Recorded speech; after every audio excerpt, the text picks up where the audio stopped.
Their World Volume 12. Shoji Goji. Image summary: anime-style illustration of a nude woman with long white hair and closed eyes, standing with hands over her chest inside a Gothic cathedral with stained glass windows. Image summary: anime-style illustration of two characters, Valeria and Haruka, facing each other. Valeria is a pale, long-haired woman in a luminous void, while Haruka is a dark-haired man in a black cloak.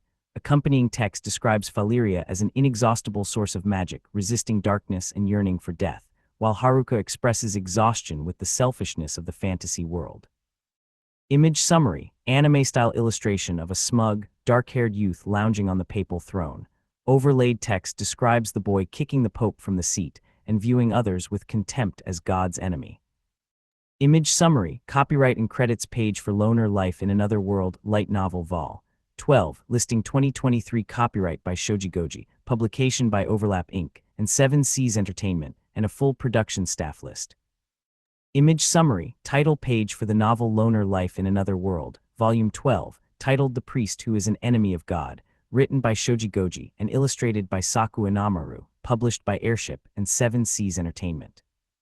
Image summary: a character reference sheet featuring 12 anime-style portraits with names and biographical descriptions, categorized into classmates of Haruka and royal or noble figures. Image summary: a character and story guide featuring profiles for Angelica, Haruka, Nefertiri, Class Rep, Ariana, and the Slime Emperor, followed by a narrative summary describing Haruka's mission to infiltrate the theocracy and reach the cathedral. Prologue. Stars twinkled in the black of night.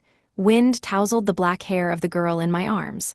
We hurtled through the sky, peaceful and safe during our swift passage, and touched down directly atop the cathedral. The skylight right at the tippy top provided natural lighting in the chapel below.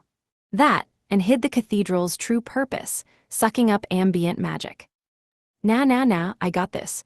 I took us this far, I can land us safely. Now I know, stop. Ignoring the tantrum-throwing teen in my arms, I sent a magic thread down the long, mirror-lined cylindrical tube and rappelled to the bottom. Unsurprisingly, the air was thick with magic. Cross-checking the bird's-eye view against the data from our investigation earlier in the day, I sketched a mental map of the cathedral. Yeah, if this central tube piece had anything to do with the worship of God, I would have eaten my non-existent hat. At end of hallway, I sent someone a guard. There was a shockingly large disparity between the ambient magic levels around the cathedral and the glut of magic in this chamber. All the weird fluctuations or places where the magic felt thin suddenly made sense. Those discrepancies stemmed from this building. The someone or someones in the hall on the other side of the door weren't priests or knights. Guards, maybe? Well, I had other things to worry about first, like this girl in my arms. Look, we're not gonna fit in the doorway. I gotta put you down. Wait a minute, how we slip through that narrow gap up there. Dancer girl gave me the smirk of one blessed with mad skills. Mad skills or no, enemy territory lay on the other side of the threshold. As much as I hated to, I had to let go of that ripe rump, those burgeoning buttocks, those gelatinous glutes. When there's a tight hole to squeeze into, a man's gotta do what a man's gotta do. Maybe if we lined her up just right? Yeah, we could probably pull it off with the all stand and carry. Or maybe not. Dancer girl was glaring daggers at me. Turned out she didn't mind if I held her face to face or ass cheek to cheek. Thing was, I minded. I had captivating curves all up in my business either way, and she wouldn't let me fondle 'em. Paucity of poing aside, is that what I think it is? Talk about a blast from the past. It all came back to me in seconds. Rich memories of that aromatic infusion, that bitter brew, the perfection of the roasted bean. Yup, I smelled me some coffee. Day 113. Night. Hello, we're two teenagers left to our own devices in an abandoned passage late at night. What do you think we were doing? A cathedral guardroom. A sinister black figure emerged from the ill-used janitorial skylight access. He was garbed as a priest, and far be it from me to defy a priest on cathedral grounds, strange as his presence was.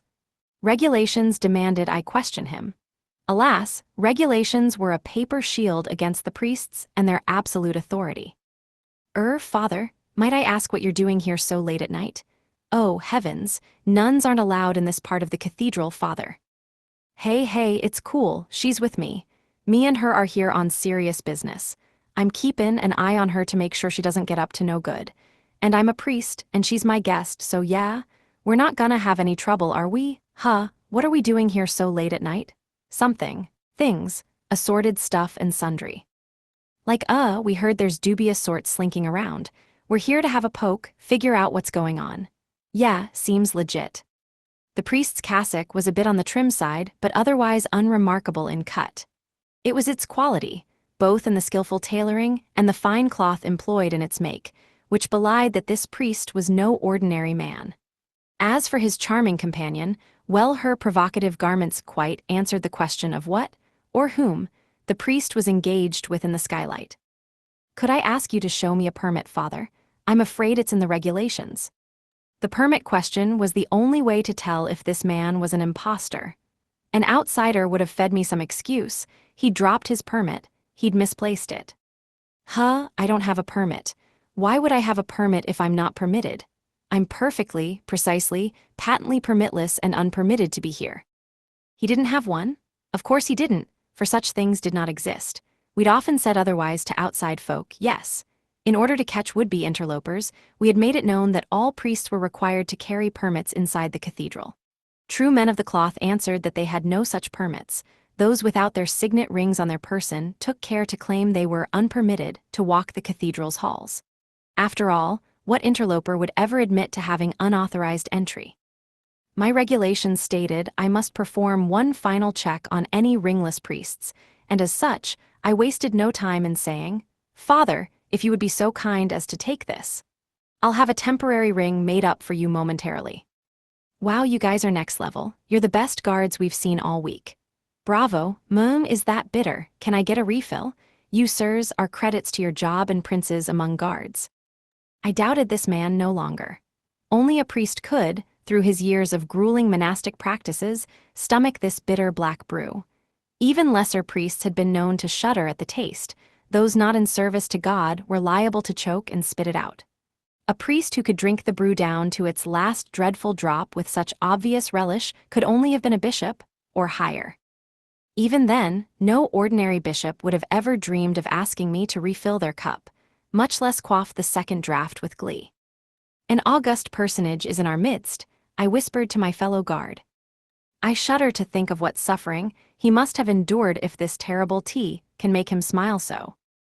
The brew was, according to sacerdotal lore, the nectar drunk by God himself.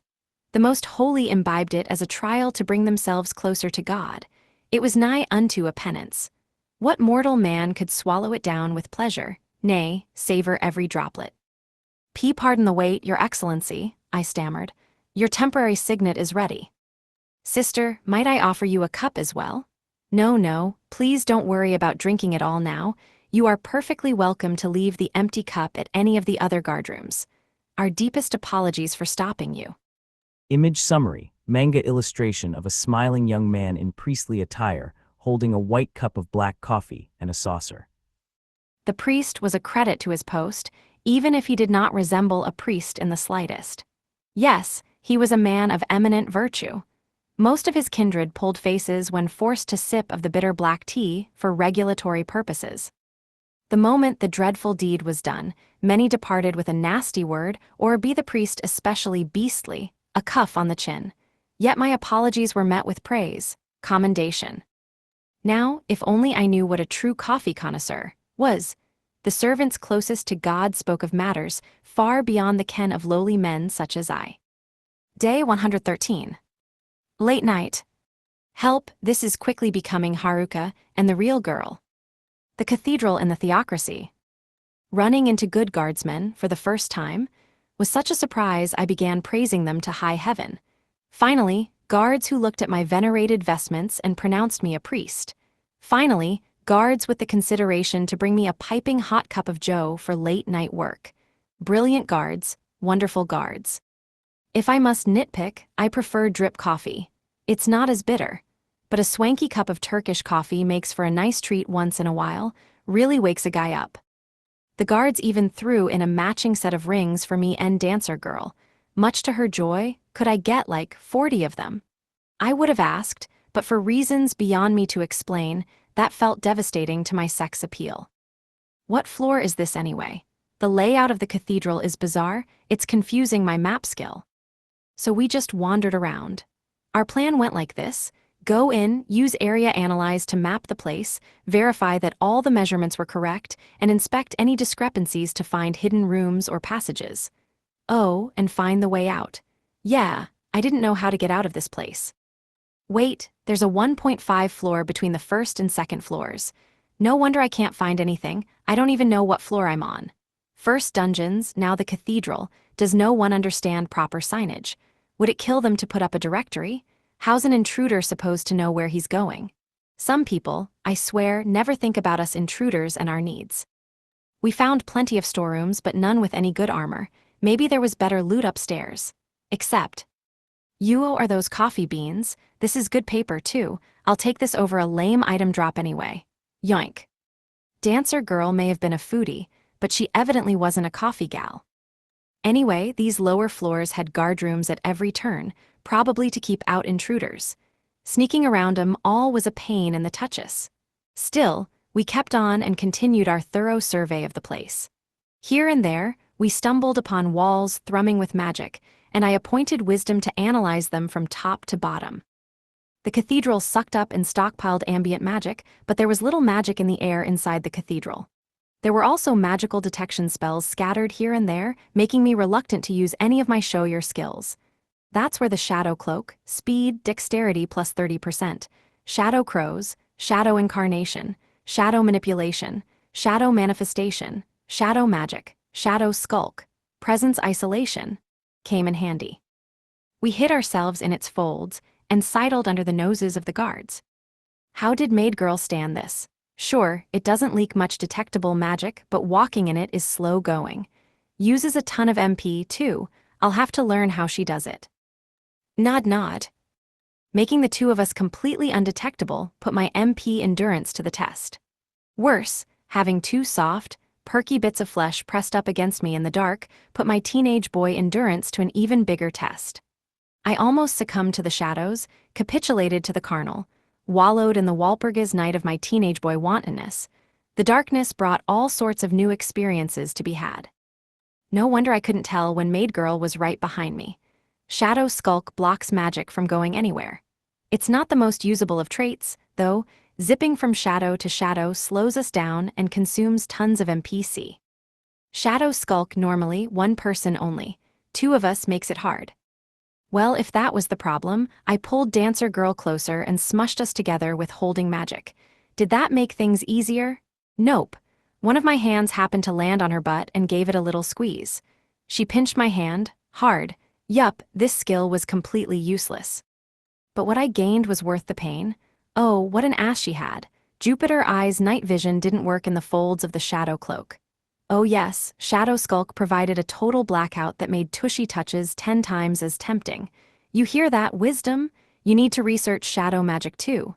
Stat. More storerooms, more stairs. The storerooms had plenty of loot, mostly food, weapons, and armor.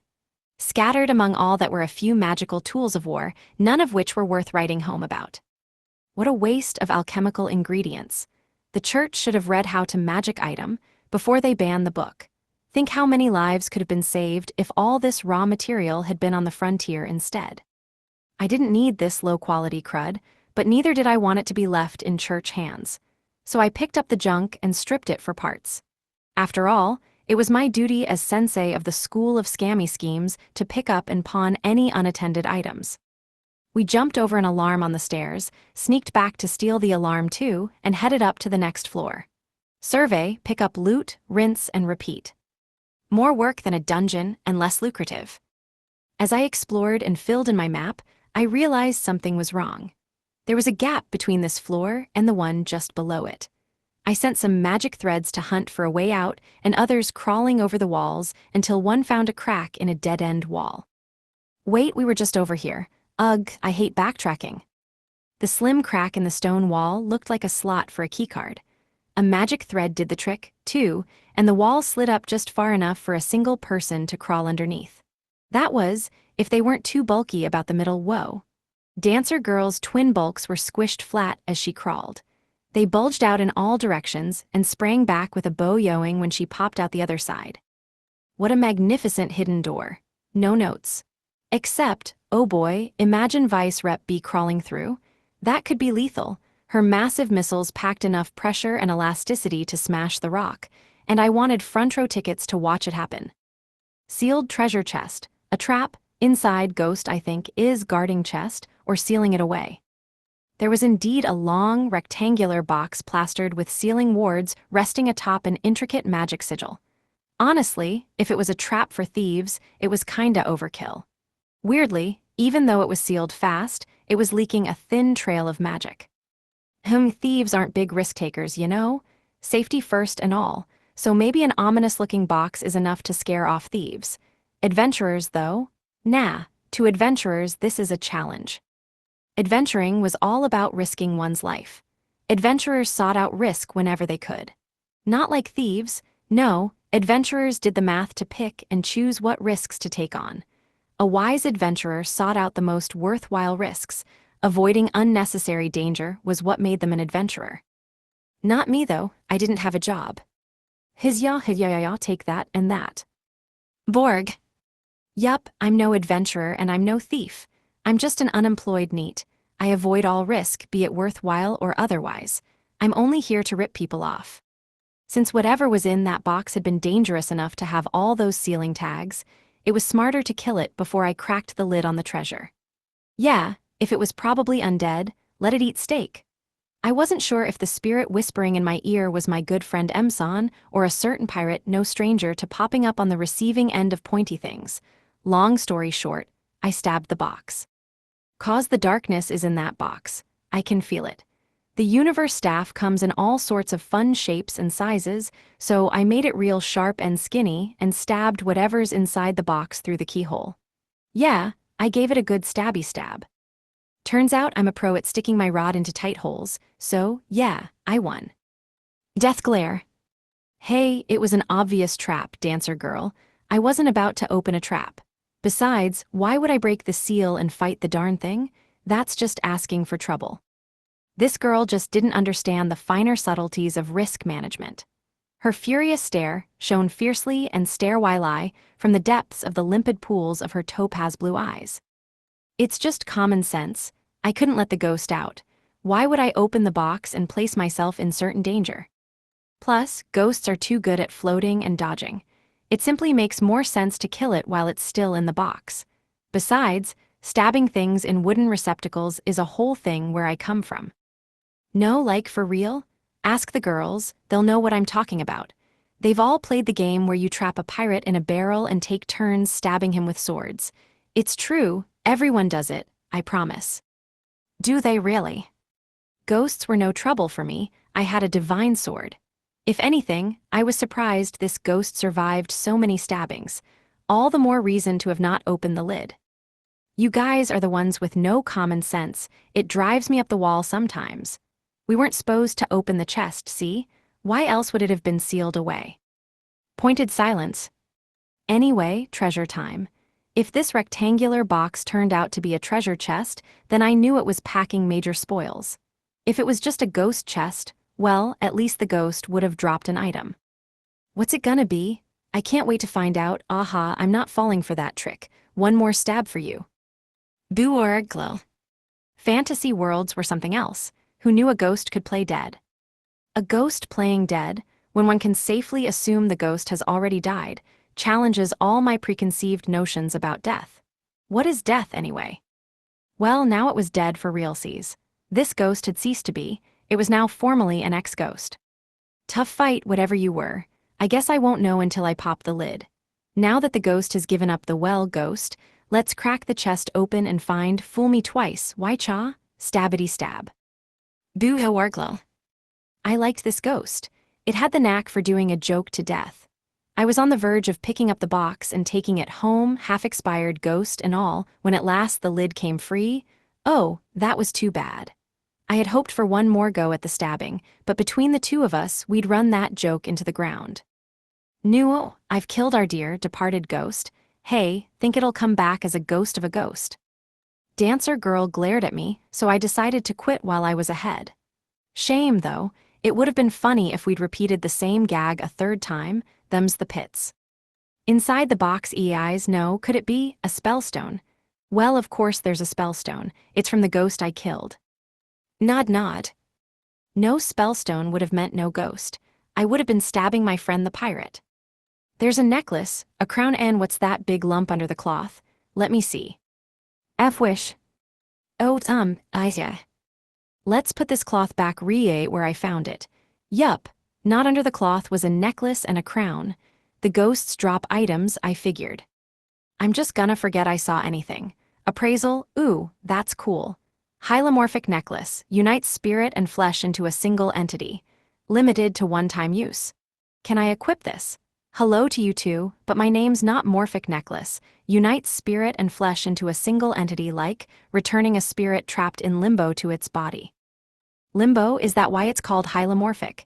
Yeah, how low can you go? Anyway, the crown is the sorcerer's crown, intelligence plus 50%, sorcery boost hyper, seal spawning, sigil spawning, skilled sorcery.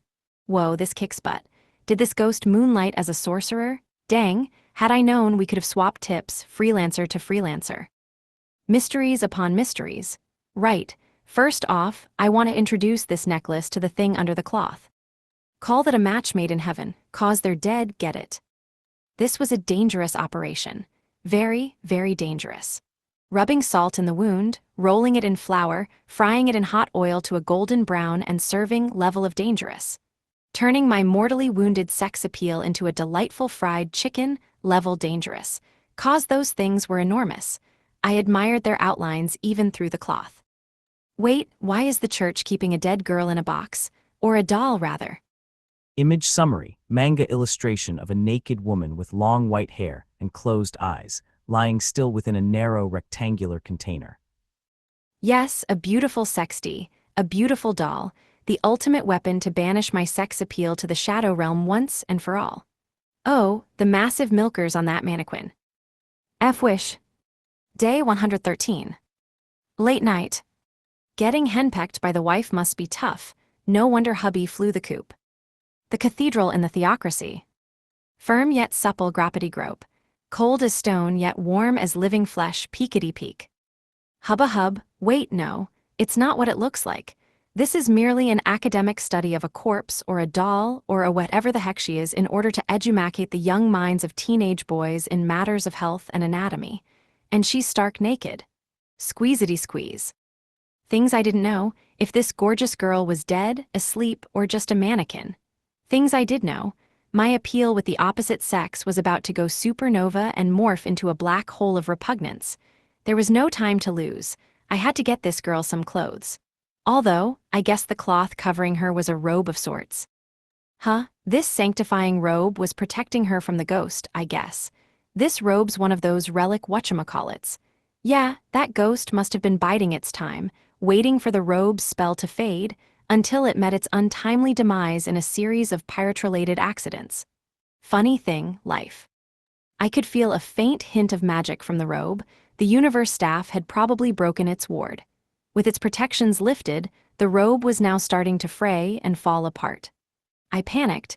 I had to get this girl some clothes, fast. It was a good thing I just so happened to have a spare sexy nun costume on me. It looked great on her. The girl had a beauty of a body and a distressingly distracting derriere. That wasn't the part that distressed me, though. It was everything that came afterward. Hot girl equals loot. Ergo, I pick her up to outcome A, she's a corpse. To I go down in history as a necrophiliac. Hot girl equals loot. Ergo, I pick her up to outcome B, she's a doll. To I go down in history as a guy with a sex doll. I leave her here. To outcome C, I get arrested for the crime of abandoning a dead body. No matter my justifications, taking her home with me was a bad idea. Just think of the hit to my reputation. A full-fledged false accusation of a Pygmalion complex is bad enough. Straight-up slander of agalmatophilia is worse. Yet the false accusation of necrophilia could be lethal too. No matter what I picked, I feared my sex appeal had a one-way ticket to the realm of imaginary numbers. That didn't stop me from carefully lifting the girl out of the box and into my item bag for safekeeping. I couldn't just leave her. Not after how Dancer Girl cried at the sight of her. A charge of possession with intent to bang would probably destroy my sex appeal's last hope of existing, but even if my sex appeal was an irrational number or a resident of the complex 2D plane, I couldn't let down a crying girl. You know. Not like I understood how carting around a dead body equated to cheering up a crying girl, but so long, space sex appeal. I rubbed Dancer Girl's head until she calmed down. The memories were hazy, she said, but she remembered that this girl was someone very close to her, someone near and dear to her heart. And for that, I'd put up with any slander, stigma, or public clubbings by Morning Star. Yeah, I'd be fine. Nothing I haven't handled before. I bet the ghost wanted to possess the body and couldn't. Probably 'cause of the robe. Join the club. I've wanted to get my hands on lots of bodies only to get stopped by clothes. Wait, I don't want to be in the same club as a creepy ghost. This was a trap all along, a time delay trap causing psychological damage. A trap so terrible the trap ring didn't work on it. Speaking of clubs, I've done plenty of clubbing since I came to this world. Yeah, clubbing goblins? Good times, or bad times more like. Compared to getting physical with girls back home, fighting monsters here almost seemed safer. At least these monsters couldn't hide their fangs. Imagine an Emperor-class vamp, no thank you. Point is, you don't gotta force yourself to remember Dancer Girl. So long as you know you cared about her, she must have been someone real important to you. Don't worry, I forget stuff all the time and I turned out okay. Who needs memories anyway? All that matters is what's in the heart, I think. That's what they said back home in, what was it called again? It must have had a name at some point. Wasn't it something like, once upon a time, a king on his deathbed promised to leave his lands to whichever of his sons could bring him the finest mouthful of alcohol. The first prince journeyed far and wide before returning with a flagon of wine so rich it could purchase the moon. The king tasted it, shuddered, and pronounced it too dry. The second prince hunted high and low before bringing his father a sake, so mellow angels used it for a pillow. The king lapped up a few drops, stuck out his tongue, and proclaimed it too sweet. Now the third prince forgot all about the contest, and when it was his turn, he panicked. He shot straight out of bed and only had time to run down to the local pub and request a shot of whiskey. The king took a sip, smacked his lips, and cried, "Now this is the sharp tang I've been seeking." Satisfied, he passed away in peace and left his kingdom to the third prince, who would forever be memorialized as its namesake. Yeah, land of the rising sun. Well, all that matters is that you care about her. Right?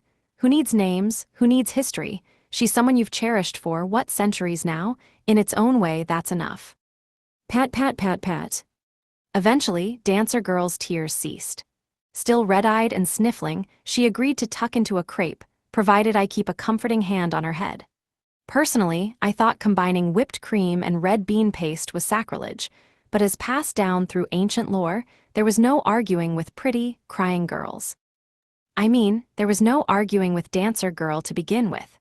Even in fantasy worlds, the entrenched and evil social hierarchy went like this: women and children before high school boys before old men. The only way to vent my frustrations was to beat up those occupying the lowest rung of the social ladder. Since you're in no state to fight, let's call it a day. Well, I say that, but I don't know where this secret passage ends. If it was someplace on one of the lower floors, we would have seen it, right? This passage just keeps going and going. Where's it gonna dump us out at? Dancer Girl was putting up a convincing show that she was back to her usual self. She was demanding more crepes from me, but I could tell that her lost memories unsettled her. No doubt the white, creamy mess smeared across her face was a product of that emotional turmoil. Just like the slow, seductive way her tongue played around her lips, teasing the gloppy goodness off her face. Great googly moogly was that hot. You've been kinda on edge ever since we started planning this expedition, you know. That was why Miss Armor Rep and Slimy had deferred the Haruka chaperone role to Dancer Girl. The more I watched her, the more I was sure something was eating at her. Speaking of eating, was she not done yet? Didn't she consume so much dinner she made the violent old dude cry? You're gonna get fa, never mind. Ignore me. Might I offer you a nice cup of cold tea, ma'am?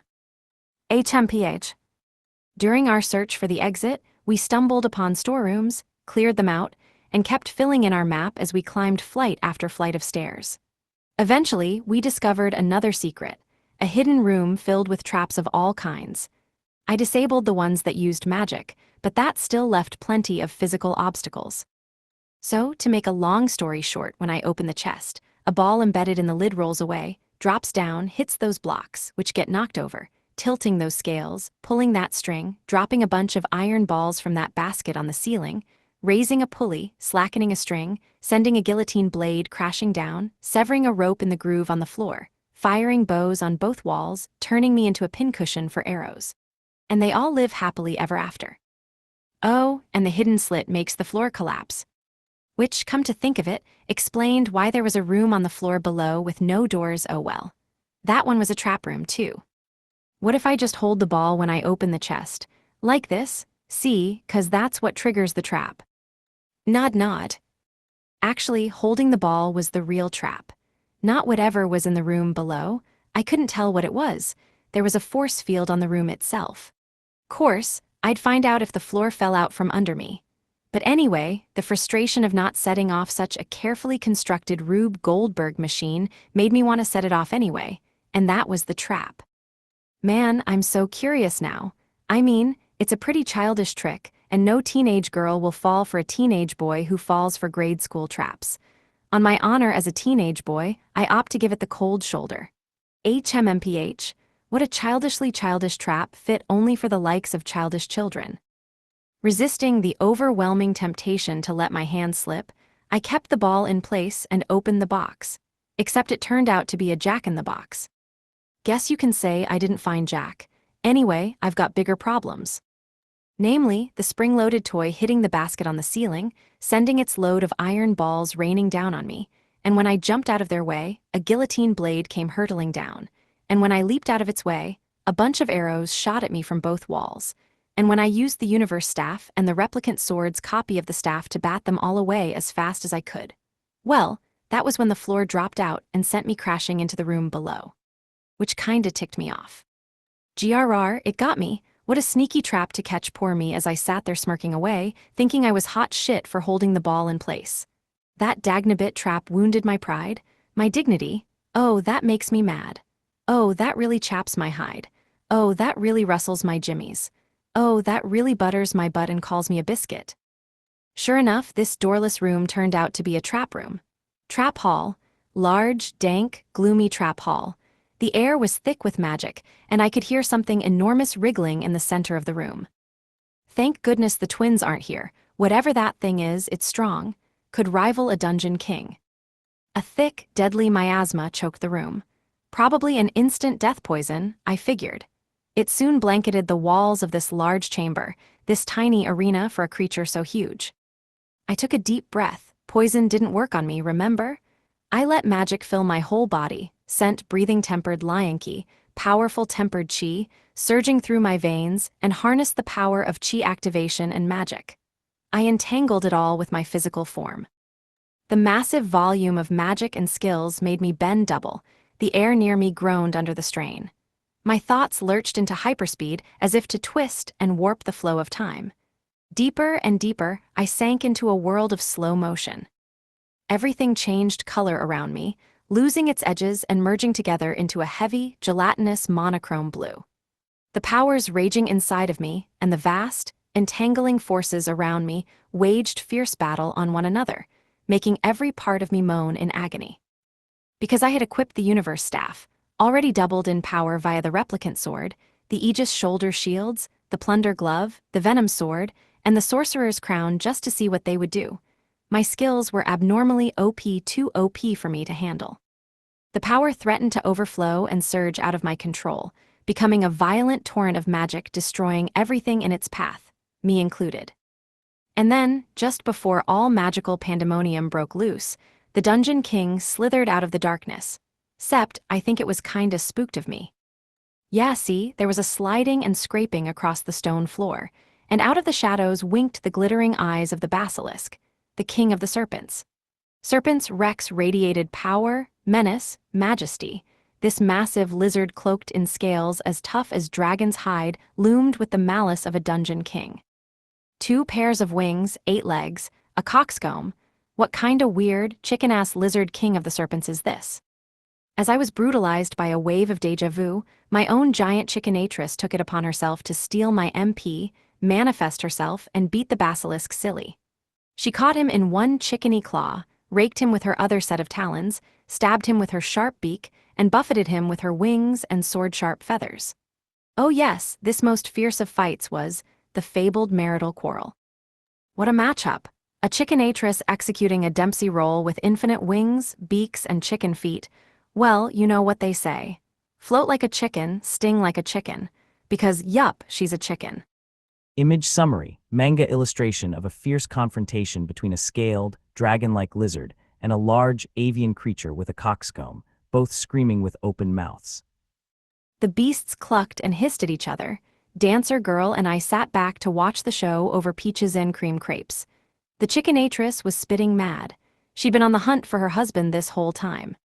When her search took her to the bottom of a dungeon, she was crowned its king and forced to stay. Not like the lizardess could have gone to find her, either, not when he was a prisoner of the church. Still, she wasn't buying that excuse. The way I saw it, she was doing all the yelling and kicking, he was doing all the apologizing. This is one nasty fight even the kobolds won't touch. The mean girls might be able to sink their teeth into it, but me? Nah, taking on relationship problems is biting off more than I can chew. Nod nod. They fought and fought and fought until they decided to hiss and make up. Cute story and all, but are you sure you're fit to be serpent royalty? No, I'm not saying there's a problem, but don't you think my Hydra would be better for the role? It's a snake, even if it isn't a king. How did a lizard and a chicken end up king and queen serpents? No, I don't have a problem with it. I'm just saying. Cock-a-doodle-doo. Hiss. The lizardisk approached me, an apologetic look on its lizardy face, lowered its head, and unfurled a long reptilian tongue. Was this a handshake? A tongue shake? No thank you. I wouldn't mind touching tongues with a hot girl, but not a freaking serpent king-lookin', old man actin', lizard-ass basilisk. And right in front of your wife. Do you have a death wish? Just as I thought I was going to be French kissed by a reptile, the lizardisk's tongue touched my necklace. No, he can't be, he was. The basilisk turned transparent, like a phantom afterimage, and began to be slurped up by the necklace. Wait, stop. Who said you could come live here? As a teenage boy who is constantly breaking his record for most consecutive days without a girlfriend, I refuse to let a married couple shack up in my necklace. I can only fit 3 snakes in there anyway. Am I already at max snake capacity? Think of the poor third wheel, the Hydra, not to mention me. Gaia, I should have put on the listing single snakes only. It had never crossed my mind that I could have had a married couple making kissy faces at each other in my equipment. It hadn't been on my radar in the slightest, completely outside the realm of potential possibility. How many basilisks had there been in books and anime, anyway? A couple that got driven off by weasels, some that got beheaded with magic swords, the one that got killed by that Four Eyes wizard kid, the one that died by its own poison. None of the stories said anything about a gate-crashing freeloader. Wait, if I have both the king and the queen, do I have everything I need for a snake kingdom? Could you guys not found a nation in my equipment? I swear, this never happens in the books. Now, with the king, queen, and third-wheeling Hydra I had, Snake Charmer's necklace can insert 7 items. Intelligence plus 40%, snake replication, poison production, scale hardening plus def. Yup, I'd filled every snake slot. I feel bad. I should add mithril and up my serpentine capacity. Gah, why am I playing gotta catch 'em all with snakes? And what happens to me if the Hydra gets a girlfriend? Maybe the poor, unloved Hydra has a chance to get out and meet someone nice, but poor, unloved me doesn't. Even the monsters were girlfriend-getting chads. The lizardisk room was just one more terrible trap in this terrible world. Day 113. Late night. Hey, I leveled up. Must be all this experience. The violent old dude's house, in the capital of the theocracy. We returned to the old man's house and laid out Sleeping Beauty on a bed.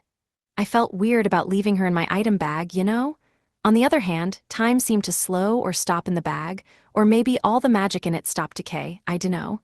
Anyway, point was, my bag kept things nice and fresh. So I didn't know what was best for Sleeping Beauty. It didn't really matter anyway. All I cared about was Dancer Girl. She took Sleeping Beauty's hand and curled up beside her friend. She couldn't tear her eyes away. You can stay with her even if you don't remember her name. I can't, though. Teenage boys shouldn't be left unattended with immobile female bodies.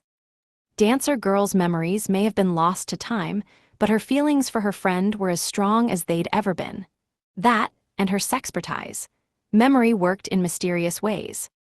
So it turned out that Trap Room had an exit after all. It led to a corridor that spat us out under a rock in the cathedral's garden.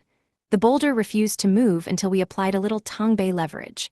A lot of Tongbei leverage, actually. Rolling stones might gather no moss, but they did set off a loud alarm when they crashed headlong into cathedral walls. We hightailed it out of there like a Steppenwolf that was born to be wild. Get it? Because it was both rock and roll. Incidentally, the boulder barreling into the cathedral didn't knock down the walls. It didn't even leave a mark. That confirmed my suspicions. The cathedral itself was a relic, which meant it was made of magic. It'll probably be difficult to besiege it from the outside, with the brute force approach. All things considered, I would have been better off stowing the boulder in my item bag. For my favorite move, Meteor, you know. But I had bigger problems besides boulders. Namely, because Sleeping Beauty was occupying the bed, I couldn't make a move on the awake beauty right beside her.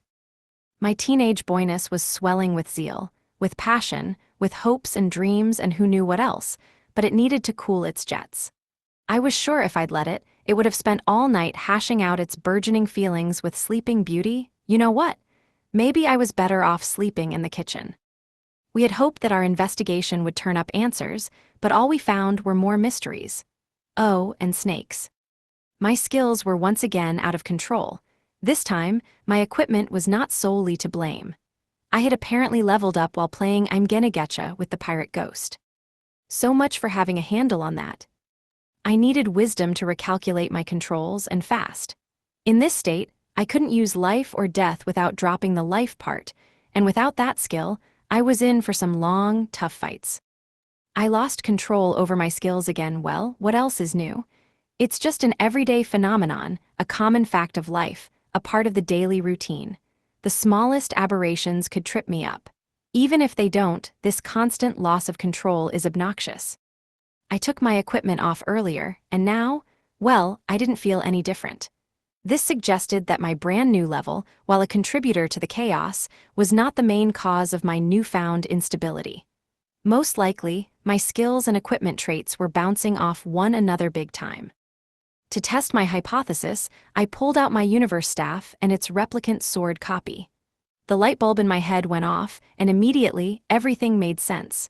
I never would have predicted those numbers on my own, far from it. Let's see now, I have 3 pieces of equipment slotted into the universe staff with the power-up trait, 50, 20, and 30%, which sums to 100.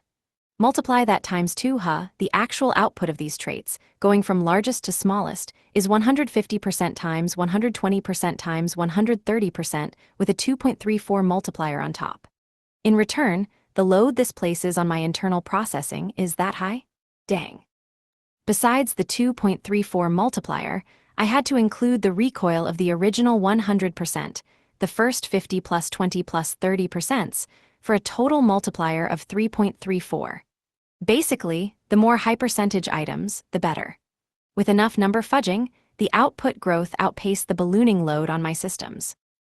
It may be smart to ditch any gear with a 10 or 20% multiplier, but I hate to lose good equipment with valuable traits.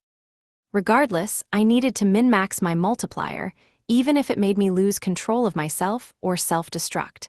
I had no other choice. What if I encountered a dungeon emperor in the cathedral? Even a maxed-out multiplier didn't guarantee survival. However, it could be the difference between killing the emperor in a supernova of self-destruction or dying without taking the boss down with me. If a dungeon emperor did me in, I was dead as a doornail. But any destruction I wrought on myself could be healed. As long as I was alive, I had a chance. So long as I had an opportunity to tread water and rely on my ridiculous luck, pushing myself to my limits was a sound strategy. I mean, if we're talking about fighting a dungeon emperor, anything goes. No incremental power-up was too small when facing a dungeon emperor. My chances of winning without dying may have been a decimal so tiny it only registered on the cosmic scale, its collection of zeros merrily trailing off into the distance. But I wasn't dead yet. I had a perfect track record of not dying, ignoring the instances where the Ring of the Destitute's life-saving trait or Archsage resuscitation may or may not have kicked in. I was, mathematically speaking, unkillable, probabilistically invincible. Yeah, I'd be fine. No matter how small it may be, a chance is a chance. No matter how tiny, it's bound to be bigger than my sex appeal. Yeah, I'll make it through somehow. My sex appeal is out there fighting for its life. I'll just have to do the same. Speaking of dungeon emperors, I also had a perfect track record of getting my ass handed to me in dungeon emperor training sessions.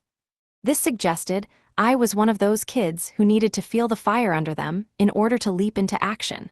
A version of the go-getter character type who had to wait until he was well and truly screwed before taking things seriously. I can't believe I fell for a trap, had my jimmies rustled, watched the fantasy version of a Family Feud, and all I got from the treasure chest were some stupid accessories. This veil thing, those long gloves, I bet they're amazing pieces of equipment though. Judging from the size and style, they're probably Sleeping Beauty's clothes. Things that were best not to have in my possession, in other words. I gave them to Dancer Girl and asked her to take care of them for me.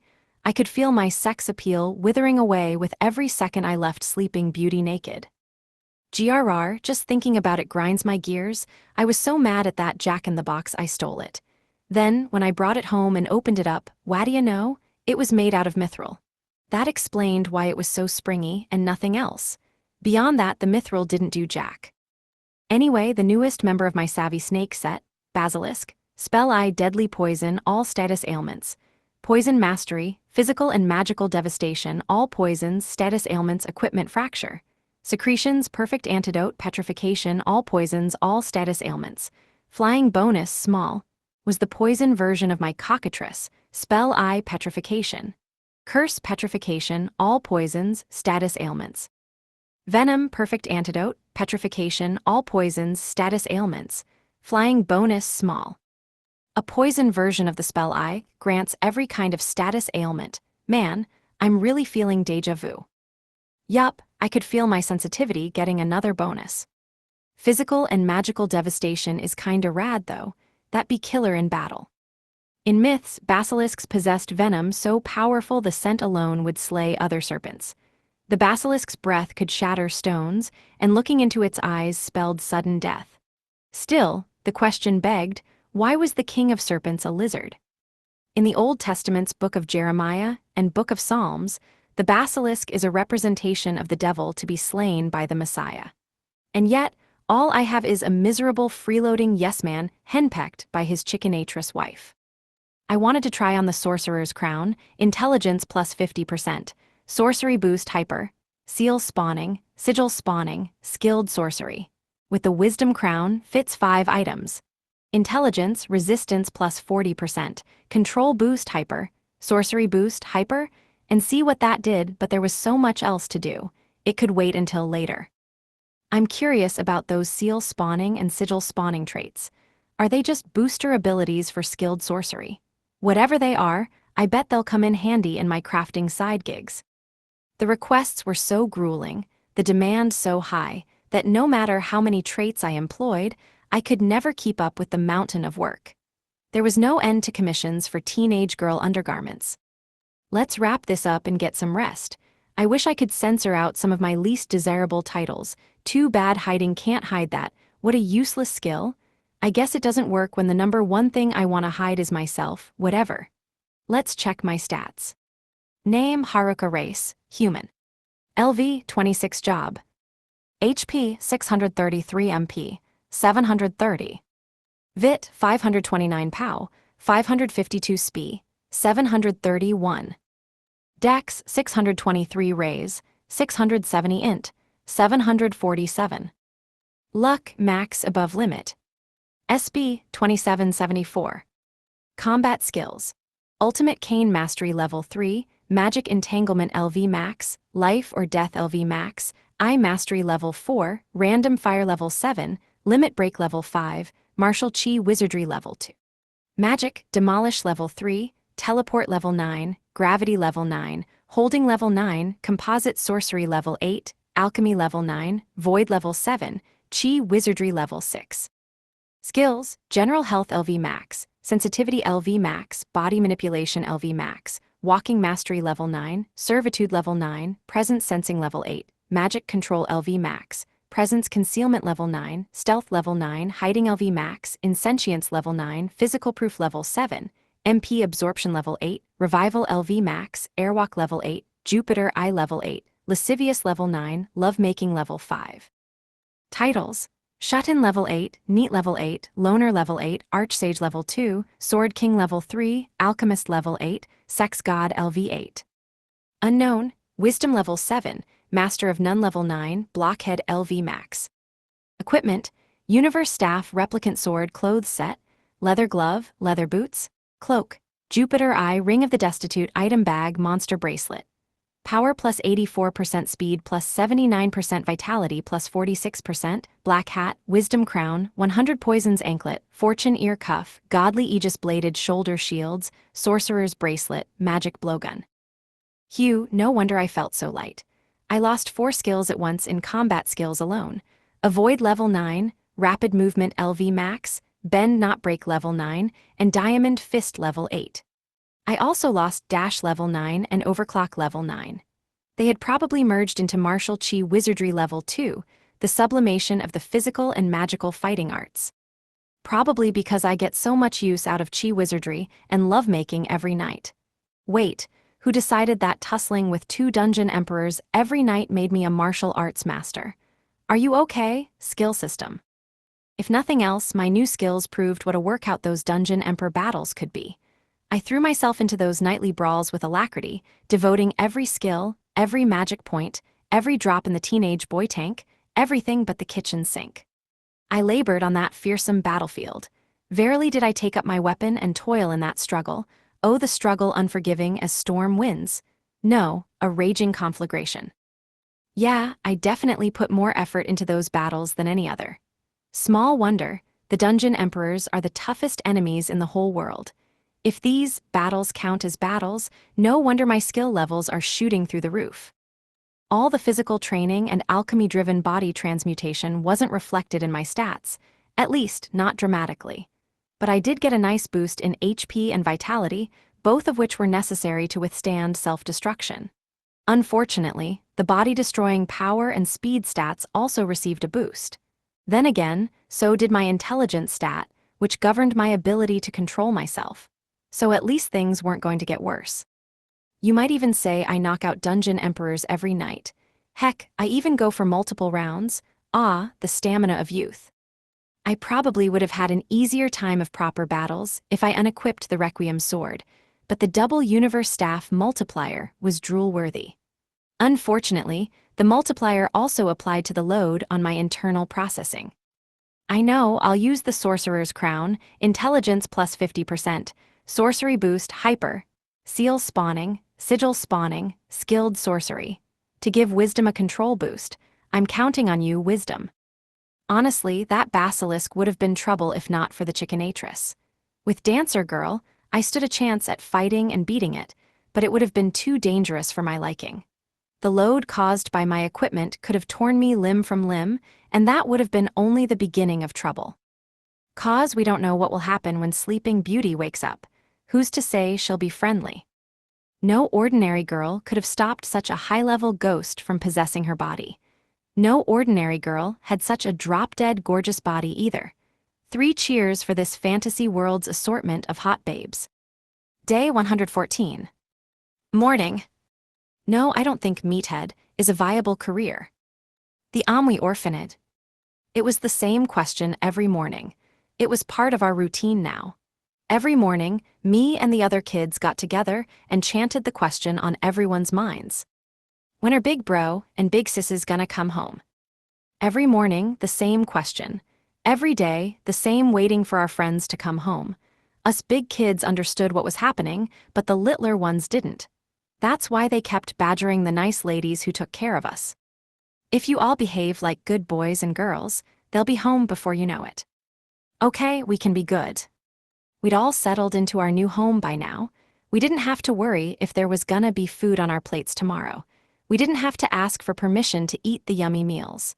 'Cause Big Bro said we'd have food to eat forever and ever. Mrs. Muramuri took care of us. She was the director of this orphanage, see? She was super nice to us and told us we'd always have a home here on the frontier. The grown-ups back home said the frontier was scary, and that was true. The orphans who were here before us said they lost their mommies and daddies in monster attacks. But they were safe now, they said. Big Bro and the Big Sisses had scared away all the evil monsters attacking their towns and villages.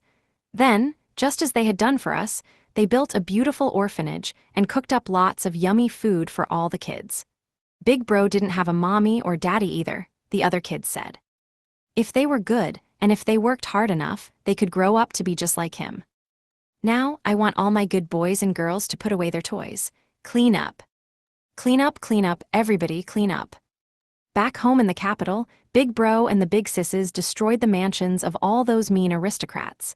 Every store we slaved away in, just to get yelled at and paid in crumbs, our new friends turned into big piles of rubble. See all that cash we made off those suckers? Big Bro said as he cooked feast after feast for us. That's your money, so eat up.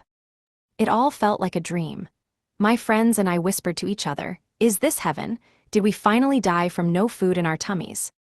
I hadn't wanted to move to the frontier. I was too scared. The king and Princess Shalasiers told us it was safe, but that didn't change anything. If I had to go, I wanted to go with Big Bro and the Big Sisses. All the other kids felt the same way, but none of us wanted to say it. We thought they might get mad at us for being selfish, so we just cried in secret. That's when Big Bro came around to talk to all of us one-on-one and asked us if we wanted to come with him. I was thrilled. We all were. We all cried tears of happiness all the way to the frontier. Us bigger kids spent our days studying in the orphanage school and working in town, which Big Bro hated. A kid's job is to play, he said, but all the townspeople liked having us work for them, and they kept telling us we did good work. They were so nice to us. They gave us lots and lots of money and candy. They patted us on the head and gave us yummy things to eat, so we loved working. The nice lady at the guild always had a kind word for everyone, and the general store lady gave the tightest hugs you'd ever felt in your life. The blacksmith had a pat on the head and a piece of candy for any kid who came by. No matter where we went, no matter who we met, we never found a mean soul in town. Even the Duke would ruffle our hair when we went to his palace. The frontier was the bestest place ever. But I still felt lonely. The town just wasn't the same without Big Bro and the Big Sisses. The grown-ups missed them too. Sometimes, even they asked when Big Bro was coming home. They were as bad as us kids. Haruka and his friends are busy fighting the bad guys, Mrs. Muramuri, or one of the other ladies who took care of us, explained. Our lives are so peaceful because they beat all the bad guys in Amui for us. Now they have to fight the bad guys in a place far, far away so the people who live there can be happy too, just like how they did for Diorel. Still, we kids couldn't help but miss them. I'm gonna grow up to be an adventurer, we all promised. Then I can go along with Big Bro. A bunch of stores in town said we could come work for them when we're all grown up. They'd give each of us lots and lots of money, plus a room of our very own. But we didn't want to work in town. We wanted to be adventurers. We wanted to be strong like Big Bro, all our Big Sisses, the nice meatheads, and the nice, nerdy guys. We got the receptionist lady and the adventurers at the guild to train us. Not that it did any good. They told us Big Bro would have defeated all the evil monsters in the whole, wide world by the time we were big enough to be adventurers. If we wanted to help him, we were better off studying up to become amazing shopkeepers one day. We came around eventually. Okay, we said, we'll grow up to be amazing chefs like Big Bro. Every meal in the frontier was super-duper yummy. Even at the orphanage. There was always something to fill our bellies, and no one ever said we couldn't ask for more. Still, Big Bro's food was special. The way he cooked could bring tears to our eyes. I still remembered the first time he made me a meal. That was the moment when everything changed.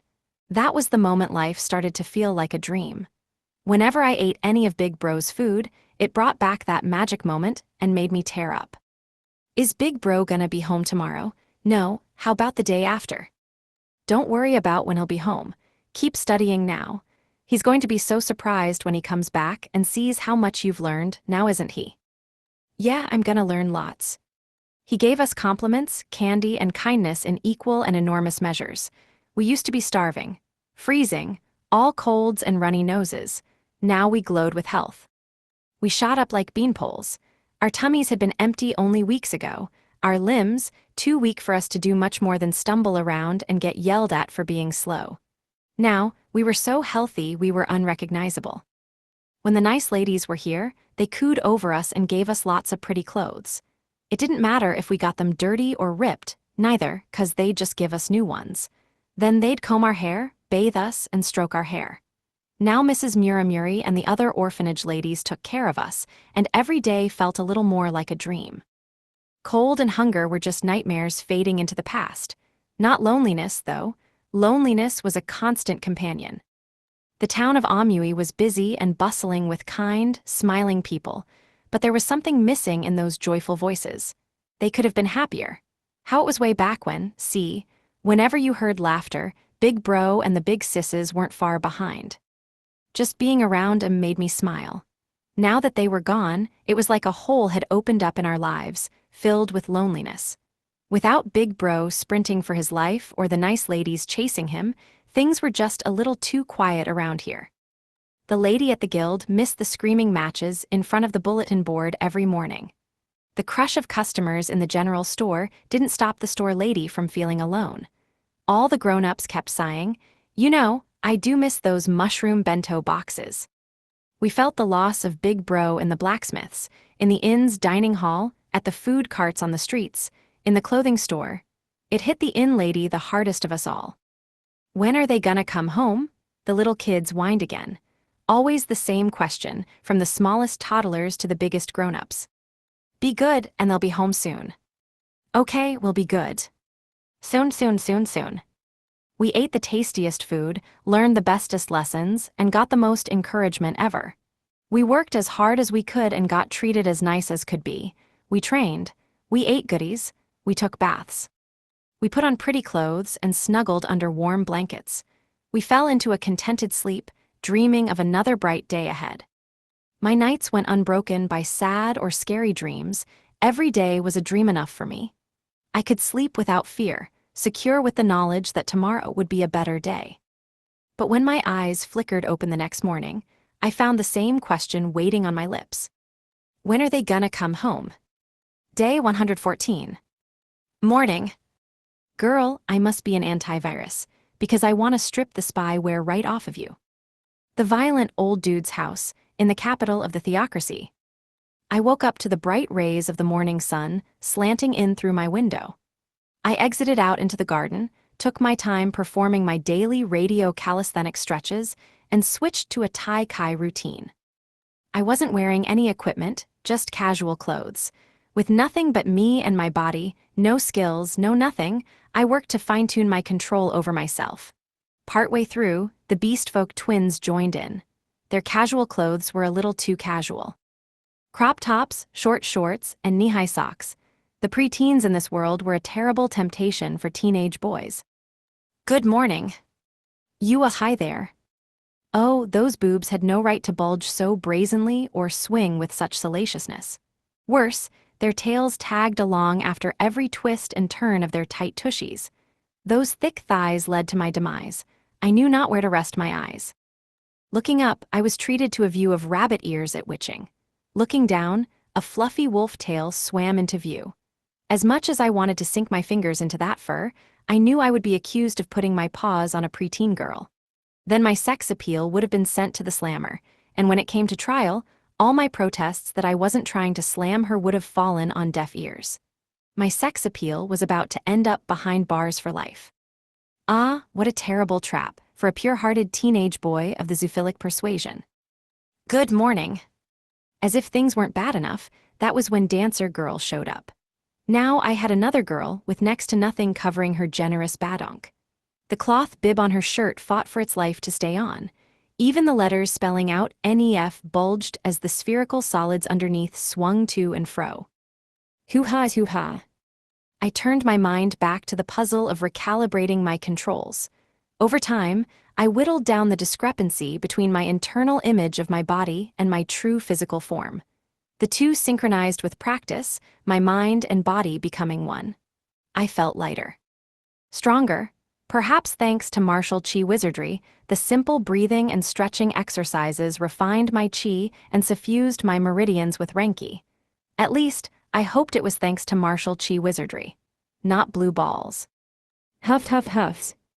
Hey, you guys are too young for panting and moaning. I felt an icy heat spreading through my veins. I channeled power to increase its efficacy.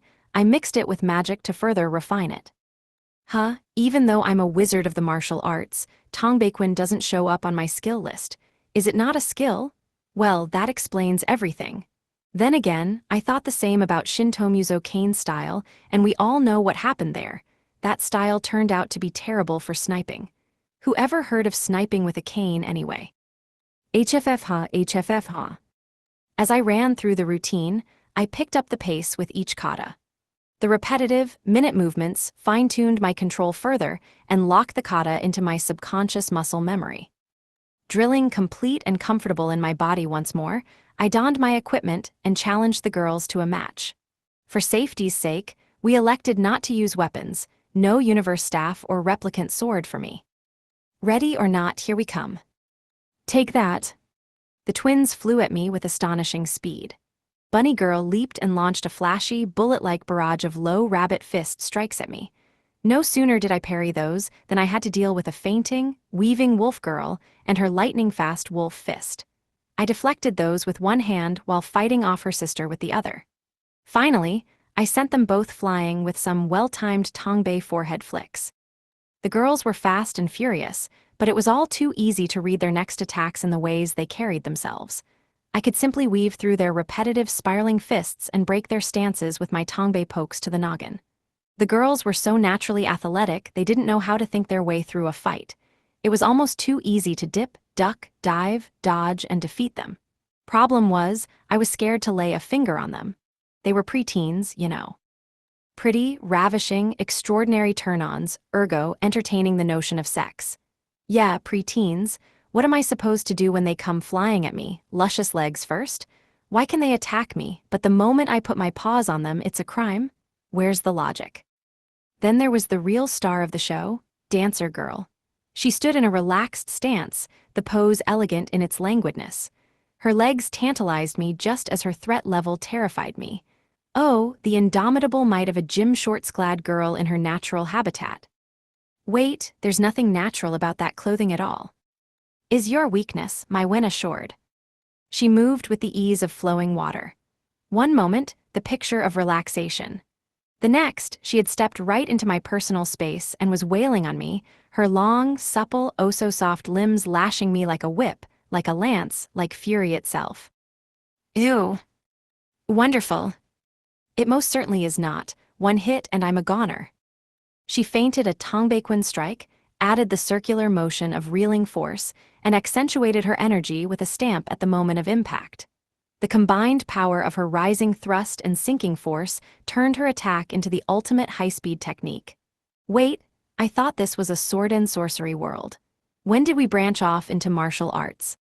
If that hit lands, I'll be blown sky-high like a freaking manga character. Nothing impossible with power of gym shorts. In the interest of not being launched into the stratosphere, I simply redirected the force. Forming a spiral with my full body, I caught Dancer Girl's fist in the palm of my hand and used silk-reeling force to let the attack slide off me like water. Thing was, Dancer Girl's punch packed so much, well, punch, that it knocked me off balance. I started pirouetting like a top, and there wasn't exactly a market clamoring to see pirouetting teenage boys. Power of gym shorts, don't you mean the power of kung fu? I let the momentum of my spin convert into rotational force, dropped into a low, sweeping kick, and tried to knock her off her feet. She hopped over the kick with grace, almost floating in the air, and, holy shit, reverse direction mid-spin to strike me with a barrage of whirlwind kicks. Too slow, no one resist my high kicks, power of gym shorts. No, that's the power of me being a horny teenage boy. I'm not just scared of taking the hit, I'm scared of my reputation taking a hit too. With no time to waste, I slammed my palm into the ground and launched myself into the air. I intended to throw a spinning kick from a capoeira handstand. Alas, Dancer Girl bent backward and let the attack pass harmlessly above her head. Then she suddenly began to spin vertically and rained a flurry of axe kicks on me. Bravo! Incredible! How the hell are you doing axe kicks upside down? Panicked, I somersaulted out of her range and tried to roll to safety. But Dancer Girl was only getting started. Fire pulsed through her veins. She was nigh unto an incarnation of the god of martial arts. Maybe she was riled up by what I did to Sleeping Beauty. Maybe, God forbid, it was the power of the gym shorts. All I did was cop a feel or three. Can you blame me? I was a poor, lonely boy who hadn't seen his slime in days. All I wanted was a little loving of round, squishy objects, and hey, there were 2 prime specimens in front of me. Then I started experimenting. I used the arrhythmic life or death to close the gap between us and Kai to force myself right up into Dancer Girl's personal space. After all, maintaining distance against a gym shorts-clad gal put me at a disadvantage. As Wolf Girl and Bunny Girl paused their own attacks to watch and learn from us, Dancer Girl and I pummeled each other using literally everything we had: hands, arms, elbows, shoulders, whatever. These were all weapons, and we launched them too fast for either of us to catch our breaths. Wait, I'm up close and still at a disadvantage. Gah, where the hell did you get this terrifying technique? You mean wear gym shorts? Angie gave to me. Curse her. Dancer Girl tried to grab me. I evaded her, and in the opening that gave me, aimed for her legs. She did the same right back at me, and soon, we were flailing at each other in an attempt to break the other's guard. We brawled at a distance so minuscule any touch was liable to bring the police bearing down on me, knee striking and leg sweeping in the vain hope of destroying the other person's footing. Our bodies twisted and turned, our torsos going one way and our legs going the opposite, each of us desperately trying to outdo the other. Wow! You two look like you're dancing. If by dancing, you mean Dancer Girl kicking my ass, then sure. It was all I could do to defend myself against her, and on the rare occasion that I did counterattack, she dodged or sidestepped every hit. In the end, the only thing that saved me was her stomach growling. The match revealed to her that my control over my body had gone bananas bonkers again, so she beat me to a precisely pulverized pulp. Yup, it was a very thorough training session. I launched attacks and defended myself every which way possible. I developed a keen understanding of control over my own body, and I was overwhelmed by the power of her gym shorts. TLDR, Dancer Girl's training forced me to get a handle on my wayward physical abilities. I still didn't know what gym shorts had to do with anything, but hey, I wasn't complaining. I now felt like I had my leveling-induced problems under control, well, more or less.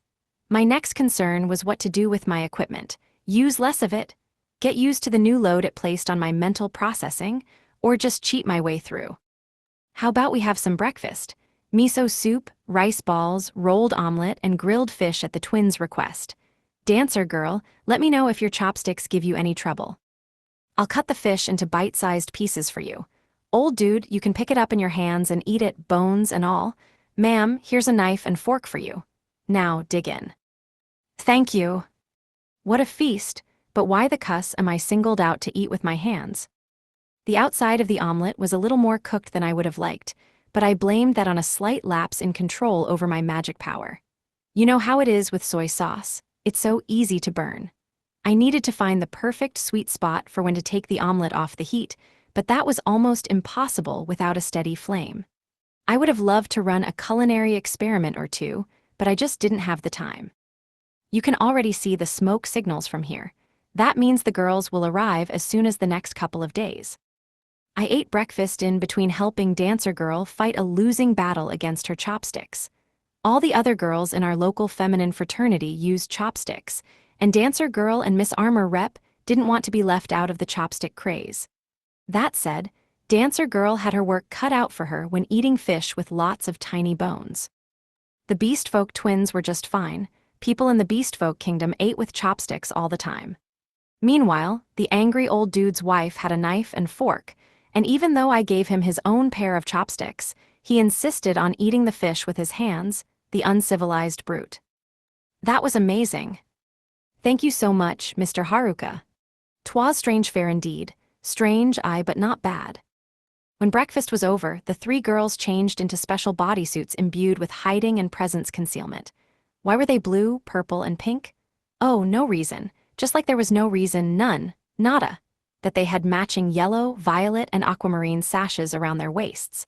This was merely traditional espionage garb, but for reasons beyond my powers to explain, the girls didn't get the reference. Yeah, they just glared at me. You don't understand. This is the trope for spy costumes. There's literally 3 of you. You expect me to pass this chance up? If there was only one of you, well. That'd be a different story.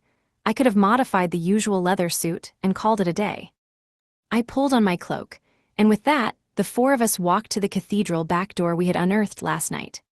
Gather round, gang. This passage will take us straight into the cathedral, so I want you all to keep your wits about you. Dancer girl, I felt bad about you being left out of the animal ear crew, so I made you a pair of cat ears and a cat's eye calling card, which, knowing you, you're going to use as a weapon, so I'm just gonna hold on to that. I also made a wolf's eye and a rabbit's eye card just in case. Yeah, 1 each.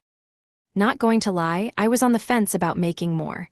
I wanted help wanted, honeypot spies and female assassins welcome cards to hand out too, but do you think there's anyone out there fielding honeypot job applications?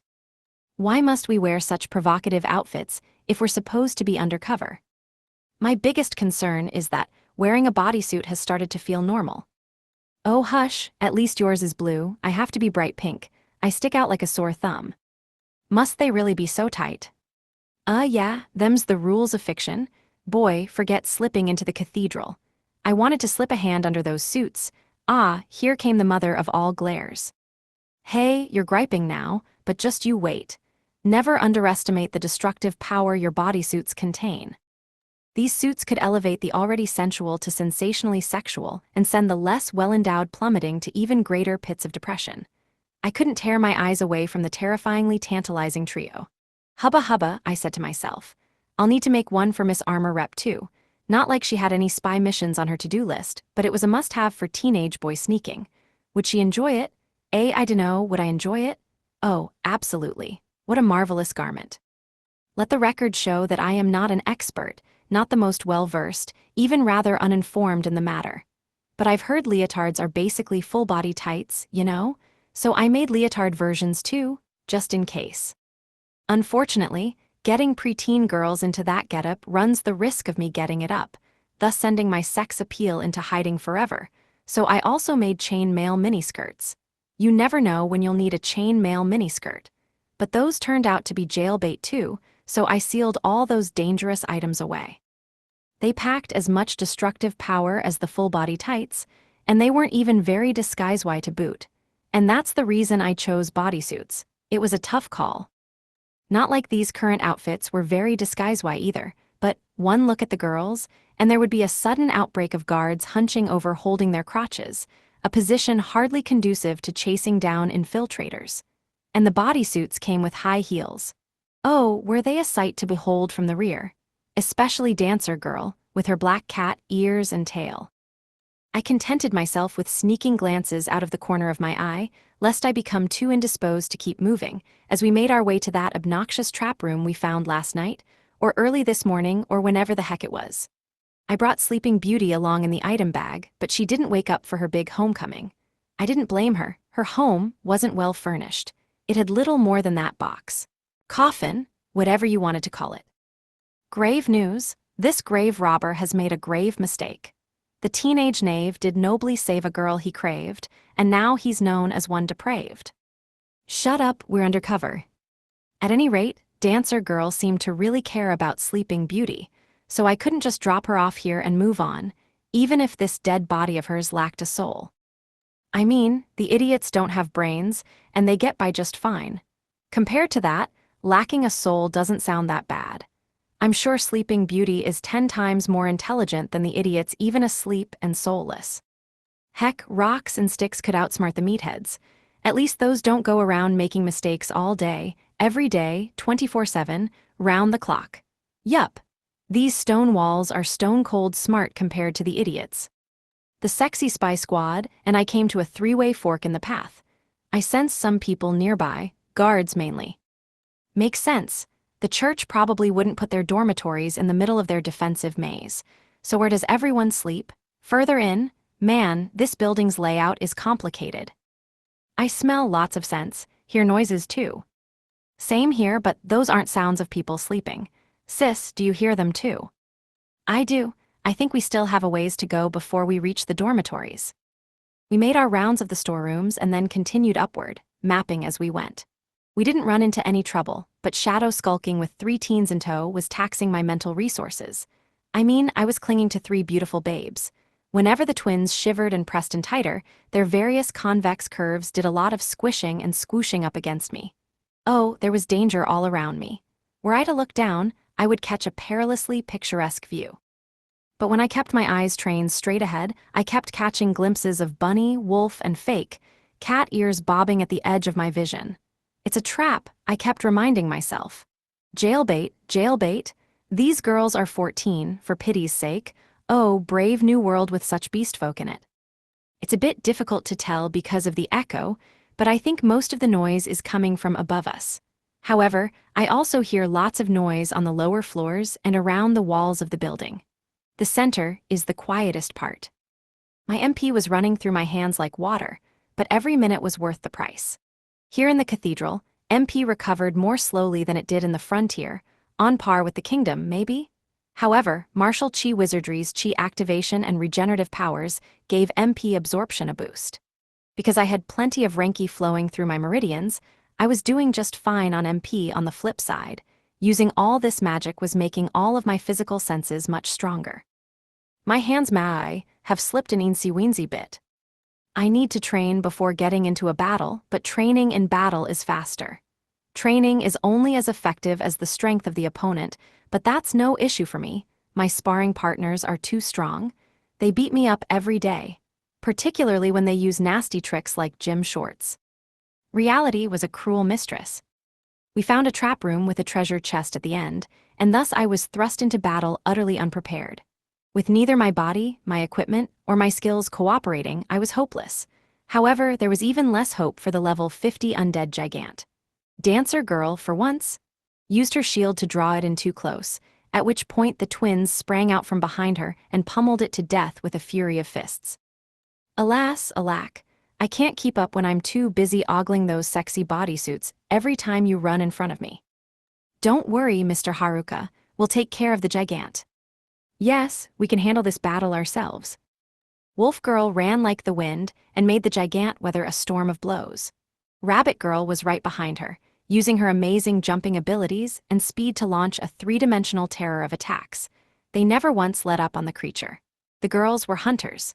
Their pace and footwork brought down the beast, and whenever it presented even the smallest of vulnerabilities, the twins' animal instincts homed in on them mercilessly. They demonstrated complete mastery over their weapons. It made me wonder, how the hell did a race of such fierce fighters end up maligned and persecuted? Must be the vulnerability to mass warfare. That, and many of the tribes have an aversion to heavy armor. Are you thinking what I'm thinking? The beast folk would be perfect for dungeons.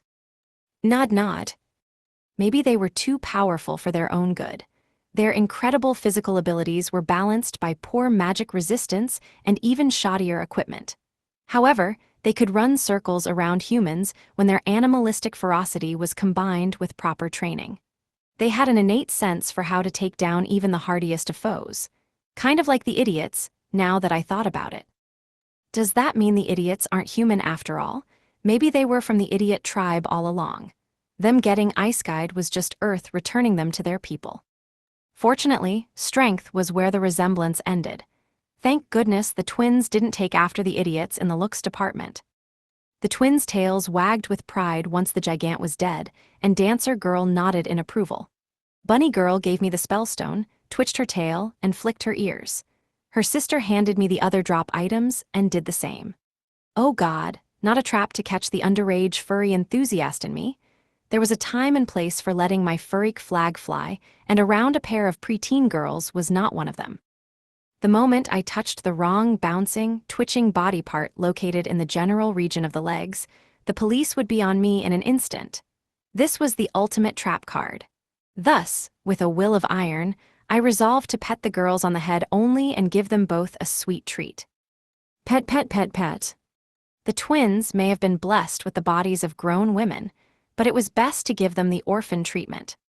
How about you, dancer girl? Do you want any French toast? Never mind all the crepes you ate last night. Munch, munch, munch. Trying to pet all three at once was a little hard with only 2 hands, but apparently I was not allowed to enlist my magic hands for help.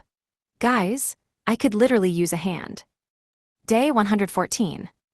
Midday. Wha' do you mean I'm no saint? Say it saint so. The cathedral in the theocracy. On we went, mapping, mapping, mapping. All the passageways were riddled with magical traps, and the trap rooms had physical traps on top of them. If Trap Central wasn't bad enough, some of the trap rooms came with monsters, all a healthy part of any cathedral's defense system. The cathedral is built like a dungeon to deter monsters. This weird maze is designed to slow down and break up monster mobs with trap damage. Then the church moved in, renovated, and claimed the cathedral as their base. And if the cathedral was this powerful, there must have been an ultimate dungeon underneath. This explained why the church's elite troops were so high-level. They trained in the ultimate dungeon. So there had to be a way into that subterranean dungeon somewhere, right? Soldiers couldn't train in a dungeon they couldn't get into, but these passageways only went up. I bet the church soldiers stay on the upper floors and pick off the weak monsters. They can't go lower, not if it's an ultimate dungeon. Nod, nod. The church soldiers couldn't even provide the church with its own supply of spellstones, hence why they monopolized the frontiers. That aside, I couldn't wrap my head around the gigant's drop item. Appraisal claimed it was a ribbon of magic defense, tie around a body part to protect that appendage with magical armor. Def. Why is a hulking hunk of undead rock dropping a ribbon? It wore nothing but a loincloth. It was all craggy pecs from the waist up. Unless, was that a girl gigant? No wonder it was so angry and freakishly strong. That explained everything. No level 50 monster had any right being a pillar of pummeling pumice. But girls pummeled me all the time. Magic defense was a kind of armor. It used magic to protect the wearer, thus consuming MP magic defense could be applied to clothing and armor of all sorts, but the effect was localized to the relevant part of the body. Naturally, I snipped the ribbon in 2 and tied it about those tails that had been weighing on my mind so heavily. One could only wonder why the girls' faces turned bright red. Hey, I didn't touch no underage butts. I just gave those tails a little squeezy squeeze. Is that such a crime? Boy, some of you are sticklers for the law here. After that, I analyzed the magic defense mechanism with Jupiter Eye, let wisdom work its wonders, and ripped off the concept to make ear cuffs for bunny and wolf ears. They were a bit off the ear cuff, but the ear cuffs of magic defense, guards the ears with magic defense. Def. Were great pieces of armor for the head. Yeah, for whatever reason, the effect applied to the whole head, not just the ears. That's good bang for your buck, considering how long bunny ears are. Imagine if it didn't protect the head or face. Yeah, the whole, my head and face are brutally injured, but my ears are just fine. Scenario was kinda not great. Call it a messed up version of the Cheshire Cat. I've often seen a bunny without ears, but ears without a bunny. Thank you so much. Oh, I'm so happy, Mr. Haruka. Humans hate our ears and tails, and yet you found it in your heart to protect these very parts of you, MMRGPH. Oh, thank you, Mr. Haruka. You've treated us so well, even our tails and ears. Those are the pride and joy of every beast folk, you know. I cannot adequately express my gratitude, MMMPH. I jammed a pair of sweet potato cakes into their mouths. I knew those would come in handy. Mouth-muffling munchies were a necessary part of my spy toolkit, as I knew the girls were liable to raise rackets at the drop of a hat. Of course, Dancer Girl stood there with her mouth open too, waiting patiently. I had to hurry. The things she was doing with her tongue definitely needed an OT rating. If the young teens in our midst caught sight of that, I was doomed for a red card from the ref. And didn't you just eat a giant stack of French toast? You're on a 10+ pastry per day streak. Oh nom nom.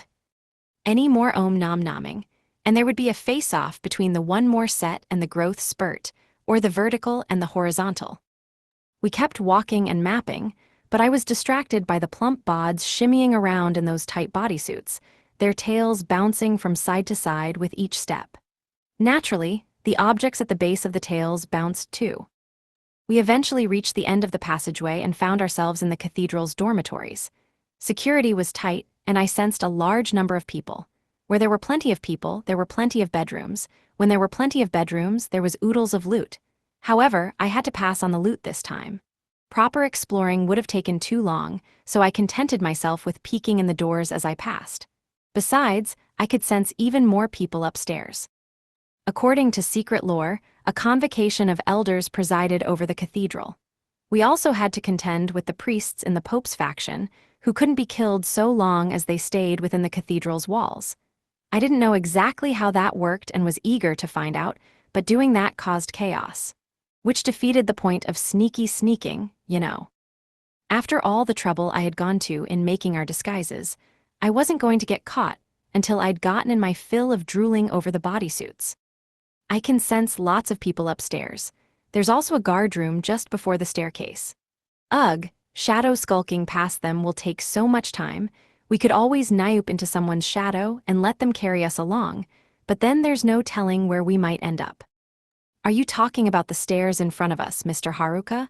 Let me have a listen, I can only hear noise from the left-hand passage. The right-hand corridor appears to be deserted. 3 cheers for bunny ears and wolf nostrils. It was too hard to get a clear reading on how many people were where, even with the help of presence sensing and area analyze. However, the twins' fluffy ears picked up that information with ease. What I wouldn't have done to fluff it up with the twins. Okay, huddle up. We're going to use Shadow Skulk to get past that guard room and go upstairs. Hey, huddle, I said. Not cling to Haruka for dear life, damn it. Dancer girl. You get mad when I touch you in inappropriate places, so quit patting my butt. I prefer being the patter, not the patty, thank you very much, and not in front of the twins. It's not that I mind getting handsy, but it's causing an ahum teenage boy problem. Look, I am all for whatever goes on in the shadows, but we have to keep things PG with the kiddos around. Not like they can see what's happening when it's literal shadow, but I think going at it like rabbits in front of a teenage rabbit is a big, big problem. Mostly for my sex appeal. The 4 of us stuck together like glue and traveled as a pack. We could see the world outside the shadow cloak, but the interior was pitch black. Even Jupiter eye couldn't pierce the veil in this 2-dimensional darkness. So how come my sense of touch worked? And worked so well? At least Dancer Girl had gotten over her funk, even if the underlying cause remained the same. Sleeping Beauty was still sleeping or dead or whatever she was. I even carefully administered a revival potion and crammed my massive mushroom into her maw to no avail. Sleeping Beauty was kind of a misnomer. She wasn't breathing, which was sorta crucial for sleep. Anywho, we made it to the top of the stairs and emerged from the shadows in the deserted right-hand corridor.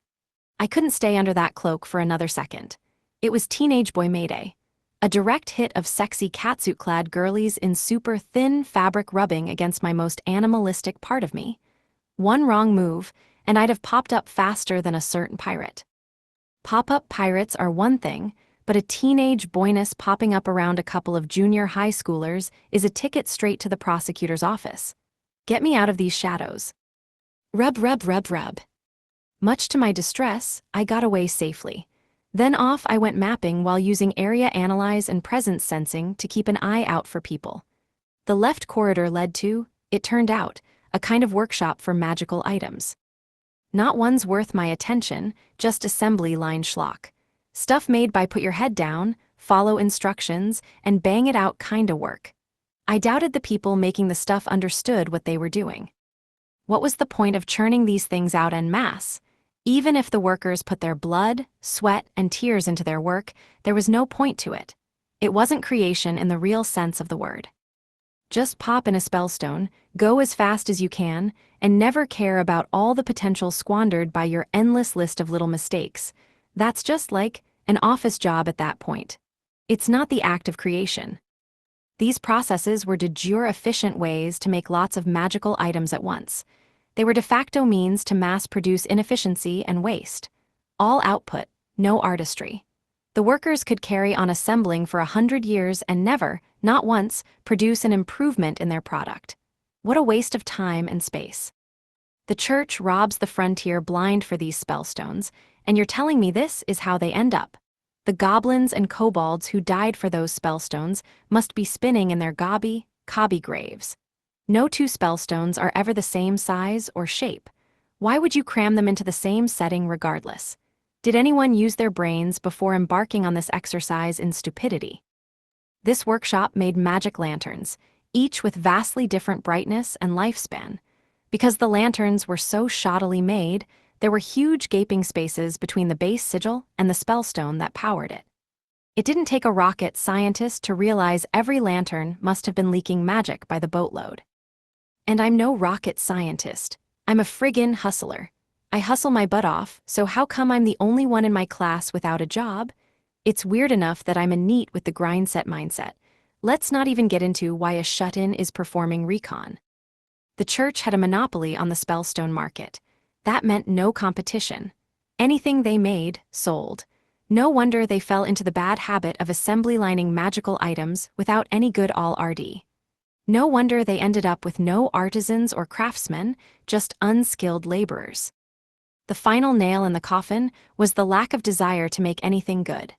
No one put any thought into their work, any love. Work that was only done because it had to get done could never improve. Advancements served only to increase the efficiency of churning out mountains of crud, the art of making the work easier for the laborer divorced from actual craftsmanship. These old farts have spent so much time locked up in their own cathedral, they've forgotten the meaning of the things their hands are creating. Ignorant of their customers' suffering, they worked. Confident in the eventual sale, regardless of ever-sinking quality, they worked. Bereft of imagination, they worked. Wish I could give 'em one of those lights and throw 'em into the woods for a night.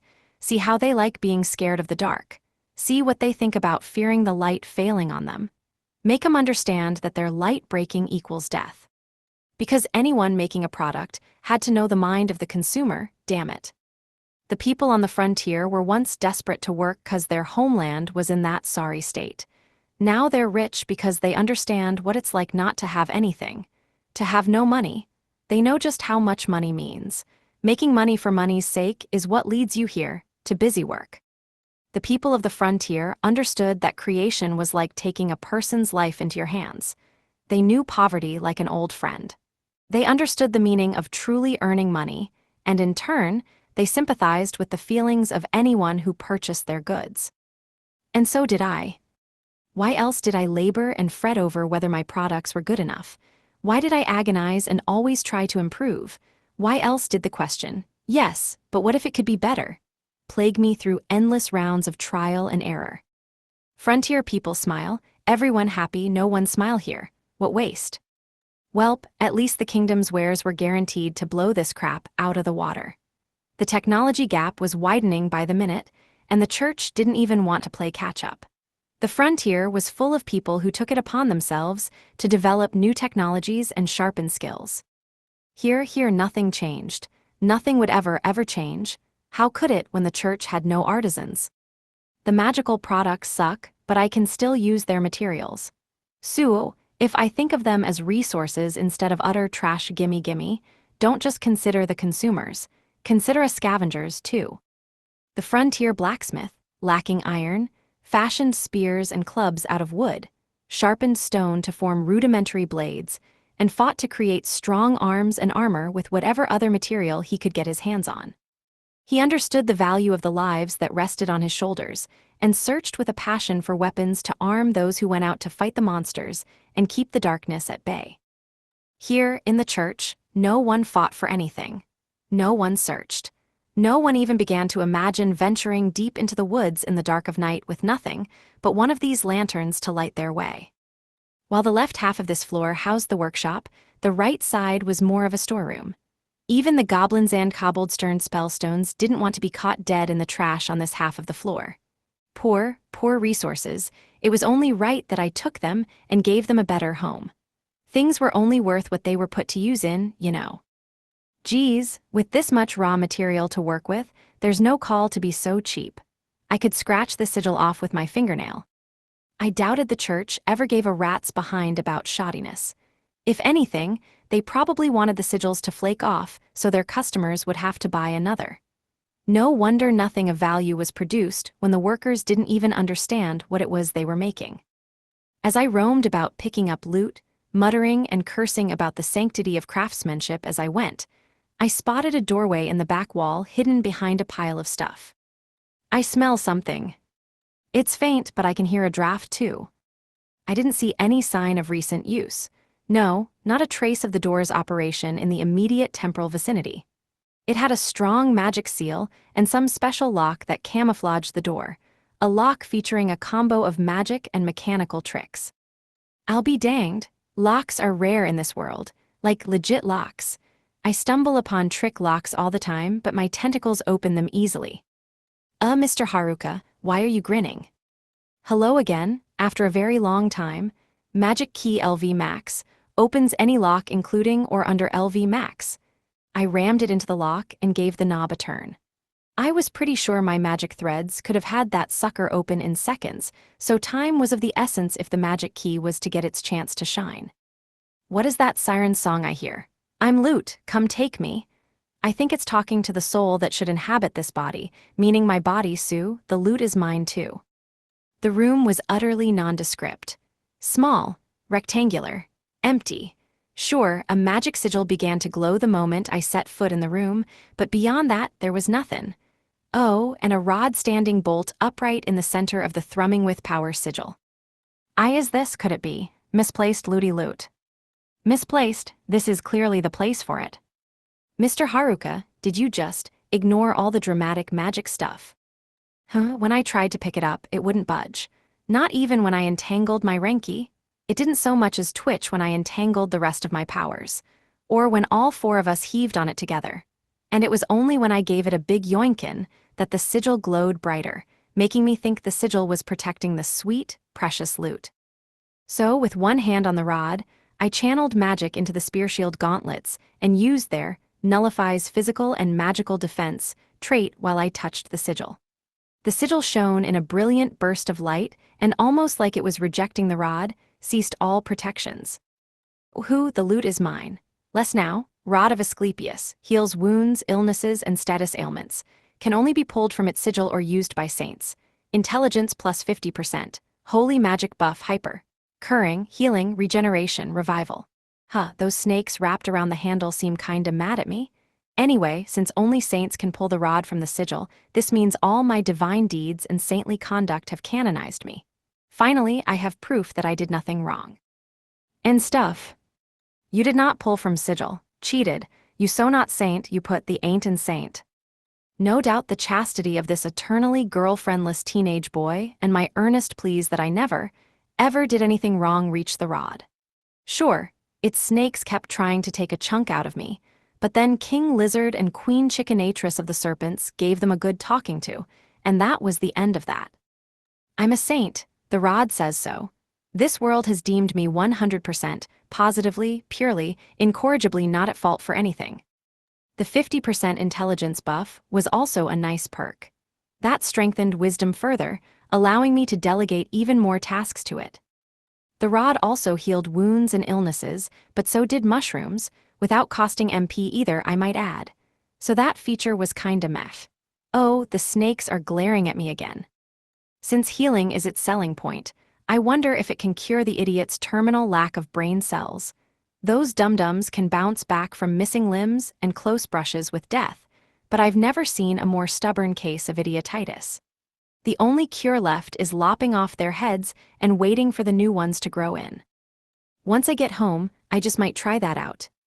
Day 114. Midday. The patrolling pikemen are picnic precept Philistines. The cathedral and the theocracy. I was a holy man, a saint even. My saintly nature had been recognized as I now possessed a rod that only saints could wield. That's right.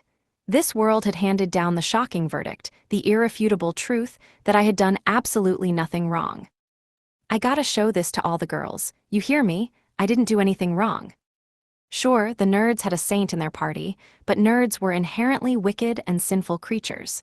Saint Nerd was unfit to use this rod. Only the pure of heart moi could be chosen to wield the mighty weapon, even if it made the rod's snakes throw a hissy fit. Yes, indeedy, I was a bona fide saint. Not only was the rod perfect for bragging rights, but it seemed like a useful piece of kit. I slotted it into the universe staff and duplicated that with the replicant sword for double the fun. Oh baby. I can feel it kicking in. It boosted wisdom too, along with the magic thread's revival and regeneration. It's doing wonders for my dignity too. I might evolve the Saint High School Boy title. Maybe I need to practice Meteor Fist first. Think that's a prereq for the title. That raised its own sticky questions. What was the difference between Meteor Fist and Tongbei Meteor? But those could wait. For the time being, I was just happy that the int boost kept my self-destruction at bay. Now I could focus on retaking control over myself. Thanks for making lunch. I took a break from playing with my new toy to spread out a picnic blanket and have lunch with 3 beautiful girls. Sandwiches, fried chicken, hard-boiled eggs, and potato salad. It was a feast. The girls slurped down mushroom soup while I nursed a cup of piping hot coffee. Ah, a nice, relaxing lunch with 3 hot girls in sexy bodysuits. Was this that culture thing people talked about? If so, why did a troop of yappy old night dudes who'd happened to wander by at just that moment have such an issue with it? Can you all buzz off? We were here first. We saved our spot with a blanket and everything. And can you not patrol right through where we're having lunch? If you get the food dirty, the girls are going to slaughter you. Some people have no common sense, I swear. Doesn't everyone know it's first come, first serve? He who lays the sheet gets the spot to eat. Yeah, it's mine. The 24 godly Aegis-bladed shoulder shield funnels transformed into swords, whirled through the air, and started slicing and dicing the old dudes. For all the sword stabbing going on, it was a pity no pirate popped out of their midst. Just old church soldiers. The shoulder funnels were almost entirely automatic, and the rod of Asclepius dramatically decreased the load they placed on my mental CPU. Speaking of that rod, it offered saintly healing powers, right? Since I was such a saint, I cast healing on the ragged group of captive young beastfolk women trailing behind the soldiers. Good thing I brought the twins along. Oh no, how cruel. Those poor things, we need to help them now. 'Cause beastfolk would flip when a human tried to rescue 'em, you know? So I opted to heal them from afar and ignore the distrustful glances they threw my way. They didn't mind Dancer Girl. She was, well, I actually had no idea if she was human or what, but the beastfolk girls trusted her and her cat ears. Too bad no one wanted to see a teenage boy with cat ears. So I provided mushrooms, a hot bath, towels, a change of clothes, and a simple meal, something easy on the stomach before retreating out of sight. I wanted these beastfolk women to feel comfortable. It was pretty obvious what purpose the girls were captured for. See, just ahead were the priests' dormitories. If what I'd heard was true, and it was, the priests in this church were forbidden from carnal activities with human women. Beastfolk, though, didn't count. They weren't people, right? Bunch of dipshits. The priests used a similar line of logic to so-called holy spirits or the blood of God, a god I didn't believe in, Nasiri. By that argument, no one should object to me burning a bunch of old dudes, right? Yeah, 'cause they're not people either. By now, Dancer Girl and the twins were probably helping the beastfolk girls into the bath or proper changes of clothes. So, to stymie any peeping toms, I burnt out all the old men's eyeballs. As a wise man once said, purge the real filth, you know? And if a wise man said it, that's good enough for me. I sprayed a mist of oil over the old dudes with wind magic, cut off all their escape routes, and set the room ablaze, oh, except for a small air hole. I didn't want him to run out of oxygen and choke. Gotta make sure no one passes out from carbon monoxide poisoning, you know? Yeah, isn't that how it works? Gotta have that fresh air so they can feel every second of it. Doesn't the church claim that fire has cleansing properties? Isn't it nice of me, teenage arsonist that I am, to give you a chance to get nice and crispy? A chance to wipe the filth from your soul. Some priests tried to leap away from the spreading bonfire. However, I whomped them all with my staff and very courteously shoved them back into the flames. Call that catch and release. If the cathedral kept casting revival to bring them back to life, all I had to do was burn them until revival gave up. It was so hot that I started feeling a little charred myself. The priests, though, they were going up like tinder, blood spurting from their blistering throats as they rolled across the ground in bundles of flame. The cathedral's blessing must not have been as powerful as I'd been told, because the pace of recovery just couldn't keep up with the spread of my hellfire. I took pity on them. That's right, I started casting revival on them too. Arg. It hurts, it hurts. Yog. Yup, that's fire for ya. Their faces were warped in blazing rictuses of pain. Their croaking voices scratched their ways out of their blackened throats. What was that? Did you just say, help me? You couldn't have. See, you can only call for help if you help other people. Why ever should I help you? But out of the sheer flood of kindness from my kindness-laden heart, that's what they used to put on my report card when I was a kiddo, I'll revive you and set you ablaze as many times as needed. Gosh, I'm such a nice guy. Maybe this is why I was made a saint. My own skin was developing deep, searing burns from the proximity to the flames, but I simply used revival on myself as I went on turning the priests to lumps of burned charcoal, the cathedral's blessing failing to keep pace with the conflagration. The priests thrashed in pain, their skin carbonizing to a deep ebony as they morphed into effigies of anguish. The fires raged on, claiming the ash the priests became, until the human-shaped ash piles collapsed and dissipated, first into dust and then, when even that burned, nothing at all. It's your lucky day, what? I thought you always wanted to go to heaven. With that done, I went back to the girls. The Beastfolk girls had all cleaned up nicely, and they bowed to me as I walked up. They looked terrified of me, though, trembling and everything, and I couldn't blame 'em either. I stepped back and called Dancer Girl. So, what's the game plan? Did you ask these ladies what they want us to do? Kill all the priests and take their stuff as payback, maybe? Capture the whole congregation and drag 'em back to the Beast Kingdom in chains, perhaps? Oh wait, sorry, I already kinda burned all the priests alive. Boy, did I work up a sweat. Wanna be set free? Biggest priority. We spy no more, only kill every last priest here. This a church, yes, but no God here. Dancer Girl was furious, and no wonder. She was a priest of sorts herself, come to think of it. She had the Shrine Maiden and Heretic Saint titles. She disapproved mightily of fellow priests committing such atrocities. And yet, why was she upset with my new status as certified, genuine, 100% saint? I had the rod of Asclepius and everything. See, even the snakes acknowledged me. Well, they were looking away and wishing they were anywhere but here, but that still counted. I had proof of my teenage boy's saintliness. Hello, is this thing on? Is anyone listening to me? Here, the twins turned back. If we all kept exploring, we were bound to get caught.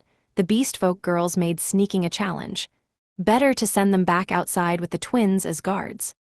You think anyone's noticed there's an intruder yet? That blazing wall of flame might be a tip-off.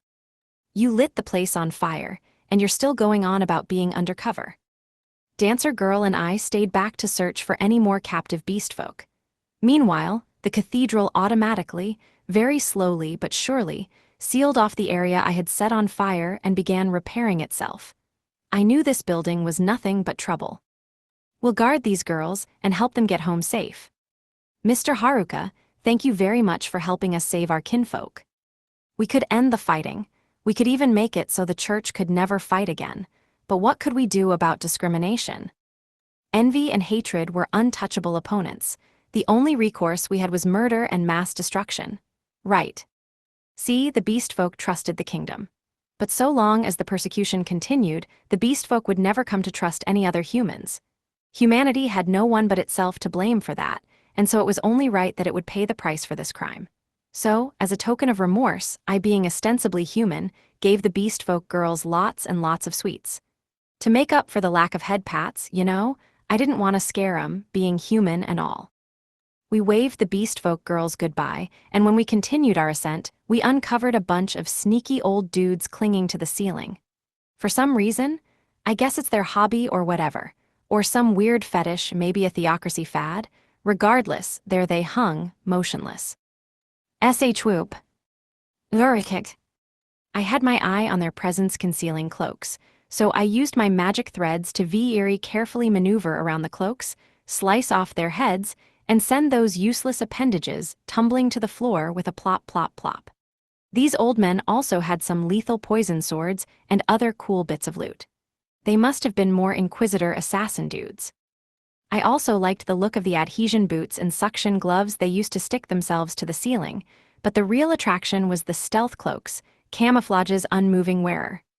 Like appraisal suggested, so long as the cloak's owner remained still, they couldn't be seen, which was kinda useless. Bummer. But loot was loot, so into my item bag went the stealth cloaks.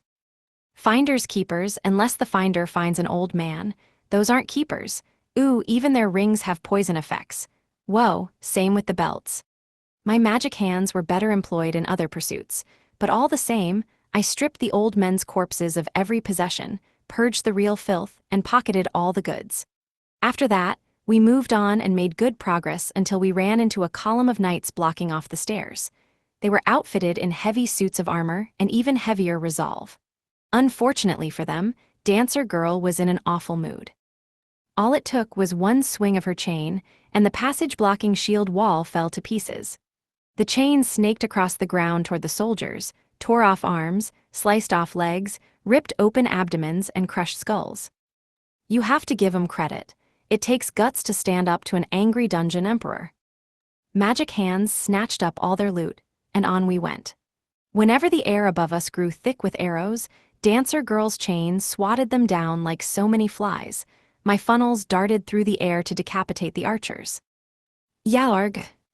GRRHHK, monsters. Erg, God save me. Well, this just goes to the show. The church dudes don't recognize the beast folk as people, and they don't recognize us either. Man, I don't give one fart what that old god dude has to say. Where I come from, we have an old dude with a mohawk who says, "Purge the real filth." Ya dig?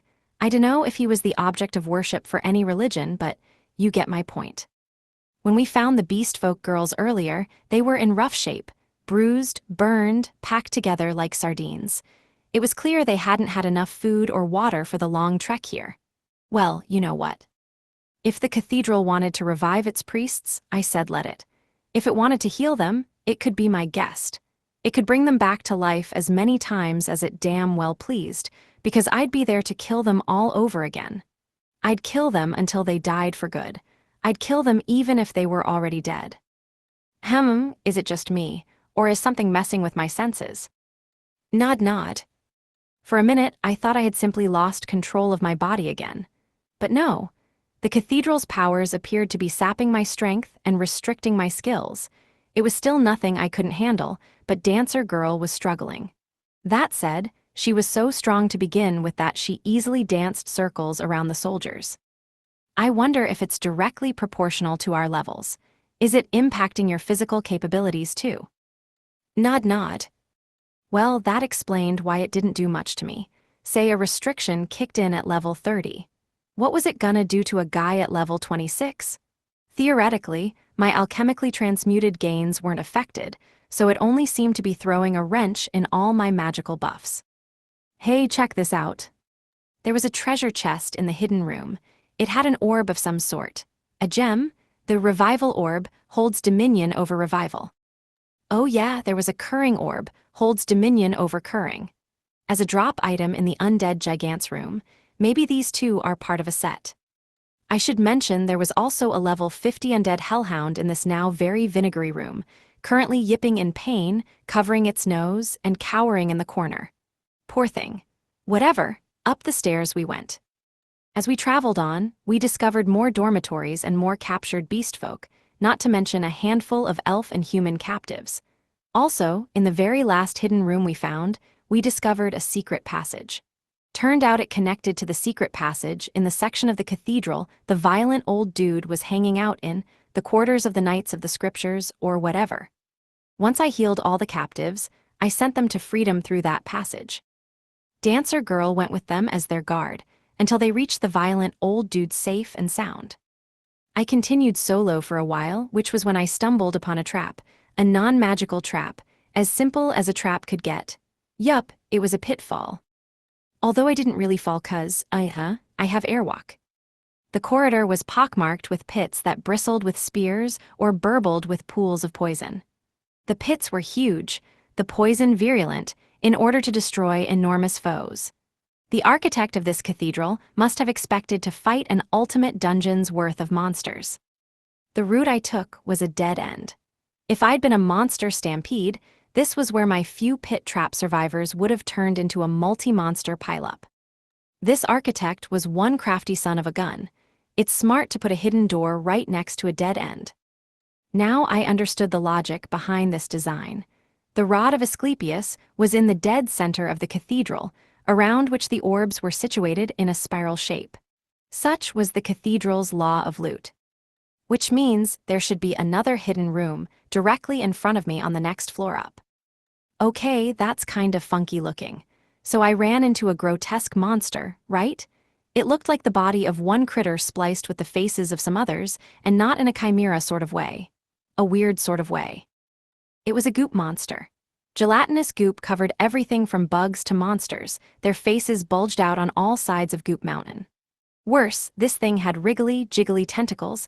This was a battle I could not afford to lose, a battle that put my pride, my dignity, my very identity as a teenage boy on the line. A tentacle tournament. Tentacles spawned from me and surged toward the goop monster. My chickanatress crowed, my lizard hissed. The goop monster jiggled in fear. And in battle, intimidating your opponent is the key to victory, you know? All the many faces on that horrifying mass of slime cringed in horror, no doubt at my saintly virtue. I was, after all, as saintly as they came. Day 11. Midday. Breaking teenage boys' kink list leaked to media. Incontrovertible proof, Haruka is a furry. The church and the theocracy. Hundreds of creatures' faces writhed within that abomination. That thing. Their mouths yawned wide in unison as if they were about to scream in chorus, and from them issued blasts of magic and poisonous goop. You, and I'm just talking about the goop. Don't get me started on the poison and curses. Leaping and lunging, I dodged my way through the bullet hell barrage and attacked the mass of writhing tentacles. And then I released a purple cloud of poisonous gas. Word to the wise, don't take on a guy with a bajillion hydra heads and the chickanatress and lizard power couple. With serpents like these, I could probably kill the poison king or poison god or poison whatever. With 2 universe staffs, I batted down onrushing poison globules, while the snake's auto attacks blasted down other toxic warheads. My fugly tentacles speared the fugly mound of goop over and over again, stabbing every one of the numerous faces spotting that thing's goopy hide. I did a thorough job of it, if I did say so myself, but no matter how much I stabbed, no pirate popped out. Once that ordeal was over, I used appraisal on this mystery monster. Turned out it was called a LV, 75 Demon Soul Eater. The animal heads were trophies taken from the many creatures the demon had possessed. Explains why it had so many different kinds of poison. It absorbed the skills of every beast it swallowed and added their HP to its health bar. Unless every one of the sub-creatures was slain, the goop beast wouldn't die. Hence why stabbing the whole thing at once was the key to killing it. Guess it didn't swallow a pirate though. The demon was virtually unkillable otherwise. It had an inexhaustible reserve of life to draw on. It would have taken many hands working in tandem to bring it down. Probably even an army wouldn't have done the trick.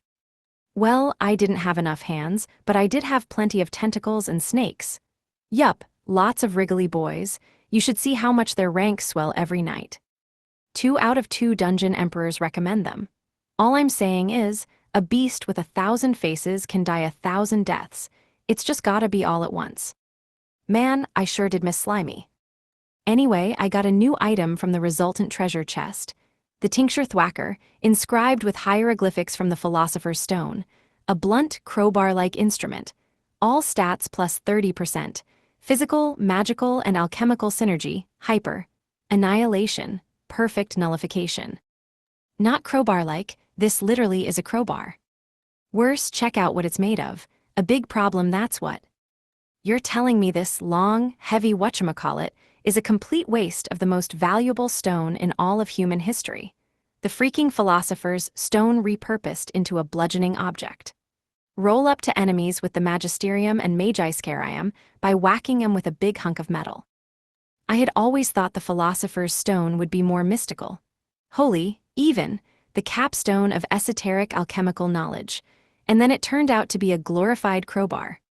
The medieval European alchemists sought out the Philosopher's Stone. They claimed it was a substance or a formulaic structure, if I recall correctly, not a crowbar. Also called the tincture or the powder. This pinnacle of alchemical and magical might purportedly possess the power to create gold, function as the universal catalyst, or create the elixir of eternal youth. But all this bar could do was split skulls. I guess the physical, magical, and alchemical synergy trait is sort of like a universal catalyst. Annihilation, though, that's no weapon of bludgeoning, that's a weapon of mass destruction. Well, I guess it's a broad term. As for perfect nullification, I guess that's annihilating magic.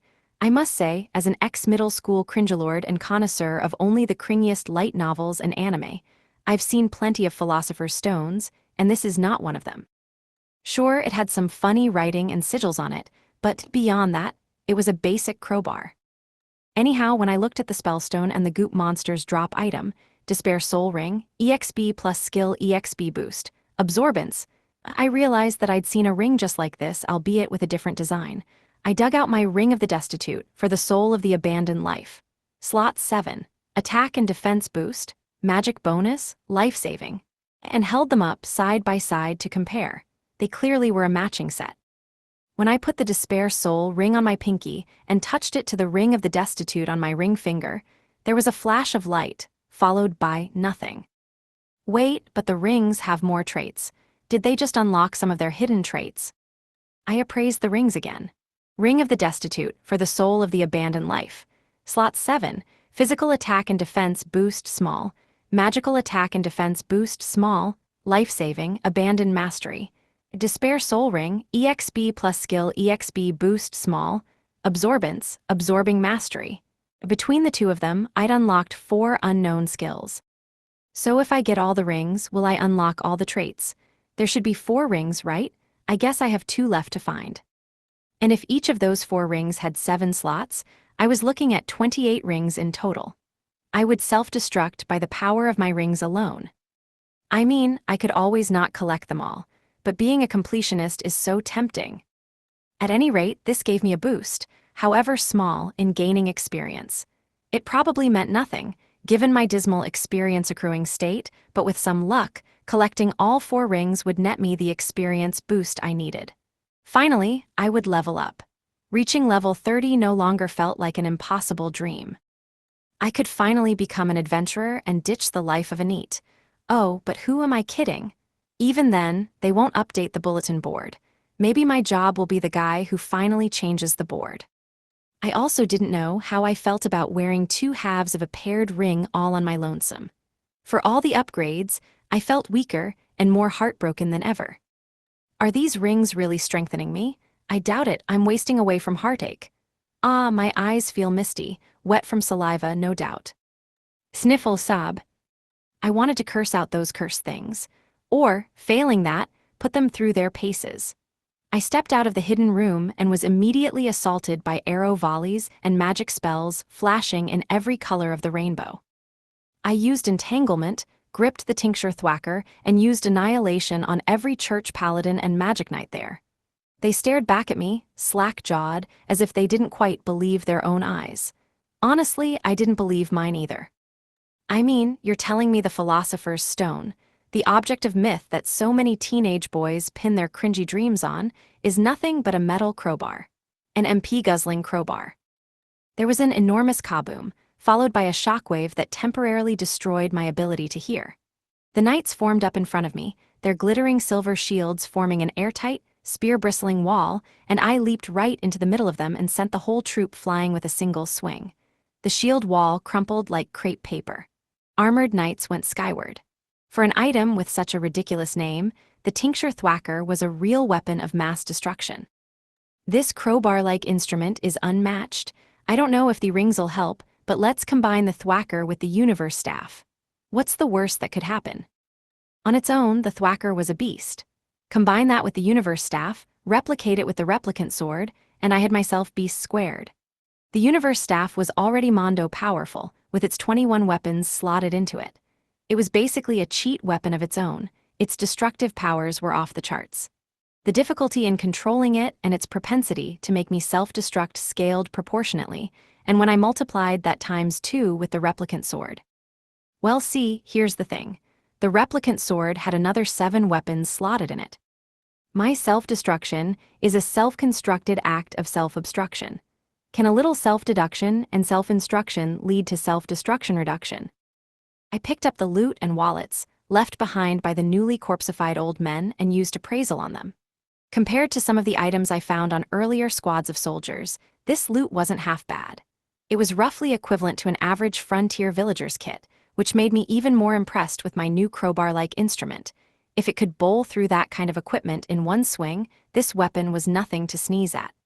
In a dungeon emperor's hands, it would have been nigh on unbeatable. A terrifying thought.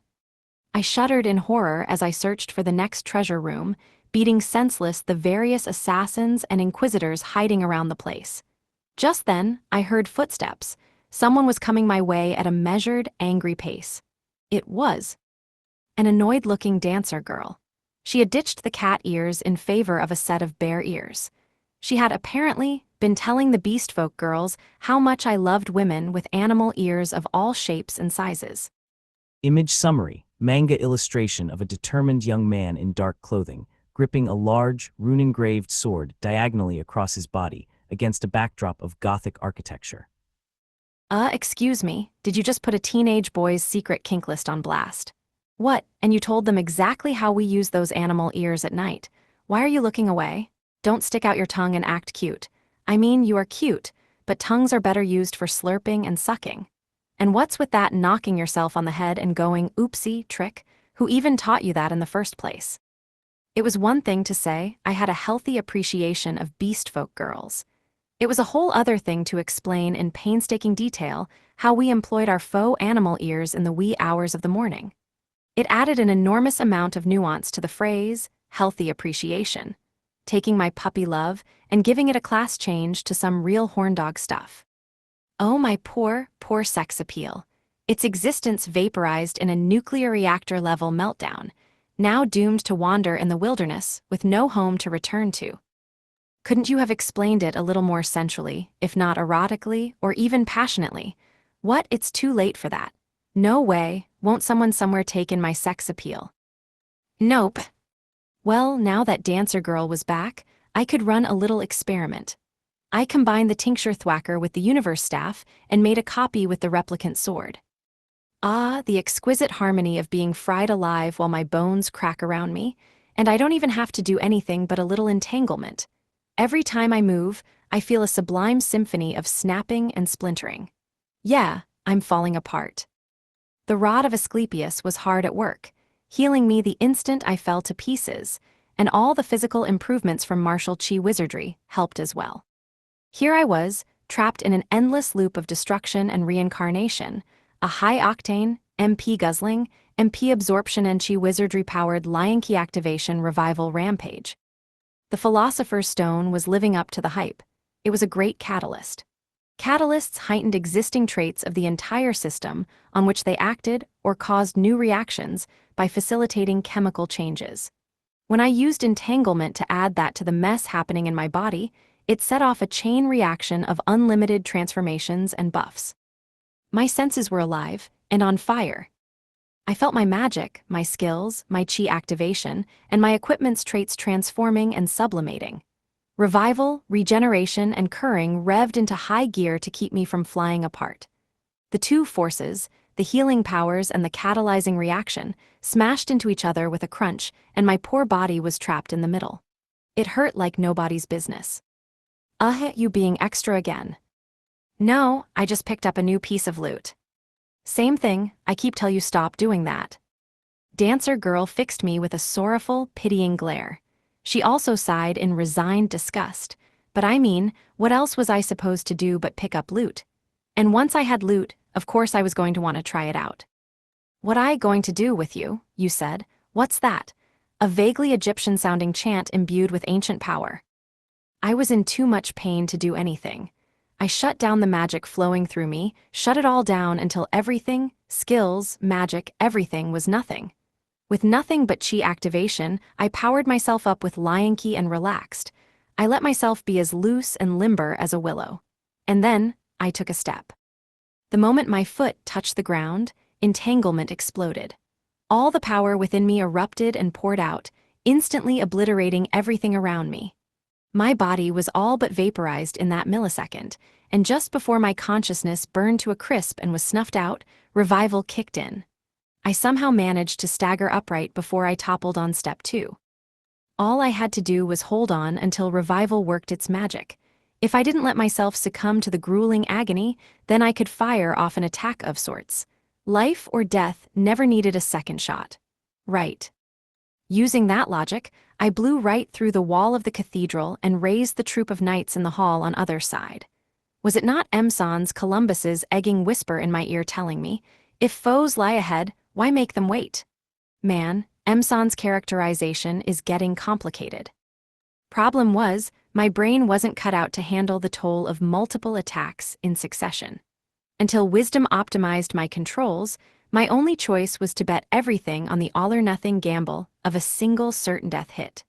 TLDR, no matter the world, the Philosopher's Stone, or, in this case, crowbar-like instrument, was dangerous business. Honestly, I was kinda scared of it.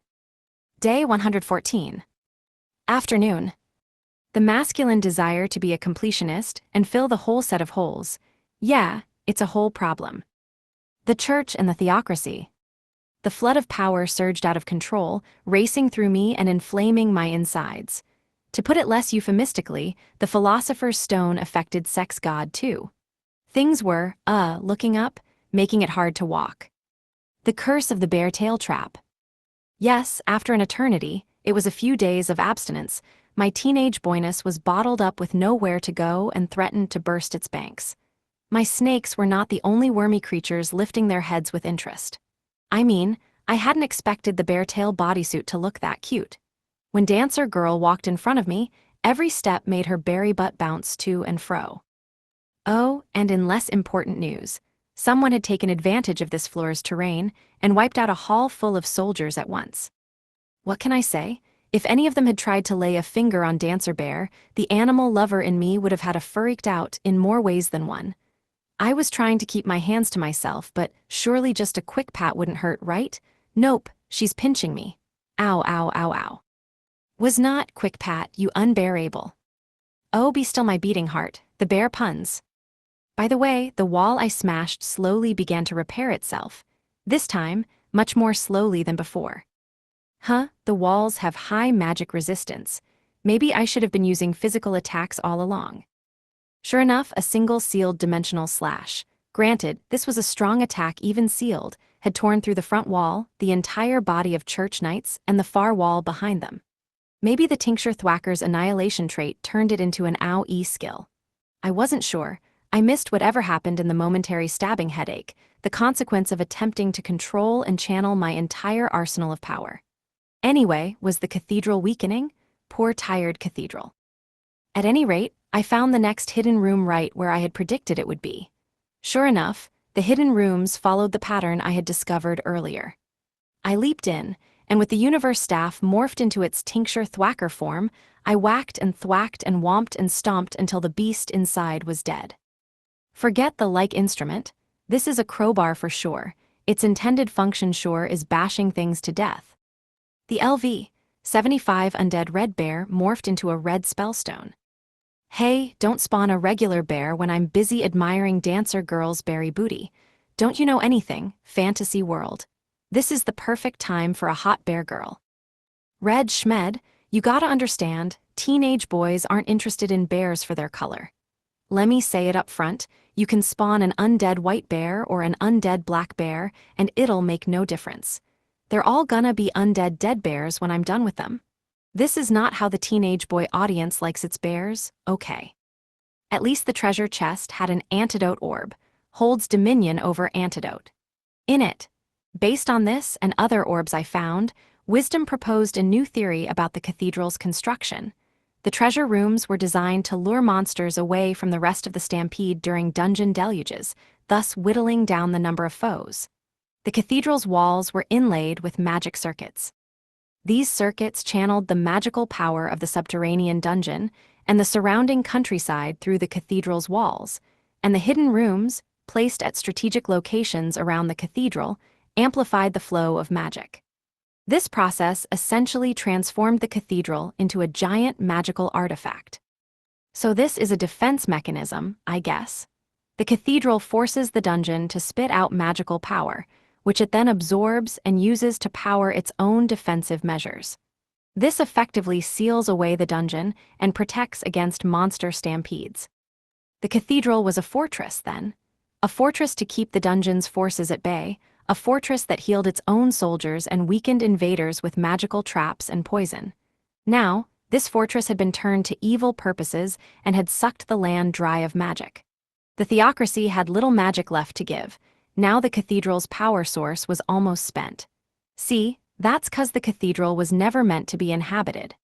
Its original architect had never built any dormitories, which explained why the living quarters were located in such an odd place now.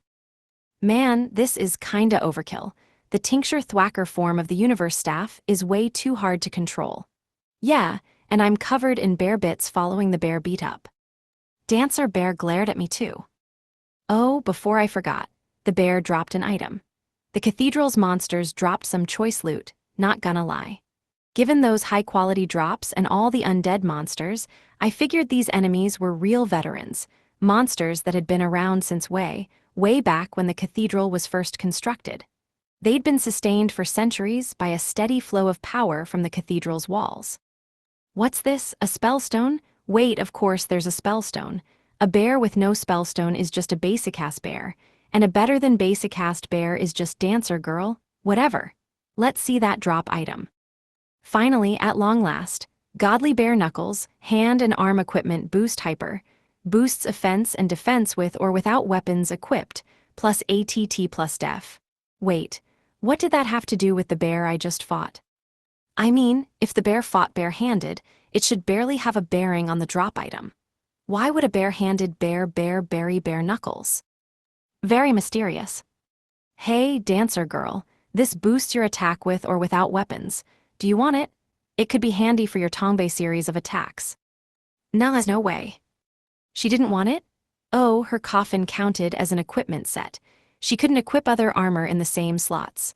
That meant Miss Armor Rep probably wouldn't want the bare knuckles either. I'm torn. The leather gloves have one slot left, but I'd love to use this bad boy to power up the universe staff. Dancer girl glared at me. Ah, glares, the universal signifier of disapproval toward gear power-ups. But if I couldn't trash my foes with the universe staff, I was bound to be deader than a doornail in this darned dastardly Dungeons and Demons having domain. A guy needed to protect himself in a place crawling with monsters and old men. So I combined the bare knuckles with the gloves. Spearshield gauntlets.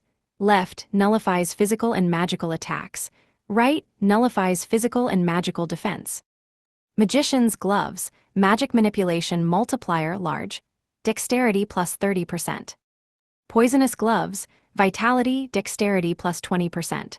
All status ailment plus poison infliction and resistance, large. Shell wristband, vitality plus 20%, physical and magic attack resistance, large. Brass knuckles, power, speed plus 30%. Knockback, fainting spells, chi wizardry, plus ATT. Plunder glove, speed, dexterity plus 40%. Equipment plundering requires physical contact. Trait copying, limited to one trait, requires physical contact, plus technique control. Godly Bare Knuckles, hand and arm equipment boost hyper. Boosts offense and defense with or without weapons equipped, plus ATT plus def. With that, all 7 glove slots were filled. If needed, I'd swap out number 4, the shell wristband, later. But hey, now I had a set of gloves that gave me a nice little stat boost without too much load on my mental resources. Next up, why not give my boots a turn? On to the boots. Speed bonus boots, speed plus 30%, rapid movement. Resistance greaves, perfect resistance. Physical and magic attack shock resistance multiplier large. Adhesive boots, allows the user to stand on walls and ceilings. Iron Greaves, Vitality plus 20%. Physical Defense Boost, large. Steel Leg Plates, Vitality plus 20%. MP Hardening. Metal-tipped boots, Vitality plus 20%. Total Greaves, Vitality plus 30%. Body Protection, Physical Resistance. I already had a complete set of 7, but I also had another set of boots left over, the Tough Boots, Vitality plus 10%. I had bought them back when my self-destruction was extra bad. They weren't getting any use, but I hated to part from them. What if I just didn't? What if I just held on to them? The rest of my boots were dungeon-found equipment, and I could give them away to other people if needed. Ooh, but I do really like the grip and cushioning on these adhesive boots. I can't give those up. Wait, are all my cape slots full too? Invisibility Cloak makes it difficult to detect the wearer.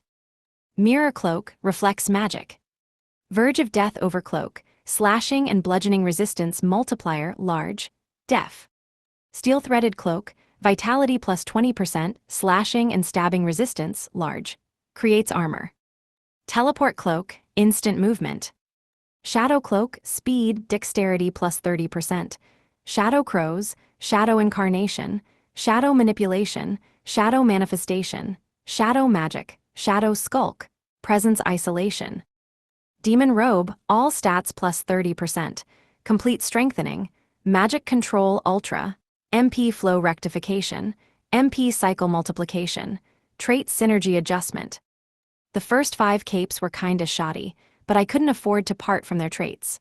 That, in turn, lead to more self-destruction, but those traits, they were lifesavers, man. I could swap a cloak out for a traitless piece of equipment to give my brain a break, but entangling weaker equipment was pointless. Why cut back on self-destruction only to die from low defense and poor armor? I'm hesitant to cut back anywhere. Guess I have to keep everything. Fantasy weapons and armor are the stuff of teenage boy dreams, you know. I decided to give the bare knuckles a test run just to get the hang of them. I channeled magic into them and immediately fainted. Holy cow, these knuckles were bonkers. Banana batshit bonkers level bonkers. My skills and traits were not the fainting culprits. They were the Mistletoe-wrapped entwined branch and the 16 other things in my universe staff, so 19 weapons and multiply that by 2 for the replicant sword. Then on top of that was the philosopher's crowbar-like instrument. Then that was multiplied by the replicant sword and the godly bare knuckles traits piling on. So what felt like a little oopsie-poopsie dizzy spell was actually me hurtling toward the jaws of death. If not for the rod of Asclepius, I would have been in deep doo-doo. All I need is a little elbow grease, some training, and I'll be used to it no time. No, take off some equipment, take off.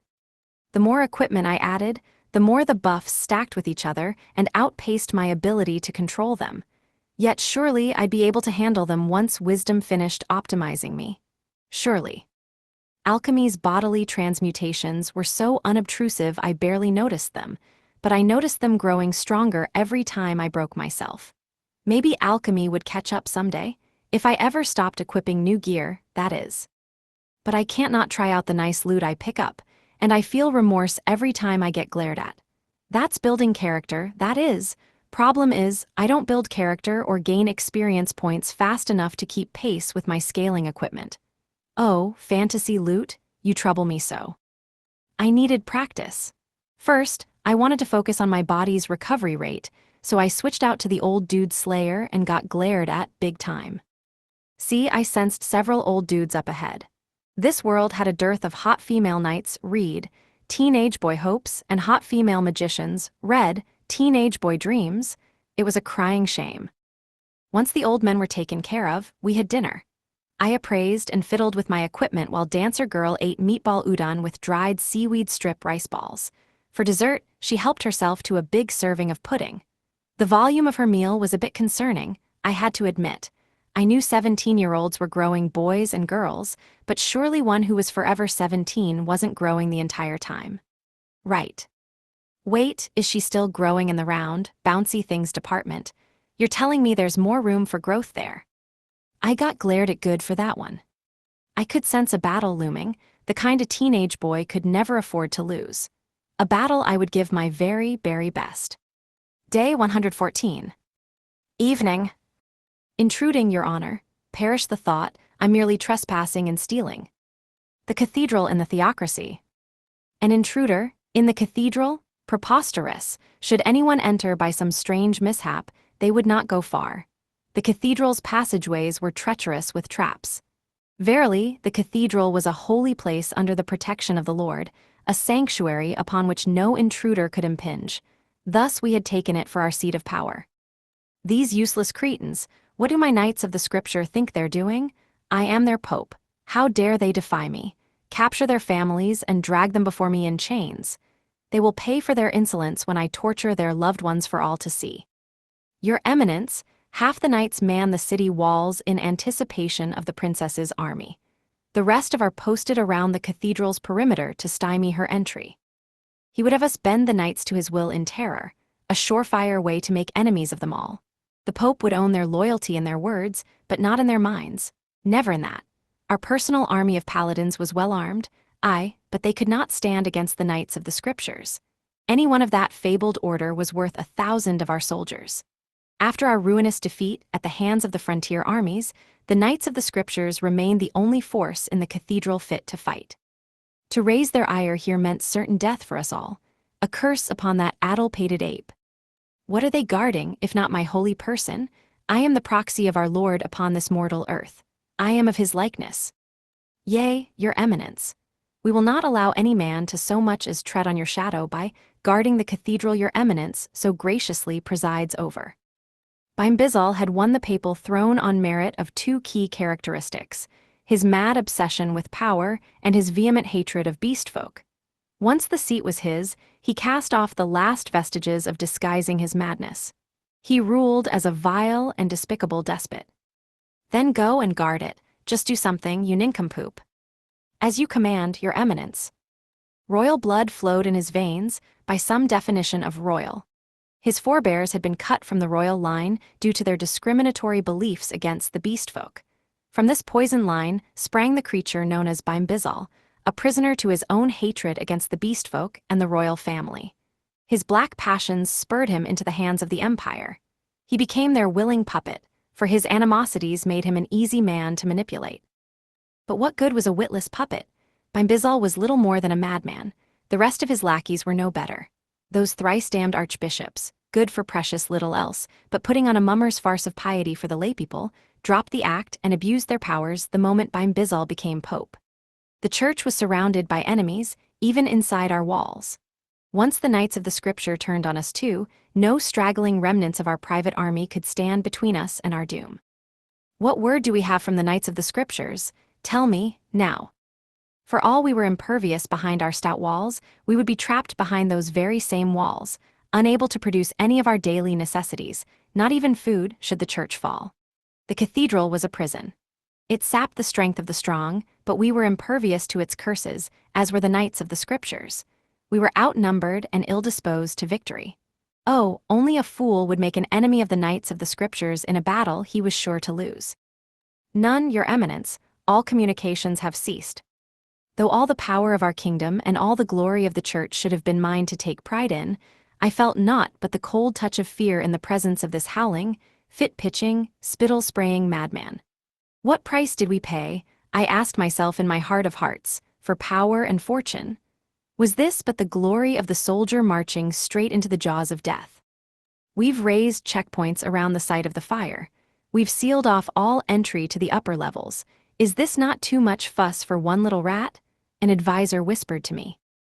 Yet if we were to extend tidings of peace toward the beastfolk, we would inevitably incur the Empire's ire and be crushed under their heel. Our alliance with the Empire saved church and country, and still, the idealistic Orthodox sects never tired of quibbling with us over it. Tell that to His Eminence yourself then, or if you cannot capture the rat, better yet kill him. My interlocutor was a fool. They were all fools, all of them. The knights were good for little more than violence, the rest of this blasted faction good for little and less, yet I was forced to rely on them. I had no one else. No, none of us had any other savior. In the course of revising the doctrine, raising the Pope up from among our ranks, and claiming dominance, we had purged all dissenters, exiled all who were brave, honest, and true. Rat catching is not work fit for knights. Let the animal be our mouser. The Pope sneered at us who had only ever wanted some of the glory for ourselves. He cast us aside when we now stood on the cusp of falling from power. Now, to other matters. Have you an answer as to why the cathedral is growing weaker? No, Your Eminence. However, we have word that it may only be temporary.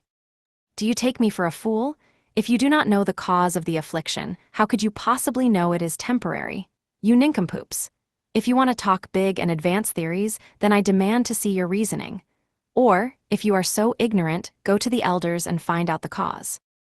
The cathedral's preservation was the onus of the convocation of elders, for it was they who safeguarded the cathedral's secrets. We have lost contact with the paladins and magic knights sent to the middle floors. So too with the inquisitors.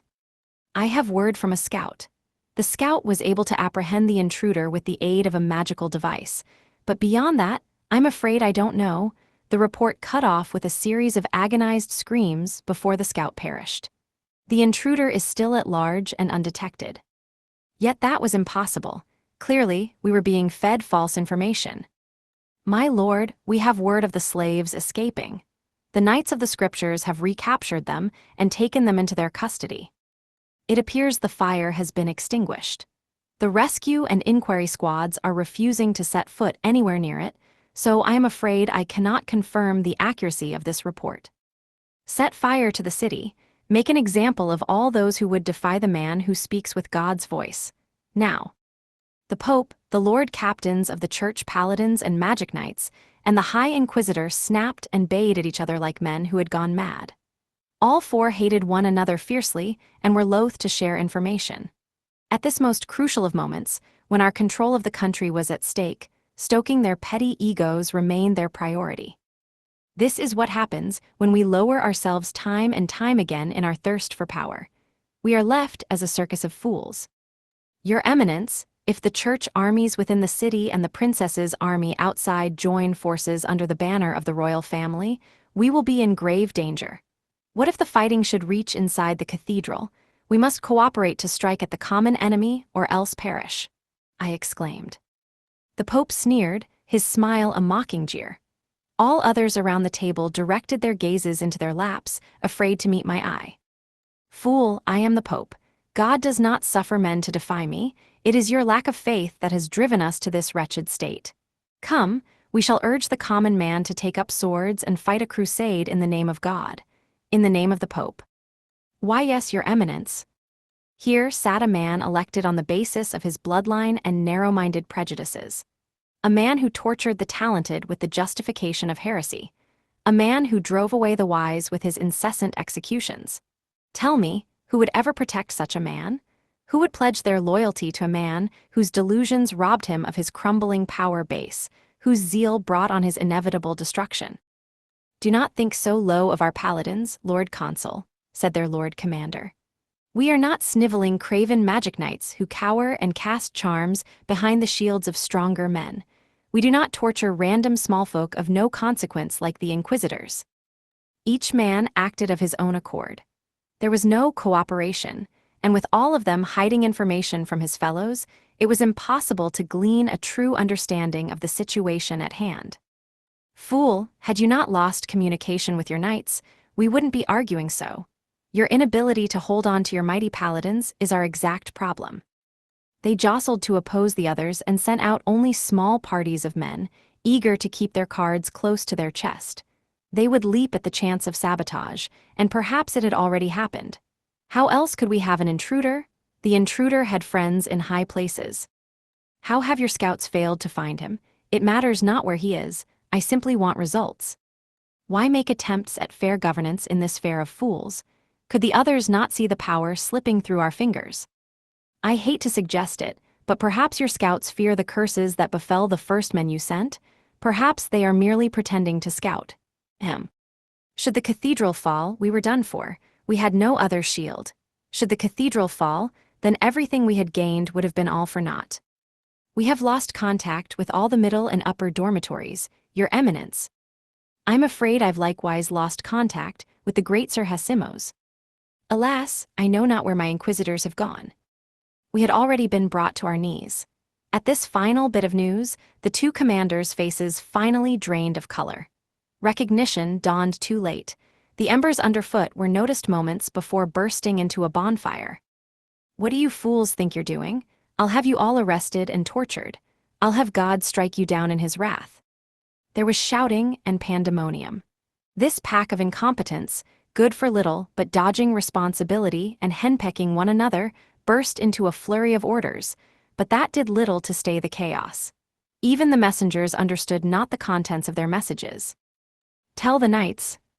What do the inquisitors think? Where are you, damn you? These delayed missives only served to further the mayhem.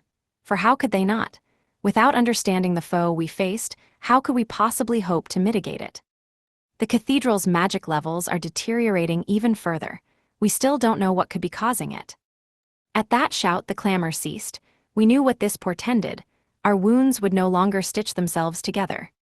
Our artificial strength would wane and soon flicker out altogether. Our knights, once so proud of their blessing-enhanced armor, now trembled in fear. It was too late to act, too late. Yet if we did not act now, everything would fall and shatter around us. There was no choice but to abandon the theocracy. Abandon Central. Abandon the holy city. But the cathedral, here, we would make our last stand. We had no other option left to us. Day 114. Evening. Man, don't you hate when you're slow to get it up? And by it, well, let's just say, my level. The cathedral and the theocracy. Switching to dual-wielding the old man Slayer was the right choice, since my self-destruction outpaced my healing. I made my way down the corridor, dodging arrows, boulders, and guillotine traps along the way. I batted down the peskiest of the arrows and ran through the air to sidestep boulders. Dancer Girl swung her chain in circles, knocking back arrows and stones with glee. Remind me, why do you have a shield again? The replicant sword's MP and HP absorption traits made healing a breeze, even if it contributed to me falling apart. Problem was, traps had nothing to absorb. Using the replicant sword would have been wasting resources. So the old dude Slayer was a superior choice. It didn't have any self-destructive properties. As much as I valued collecting data with the universe staff, I sort of needed my MP to recover. And, like a functioning body, not being in constant pain was a perk, too. Each attack only lasts a moment, so I can bear the pain if I need to. But if I attack over and over again, the pain will eventually drive me to delinquency. Next thing you know, I'll be racing horses, stealing the stained glass right out of the cathedral windows, and like a bat out of hell, I'll be gone when the morning comes. It's not a phase, Mom. There was also the oddly surreal sight of a pack of old men flattened up against the wall holding their breath. They all held some weird pose like they were lying in wait for someone to come by. They probably thought their stealth cloaks, camouflage's unmoving wearer, let them blend into the wall. Course, I could see them just fine. I'm telling you, it was surreal. But do you need to pose? Aw man, not again. Okay, Dancer Girl, you take the would-be sneaky squad on the right. I'll peel off the old dudes stuck to the wall on the left, and we can meet up in the middle to beat them all up. Sound good? Nod nod. The old dude's camouflage only worked when they stood stock still, so they were sitting ducks. They waited for us to pass by, and the moment our backs were to them, they stayed exactly where they were, up against the wall. Well, I couldn't have that. I picked up the pace a little, kicked off from the ground, and launched myself skyward. Eat my Tongbei double dropkick. Then how about a Tongbei lariat? And for my piece de resistance, a flurry of Tongbei wall stomps. Nothing beats a Tongbei thrashing. Even with no weapon equipped, I was dealing major damage. The godly bare knuckles, hand and arm equipment boost hyper. Boosts offense and defense with or without weapons equipped, plus ATT plus def were super effective. That said, I couldn't see how knuckle gloves were in any way related to Tongbei double dropkicks, but hey, who was counting? Let the stripping begin. Too bad these aren't hot babes. Single manly tear. As I spoke, I got to work with the plunder glove. Its equipment plundering requires physical contact. Trait certainly made the process easier, but this was still a tedious task. Where's the fun in touching old dudes? The day people take up fondling old men, it's game over for us teenage boys. Meanwhile, on the other end of the room, the sleeping old dudes were in for a rude awakening at the hands of Dancer Girl's chain. It was kind of unsettling watching them in real time develop a fetish for being whipped by a cute girl with bare ears. But at least I could comfort myself with the fact that none of the old men would ever wake again. At that point, it looked like this light warm-up had helped me make a full recovery from my self-induced injuries. The pain, too, had reached a manageable, everyday level. I sheathed my sword, equipped the universe staff, and gave that a whirl. I'll be damned, my universe staff is growing longer. Maybe combining it with the Philosopher's Stone caused some kind of chemical reaction. The Philosopher's crowbar-like instrument, that is. I used appraisal on it. Universe Staff, a staff that encompasses all of creation, absorbs EXP slot 7 items, synergy, super speed, power-up. Holy cannoli. Now that I think about it, I realize I haven't used appraisal on this thing since before it was the Universe Staff. Back when it was the wooden stick, all of its skills were unknown. This thing gained EXP like a mofo when I wasn't looking. This is a legit cheat weapon now. The synergy trait had a hand in it too, I wagered. Between all the traits from the other weapons, super speed and power-up, well, this staff was stacked. One of those late bloomers, I suppose. Whenever I grow, the universe staff shows. Wait, if it's constantly stealing my EXP, does that mean its self-destructive power is constantly increasing too? What was this? A power struggle over power? A literal struggle to survive? A hostile encounter over experience? I didn't know. The one thing I did know was that I had no choice. I had to use the universe staff, because the powers that be considered it a wooden stick. I was still only level 26. I could only equip the crappiest of weapons. Actually, I could equip and use any weapon I wanted, but the weapon effects wouldn't activate for me at my low level. Anything like divine swords were too much for me. I did a little human experimenting on the nerds, all well over level 100, and made them try equipping one of my divine swords. This lasted for all of a second before the nerds collapsed under the strain. And if one had managed to swing the darn thing well, it wouldn't have been pretty. There would have been no nerd left to scrape off the ground. They'd have gone from otakus to notakus. Anyone who wanted to use a divine sword probably needed a level solidly in the triple digits. But if I combine it with the wooden stick, it's treated like the wooden stick, then I can use it just fine. I was, in fact, the only one who could use the OP universe staff. It was life-threatening in other hands, wisdomless and MP battery-less hands. Many of my other weapons were likewise too dangerous to leave lying around. Instead, I stuck them in my universe staff. That staff was quickly becoming a hazmat storage facility. Yup, shove 'em all in, that's my motto.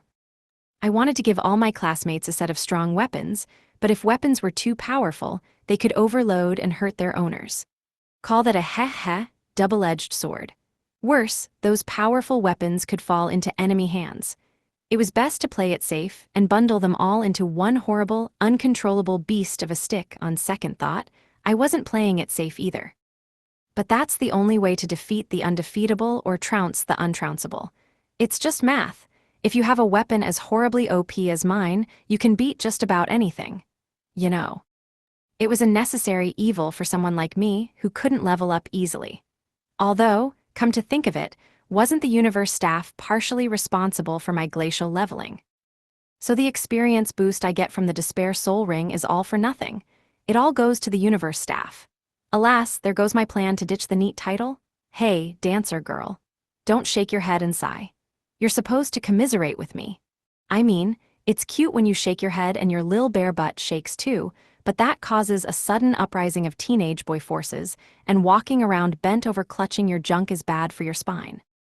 Bad posture weakens Lion Key activation too. Yup, gotta watch out for my posture. Watching your posterior can come later. The bear tail was a mighty, malicious thing indeed.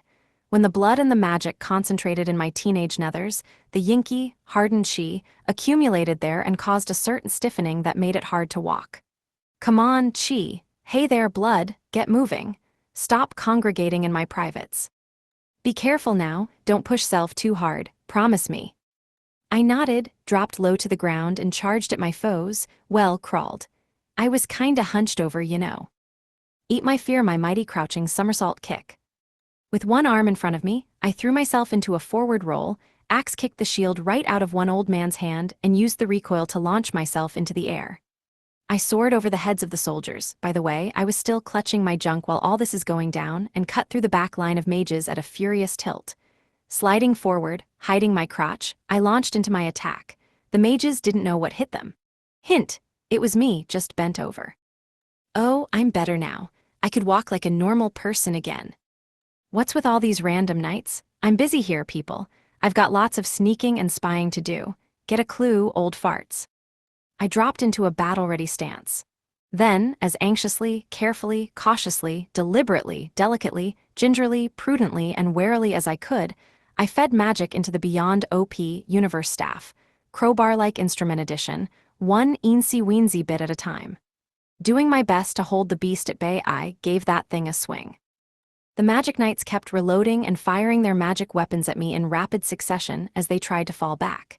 These magical attacks were invisible, but I had no trouble dodging, dipping, and ducking my way through them before bonking the Magic Knights into pulp.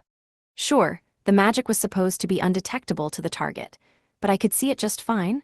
All magic was visible to Jupiter Eye, even attacks that were supposed to be undetectable, even traps enchanted to be invisible to the naked eye.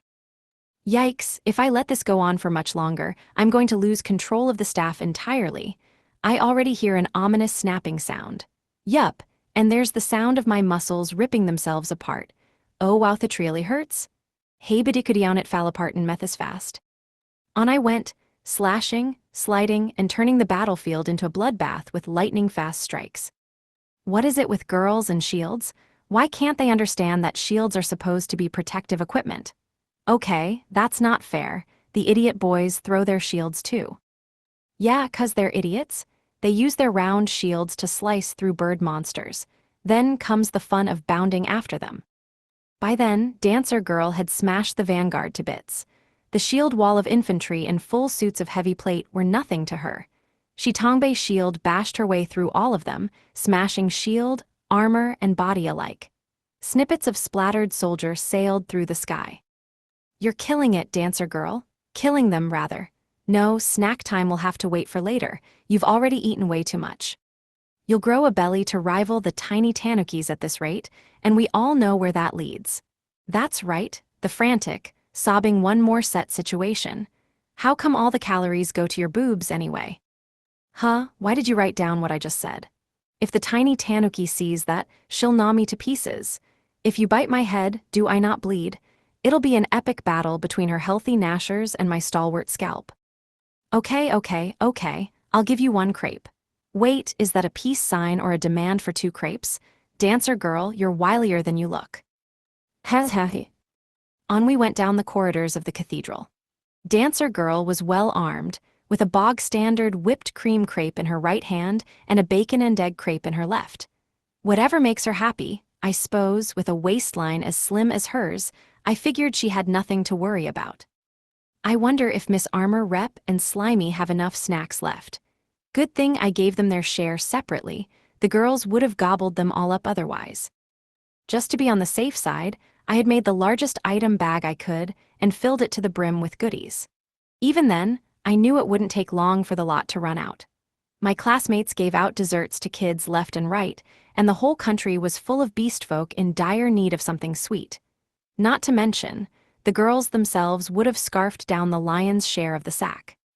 Is that a side effect of iMastery's imprinting ability? If homesick and stressed, then eat nummies or blow budget buying cute things. That's the teenage girl routine, 1 more sets and empty wallets. Imagine if I imprinted that instruction into their minds. The 1 more sets would never end. It's the hard knock life for us teenage boys who have to see teenage girls in terrifically treacherous leotards doing 1 more sets, day in and day out. Yup, 3 cheers for athletics.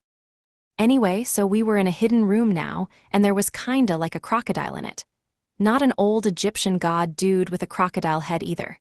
Just your ordinary, everyday crocodile, except not really. I mean, it was standing up. It reminded me of a dinosaur standing 'cause it stood on its hind legs, but it was definitely a rockin' croc. Crocosaurus was roughly 2 times taller than me when standing up, and it had a big all tail too. Appraisal said it was a level 75 undead dragon crocodile. I don't know about you, but anything that is purportedly a dragon but has a little crocodile hanging on the end ain't no dragon. But then the question begged, since when did crocodiles stand on their hind legs? Weirdly enough, a fair number of lizards were once called dragons, but I'd never heard of a crocodile that stubbornly insisted on its dragon identity. Especially not a bipedal one. No, if you ask me, that creature doesn't have one bit of dragon in it. I don't sense so much as a whiff of Australian water dragon about it, not even one so faint I almost hate to mention it. This here is a crocodile through and through. Arararg. What a waste of a perfectly good crocodile. The frontier spawned monsters aplenty for the whack-in, and I heard in more remote regions of the map, monsters mated with one another to keep their numbers hovering just above extinction. These baby monsters had small spellstones, and their bodies didn't disappear when they died. So if we'd landed a giant crocodile born the natural way, I could have made croc skin purses or wallets to turn a profit ripping off the girls. Alas, all the cathedral's monsters were magically spawned. Even an ostentatiously upright crocodile couldn't be turned into a handbag. What a shame. Croc leather sells at a premium, and I hear the meat is tastier than you would expect. Yup, this here crocy creature can be turned into leather, which can be used to make handbags, which are very popular high-end luxury goods, and the meat is quite refreshing yet juicy, and is said to taste like chicken and can be fried just like chicken too, and that tastes good as well. With a crocodile this big, there's so much more skin and meat for the taking, hey, dancer girl. Your drool is turning into drool. You know, if we kill this thing, all we'll get is a spellstone. Oh, and you're giving the crocodile the heebie-jeebies. Can you stop licking your lips? Yeah, and maybe not have a creepy look in your eyes. I mean, if this was sexy lip licking, I'd be ready to ignore the croc and slap down a futon. But this is just weird. Look, I'm sure the crocodile would taste delicious, but a roll in the sheets right in front of it. I dunno, exhibitionism is a little too wild for me. It's a threat to my ability to fit into society and stuff. The behemoth beast roared, and then it charged straight toward us. For a creature that looked so slow-moving, this crocodile could hoof it. I mean, it ran fairly slow, but it used its strong hind legs and enormous tail like a spring to launch itself into the air, and let me tell you, that was a super speedy form of locomotion. The difference in its apparent speed and its actual ability was what made it so threatening.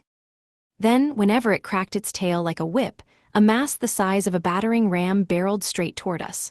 With that said, "Ah, this cheeky bastard, you got me good. I could have sworn you were tail whipping me, but then you tried to bite my head. Oh, you naughty stockpile of luxury handbag material, you saucy little monster, you." Its skin was tough, too. As I leaped out of the way and the crocodile surged past me, I fired off a round of magic threads. Everyone glanced off the surface of the croc, didn't leave so much as a scratch. You would have made a lot of rich housewives very happy, crocodile. I could have turned you into a luxury armor set and sold you for the big bucks. What a shame. If there had been a pair of crocs, I could have bred them and gotten some in children's sizes, too, but this crocodile is single. What am I supposed to do with only one crocodile? I don't even have a crocodile ring. Its pure power, massive might, and broad bulk gave it supersized strength. Dancer Girl wasn't going to be happy with me if I worked up too much of a sweat, though, so I unentangled myself and let my magic power sink into my body. I relaxed and then, with the ease of a dancer, floated over to the crocodile at blinding speed to touch the point of my 7-branched sword against its throat. By the time my mind caught up with the action, everything was over. My magic had taken the wheel, and a moment later it was done. Yeah, the crocodile had a great big hole in it now. I'd rent it from throat to tail in one sword strike, and now empty air gaped through. Hey, at least it makes it more aerodynamic, in case this croc wants to evolve into a pterosaur or something. Okay, so maybe I used a lot of super energy efficient entanglement. I did experience a momentary crashing of all my mental faculties, but before it could completely obliterate my body, I healed myself back to normal. It was perfectly safe. It was only a little reckless. Yet Dancer Girl glared daggers into me nevertheless. Oh, come on, I was barely in there. Can a guy take his sword and be in and out like a flash? You know the ancient saying, it's fine, I pulled out quick. She didn't buy that one for one instant. Now why was she glaring at me with such pity? What, are you sad you didn't get to eat the crocodile? It's gone. It's a spellstone now, you know. Glaera. Anywho, the crocodile dropped in uber chic celeb-worthy crocodile skin armor set, available for a limited time only. Call now and get yours. Nah, JK. It was a darkness. Begone holy water. Gets out the toughest darkness and the stubbornest stains. Best scrubbing and purifying power on the market. Call now and get a free limited edition darkness. Begone one-time use hanky. And hey, since I picked it up myself, free shipping. Wait, not only is this crocodile in the wrong income bracket, but its drop item is too darn cheery. The hanky even has little crocodile on it, thanks, I hate it. Oh, and of course it's a bipedal croc. Appraisal made it out to be some snake oil cleaning product, but it was actually holy water. Anti-darkness holy water at that. Hey, what if I wanted it in family size? Can I call and order another bottle? Will they send another crocodile, or something? Wait, but that'd be so cool. I waited, but evidently there was only the one crocodile. I guess that was the one-time use part. Oh, and there was also a regeneration orb, holds dominion over regeneration. In the treasure chest. I'm up to 4 orbs now, is it? Yup, and if I get all 7, then gimme a pair of girls' panty. Nope, ignore me. I didn't say anything. Say, can I see what you're scribbling down over there? I just feel an inexplicable sense of dread at whatever you're writing, you see. Nah, nope. What? You made a promise to Miss Armor Rep and Class Rep. Wait a sec. Aren't I supposed to be scouting? How come they never asked me to write any reports? I'd done lots and lots of sneaky spying and scouting all over the country. Lots, I tell you. Yet they wanted not one word from poor old me. And my report would have been full of all the sneaky freaky desires I keep locked up inside my heart. Yeah, and it'd be indecipherable. In the end, I was able to bribe Dancer Girl with a new type of sticky dumpling treat, Mitarashi Dango, and get her notes. Her verdict? Priceless. Anyway, while she's eating, let's talk about how dangerous collecting all 7 orbs will be. Scratch that. I didn't know how many orbs there were to begin with, and regardless of how many I acquired, I still had a side hustle making girls' panties virtually every day. FYI, so there are no misunderstandings, teenage boys like what goes in the panties more than the clothing item itself. If I'm gonna demand anything, then gimme girls' pus. Nope, I'm not saying anything. Put the pen down, Dancer Girl, you're terrifying me. Day 114. Night. My experience with anklet models went like this. I came, I saw, I came again. The cathedral and the theocracy. As we made our way to the upper floors, the cathedral let slip an undead hound, which was promptly defeated. Next to its prone body stood 5 knights, weapons drawn. They carried themselves with an arrogance not fully explained by their exceptional equipment. I mean, that undead hound was level 50. Defeating such a beast with a party of 5 was no small feat. These elite warriors were enhanced even further with magic accessories and trait-toting equipment. Finally, the best of the bunch had come out to play. They were the cream of the crop, but this was no fresh dairy. That cream was curdled rotten. The knights devoured Dancer Girl with their eyes. I just knew there were indecent leers hiding under those helmets. I would know, because I do plenty of leering at Dancer Girl myself. The knights lunged forward in unison, intent on killing me and nabbing Dancer Girl for themselves. In one coordinated movement, they focused on me, the unwelcome obstacle standing between them and Dancer Girl, and lashed out with their blades. Excellent blades, too, I might add. These knights must have been high-level enough to wield them.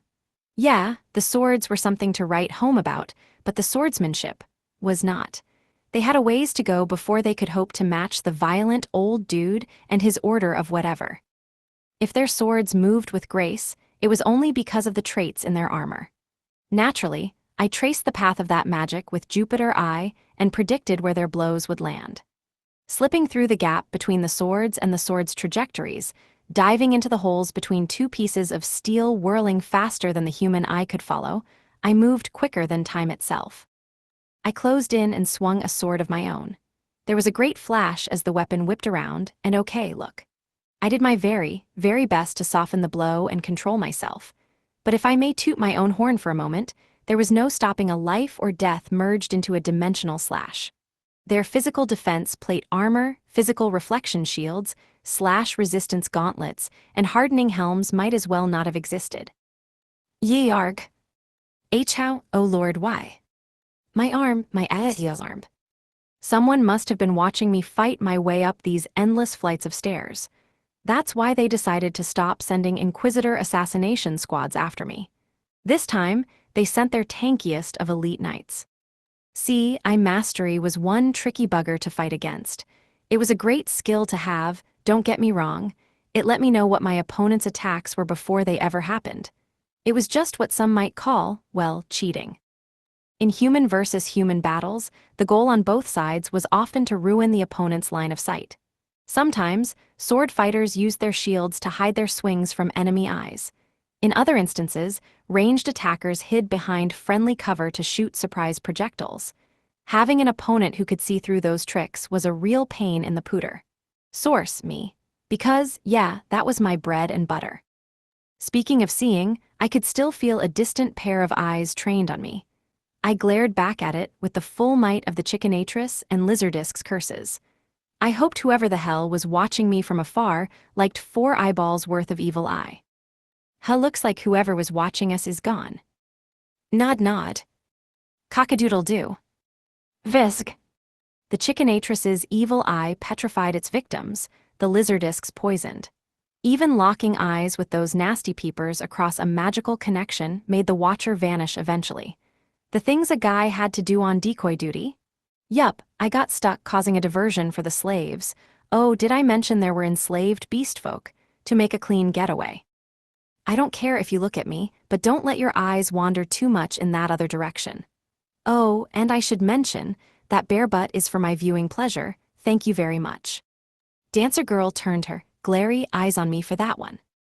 Anyway, I picked up the old dude's nice equipment, the undead hound's spellstone and the undead pupper's drop item. Dogs really were man's best friend. This one had butchered scores of my enemies for me.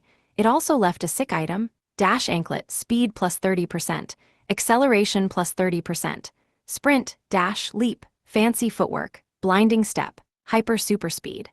A surprisingly solid find for the cathedral, this one, as solid as leg armor could be at any rate. Ignoring Dancer girl's glued-on glare, I added the dash anklet to the 1000 drugs anklet. Who cared if it only made me self-destruct faster? I needed the speed. Honestly, speed was all I had going for me. Truth be told, I really wanted the fancy footwork trait, even if it required pushing myself to dangerous limits. Footwork formed the basis of such crucial skills as blinding step and hyper super speed. It's not that I have a leg fetish, you know? Besides, I'm the one wearing the anklet. Not to suggest that I have any opposition, objection, or resistance to anklets on hot girl legs either. Yeah, legs are leg-cellent. I simply had no time to test out the anklet on Dancer girl's lovely, lovely legs. I had a building to dismantle. Wait, was I just a glorified wrecking ball? Whose bright idea was it to put a dormitory in front of this hidden room? Now I have to be very, very careful not to destroy too much and harm any of my precious loot. Fortunately, my high-speed and so easy-to-control personal demolition device, the Tincture Thwacker, are here to save the day. I mean, it's a crowbar-like instrument. Breaking things is what crowbar-like instruments do best. It turned out some homeless religious group had illegally squatted and built an unauthorized, illegal structure on the property just in front of my hidden room. And now they were blocking my way. I've never heard of the Philosopher's Stone being used to knock down a building. Remind me, what does demolition have to do with philosophy again?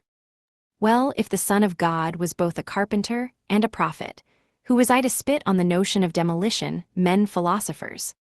Still, I can't imagine they get much work done at the job site. All those miracles would get distracting.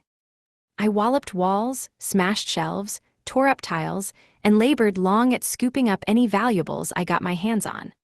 I sized the building up, determined where the load-bearing points lay, and slammed my crowbar-like instrument into those vulnerable spots. From there, the dormitory did the rest of the work. It crumbled under its own weight in the world's first ever self-destructing dormitory. The first things to go were the cramped quarters that held the slaves.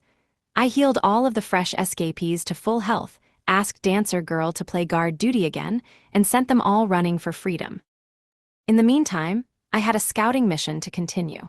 I made myself busy causing the very distracting diversion of demolishing the cathedral around the priest's shoulders. All these demo gigs were making me quite rich for a broke teenaged manual laborer indeed, but one had to wonder why I was treated like an unemployed NEET when I could never escape the call of work.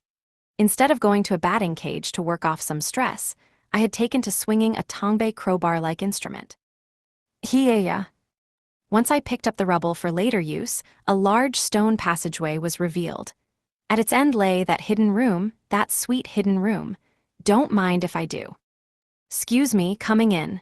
Yup, I'm just a wandering teenage boy here to pick up your loot. Just the loot, okay? Not the fighting that comes before it. If you can just present me with a bunch of corpses and drop items, that would be great." Actually, what I got presented with was an idol, for some reason. Ah, this is one of those stories. I see how it is. The isekai tropes that best titillate teenage minds across the globe. I use servitude on a giggling girl and become the idol tamer. Well, that's how the spiciest isekai stories go, but a level 100 triple-headed evil idol was not quite what I had in mind. I doubt it even passed the auditions. This self-proclaimed idol was a monster with the heads of an eagle, wolf, and ape. Not the kind of thing fans would be lining up to meet and greet. The wannabe idol ran toward me on 4 wolfy paws. Its sharp eagle wings slashed at me. The sword gripped in its monkey grasp shivered in close.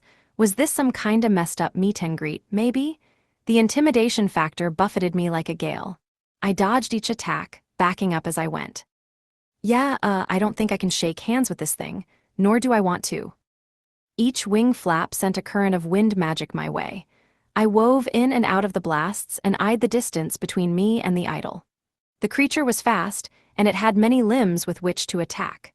Worse, wolf jaws, monkey fangs, and eagle talons kept taking turns at trying to take chunks out of me. Heh, now that Dancer Girl is gone, I can let loose without her finding out and ripping me a new one. The perks of a master-servant relationship. I whipped out martial chi wizardry. Once upon a time, this skill was the path sages traversed in their journey to reach divinity. It was removed from the pollution and commotions of mundane affairs, while martial arts walked the opposite path, the path of fire, iron, and blood. Martial chi wizardry sublimated the technique of battle. By taking the road of the Asuras, one reached the divinity of a god of war. Me though, I'm a lover, not a fighter. Yup, I'm just a mild-mannered, mild-tempered, mildewing, whatever, I'm growing fuzz. Teenage boy, but I'll fight if I must. I'll pick up every damn mushroom I find should it be necessary. Hell, I'll burn every old man bald if I'm called to do so. Oh, and if you try to bite or scratch my precious scalp, I'll beat the everlasting crap out of you. I was one of those conflict-avoidant types. I did my best conflict avoiding by utterly destroying the competition before it could evolve into conflict. Of course, if the conflict was the late-night tussling in the sheets variety, then I was all for it. Honestly, the more I look at this thing, the uglier it gets. I don't think it has what it takes to make it big as an idol. I didn't think I could take down the idol in one shot, though. Even a single all-out attack, self-destruction be damned, wasn't going to cut it. The idol was as strong as a dungeon boss, and the 3 heads meant it had 3 spellstones. The wolf head is absorbing MP and doesn't show any signs of running out soon. The eagle head keeps messing with the magic in the air. Meanwhile, the monkey's the one managing all the idol's skills. For every razor-tipped wing I dodged, something else came up to take its slashy place. Whether it was the wind, empty space, or a loose feather didn't matter. Whatever it was, it acted like a range-extending sword to slash me wherever I went. At first, I thought I was simply misreading the spells the idol was casting, but no. This was a blade, air-cutting air. A blade of pure vacuum formed at the boundary between 2 patches of air. Yeah, a hassle. Ignore those slashes, chickenatress. Just protect me against the wind. Got it. Cock-a-doodle-doo. The typhoon of invisible air-slicing wind made ribbons of the oxygen in the room. Jupiter I let me see the action. Even without entanglement, I could still see this incoming danger. Be careful, entanglement. That magic-scarfing wolf head could gobble you all up. And that monkey was a real pest. It spread a film of water magic across the ground to cause a slipping hazard. Beyond that, it kept warping the floor. While it played these cheap tricks, it also set the eagle and wolf heads after me. Plus it kept smirking at me the whole time, the stinker. That dirty cheater of a monkey hydra, you know what to do. Hiss. I recognized another incoming transparent air blade and ducked before leaping in, closing the gap between us and parrying a vacuum blade. Unfortunately, the monkey checked my advance with its sword. It sprayed bullets at me, and as I deflected them all, I backed a few steps away. See, my goal the entire time was to wage a mid-range battle. Lizardisk, when that wolf head comes to take a chomp at me, you know what to do. Visk. At the very same instant I stepped forward, the air blade-wielding eagle and the magic-scarfing wolf attacked simultaneously. The monkey, oh, and here I should mention that it had wisdom, I forgot, joined the other heads in opening their yawning mouths wide. The creature's 3 tongues acted like a set of tuning forks, turning their howls into ultrasonic waves. It was unavoidable. The attack consumed the space in front of me and surged forward. Watch where you're aiming that thing, and pipe down while you're at it. I aimed the universe staff at the center of the cacophony and swung. The moment the wave's echoes overlapped, I used life or death and pulverized the idol. See, I already had an ace up my sleeve for this idol. I used entanglement to coat myself in all my skills, blitzed up to the beast, and with a flash and a thunderous boom doused all 3 heads in vinegar. Bird Brain's going to have a case of real sore eyes for a while. The wolf head is fighting the doggone awful scent of vinegar. And while the monkey was distracted by all the noise and flashing lights, I stuck a crowbar-like instrument right in its brain pan. Turns out, if you attack all 3 heads at once, you can take the idol down in one go. All it took was a little pulverizing. Many of life's problems could be solved by smashing things with crowbar-like instruments. In fact, now that's a philosophy I can get behind. Ha, the monkey really thought it's mind the caps. They're important. Wisdom could go toe-to-toe with my wisdom. Did it think manipulating a few vacuums and blasting ultrasonic waves were anything special? Listen, I make 2 dungeon emperors tremble with my vibration magic on the daily. I put the motion in the ocean to rock those 2 babes to sleep, and let me tell you, I knock them out. Sound waves, airwaves, no sweat for a teenage boy like me. So long as it was a kind of vibration, I had it on lock. Also, wait, doesn't it only have 3 heads? Even if all of them open their mighty maws to make music, there's only 3 of them. I thought the town musicians of Bremen were supposed to be a group of 4. You're one shy of a barbershop quartet, fella. No wonder I trounced it so easily. Never underestimate the power of a teenage boy whose vibration magic has been refined into an art form. From there, I tore through the eagle still screeching over its sore eyes and lopped off the head of the wolf crying over its poor schnoz. The idol would have been powerful if it hadn't tried that group attack.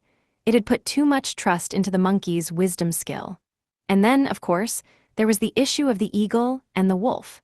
You just couldn't escape biology, you know. There's the classic canine smell exploit, of course, and most birds have trouble seeing in the dark. Their pupils don't zoom well, so they struggle to adapt to drastic changes in light. Shoulda got yourself an owl head, idol. Right from the start, the idol's weakness had been obvious to me. Stop all 3 heads at once with a simultaneous attack. Maybe the monkey's wisdom skill wasn't so different from mine in the grand scheme of things. However, wisdom in general didn't mean nothing unless it was properly collected, sorted, and integrated into a bigger framework of knowledge.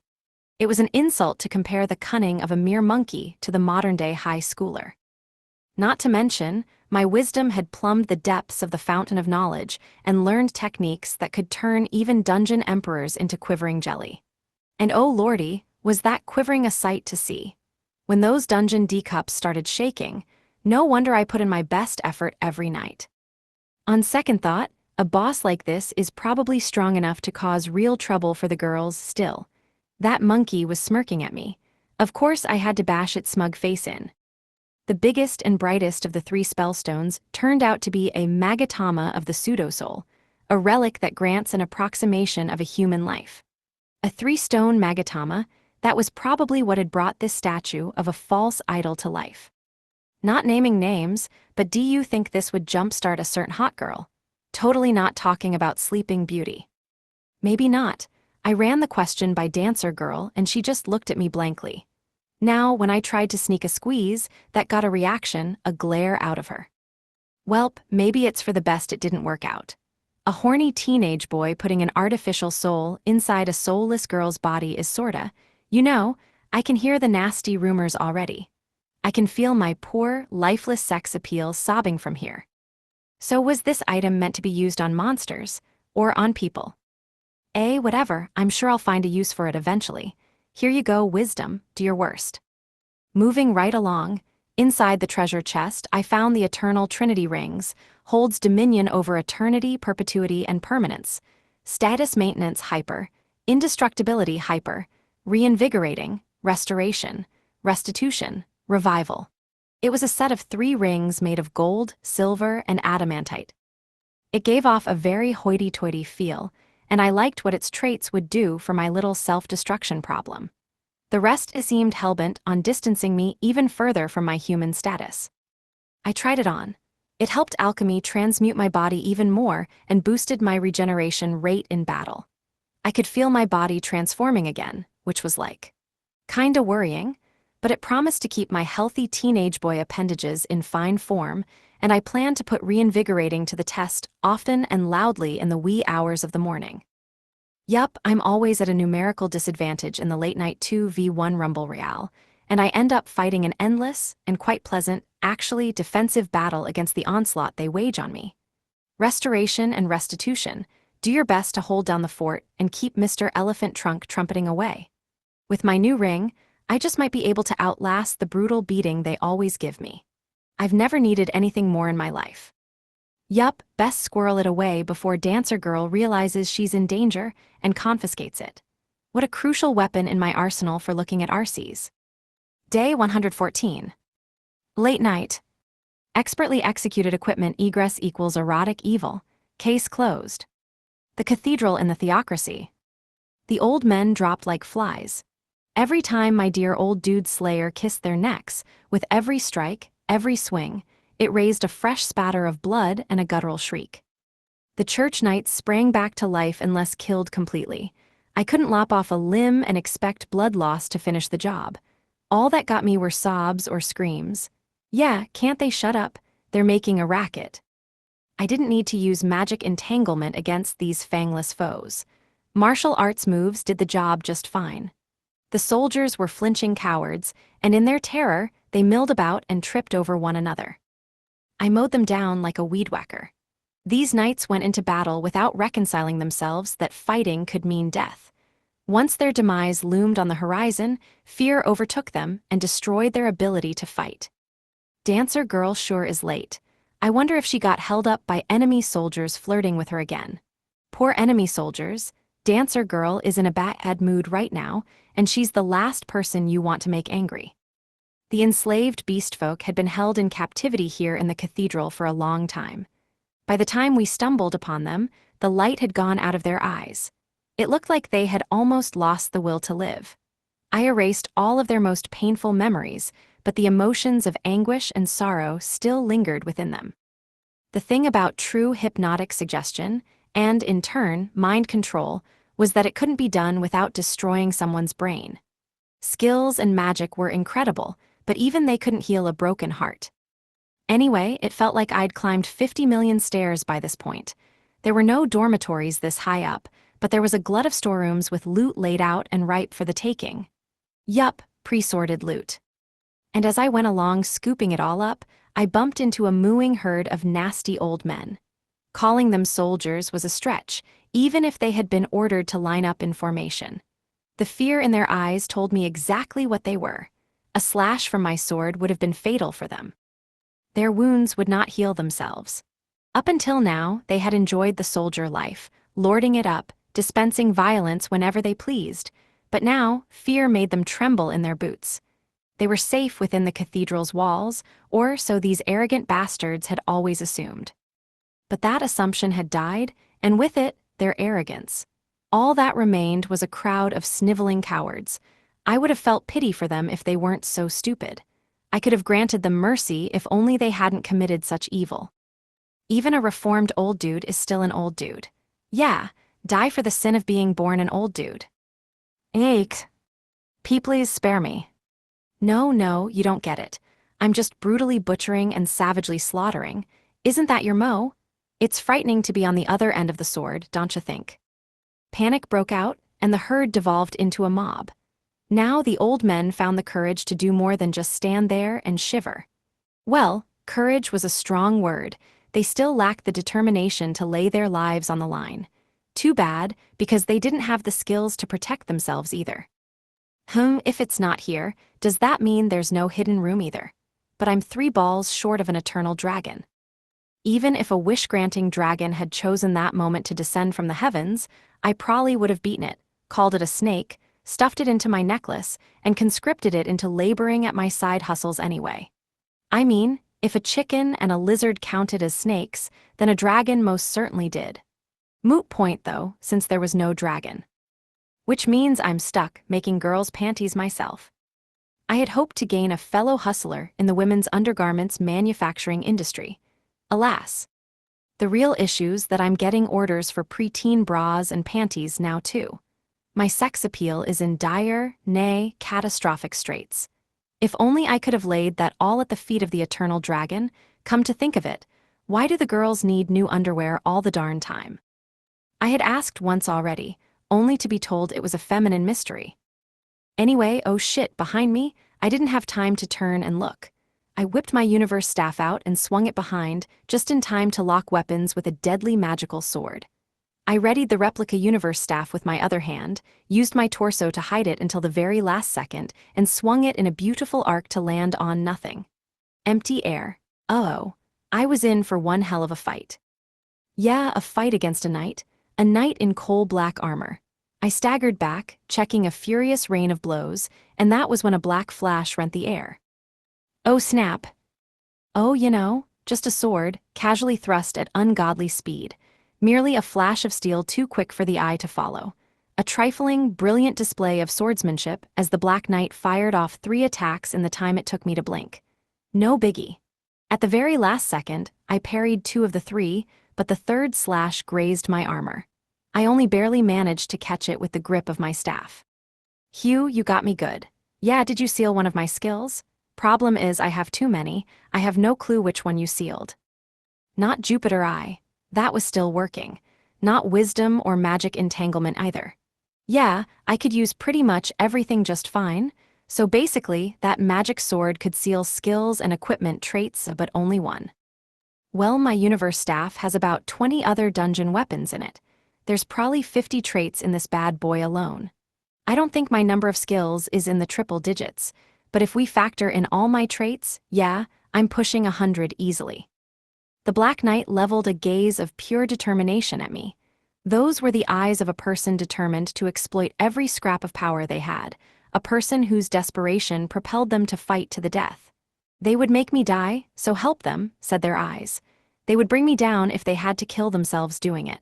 Now this was resolve born of desperation. The knight was armored from head to toe.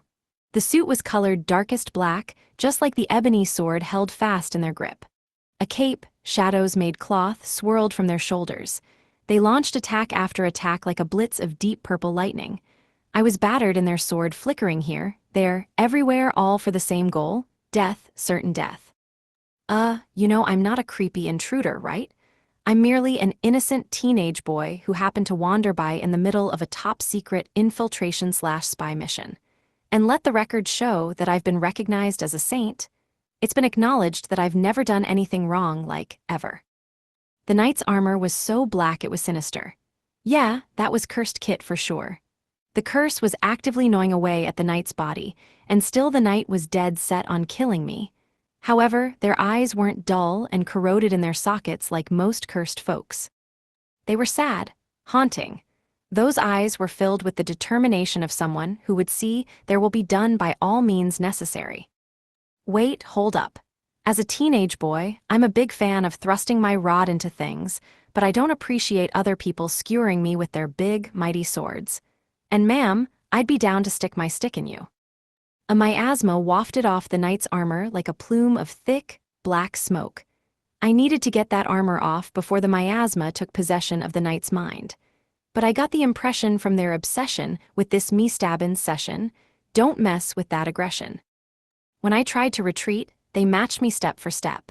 Their sword moved so quickly that soon I would have nowhere left to go. With every stabbing lunge, the knight drew me further back. And when the stabbing never let up for a moment, I was being driven to kingdom come. Their swordplay was simple, almost too simple, hence the need for the knight's furious speed. Finally, one blow connected, well, with the edge of my staff. Yikes, a Douglas Sidewinder shot. Wait, who is this Douglas guy anyway? Thanks for making that ominous rattlesnake noise and alerting me to danger in time, Hydra. But you better get out of here. This battle's too dangerous for you. Nope, no tangling with magic swords on my watch. Jupiter I mapped the power coiling in the knight's legs, like a spring compressing before springing free, before they launched into action. This was the keystone of their incredible stabbing attack. It allowed them to dart forward in a perfect and powerful straight line. Their brilliant technique and inhuman leg strength powered the lightning speed of their strikes. The knight channeled every bit of their strength into the tip of their sword, concentrating all the power into that single point. Now, if only I could check them at that point. No matter how perfect their stance, if I stopped them there, I could throw them off balance. I'm out of time. I combined my two universe staffs back into one and manifested the seven-branch sword. My body began to scream in pain immediately. Sweat gushed from every pore. Now it was just a race to see which was faster, my body merrily destroying itself or the curse consuming the knight. Honestly, I didn't know which one would win, and I didn't need to. I mean, if this was a race against time, why not simply slow time? Everything oozed to a standstill. Even the pain shooting through me shuddered to a slow creep through my tranquilized nerves. With the help of my newly acquired rod of Asclepius's 50% intelligence boost, wisdom ran faster than ever before. It slowed the world around me to a snail's pace. As time itself moved in slow motion, my dash-anklet-induced super speed Menai, too, moved no more than at an agonizingly sluggish plod. However, my body was decaying at a rapid pace. If I was out of time, why not stop time? Or the next best thing, I had close to an eternity to play with. It only ended when my body finally gave out on me. Toi. I had to hand it to the knight. Their thrusting technique was superb. However, I was a teenage boy who spent his evenings moonlighting as a woodpecker, thrusting, lusting, and busting in two dungeon emperors. It was time to put an end to this. Yeah, end it once and for all. Our poor bodies couldn't hold on much longer. In the blink of an eye that lasted an eon, I turned from a stationary figure to a speck moving infinitesimally fast. Yes, I used life or death. Yeah, 'cause I already saw right through you. The knight's sword extended farther than I thought possible, faster than future sight could keep up with. Their speed boggled the eyes and would have forced any lesser fighter off balance. It was a brilliant technique. It was art. But I can dodge it just fine. I mean, that's basically the fundamentals of Tongbaequin. So I returned the favor with a staff thrust of my own. One end clasped firmly in one gloved hand, I shot the staff forward at the speed of light. Just as rapidly, the knight darted back. Within an instant, they understood that I'd used mimicry to copy their attack. What's more, they didn't let it unsettle them for even a milli-instant. They simply dodged right back into attack position again. There was a horrifying moment when I was overextended and exposed. Oh, and the knight leaped right on that. Before I could pull my arm back, they launched a desperate attack of their own. They knew my attack too well, it was an exact copy of theirs. So naturally, they fell for my trick. Yeah, the trick of it being just a glove all along. The knight, watching the glove fall in slow-mo, realized the staff was still in my hand. They hurried to pull back and stumble away from the glove and seven-branch sword, pinwheeling away at a fraction of true speed. Fooled ya? Yup, I played 'em. Anyway, that basically decided the whole battle. Yeah, I won. That's the way the world works. Whoever pulls off the most shocking trick is almost always the winner. My left hand, now glove-free, stretched out and closed the gap I hadn't been able to circumvent earlier. My bare fingers brushed the cursed armor. In an instant, The curse shot up my arm, staining the whole appendage black. But who cared when I had finally made contact with the knight? Benquin. This strike, taking a half step and slamming the force into the opponent, was one of the fundamental techniques of martial art called Xingyiquan.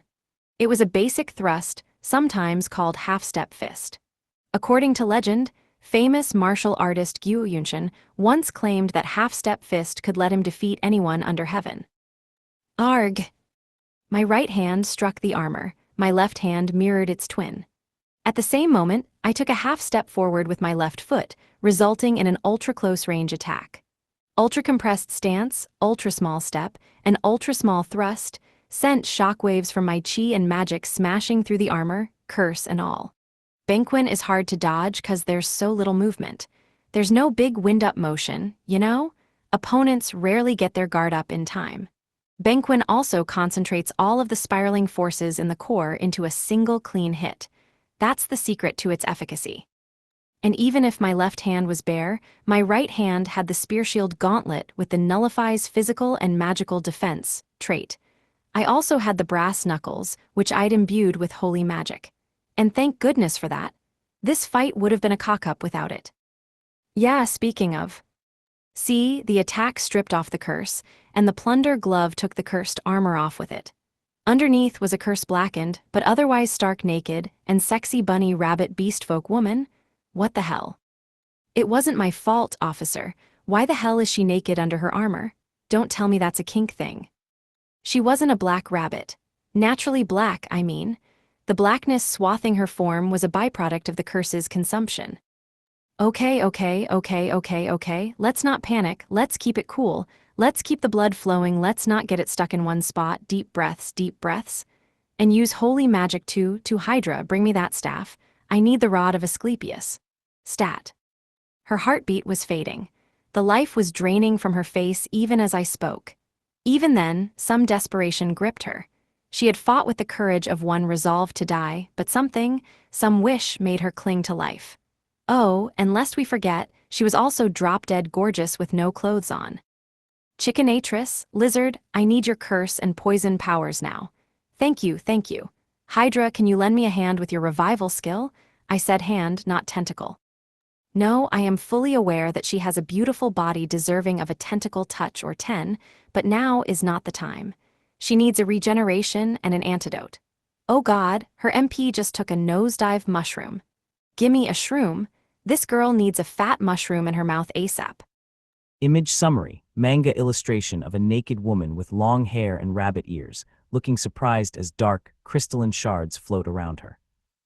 I charged forward into the fray against the naked girl's curse, armed with curse-breaking and antidote skills of my own. I didn't care if they failed to shield me, honestly. So long as the curse left that woman alone, it could curse me all it wanted. I say that, but the chickenatrix gobbled up the curse herself. What is poison but fodder for a hungry hydra and lizardisk anyway? Now, tentacles. Behave yourselves. Tentacles and a naked bunny girl are the only ingredients one needs for a seriously graphic scene. Wait, you're telling me my tentacles can use curse breaking too? As we cast antidote and purification, we healed her with curing and revival. My sacred staff kicked in and helped purify the curse, zapping it into the cursey coffin. On top of all that, the sacred severing staff seal trait removed and cordoned off the last of her cursed equipment. Of course, that was the only reason I stripped her. What else was I supposed to do? Leaving her armor on would have been disastrous for her. Clearly. Yes. Incidentally, she had bunny ears, but there was something kinda wolfy about her face. She was also ridiculously strong. She could have bench-pressed the Beastfolk King. Wait, is this the twins' mom? They said they didn't have any other siblings, right? So this can't be a long-lost older sister. Wait, what the hell is their mom doing trapped in a cathedral curse? And why does she have some serious melons? Oh no. Dancer girl is going to come back any minute, and she's going to drag me in her diary. Yikes. Hey, wait a minute. How come a flawlessly executed rescue culminates in my sex appeal sinking to even more subterranean depths? Objectively speaking, the optics of this situation weren't great. It was impossible to see this scene as anything other than a sex crime. Or something. Day 114. Late night, Ma'am, call me a curse, 'cause I wanna nibble on you. The cathedral and the theocracy. One daughter kidnapped, the other hot in her pursuit. One daughter stolen when trying to usher our tribe to safety, the other willing to fight to her last breath in defense of our troubled race. Both were daughters any mother would have been proud of. Both my dearest treasures. How could a mother live with herself if she let her children be stolen from her? What mother was I if I did not come to the rescue of such brave, beautiful daughters? So I gave chase. I ran in desperate pursuit on land after the boat that had spirited my daughters away.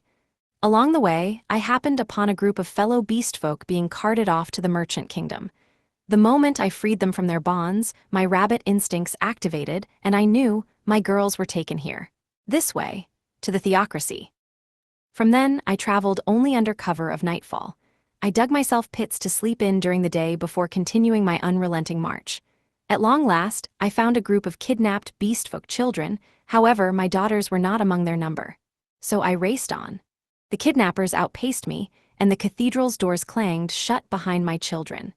I strove to gain entrance to the cursed building, only for it to sap me of my powers and skills.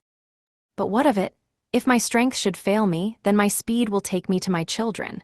If I have no skills to employ, then I shall fight with the fruits of my training. You'll have to forgive me. I've never been in the business of losing battles, and I don't intend to start now. With that as my war cry, I plunged into the cathedral and fought my way through the hordes of soldiers inside. I fought like a woman possessed, for these knights were like nothing I had ever seen. Every wound I left on them healed instantaneously. There was only one of me against the unrelenting sea of humanity, and I soon grew exhausted. It was all I could do just to hold my ground. We were locked in a stalemate. With my children in their clutches, I dared not provoke them, nor could I ever surrender. It was then that the oddest thing happened. The soldiers, who had fought me in an endless wave to prevent me from taking respite, suddenly fell back. I was not fool enough to think it was any relief from the barrage of poison and magic attacks. Wary, I stood tall on my aching legs and kept a watchful eye for what was coming next. A trap, a person, but there was nothing. That was until a man came to negotiate with me. He told me he would free my children if I slew a fellow cathedral interloper. He would provide me with the necessary arms, he said, but I would be required to use them. I didn't trust any human, not one bit. I opened my mouth to tell him where he could shove his offer, but the man laid his hand on the tablet of the covenants, one of the cathedral's holiest relics, and swore to uphold his promise. I knew it was too good to be true, but I saw no other way to win back my daughters. Besides, I had full faith that I could beat the aforementioned intruder. So I, too, laid my hand on the tablet and promised to uphold my end of the bargain. Every puffed-up braggart of a holy man who had sworn and broken vows on the tablet had not lived to tell the tale, so I saw wisdom in this move. Of course, it was a trap. Now that I had made my oath, I could not refuse the set of cursed armor they forced on me. What good were my demands to let me walk away free if I died in the act of saving my daughters? Oh, I had precious little time. I needed to see my children on the way to safety before death claimed me. I would not die, I swore. Not before I rescued my daughters and saw their beloved faces one last time. I searched, and oh how I searched. I searched for the intruder who left no trace of himself, no whisper of a footstep. How curious, then, that I discovered this master of stealth from the thundering crash of the cathedral falling down around my ears. The rows of dormitories collapsed in seconds. The cluster of rooms vanished like they had never been more than figments of the imagination. It's to save my children. It's to rescue my daughters, I reminded myself. But this intruder, why, he was no more than a boy. Human as he was, he couldn't have been much older than my daughters. He was just a little boy with black hair. He was garbed in ankle-length robes of a darker black than this devil's armor, whose curse was even now chewing through my flesh. His cowl was the color of a raven's feathers. It hid most of his face, but what remained was unmistakably the features of a child. A child, yes, a child clutching a wooden stick. My heart cried out to this child, I am sorry. It went against all my honor as a warrior. As a mother, it filled me with deepest shame. But the lives, the futures of the children of my tribe lay in my hands, and so, as painful as it was, I did what I must. If rancor is to be my reward, then so be it. Who wouldn't have cursed the child slayer? Who wouldn't have looked in horror at the monster who stole the future, the lifeblood, from one so young? For that, my little one, I am sorry. At least you shall not be alone in death, for soon I will join you. I knew I would never be forgiven for my crime, but if nothing else, I vowed to die with an apology on my lips. I swore to protect my children with remorse graven in my heart. If nothing else, I would grant this boy the mercy of a quick, painless death. I moved on swift, silent feet and stabbed him in the back, an attack so quick, by the time he noticed, he would be dead. Or, I attempted to, I suppose, but the boy caught my strike without ever turning his head.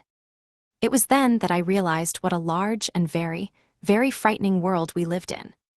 My warrior's blood burbled through my veins. My curse-blackened skin thrummed with heat, and a growl of glee ripped itself from the back of my throat. After I had beaten my husband, a man who won a name for himself as strongest of all the beast folk, in battle, my inner bloodlust had settled into slumber awaiting a future outlet.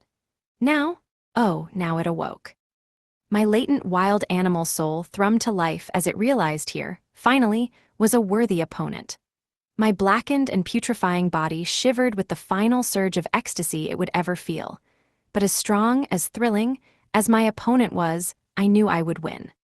I could not afford this boy any handicap, not if I wanted to save my girls. I would not enjoy this fight. I would simply see to it that I won. Hiya. I swiped, but the boy dodged. He sidestepped every swing, parried every slash, and knocked aside every feverish thrust.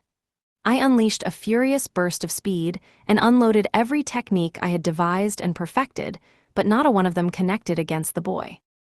If I felt horror, it was only matched by my delight. I had reached such heights I had thought I had no further to climb. Now I faced an opponent who stood atop an even loftier summit looking down on me in disdain. His return thrust whispered to me, "You still have much to learn. You still have new strengths to find. You know nothing, and you are weak." This boy, this human boy, lifted the scales from my eyes. I'm not a creepy intruder, right? I'm merely an innocent teenage boy who happened to wander by in the middle of a top-secret infiltration/spy mission. And let the record show that I've been recognized as a saint. It's been acknowledged that I've never done anything wrong, like, ever. He made no sense to me. I must have been too shaken up. I even failed to graze him. I fought as well and bravely as I could, but no jab connected. This singular technique was my life's work, and he danced around it with ease. His eyes were pools of night as they bored into me. Not once did I shake his ebon gaze. The fight was euphoria. It was everything I had ever dreamed of. I battled with all my talents, and he threw them all back in my face. It was bliss. Alas, I eventually felt myself giving way to the curse. My time was near. My mind quieted. The tension left my limbs. As the world around me descended into silence, every instinct told me that this was the moment. This was my chance to strike with the speed I had been searching for my entire life. The power in my legs sharpened into a single line, and in a flash, I flew forward with a celerity unlike any I'd ever known. Now. Yikes, a Douglas Sidewinder shot. Wait, who is this Douglas guy anyway? Thanks for making that ominous rattlesnake noise and alerting me to danger in time, Hydra. But you better get out of here. This battle's too dangerous for you. Nope, no tangling with magic swords on my watch. He stopped it. He stopped it. He touched my sword with no more than the tip of his staff, and with that singular touch alone, my almighty blow came to a screeching halt. If my sword thrust had been the mightiest technique I had ever mustered, then what else remained to me? If my swiftest sword salvos were thwarted with the tip of a staff, then what could I have possibly done to this child, this puny level 26 boy? And was I losing my wits, or had that been a snake darting out of his body for the barest of moments? My muscle memory was too deeply ingrained in me to fail me now. I reacted on instinct and struck again without the barest hesitation. I had hoped to catch him off guard in the wake of his movement, but once again, he evaded my sword like this was child's play. What did I expect? He had barely shifted. His guard never once dropped. The boy merely stood there, almost stupefied, in a self-possessed posture bordering on insouciant leisure. That was until he moved. The staff in his hands contorted itself into something resembling a sword bearing down on me in a form I knew well. He moved just like I did. Yes, this was my technique, every stroke of it mine, every movement reaching the ideal I had sought my entire life. Except, no, it was something greater. He let all the strength of his limbs coil within him like a spring, and then he used my technique as the conduit through which he unleashed his fury. So too did he improve it with overlapping circular motions to describe a spiral in the air. Here were heights I had never imagined, summits I had never dared to dream of. If I had thought I had climbed high, I was sorely mistaken. I was only wandering in the valley at the mountain's feet, but all that mattered little when I had my children to save. Even if it killed me, even if I had only the slightest chance of succeeding, I clung to my barest of hopes. If my eldest daughter made it this far to find her sister, then perhaps she could do what I could not. If this was as far as I could go, then so be it. Here and now then I would throw everything I had into this fight. I would sacrifice my rotting form and push myself to do the impossible. I would win. I wanted to win so badly. I wanted to go down fighting for my daughters. The boy jabbed at me with more skill than I'd ever possessed, but the basic technique was the same. And if that was identical, then so too was his reach. The moment he retracted his arms was my opportunity to strike. I could stop him, yes, but I could not stab him myself, not at that precise moment. Once I was in range, there was no hope for me, but if we died then and there on each other's swords, well, then I would have fulfilled my duty. But his sword reached farther than it should have. For a moment, I thought perhaps I had misjudged the distance between us. Yet as I made to back away, my animal instincts screamed, "Duck, now." I dropped to my knees, immediately destroying my fighting stance, and the boy's staff whistled harmlessly over my head. Too late, I realized it wasn't a weapon that had almost touched me. He had pulled off his glove and thrown it at me.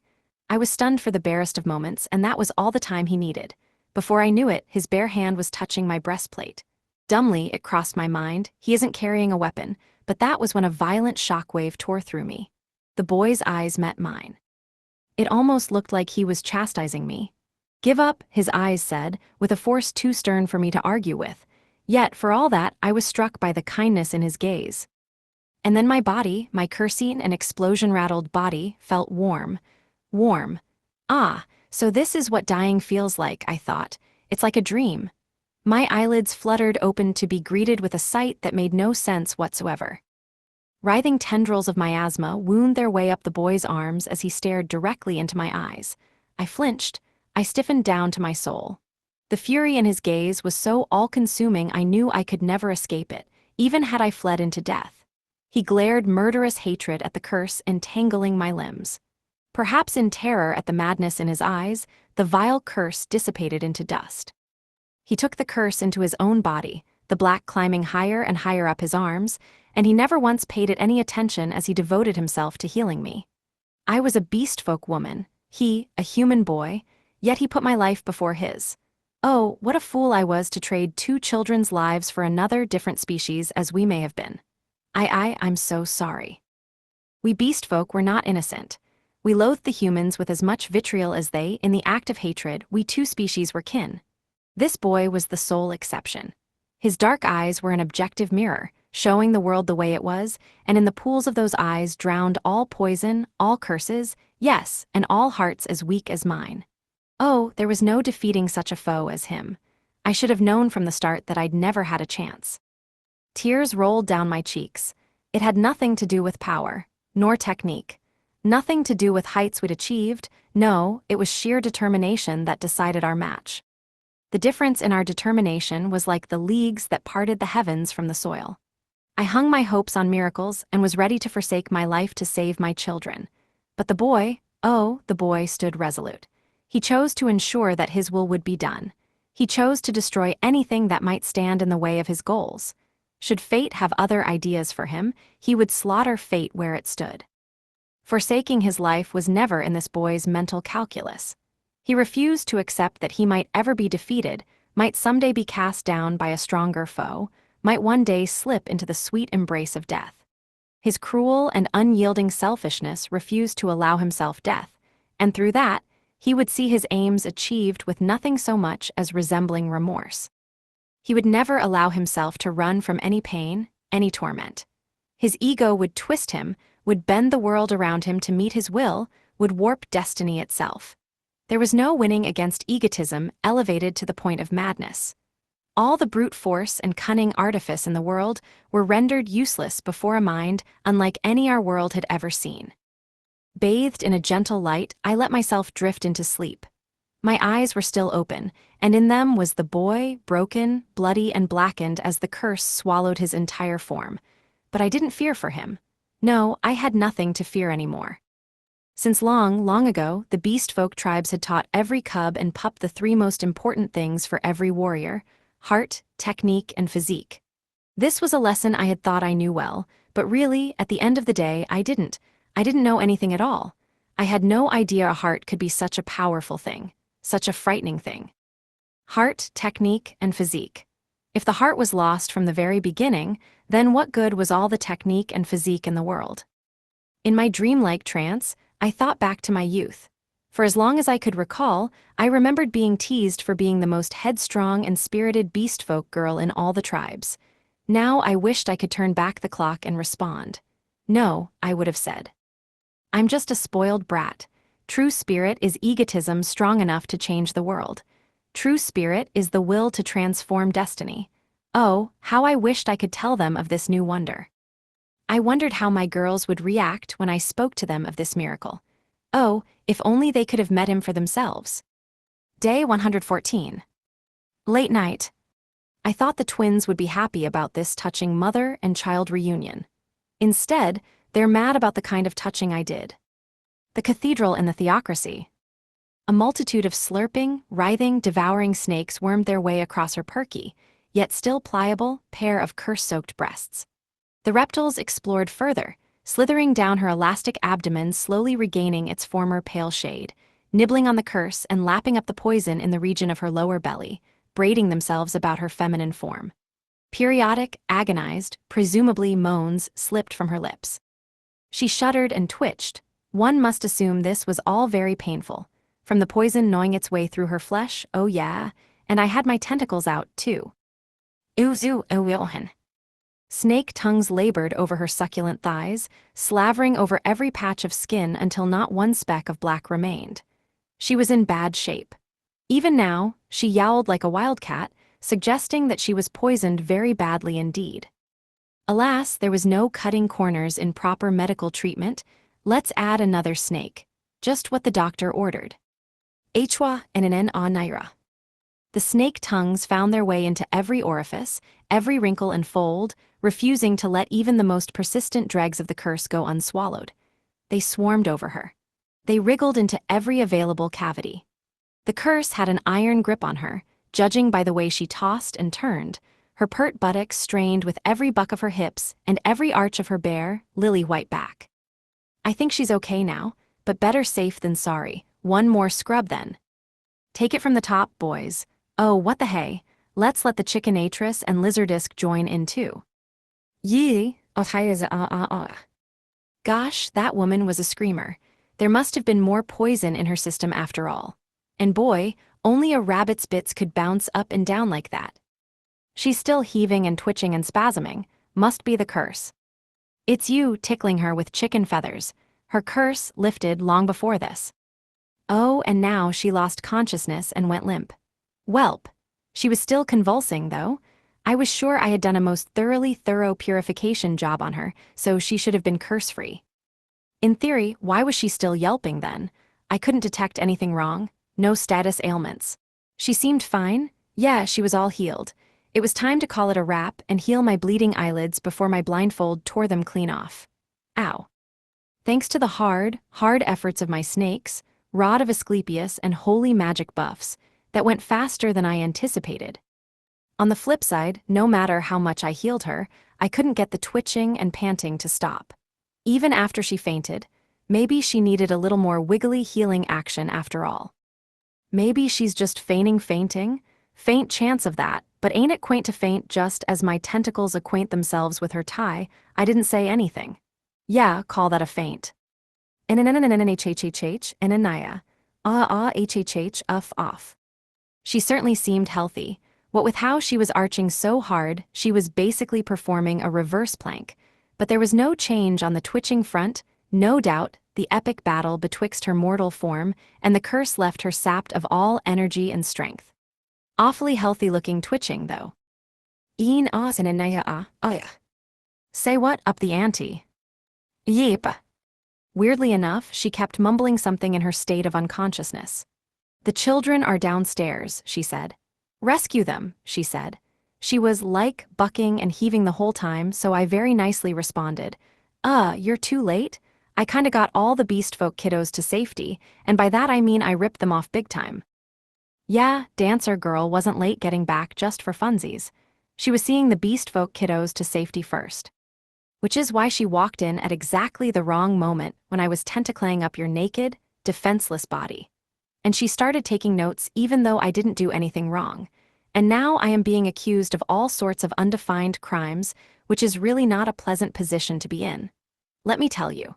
And I could very much use some help, so I was wondering where I should send my SOS signal to. Then her lips, warped in a rictus of pain and agony and stuff, trembled, and she cried out again. Must have been having a bad dream? Was she worried about the twins, maybe? Nah, Rabbit Girl and Wolf Girl are fine. Fine, if you catch my drift. After they ate way too much candy and did a whole bunch of one more sets, I kinda got 'em naked and took all their measurements with a lotta oopsie-doopsie my tentacles slipped business, and there might have been, a miscalculation in the stomach region. But more importantly, there was a growth spurt in the bust and badonk region, which is kinda an issue because they're too young, but one slip of the tongue and I'll admit I'm sprung. Anyway, long story short, we're keeping an eye on them for now. If you want to get them back, press 1. To hear other options, press 2. Beep beep. That finally made her settle down. She was making a facial expression popularized by Edvard Munch's The Scream, but she also had this weird sort of smile on top of it. That just went to show how worried she was about her kiddos. Good for you, Mama. Good for you. What are your thoughts, Dancer Girl? The way I see it, the church soldiers are well entrenched on the upper floors and have lots of nasty surprises up their sleeves. We could fight our way to the top, but it will take hours. Should we finish scouting the place? Or should we take Mama Rabbit home, get some breakfast, and have a breather? What do you mean, what's for dessert? Do you not have a crepe in your mouth as we speak? And no, I meant to say there'll be lots of dessert with breakfast. I'm so sorry, please don't write anything down. Going back to the violent old dude's house it was. It was so late at night, morning was just a few hours off. Dessert at this time of day qualified as more of a late-night snack. Dancer Girl's snack of choice was mochi, apparently. Awfully fattening stuff, mock. No, I'll give you lots of mochi, I promise. Let's put down the pen, shall we? I shall not say another word on the subject. We all know that you have a second stomach just for mochi. Yes, located somewhere around stomach roll 2 or 3. No, that's not what I meant. Shutting up. Just a teenage boy indulging in a bit of speculation about the notion of aesthetics. Very kafu naga of me. I'm a master of the demi-monde. Furious note-taking. I did a quick, cursory looky-loo of the rest of the cathedral before calling it a day. X-ray vision couldn't see through the walls, so I used area analyze and clairvoyance instead. For a building designed to be resistant to magic, it was plenty physically robust too. Not to mention chock-full of physical traps, I made sure to physically trigger. Basically, everything from here on up was designed to kill the monsters that survived the magical defenses on the floors below. These were trap floors to kill dungeon kings or dungeon emperors. No wonder they were full of pitfalls. The guy who built this place really pulled out all the stops. They seriously did their homework. They figured out how to fight a dungeon emperor they stood no chance of beating. This place was a fortress designed to seal in a dungeon emperor, a building too wily and deceptive to be called genius, too frenetic to be described as a work of art. Its final floors eschewed the use of magic and whittled down the monster hordes further with its carefully concocted floor plan. And also the pitfalls that were, everywhere. Those pitfalls were what made the whole plan so effective. See, there was pit after pit. The place was pitted worse than that first ultimate dungeon after I was done with it. The fall damage would weaken any mighty foe and eventually bury them under all the heavy rubble.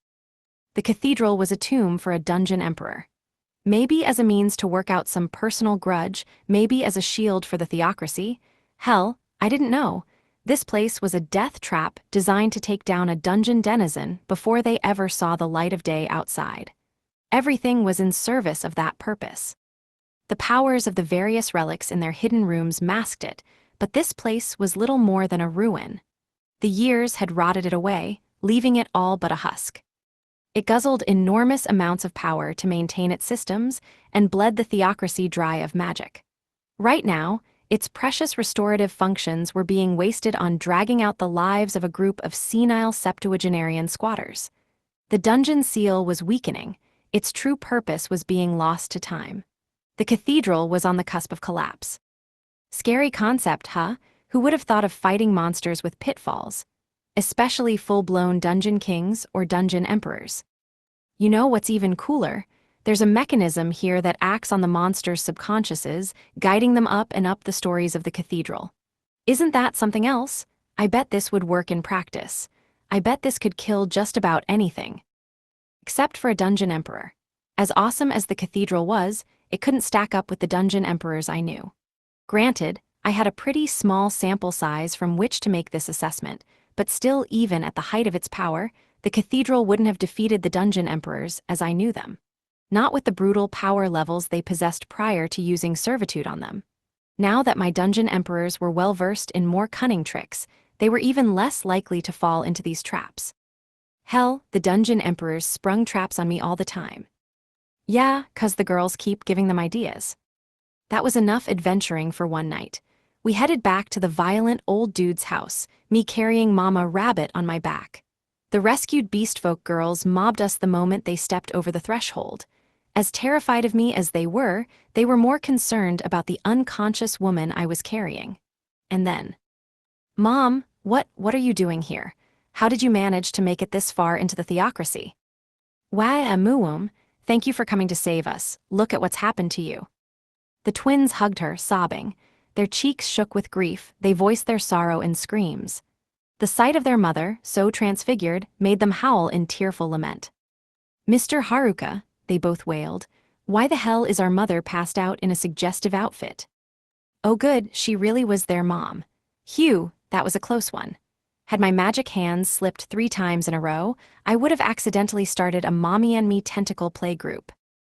Then I would have been branded with the player title, instantly killing my sex appeal. Yeah, beast folk were not to be messed with. I mean, obviously I couldn't leave her stark naked. Think of the danger to my sex appeal. For once, I read the room and realized it wasn't appropriate to make her an outfit from scratch while we were still in the heart of enemy territory. So I took what I had on hand and tweaked it to fit.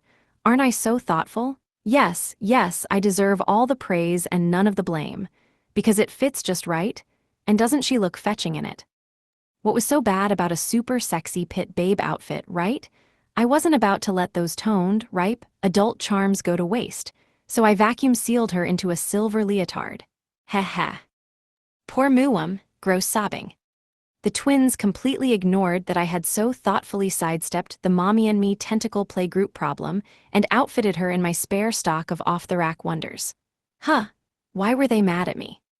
All I did was strip her, rescue her, heal her, tentacle her, clothe her, and carry her home.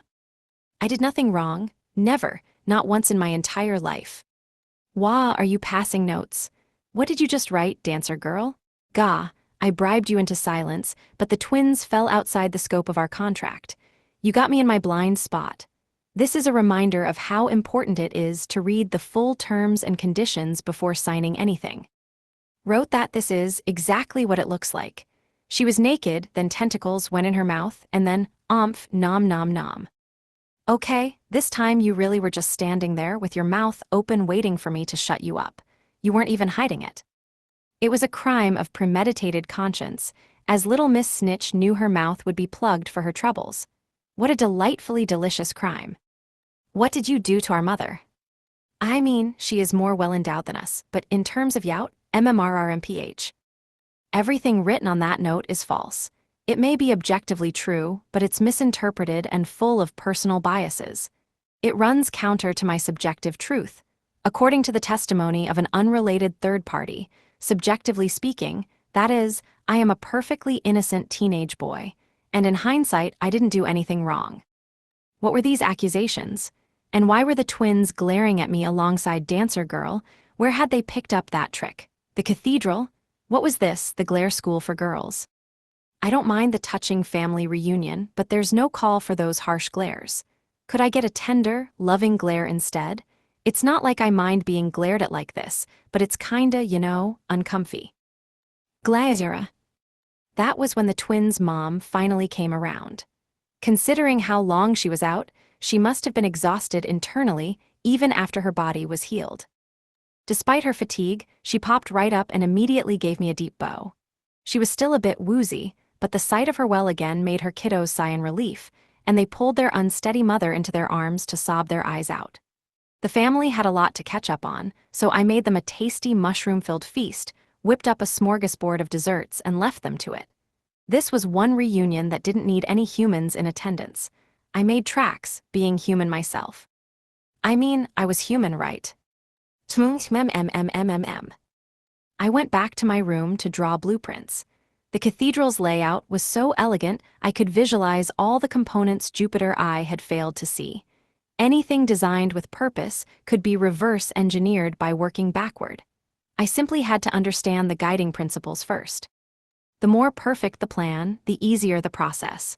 The freer of errors, the easier to parse. Now that I had scouted out the cathedral, I understood its inner workings. I knew what it was, and here's a hint: the answer wasn't a cathedral.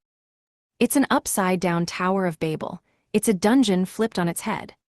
The cathedral was devised in such a way to draw out the dungeon emperor, bring them to the highest floor of the building, and squish them flat. When I approached wisdom with the same problem, it popped out an identical blueprint. Yeah, I would have built a cathedral just like this had I been in the builder's shoes. Therefore, I was sure that the few parts of the cathedral Jupiter I hadn't perceived were laid out just so. The top floor, also known as the final stretch before reaching the Pope, was the final dungeon emperor defense. Maybe I should send Dancer Girl out on an errand. Yeah, go kill all the church knights besieging the castle, go into town with Stalker Lady, and hunt down all the inquisitors there. Freeing up the old dude to liberate the capital, The girls'll probably go into battle this morning. Could you get everything ready to meet them? I dropped something in the cathedral, I gotta go back and grab it. Don't worry, I'll be fine. All the trouble tonight was 'cause I didn't know where to go, but now I do, so it's okay. I had stuff to grab, questions to answer, things to learn, places to find, places that were best found without Dancer Girl around, I think. Don't quote me on that one. Miss Armor Rep and Slimy ceded the position of Haruka chaperone to Dancer Girl for a reason to meet Sleeping Beauty. The past, see, it's nothing more than what's brought us to where we are today.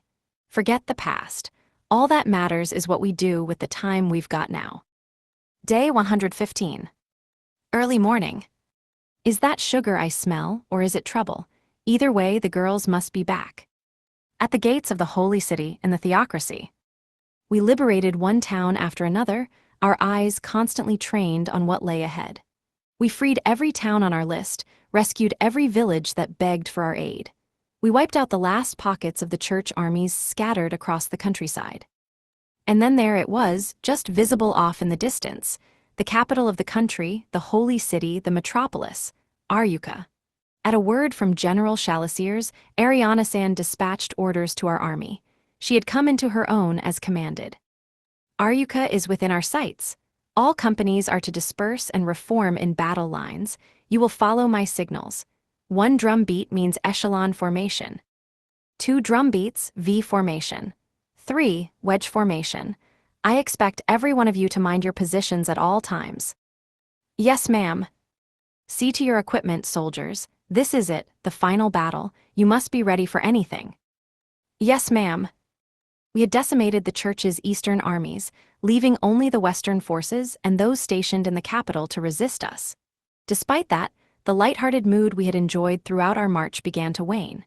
Chalisier-san barked orders at us, and we complied, intent on carrying out Ariana-san's plans perfectly.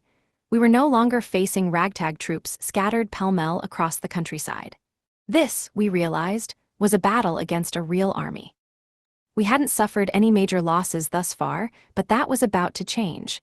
Casualties were inevitable now. Here was where the real fight began. The 3rd Church Knight Regiment has taken the field, ma'am. 7th and 8th Regiments as well, ma'am. That's 3 regiments in total. The 3rd Regiment is the bulk of their strength. Tell me their position now. The linchpins of the Church's army were the 1st and 3rd Knight Regiments. The Church had 10 Knight Regiments in total, but only 8 consisted of combatants. The 9th was a training force, the 10th, a logistics and guard force, the 2nd, a special operations defense force. The rest of the army were regional troops, and of those, the bulk had defected to us or were now under siege at the royal palace as enemies of both the state and the Church. That left only a few regiments to guard the Pope, just the personal armies of him and his cronies. The 3rd Regiment is the rearmost of the 3, ma'am. The 7th Regiment holds the right wing, the 8th the left. It's a reverse triangle formation. Using the 7th and 8th Regiments like walls, the real threat. The 3rd Regiment waited in reserve to strike back at us. But if we were to draw them forward, we could circle around and prick their flanks before running back to safety. We have an update from the scouts, ma'am. The Order of the Scriptures have left the city gates. Our scouts estimate they number 500 knights. That was bad news. The Order of the Scriptures, the knights Letitia San belonged to, were the most skilled fighters in the country. Their numbers may have been few, but every one of them was worth 100 lesser knights. Their equipment was just as powerful. Their training, their levels, all were far more advanced than other church knights. These were real foes. We had assumed they weren't allied with the Pope, and yet here they were, taking the field to face us. We were going to be in for a tough fight. Best we girls handle it then. Wait, ma'am, there are further developments. How odd. Don't stand there mumbling. Tell me. Oh no, what else had happened? Did the Order have, some powerful magical artifact at their disposal? If so, then that changed everything. Unless we girls bore down on them and crushed them quick, our main army would fold against the Order's might. Even Diorel's most elite soldiers, Shalasir San and her division, could not have defeated the Order without high-speed cavalry charges armed with special Haruka-kun-made shock weapons. And most of our army was nowhere near that level. We were a motley collection of theocracy citizens and soldiers, and fighting the Order was too big of an ask for most of our troops. The portion of the Order allied with the Pope had been destroyed in the Diorel-Aryukan War, which should have meant the rest opposed the Pope. The Order shouldn't have joined this battle. We had counted on that, but we had been naive to not factor them into our plans at all. Yes, ma'am, the Order are reportedly licking their swords, ma'am. I see. Change of plans. We shall charge straight in an oblique line to attack the 7th and 8th Regiments. Ignore the 3rd. Form up in echelon formation, break through the enemy's left line, and destroy the 7th Regiment. The other end of the line, you are to take the right. Once the 8th is accounted for, trap the 3rd Regiment in front of the city walls. Why, yes, ma'am. Smiles broke out across all of our faces. We all understood immediately what this meant, Shalasir San and Ariana San included. There could only be one thing that would make soldiers lick their swords: brainwashing and ego death thanks to Sergeant Hartman Haruka-kun. Therefore, we would perform a pincer movement, rout the 7th Regiment, and trap the 8th and 3rd Regiments. It was going to be a rout. We'll take the rear guard. If anyone tries to take the army in the rear, we'll descend on them and give them more than they bargained for. Yeah. A cloud of dust rose behind us, the dirt particles glinting in the rising run. The earth trembled under the pounding feet of 2 armies on the march. We would charge forward to make our enemies think we would smash into their lines head-on, but that was only a feint. Instead, we would march at an angle such that our left would clip their right wing first. Then we would turn on their flanks, cut through the 7th and 8th Regiments in turn, and pincer the 3rd Regiment between ourselves and the Order.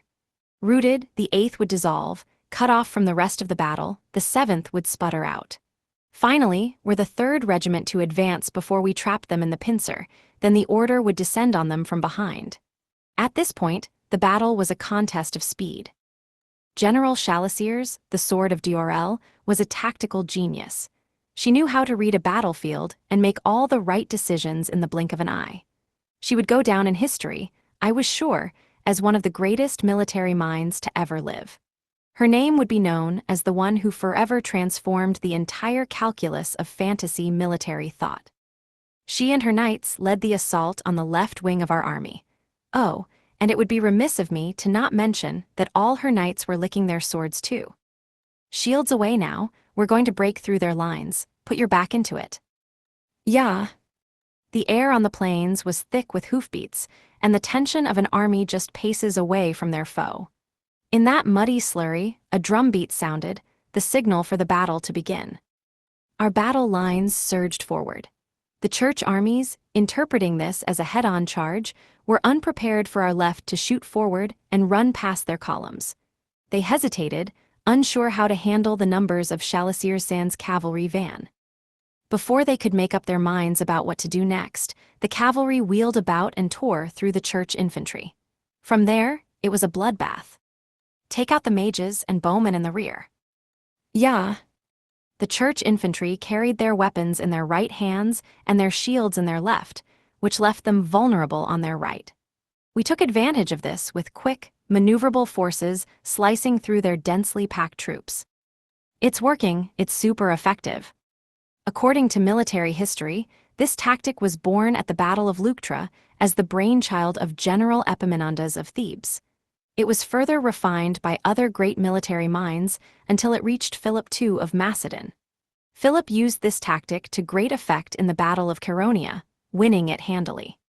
His son, Alexander the Great, incorporated cavalry units into this strategical framework, thus conquering all the lands from Persia to India and forever altering the course of history. Now it has passed down to us to use it in a fantasy world. Hooray for cheat knowledge! Ignoring the relative disconnect between our two timelines, wasn't this world modeled after the European Middle Ages? Shouldn't they have already learned Alexander's hammer and anvil tactics? We had likely just advanced this world's military knowledge by several years with this single battle. As a result, neither our rooted enemies nor the allies under our command understood how, exactly, we had just destroyed a third of the church's army. You wouldn't think it possible when they're better armed than us, right? Well, they'd have to be. They're heavy infantry. It's standard practice to pack them close together and whittle them down one by one with other infantry. I don't remember that coming up in world history class. In this world, close formations, called phalanxes, of heavy infantry armed with long spears and enormous shields dominated the realm of military theory. But against those of us who knew their history, these infantry phalanxes were in for a sore defeat. No head-on infantry clashes for us.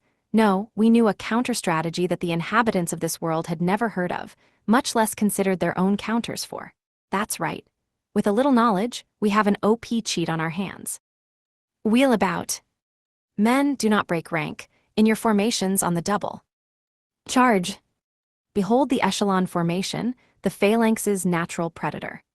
Echelon formations positioned units along diagonal lines. Here, this diagonal formation effectively shaved off the entire right wing of the church's army.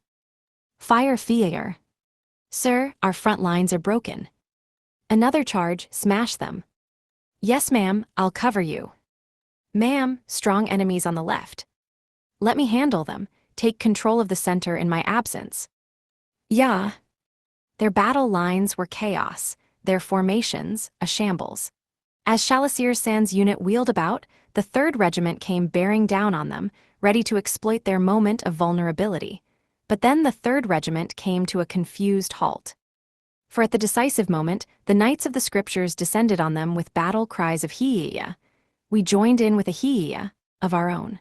The flag of the rightful, orthodox, legit AF army of the church unfurled overhead, and we all came together to swarm the 3rd Regiment with Hiia S on all sides. Who was it again that picked that awful name? Yes, the battlefield was ringed with Hiia S. Answering Hiia S spread like a wave, and in that great glorious Hiia Athon, we destroyed the phalanxes. I was hoping to teach them echelon formations, not this. Yeah, this is a legacy we could have done without. Right, I feel like we're the villains now. Hiia. Here a Hiia, there a Hiia, everywhere a Hiia. The battle quickly became a massacre. Our side shouted Hiia after the scattering soldiers. Soon, the battlefield was nothing but the sight of slaughter that rang with screams of the dying and Hiia S of the killing. Did the church not send out their mage squads? Nope, which is funny, 'cause it would have been a smart tactic. Tactics are king in warfare. Yup, tactics can make all the difference for inexperienced soldiers. Whoever gets the initiative wins a huge advantage. The originators of this hiya, hullabaloo, Haruka-kun's poor victims, all of them, were in total murder mode without any attempts from us to raise morale. Fundamentally, they weren't like us girls. They had a drive, a passion, an inner fire unlike ours. Oh, we could lose ourselves when the bloodlust came upon us. We could let ourselves be swept away by the energy and terror of the battlefield.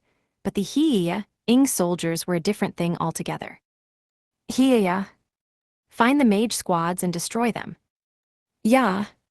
The soldiers' madness could not be fully explained by the insanity of battle. Their ruthlessness could not be chalked up to the excitement of the fight. As for fear, what fear? They were killers who knew no fear. They caught up others in their frenzy, terrorizing their foes and transforming the battlefield into a butcher yard. This was a bloodbath of men whose terror had been overwritten by bloodthirsty derangement, an army of heartless heartmen. Turning to face us, they held their blood-streaked swords aloft and bent them in salute.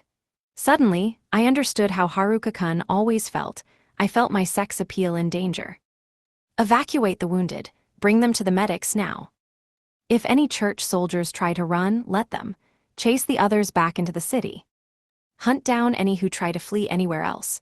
We mustn't let any of the nearby villages come to harm. With the victory hours, a knight on horseback rode out from the Knights of the Scriptures. In a big, booming voice, he announced, "Vice Captain of the Order, Jiwalin, at your service. I come to seek an audience with the Princess Ariel." It was then that he laid eyes on Letitia-san.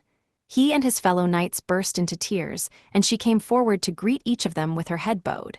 When Ariel, or Ariana-san, as we knew her, appeared on the scene, everyone kneeled before her. The vice-captain handed her a letter. Now that we knew he was an ally, we could get to the bottom of this knife-licking thing. Sure enough, Jiwalin-san had a letter from Haruka-kun too. Ahem. Hey, so this is my scouting report. I scouted, okay, beat up all the gatekeepers and soldiers in every town I passed, but needless to say, I didn't do anything wrong. And on a related note, I gave your letters to the really old archbishop dude and the violent old guy. And made sure neither of them ate them before reading them. I mean, maybe they ate them afterwards, I dunno. I guess we still don't know how good the letters taste. You know, you'd have to ask them yourself. Anywho, I'm currently scoping out the cathedral. Turns out there's an ultimate dungeon underneath it. Oh, and the cathedral itself is also kinda a dungeon, or at least one hell of a maze. It's kind of driving me up the wall. P.S. I'm sending an item bag of goodies with this letter, but if you eat too much, don't go blaming it on me. It's not my fault. I tried to be a good boy. I made cassella cake for the first time. It turned out super amazing and stuff. Don't forget your one more sets. Signed, Goody Boy. Wait, did he say cassella? Oh mighty cassella, how long have we awaited thee? I couldn't shake the feeling Haruka-kun had casually dumped some very important info in there, but cassella cake. Beautiful, round cassella sponge cake. Wait, why wasn't it in squares? Round cassella cake. He probably made it in a frying pan. Each of us girls received a cake larger than any one of our round shields. We held them in both hands and began devouring them. My heart swelled. This was Haruka-kun's way of rewarding us for coming so far and winning all these battles. Funny, since we were the ones who wanted to reward him. He just had a way of springing presents on us when we least expected them. Yum yum yum. Superb, stupendous, it melts in my mouth. Bravo Haruka-kun. Truth be told, all we wanted was to tell Haruka-kun thank you. That was our one heartfelt wish, yet he always managed to give us the slip. For all of our efforts these past 3 months, not a one of us had been successful. Well, except Angelica-san and Nefertiri-san. Maybe Slimy too. I knew that even if I marched up to Haruka-kun ready to thank him once for an all, he would switch topics with the speed of a particle accelerator and sidestep my thank you with an ultra-rapid stream of babbled non-logic. For some reason, the simple words, thank you, always ended up turning into a lecture. That, or me getting my mouth stuffed with a tasty treat. Indeed, there was only one example of a successful way to express one's gratitude to Haruka-kun. Nothing else seemed to work. No matter what you tried talking to him about, Every conversation inevitably devolved into giving him a piece of your mind. Or, as I mentioned, getting distracted with yummy goodies like one of the orphan kiddos. "Oh, it's so good," one of my friends whimpered, "and so big, I just can't stop eating." Ah, the sweet bliss of an endless supply of cake. Oh God, I can feel the one more set's coming on. Yeah, so, tasty food is most important. The biggest issue with life in this world was the food. Back home, no matter how drool-worthy the food was, we couldn't pig out with reckless abandon.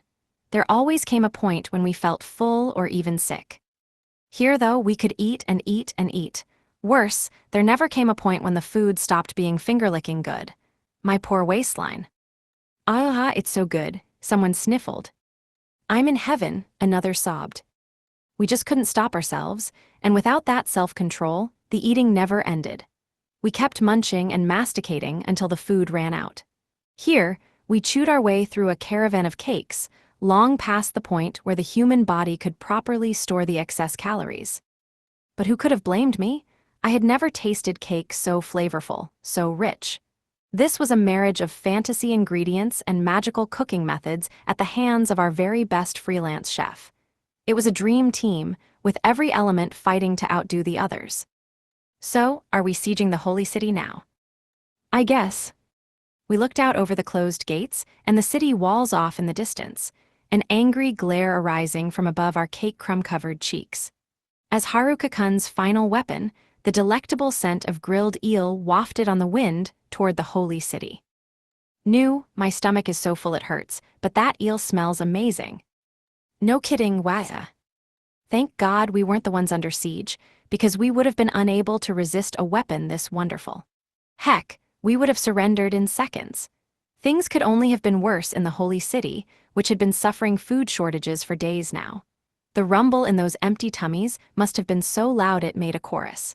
Even our Casella cake-crammed craws were watering at the tantalizing aromas. It smells so good. I bet it tastes even better. Oh, what the hell, I give up, give me eel. I suppose I'll partake. After all, Diorel's royal capital once fell to this very same ruse, so surely there is no shame if its princess does the same. It was the worst trick in the book. The smell of grilled eel, the ultimate weapon to end all weapons. Day 115. Early morning. According to the theory of gravity, a sufficiently large mass pulls loot toward itself and triggers a little victory ding. So pull the other one, it's got bells on. The cathedral in the theocracy. Here in the cathedral, it never rained, but it poured. The first to fail were the regenerative powers that made us impervious within its walls. Then our nights were rooted quickly. It was alarming. A single saboteur had brought our impervious cathedral to its knees. The cathedral's blessings lent strength to our allies' limbs, keeping up a steady stream of revival and regeneration. The cathedral had other secrets as well, its greatest being a compulsive force that ensured the elimination of our foes. The building was supposed to be impervious. So then how? How could any of this have happened? It is inconceivable. The cathedral placed penalties on interlopers' levels and make their skills run haywire, rendering even the finest of warriors helpless. Against those weakened foes stood us, invincible with our buffed skills and unlimited healing. If that was not enough, the interior of the cathedral was a trap-studded maze. Its labyrinthine design warped all senses of distance and direction, trapping victims in terrifying illusions. How, then, did our intruder blow past all of that so easily? Lord Consul, I bring dreadful news. Of course, when was news ever good? Come, what is it this time? I imagined briefly that the messenger had come to inform me that the Pope had gone mad. Alas, that was not news at all. We had all known for some time that His Eminence was not in his right mind. My only option now was to bat the hatches. No, bargain for my escape in exchange for the Pope's head. How quickly had I fallen so low? Now tell me, messenger, how could things possibly get any worse? Virtually all the cathedral's powers have stalled, Lord Consul. Blessing, regeneration, and revival have ceased to function. Those who have noticed are in a state of complete panic. My lord, what are your orders for us? We couldn't wait out a siege under these conditions, nor were we in any state to bargain for our freedom. Our faith in the cathedral had been prior to this unshakable. We had no reason to think we could ever die here, which was precisely why my fellow Lord Councillors and myself simpered for the Pope in the hope of receiving the cathedral's blessing. Without the blessing, how many of our men would follow our orders to march into battle? How many would lay down their lives for us? Seal off the stairs. Inform the soldiers that the infidels are attacking. This is a crusade, and death to any man who dares flee. Someone send word to the convocation of elders. We must hear what they make of this. The door to their inner sanctum is closed tight, Lord Consul. Your loyal servants are begging for entry as we speak. Damn those decrepit, blasted dotards. The elders were a family that had safeguarded and governed the cathedral for generations on end. Figures of mystery. Why, they did not even belong to the church. Traitors, traitors, all of them. They swore to offer a safe harbor so long as we filled their cathedral with spellstones and soldiers aplenty. No, they were not traitors, in truth. They could not betray what they had never obeyed, for the elders cared not for anything but the cathedral. That, however, was what gave me pause. Why should they fail to protect the halls they revered so deeply? Suddenly, silence fell over our council chambers. The messaging system had broken. I could no longer receive information from my loyal servants. Within the Pope's audience chamber at the far end of the room, I heard him ranting and raving like a maddened beast, but I didn't give a fig about His Eminence any longer. Once the intruder was dead, we would have much reconstruction work ahead of us, and time was of the essence. However, with no information coming in, there was naught we could do but sit and let the minutes tick past. Alack, it was foolish of us to divide our forces and send half of them to the walls. If not for the mad ape and his cockamamie plans, we would not have had such chaos. This discord would never have been sown if not for our greedy seizure of power. All we had left were the cathedral and the holy city themselves. What good were they?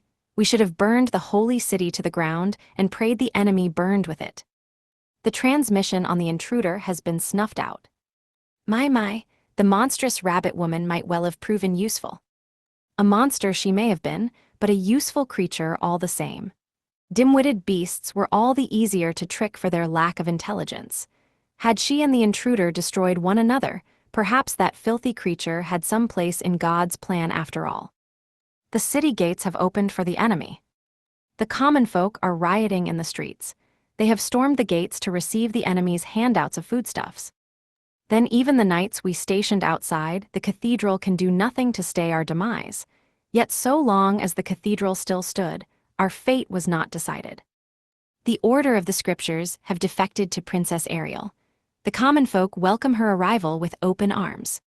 We are rapidly losing contact with the knights posted on the outer walls. Traffic in and out of the east had long since ceased. Many shipments from northern and southern Aryuka were woefully late, and the city's food shortages soon grew dire. It was little wonder the common folk went hungry.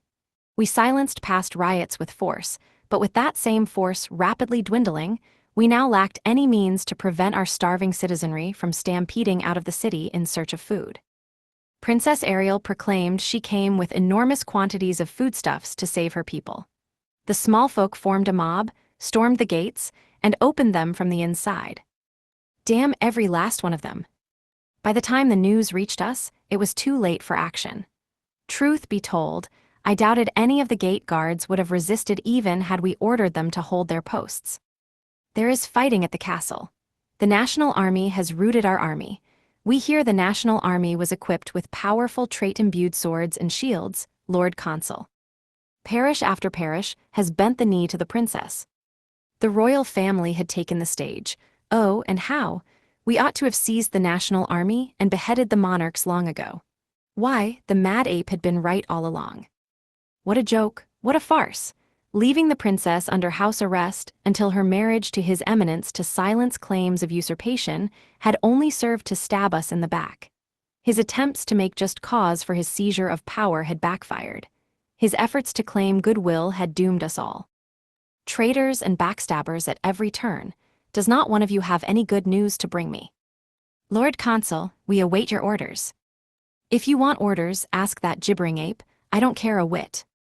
The messengers brought me nothing but ill tidings. Nothing? I had no idea what was going on, so how the blazes was I supposed to give orders? Our last hopes were being slaughtered systematically before we had any chance to retaliate. With no recourse, no idea of what was going on, nothing, we were crumbling away into so much sand. Lord Consul, the main body of the Knights of the Scriptures have turned on us. The catacombs under the cathedral have been sealed off. We are rapidly losing contact with our spies in the city. Hellfire and brimstone, the city was our hostage, ours. Only by holding its citizenry and the knights' families captive had we menaced the Knights of the Scriptures into accepting our yoke. Once the city was lost, so too was our hold on them.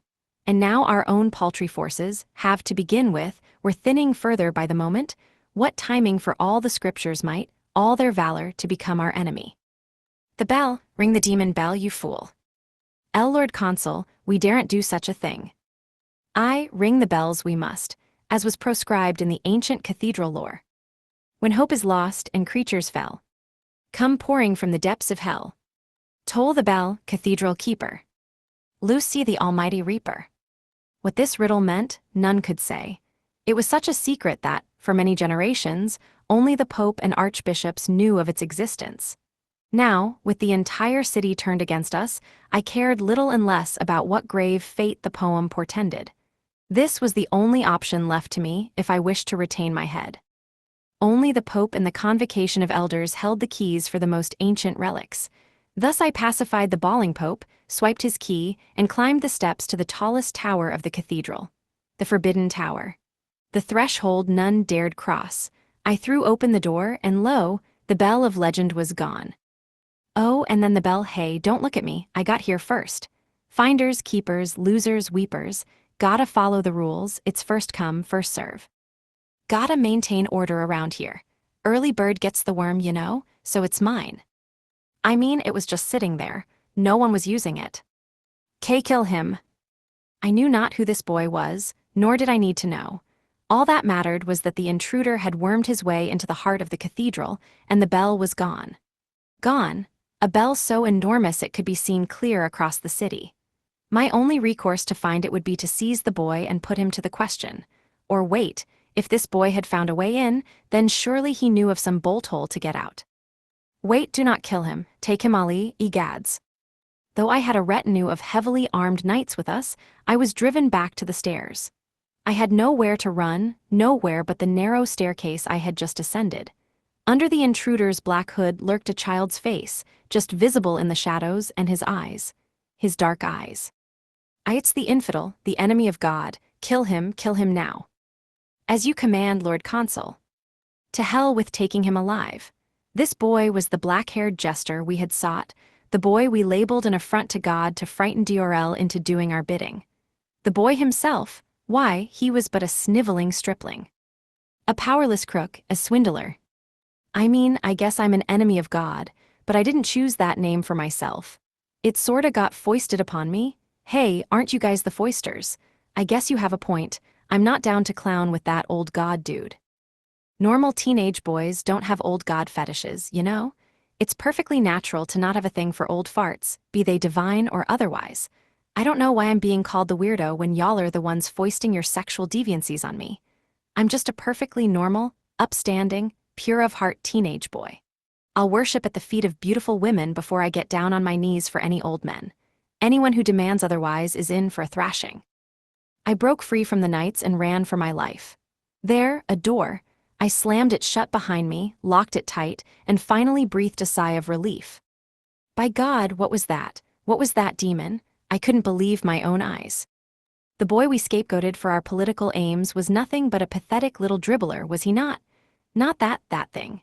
Not that abomination with snakes sprouting from his flesh and some grotesque, God, I lacked words to describe it, monstrosity nesting on his shoulders. Falling soldiers, men screaming bloody murder, others, turned to immobile stone like so many statues, knocked over and shattered. From what circle of hell did we summon a real affront to God? A real abomination? What sick nightmare am I dreaming? All eyes turned to me, but my voice died in my throat before I could speak. My head spun. How could I have begun to explain what had happened to me? Had I reported what I saw, the others would have thought me mad. Goodness gracious, I thought I had gone mad. There was no rational explanation for a person to be in the bell tower, much less an abomination against God and man. Yet even so, the rumbling and thumping behind me was unmistakably real. Frantic fists pounded the door at my back, and then, when even that ceased, only a horrifying silence remained. The other counselors stared at me with such concern I knew my face was frozen in some rictus of fear. Even the mad ape himself had gone silent as he looked at me. Ha! Now that old epithet was more appropriate for me. What was that? What happened to those who went with you? The scene was still seared into the back of my eyelids. The boy, laughing, chuckling, giggling with every slow, deliberate step bringing him closer. Closer.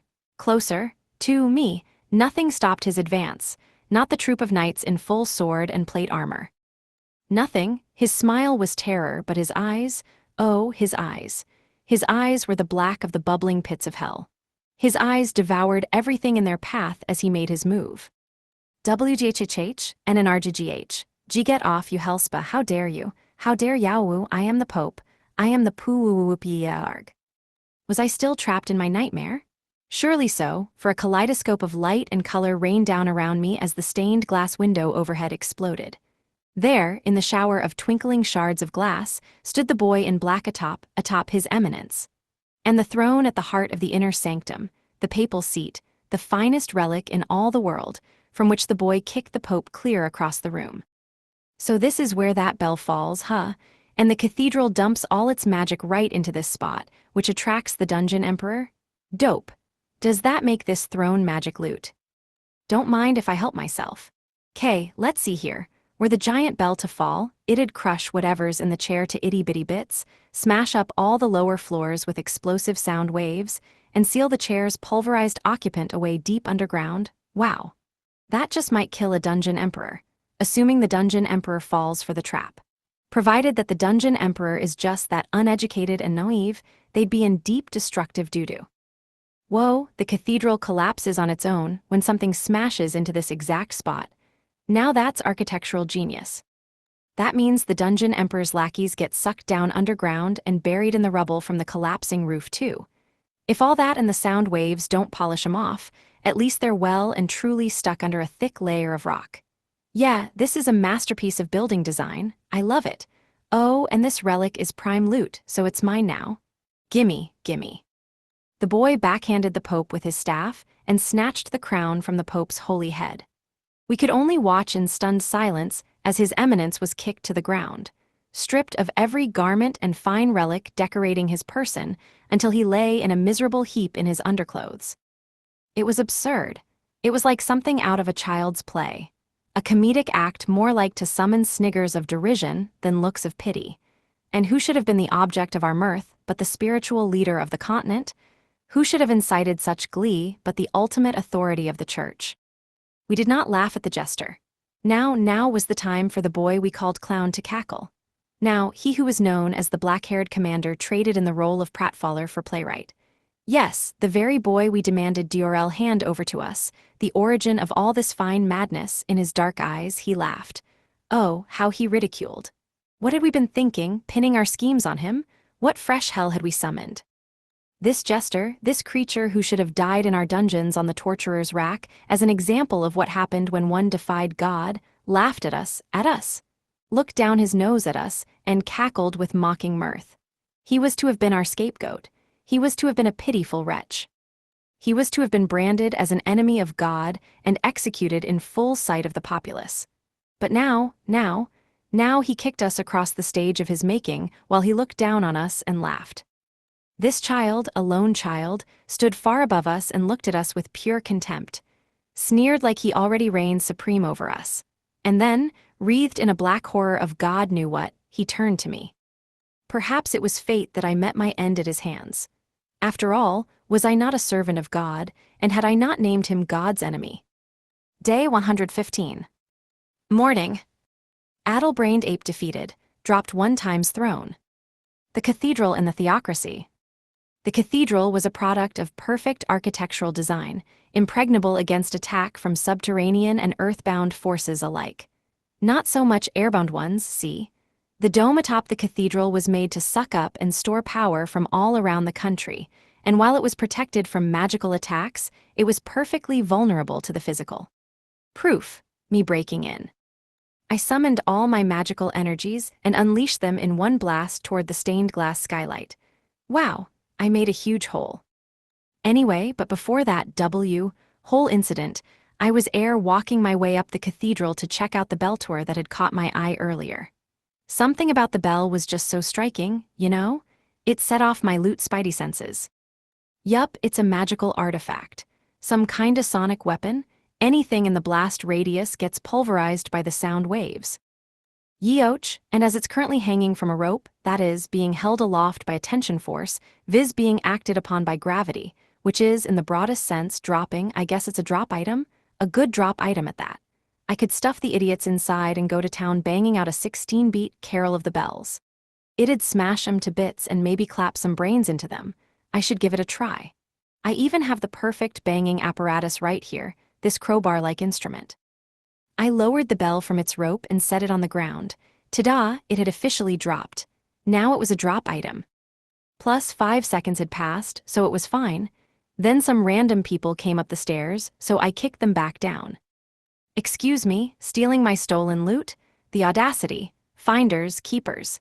Even if I was hoping for something a little more valuable than a bell, it's still mine. I made sure to set it down before I refound it, too. By the Stolen Loot Protection Act, I'm considered the lawful finder and owner. So there. Erkgurk Og. I looked down the stairwell past the tumbling old men. At the bottom was a door leading to a room and, the center of that room was directly below that skylight. Oh, and then the bell. Hey, don't look at me, I got here first. Finders, keepers, losers, weepers, gotta follow the rules, it's first come, first serve. Gotta maintain order around here. Early bird gets the worm, you know, so it's mine. I mean, it was just sitting there, no one was using it. K-kill him. Before they could K-kill me, the Hydra, Chickenatrix, and Lizardisk intervened with a potent poison and serious status ailment assault. The cathedral had stopped granting its blessing. Anyone stupid enough to order someone's death must have had a death wish themselves. Right. It's the infidel, the enemy of God. Kill him now. As you command, Lord Consul. What was all this enemy of God business? I wasn't a bad guy. All I did was slaughter, massacre, and generally spread devastation, you know. If the church was to treat me like an enemy of God, the least God could do was come down to get massacred himself. Although I didn't like that idea either, for reasons that would become apparent momentarily. I mean, I guess I'm an enemy of God, but I didn't choose that name for myself. It sorta got foisted upon me. Hey, aren't you guys the foisters? I guess you have a point. I'm not down to clown with that old God dude. Normal teenage boys don't have old God fetishes, you know? It's perfectly natural to not have a thing for old farts, be they divine or otherwise. I don't know why I'm being called the weirdo when y'all are the ones foisting your sexual deviancies on me. I'm just a perfectly normal, upstanding, pure of heart teenage boy.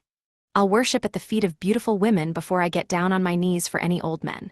Anyone who demands otherwise is in for a thrashing. I punched and kicked my way through the screaming old dudes and made my way down the stairs, only for the door to slam in my face. Rude. Closing your doors to me. What do you take me for, a spokesman from the NEAT Humanitarian Consortium? Are those even a thing, flying NHK guys? Not like the locked door mattered. I hadn't planned on using the door from the start. My business was with the skylight above the cathedral. It lined up almost dead center with the whole building, and the bell hung directly above that. All the magic the cathedral vacuums up is channeled right into the skylight, which emits that concentrated flow of magic on whatever is below. That spot right underneath is where the concentration of magic is strongest. In other words, it's a trap. Window smashing time? After all, smashing windows had been a noteworthy trait of teenage boys since time immemorial. So was running off with stolen horses, apparently. I wouldn't have wanted to be around in time immemorial. Those teenage boys sounded like a nasty piece of work. WGHHH, NNRGGH. G get off, you hellspa, how dare you? How dare Yawu, I am the Pope. I am the Poo-woo-woo-pee-arg. Huh, did I step on something? Yuck, gross. I kicked it away and only then looked to see what nasty thing had gotten on my shoe. It was some ugly toad with a face like an ape. No doubt a new type of monster. Whatever it was a screeching, ugly thing, so I kicked it across the room. Anyway, so about this throne. It clicked then. The throne and the bell were two halves of the same weapon. Their task was to destroy and seal the enemy. So the bell up there falls down here. Whenever a monster reached the throne, lured by the powerful magic it exuded, the bell fell from the tower, and the bell-throne combo effectively trapped and sealed the monster. Because the bell's interior was inlaid with destructive sonic magic, a monster standing on the throne would be stuck in a sort of sound prison, blasted by sound wave after sound wave until it was dead. From there, the bell's crushing weight would drag it down to the bottom floor of the dungeon. The cathedral would collapse over it and bury it in the rubble, sealing it in its grave. That's what this entire building was, a tomb. The cathedral was constructed to be a ruin, a monument of a battle with an ultimate dungeon, a shield against the horrors within. So, did you want to protect her or kill her? Yeesh, make up your mind. GWOG. Upon closer inspection, I realized the ape toad had a cool magic item in its possession. Must be a rare monster. I kick the monster off its throne. Suo, that's dropping some vertical distance, right? Doesn't that count? Gimme, the loot is mine. Nyarg. Haruka obtained drop item ×1? Oh, and then Haruka painted the walls red with blood. See, no one this deep in the cathedral could be a good guy. Being evil was a prerequisite for being here, and I had no mercy for them. Besides, they were just old men, so, I beat him up. Kill him now. There's only one of him, you fools. I don't care if it's suicide, I want him dead, now. Can't you tell this is an emergency? Do whatever it takes. If His Eminence is caught in the crossfire, so be it, you shan't be punished. Wait, I begged, don't shoot, I don't want to yeek. The sanctity was tainted, the walls were painted, the ape toad fainted. Just as every ogre needs a club, every teenage boy needs a crowbar-like instrument. Oh, and speaking of dangerous combinations, can we outlaw morning stars for teenage girls? Yeah, there's such a thing as too much danger. If the government has the time to crack down on every gun, knife, and dagger to the point you can't sharpen a damn pencil, then they should do something about this serious morning star epidemic. A teenage girl with a big, spiky bashing implement, or some rando with a whittle 5.5 centimeters knife. Yeah, I think we all know which one is worse. The philosopher's stone issue aside, turns out there's nothing better for beating old men than a crowbar-like instrument. It packed a punch. It snapped swords, it caved armor. Crowbars were truly the ultimate utilitarian devices even in fantasy applications. With mine, I decimated the local old man population, whisked all their equipment off them, dropped the loot on the floor to mark them as drop items, and scooped them up to line my pockets. Finally, I used entanglement on the lizardisk's poison to turn the old men into stiff corpses. Yup, these are the big bads, gotta turn 'em into sister girl. In religion, blame was a collective thing. Mass religion was basically organized crime anyway. If a religious organization refused to acknowledge the wrongdoings its clergy orchestrated, the world was better off without the whole group. When criminal clergy weren't stripped of their responsibility, when the church used fancy words to sweep the problems under the rug, they became con men using the word of God to swindle the people. What happens when God gets tired of 'em using his name for evil, huh? Anyway, I tied up all the old men. Not my idea of a good time, for the record. No sexy scenes with old dudes for me. Some of them kept complaining until I shushed them with a gentle tap of my crowbar-like instrument. Why were old men such disagreeable and whiny creatures to begin with? Couldn't they all learn to shut up? That was when the questioning began, if by questioning, I meant beating the pulp out of old men. Where's the real brains behind this operation? 'Cause they ain't here. But I know they're here somewhere. Where can I find this convocation of elders? I want to see who's been calling the shots and playing puppet with the Pope for generations. 'Cause I have a whole hell of a lot of questions for them. Yo, why is it so dark and cramped in here? This isn't what I pictured. I thought it'd be crawling with shiny treasure and tittering slave girls. Forget the girls, this place is deserted. It makes me look like some poor, friendless loner talking to himself. Ah, it's a psychological damage trap, and it's super effective. Curse you, convocation of elders trap. No response. I walked down a poorly lit passageway. Its walls were plain, unadorned stone, as bare bones as a corridor could get. It was simple if not minimalist, austere if not friggin' empty. It felt like an abandoned warehouse. I figured the inner workings of the church would have been armed to the teeth in gold and glitter, you know? But this was, like, penny-pinchingly poor. Miserably, miserly modest. They were so thrifty they couldn't even give the place proper lighting. The magic lanterns were spaced so far apart that most of the walk was in pitch blackness.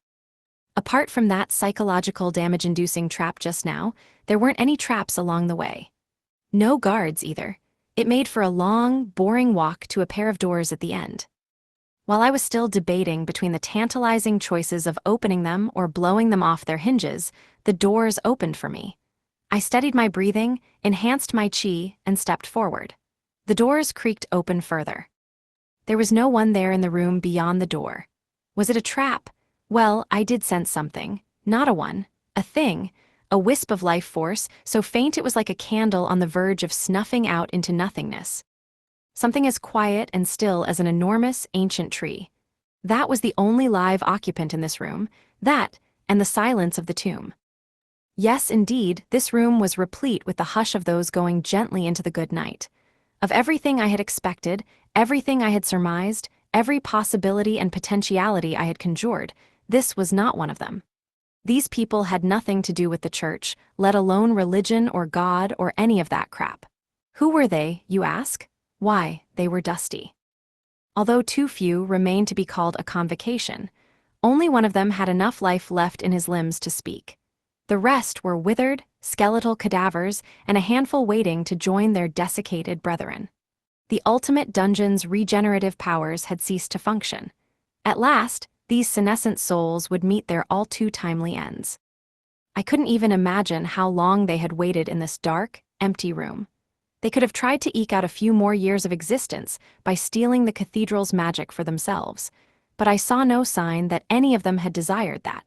In fact, there was something like a smile of relief on the face of the least desiccated elder. "Welcome, O ye mighty. Long have we waited for you. We are called the Elders, the keepers of the seal that your people now call the cathedral. The philosopher Zosimov built this temple of the seal and left it in our care. We were to wait, we were told, until the mighty one would appear, he whose destruction would reach even these hallowed halls.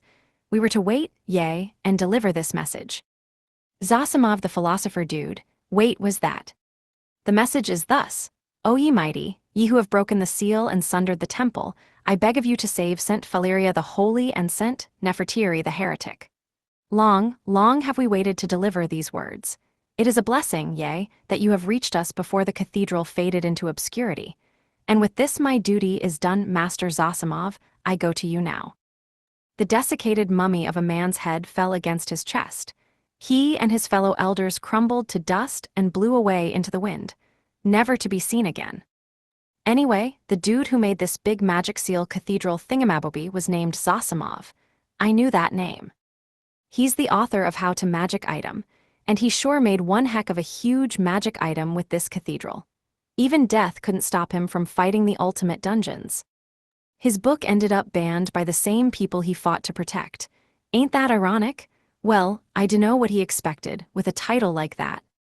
Interestingly, while he worked as hard as he did to protect the little guy, his only wish was that someone save a pair of saints, one of whom was Dancer Girl. Wait, so you're telling me you built a whole honkin' cathedral, set it to repairing itself for centuries, put a bunch of undead old men inside to pass along your message, only to let said old men turn to ash with big all smirks on their faces, leaving all the real work to me? Did Zosimov just not have a way to defeat the ultimate dungeon? Or maybe he didn't know how to rescue the saints himself. So instead, he sealed the dungeon and siphoned away its magic power. If the day came when he could no longer hold the dungeon at bay and the girls still weren't saved, then that was where the cathedral came in, to put a clean end to it all. Zosimov never let go of his hope even after death claimed him. He placed his hopes in the far, far future, me. He left me to do his dirty work. I mean, I met Dancer Girl long before coming here, and I've definitely worked very hard to help her out of her clothes.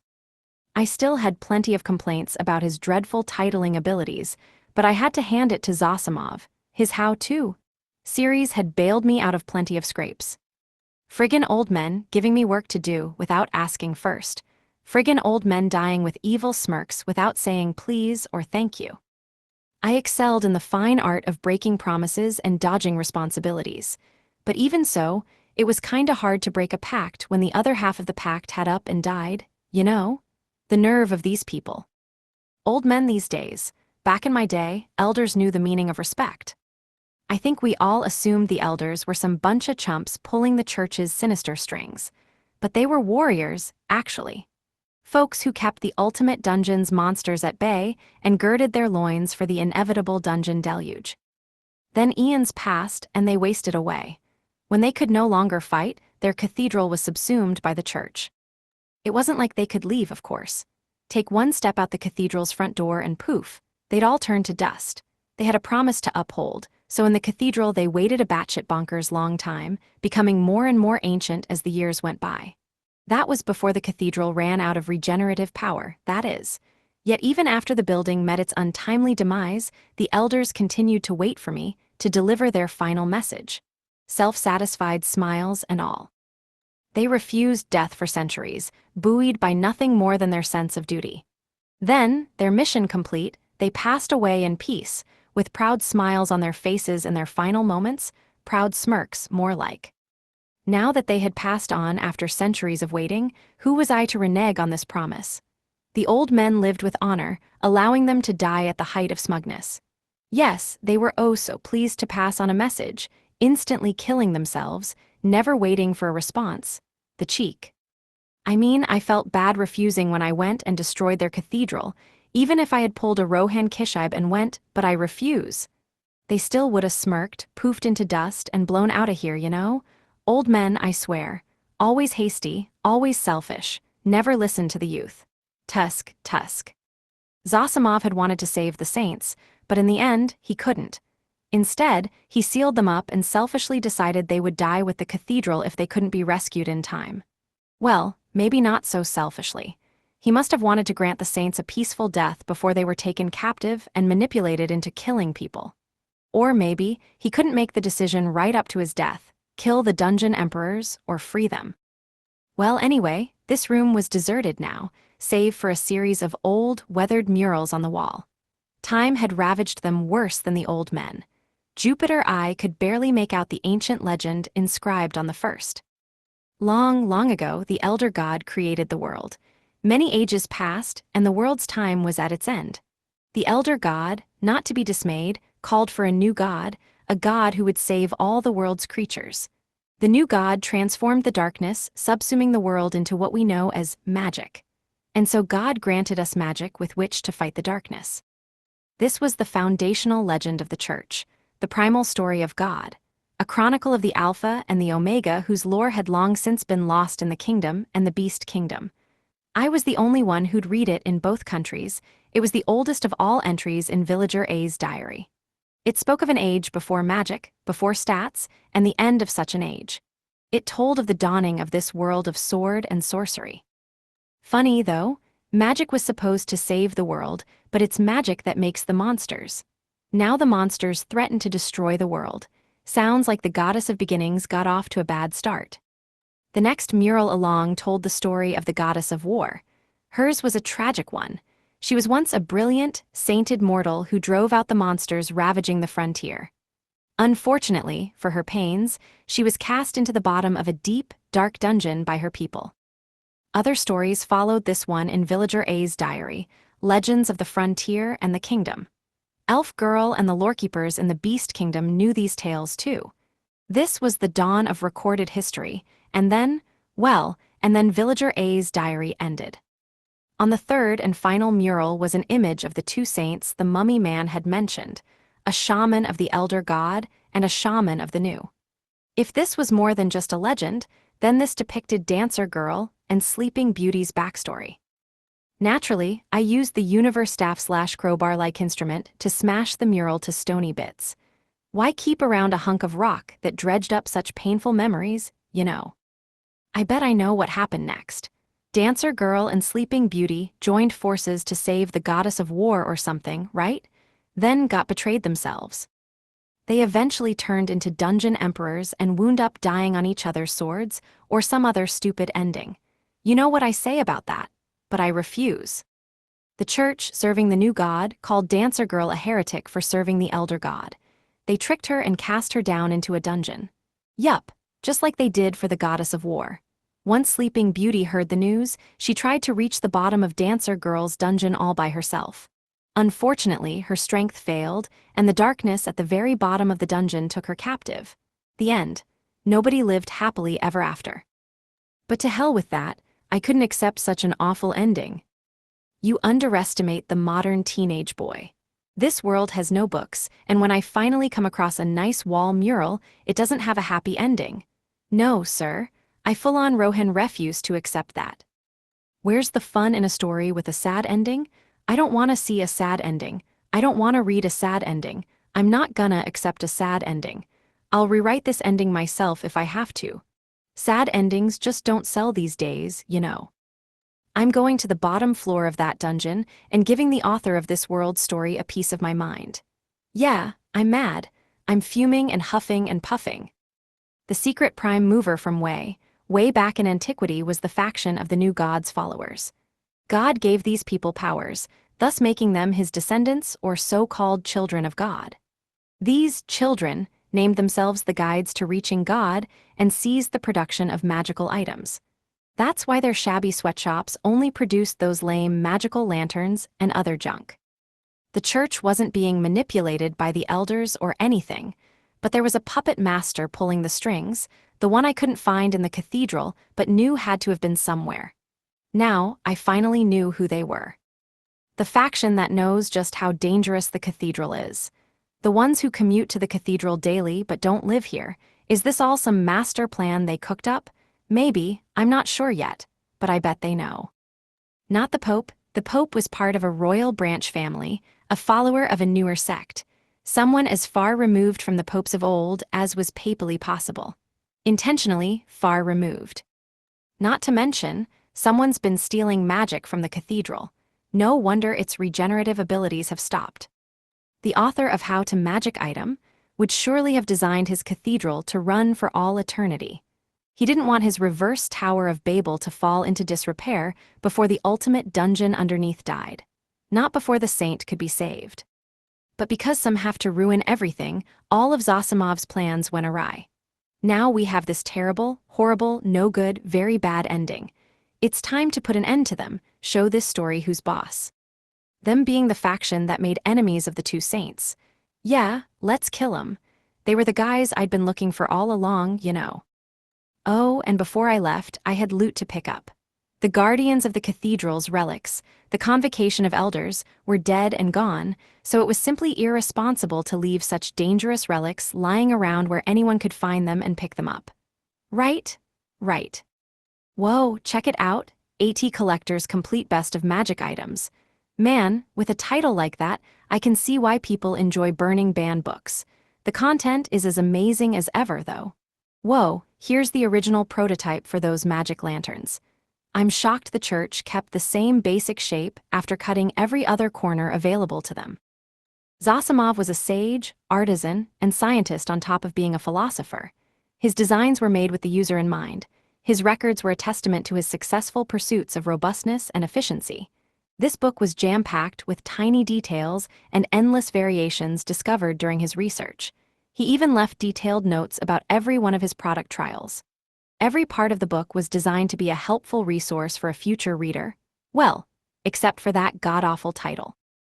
Of all the gifts he could have imparted on society, this would have been my top choice, not those stupid lights. Those are just embarrassments. A mistake from his blunder years, better left forgotten. Good thing I nicked them all. I'll just destroy the evidence. Seeking profit and designing good products were two contradictory goals. People almost always did whatever was easiest, and thus the pursuit of money often beat out the pursuit of quality. I saw here a request from a fellow freelance grindset mindset bro from long ago. I couldn't just let him down. I would spread his designs to workshops far and wide throughout the kingdom. He must have written down the design for the lanterns in the hopes that they would someday shed light in places like the Monster Forest or Ultimate Dungeons. Right. Boy, I'm going to be so rich by the time I'm done. It was then that I looked out the window. Yes, indeedy, I looked down on, sneered at, scorned, and even stared with contempt at the figures standing below. Found ya. See, this cathedral was more than a seal/reverse Tower of Babel. It was a hideout for the faction of the church that had sided with the Pope and the Empire, the same faction that had held nefarious sway over the theocracy since long ago. This domed diaconate domicile was a fortress. It was much sturdier than any normal cathedral had a right to be. Worse, it was a den of self-important, fanatical, racist, intolerant zealots. The church was a cancer, and brother, it looked like we had to operate. Yup, time to cut and slice, and burn this pestilence away. Let's go scorched earth and destroy every priest among them. It's only the kind thing to do. I would knock and introduce myself, but why not skip that and go straight to the meteor part? Nice to meet ya, and bye-bye. I used airwalk to fly high up into the air. Target spotted. A target I'd been hunting for a very, very long time. The resultant beatdown was too long in coming. Day 115. Morning. I love when my loot delivers itself to me. Yeah, call that a loot crate. The cathedral in the theocracy. Welcome to the Holy City. First stop, the cathedral. A woman from the Shino clan noticed us amid a throng of theocracy soldiers and knights of the scriptures. She opened a hole in the press and guided us through the city streets to the cathedral. It had lost its pure, holy brilliance that once made it shine like a star. Now, it looked like a ruin that could collapse at any moment. Is that the cathedral? That crumbling ruin? Preposterous. A crowd of civilians stared at the cathedral from a careful distance. A mix of warring emotions played across their faces as they watched the symbol of the church's authority decay before their eyes. We couldn't linger here, though. Our fight was elsewhere, in the dome that had tumbled from the cathedral's roof. The church's last bastion, a bastion being bombarded by boulders. In the eye of that rocky rainfall, we spotted a shadowy figure. There was our target. Can someone explain what the hell is going on here? What? I'm just announcing myself before I come inside. Knock knock with a rock. So this was a knock on the door, The boulder fusillade reached a fever pitch. The dome's doors spilled open, and a swarm of church knights flew out like bees ready to defend an attacked hive. They didn't get far, though. Nefertiri-san saw to that. We'll help. No, I need you guys to use your skills to find the enemy. Got it. Our skills pinged when they picked up a group of people oozing murderous malice. This bunch of evildoers dotted the crowd of ordinary civilians still standing around the cathedral. They looked like regular theocracy civilians, but the evil twinkles in their eyes showed they were anything but. Really, they were almost too easy to pick out of the crowd. Between the knights streaming out of the cathedral, the skulking figures creeping up on us out of the crowd, and the column of golems marching out of the dome, chaos erupted in the streets. The pandemonium was a boon to our opponents. The townsfolk became their weapon. The biggest threats, the most treacherous fanatics, hid themselves in the stampeding mob and tried to slip under our noses. Teehee, not on my watch. Smash. Fanatics were fanatics. Not all their upstairs. Using reason on them was of no use. We also feared upsetting them and making them go berserk. Above all else, we could not let them get near Haruka-kun. No ifs, ands, or buts. If there was one thing we hated, it was religious fanatics. Destroy those statues, girls. Yeah, with pleasure. Why, you insolent wenches, what do you think you're doing? What devilry is this? First goal, single out the fanatics from the common people. Second goal, keep them far away from Haruka-kun so they couldn't ruin his plans. Heretics, heathens, all of you. Devil take you, you filthy, black-haired demons. To hell with all of you. Curses, 1,000 curses upon you. With every expensive statue we destroyed, oh yes, did I mention we were smashing statues? We flushed a fresh mob of screaming idiots out of hiding. They didn't even have the sense to band together to fight us. They simply threw themselves at us in their anger. We picked them off from a distance with ease. The fanatics were a threat only when they grouped themselves with civilians because we didn't dare attack innocents. When they swarmed us, spittle flying from their mouths in a mad froth, they were easy picking. Cowards who couldn't put up a good fight. Terrorists. On to the next, A1, A2, A3, crash. Stop, damn you. If you care more about these statues than human lives, then take your precious statues and piss off into the wilderness. At least that way, the fanatics couldn't hurt anyone. And yes, no one would bother seeking out and destroying their statues out there. But these wannabe Pygmalions were already a lost cause. Once a statue outweighed a human life, that was no longer religion. Heck, that wasn't even fanaticism any longer. That was full-blown insanity. Third time's the charm, boo 'em. Kill them all. God strike down those infidels. Bow and arrow girl fired a line of sniper shots, and when they met their targets, the fanatics exploded in a wreath of black flame. They're suicide bombers, I realized. These churchmen were crazed enough to blow themselves up. No wonder Haruka-kun told us they were dangerous. They had bombs strapped to their bodies. These bombs went off whenever the cultists were pierced by sword or arrow. Which, well, we had ways around that. Morning stars at the ready, girls. Let's put our daily Haruka-kun bashing training to good use. Yeah, morning stars equipped, ma'am. We girls could fight at mid-range just as well as from afar. Besides, we had the numerical and equipment advantage, not to mention levels. With Haruka-kun's constant help and protection, we were all well over level 100. Armed in his carefully constructed and painstakingly researched armor, nothing and no one was going to kill us. No, nothing was going to get past our custom-made armor Haruka-kun had tailored for fighters of our considerable caliber. And when we'd all been trained by and received recognition from dungeon emperors? Pish, what were a couple of suicide bombers? Nothing that would hurt Haruka-kun on our watch, that was for sure. All units morning stars at the ready, and attack. Ya will lecture, pummel like our lives depend on it. Bodies exploded, flames mounted, bits of flesh flew every which way. Blood splattered. The battle was a confusing and horrifying mess. The fanatics couldn't get anywhere near us. The moment they charged, they met their demise on the end of a spiky iron ball long before they could detonate themselves. The dead fanatics flew back and exploded on impact with their fellow cultists, setting off chain reactions that took out whole swathes of the horde at once. No wonder Haruka had struggled against them in the battle for the frontier. For us, though, killing cultists was like swatting flies. Like taking out the trash. These were the same people who had hurt and burned Haruka-kun while he had tried so valiantly to protect the frontier.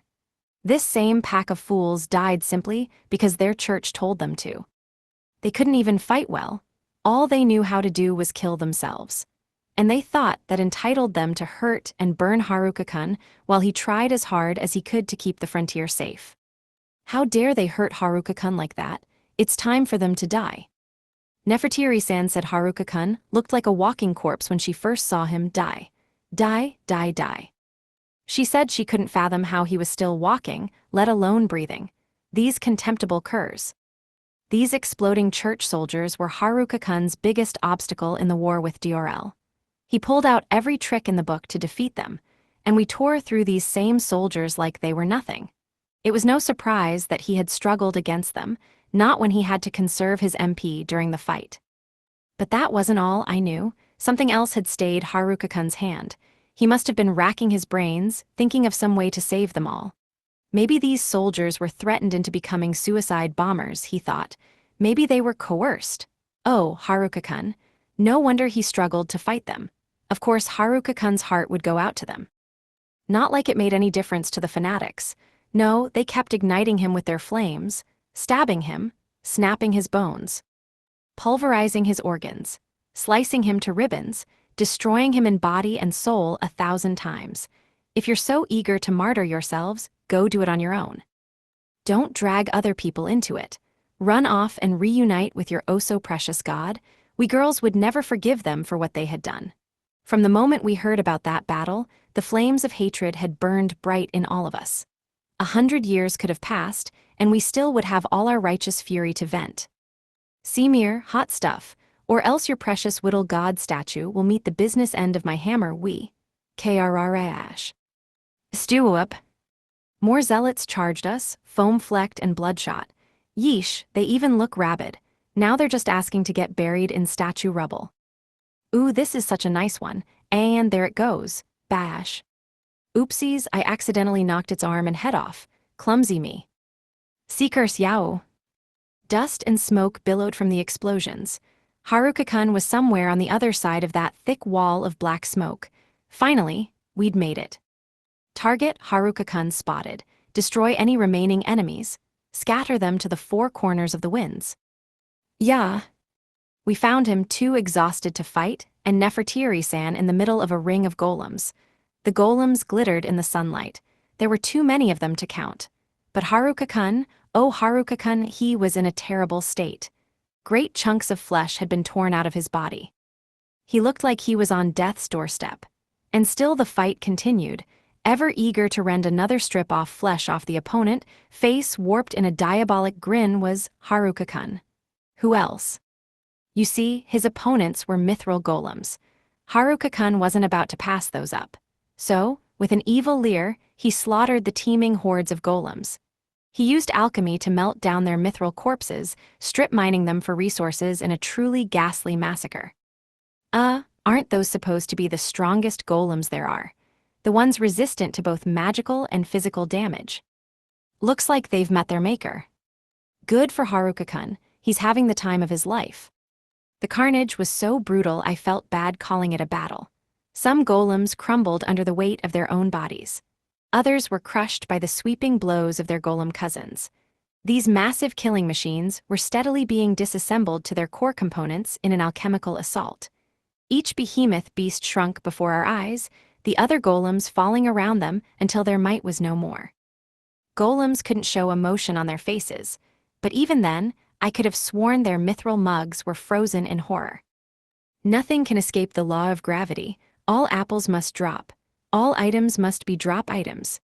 Last I checked, that's not how gravity works. So much for the most fearsome of all golems. The last of the mithril golems dwindled and vanished, turned into so much pure mithril for Haruka-kun. All that was left were the creature's cores and spellstones. For a moment, everything stood still. There was silence, but this was immediately shattered by Haruka-kun, grinning from ear to ear at his massive windfall. Behind him, Nefertiri-san facepalmed. Whoa, a bunch of mud golems burbled up out of the swamp behind them, but Nefertiri-san just blasted them to bits while still facepalming. Now that's a secret art. The one the legends speak of. So on one hand, we have the comedy of the mud golems blasting off into the sunset, and on the other, the tragedy of Haruka-kun strip-mining the mithril golems' corpses. What genre is this again? Well, this was why I'd mustered my courage and determination. This was why I'd fought. A series of conflicting emotions fought for dominance inside of me. I'd made it. I'd found Haruka-kun at long last. And now I was such a mess of emotions and impulses that I had no idea what to feel first. You'd think fighting off a horde of enemies before reuniting with your long-lost companions would be a bit more touching. Yeah, you'd think about watching Haruka-kun strip mithril off golems and kick spellstones around is kind of a downer. It's like alchemy mixed all my feelings and sublimated them into pity for those poor golems. Just looking at their broken mithril bodies brought a tear to my eye. Those pitiful golems never deserved this cruel fate. Meanwhile, Haruka-kun, completely shameless, touched his hand to a wall of the dome. And just like that, it was all over. The walls were too thick to be destroyed by any physical means, the fortress too impregnable to be harmed by. Actually, I didn't think I could finish that sentence. It turned out it was all too easy for Haruka-kun to strip the sepulchre for scrap.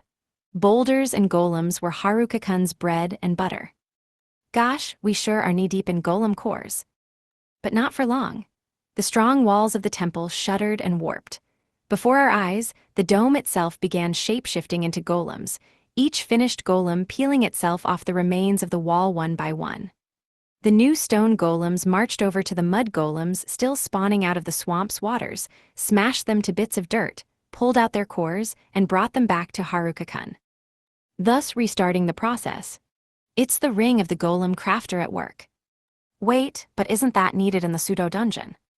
Amui and Diorel aren't at war any longer. Besides, Amui Castle is armed to the teeth. Do we really need the pseudo-dungeon anymore? I heard Haruka-kun stole Diorel's eternal trap from their castle. Now he's converted the pseudo-dungeon into a trap maze for adventurers to challenge. Business is booming. That is so extra. The popularity surge is helping the souvenir shop sales too. We're sold out of almost everything. Except for those awful mushroom-shaped pennants. How many of those darn things do we have anyway? The fortress's walls crumbled as Haruka-kun made stone golem after stone golem. The destruction was helped along by some of the golems, formerly part of that very same wall, tearing down chunks with their mighty arms. Not surprisingly, the wall soon caved in. Just goes to show, never pin your hopes on your walls or dungeons. Yeah, you'd think they'd realize, a master builder is just as good at demolishing. Hiding inside a fortress was a silly idea. An absurdity, really. This fortress, which had withstood even Haruka-kun's unique way of announcing his presence via meteor showers, collapsed in on itself the moment its main structural components were morphed into golems. Wizened old men skittered out of the wreckage. They looked so old and frail they could turn to dust with as little as a poke. Of course, none of us went to their rescue. None of us could forgive them for what they'd done. I heard a quiet chuckle behind me and turned to look. Haruka-kun may have sounded gleeful, but his eyes teemed with fury. There was only one thing that could have enraged him that badly. These men, I knew, were the ones who had locked away Angelica-san and Nefertiri-san in their dungeons. The ones who had rewarded our friends' good deeds with such an injustice. See, Angelica-san and Nefertiri-san had hearts of gold. Their kindness made them go to extremes to keep people safe. It compelled them to fight through pain, through horror, to fight and fight and fight, to protect and protect and protect, to combat tragedy in all its forms. These old men had made our friends suffer. They belittled their sacrifices and turned their hatred of the dungeon emperors into a religion. They had lived an eternity preaching their deceit as the truth. And now they screeched, "Help us! Deliver us from this demon, O ye who have strayed from God's path. Fight in the name of God, heathens, ye who do not but sully God's name. Kill them now. Devil take all of ye. Help them." Helping was reserved for those who spent their lives doing good. If they wanted help, they shouldn't have tricked people. They shouldn't have backstabbed and bribed their way through life. Now when they tried to appeal to our senses of pity, I had no mercy for any of them. I would never have mercy, not if they died in front of my very eyes. I would never forgive, not after eons passed and their graves were long forgot. Teehee, you mad. Why should we listen to what you say when you've never atoned for your sins? You're this old and you're still set in your evil ways. That just makes it worse. Didn't they have any inkling how long Angelica-san was alone, deep down in the dark depths of her ultimate dungeon? Didn't they understand how long Nefertiri-san had fought against the darkness, what lengths of agony she endured, all to keep the world safe? In their eternal solitude, they could only wait in the vain hope that someone would someday come and slay them. For that perfidy, I could never forgive these old men. Not these aged and wizened figures, not these bruised and battered elders, not men soon to be cold and rotting in their graves. Now these men, these same men, dared look to me for help. Oh, I would grind them into the dust under my heels. I could never, ever forgive them for what they'd done. Death was not enough to redeem them, but by God was it better than leaving them alive. We are messengers of the Lord, why do you not aid us? Heretics, kill the boy and his demon wench or else face the Inquisition. Insolence, know ye this ours is the only truth, the oldest and only truth. In the end, though, it didn't matter how much these old men made our blood boil. Ours was only petty anger. If they wanted to learn the meaning of real rage, why, they only had to look behind them to the boy looming there with his quiet chuckle. Ooh, he's pissed. And terrifying. Heavy fear settled upon the men like dust. It made them tremble, and none had the courage to look back into the face of their doom. The old men struggled to crawl to safety. Arm bones snapped. Fingernails ripped away in their mad scrabbling. On they clawed, fueled by desperation, even as the torsos trailing behind them were shredded to mincemeat, even as the flesh was scoured off their bones. No, they couldn't look behind them at all. They were too afraid. Because, see, the old men couldn't die as long as they had revival. Out of their fear of death, They'd made their living stealing other people's happiness, and now it was too late to change their minds and say they'd prefer death's comforting embrace after all. Death was right behind them. He was right behind them. So close, so very, very close. These men of the church had always taken care to dress themselves in the finest of threads. They made sure their speech telegraphed just how very important they were. Now, too, they screamed in agony and begged for mercy in the finest of fancy manners. But that faux respectability would earn no mercy from us. Not when they had betrayed the most truly respectable people in the world and spat on their unused graves.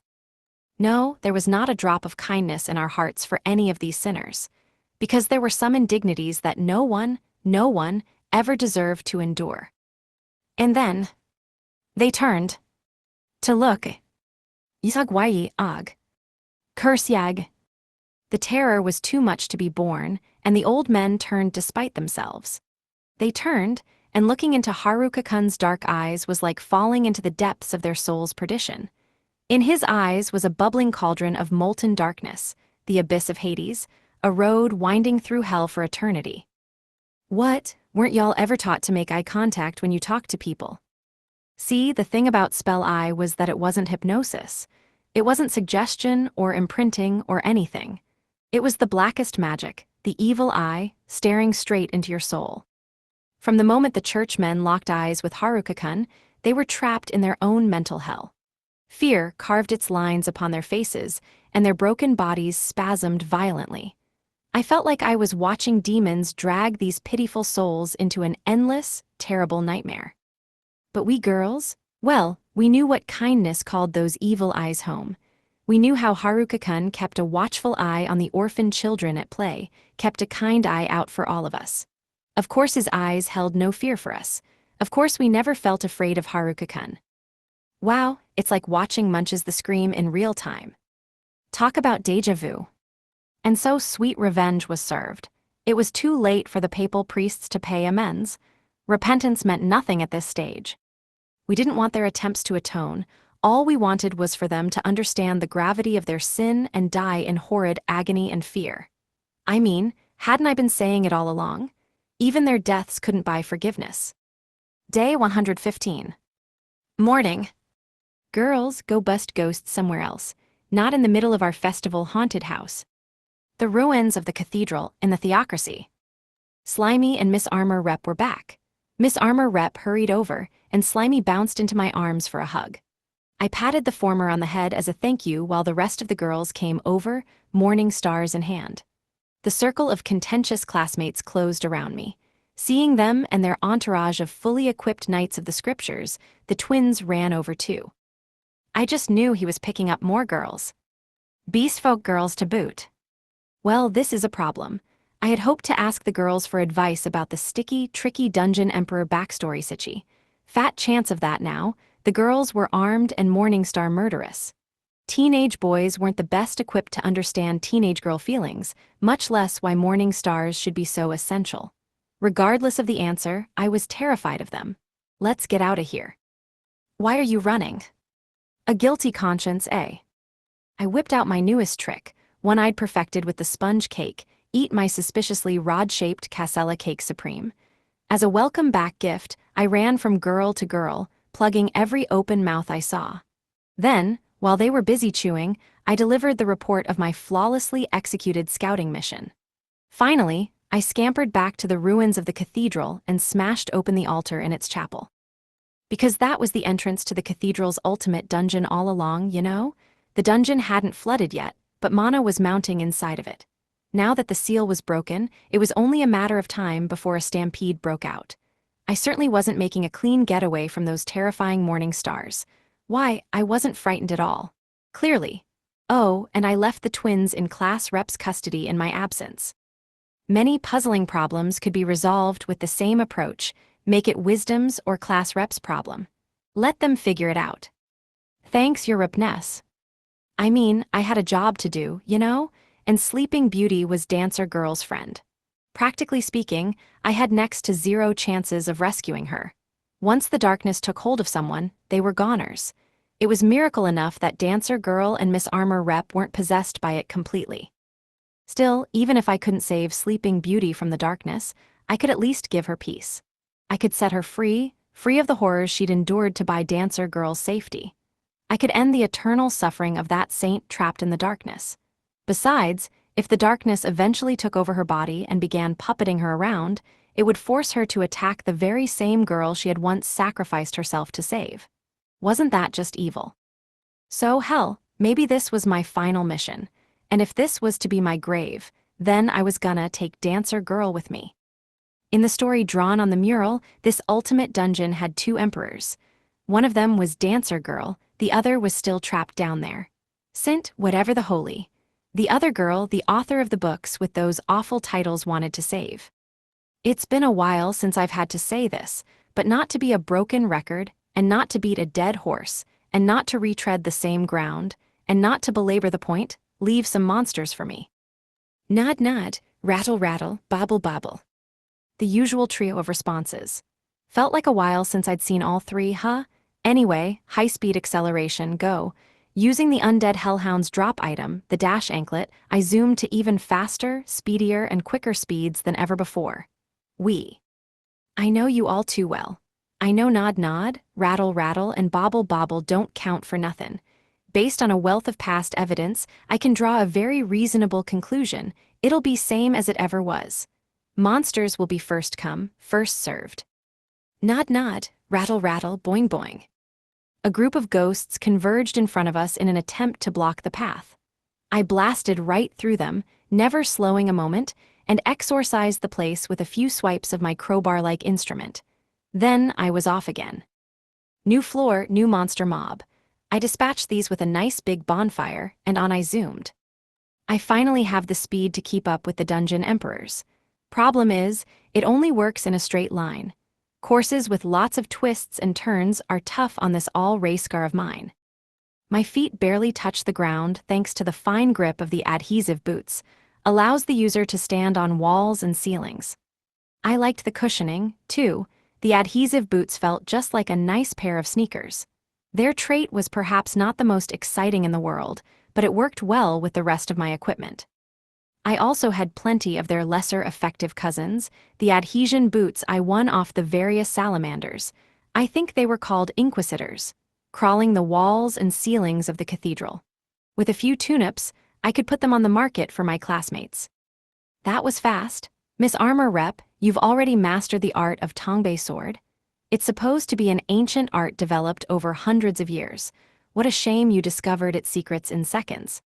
I blew through the first 36 floors without slowing down once. Reason was, I didn't have to waste any time thinning out the monster hordes.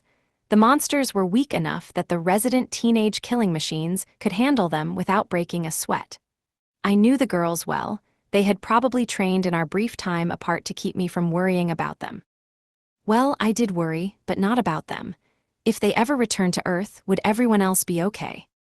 Hey, cutting a new racetrack with your sword is cheating. Oh, are you kidding me? Is that a Tongbei jiggle? You're not even using it to send enemies flying. Well, you are, but you're launching yourself forward at the same time. And at max velocity, too. Honestly, the monsters were weak enough that the combo of universe staff and the crowbar-like instrument was a waste of my MP, but I couldn't afford to discard an opportunity to practice my skills before reaching the bottom dungeon. I knew for certain I'd find the darkness on the lowest floor. Besides, if I didn't use every trait at my disposal, I was going to be left in the dust. This was our first dungeon in days, but the others didn't cut me any slack. I was so busy running, I didn't get to pop any cool poses anywhere past the first floor. Go, Tongbei crowbar-like instrument. Fight, Tongbei crowbar-like instrument. Get him, Tongbei crowbar-like inst. Okay, this is a mouthful. Can I just call it a crowbar now? I feel like I don't need to stress that it's not technically a crowbar every time I mention it. Jiggle jiggle. Now that I was in a dungeon for realsies, I got to stress test the demon robe, all stats plus 30%, complete strengthening, magic control ultra, MP flow rectification, MP cycle multiplication, trait synergy adjustment. It buffed entanglement but didn't make me lose control entirely. I even felt like it was easier to fine-tune my inner workings than normal. It would have been nice if the buff stabilization features balanced out the buff's self-destructive side effect, but we couldn't have everything in life. As ever, the demon robe contributed to the overall destructive mess that was my body. Hey, dancer girl, if you teach all the others your new trick, I won't be able to keep up with you, goo. What the? Did you just Tongbei triangle kick yourself into going even faster? Can someone remind me what Tongbaequin is supposed to be? At this point, I've completely lost track. Miss Armor Rep dashed. Slimy surged. Dancer girl scampered and smirked at me, darn her. Gah! Most of the monsters in my path turned into spellstones long before they met the business end of my crowbar-like instrument. It was extremely tricky getting a leg up over these 3 Dungeon Emperor companions. If I paused to make a cool pose for even a millisecond, they performed a mass extinction event on the local monster population. It's kinda hard to look cool with a crowbar-like instrument, come to think it. Yeah, I just kinda look like a construction worker. Wiggle wiggle. Whatever. I did get to slaughter my way through an entire church of old dudes. Without any recent revenge sessions, the Empresses must have had a lot of steam to let off. That, and they were enamored with Tongbaequin. Okay, Tongbei Bobble is broken level strong. I didn't even know you could Tongbei blast a ghost. Bob blee bob blee. The Dungeon Emperors were so fast because they leaped from target to target instantaneously, choosing the shortest possible route every time. They smashed headfirst into enemies at their ridiculous velocities, killing foes in the same breath as the initial encounter. This technique was only made possible by the extermination squad, the girls, following behind us. Thanks to martial chi wizardry, our bodies were trained to perform at maximum efficiency. Every move was perfectly rational, no motion lacked purpose. This was what made it possible to battle at supersonic speeds. Growth spurts are something else. We knocked out 50 floors in no time flat. Hey, our first dungeon boss, it's been too low. Oh, you just did a hit and run on it. It really has been too long. I've forgotten how this works. So did the dungeon boss. Didn't anyone ever teach it not to stand in the middle of the road? Dungeon path. Nod nod, rattle rattle, jiggle jiggle. I didn't even know what the boss was, had been, whatever. By the time we came to a screeching halt, the 4 of us had Tongbei flattened it, leaving it to go down in history as an unknown boss. At least it left a spellstone. It was probably just another ghost anyway. This dungeon is ghost central. Wiggle wiggle. The boss had popped out of the ground as we barreled into the 50th floor, and the momentum had carried us right on through it. Maybe it had wanted to return to its ghostly roots and jump scare us like something out of a horror movie. Still, it should have known better than to stand in the way of dungeon divers leaping stairs 5 at a time with super speed. Dungeon boss drop items. Sweet nostalgia, although I don't remember the actual fight. Who cares? It's good to be dungeon diving with the gang again. Nod nod, rattle rattle, jiggle jiggle. During our final days on the frontier, I had soloed several dungeons to finish fine-tuning the command of my skills. Slimy and Stalker Girl had come along to chaperone me. Before long, I grew used to fighting alongside a cheery crew of companions. I even kind of missed getting the gang together and taking on dungeons. There's nothing so nostalgic as the daily routine of the Dungeon Emperors swiping the monster kills out from under my nose. If I wasn't careful, they would have wiped this place clean before I got my crowbar-like instrument on a single monster. Outside of the couple of ghosts I ran over and the golems I beamed outside, I netted barely any kills. Sure, there were the old dudes I set on fire, but apart from those, the Dungeon Emperors stole all the kills. But at least I can keep up, thanks to ultra super speed, provided I don't do any poses, that is.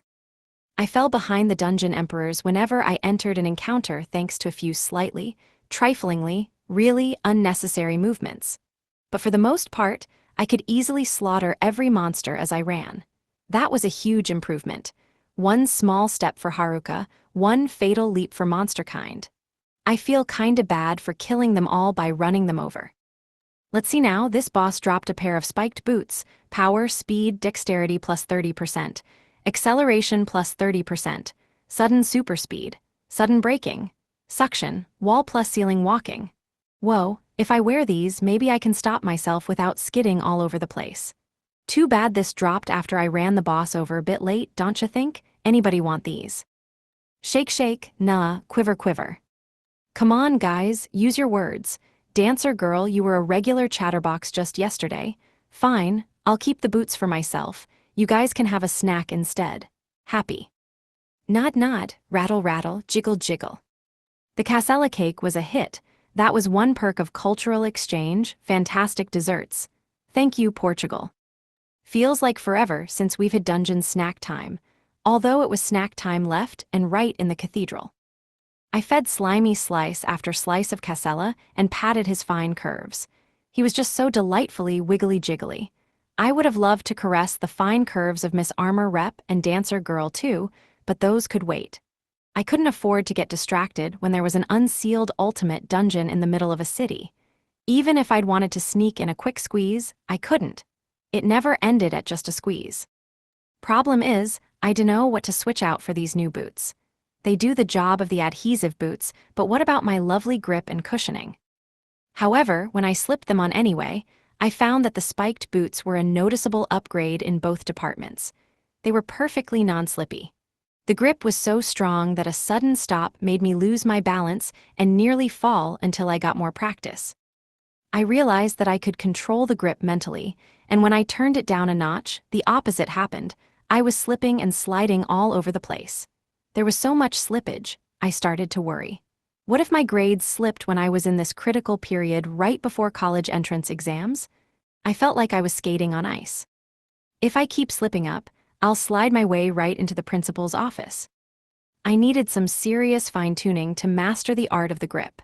I only wanted just as much grip as was needed to stop myself, and that required delicate maneuvering. If I can pull this off, this solves my high-speed battle problems. Let's give it some practice. Wisdom, take control and do your worst. My feet suctioned themselves to the ground. They stuck fast for a millisecond even at those supersonic seeds, sending me flying forward with an even bigger push each time. Too big of a push. I kept falling down, but I got up again. Ain't never gonna keep me down, or stop me from crashing into walls. Or having high-speed monster collisions. Well, at least I was fast. I even crashed and burned at super high speed. I used gravity magic to make myself lighter and martial chi wizardry to speed myself up further. I filled my meridians with kinky, light chi, and used super speed. Once I added air walking to the mix, I had a complex 3D locomotion technique to zip and zoom my way through the dungeon. That is, do my best pinball impression by smashing into every wall, floor, and ceiling in my way, but at least I'm fast. Among the wisdom of the sages who attained divinity through mastery of chi, kinky activation was one of the coolest techniques. Also called Qigong, this technique allowed a person to make themselves lighter and sprint several times faster than their regular speed. They could even run across water or up walls at that brisk clip. Hell, in the right mindset, a sage could run through the air or springboard off the leaves falling from a tree. These sages could perform all sorts of superhuman feats with the right techniques. I wasn't sure how Qigong differed from air walking, but who cared?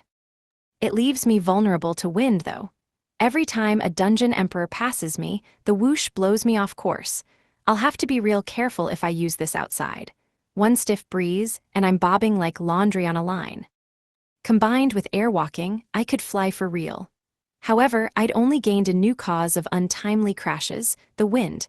That, and my lack of reliable landing method. I wound up crashing with no wind at all. At least I was fast.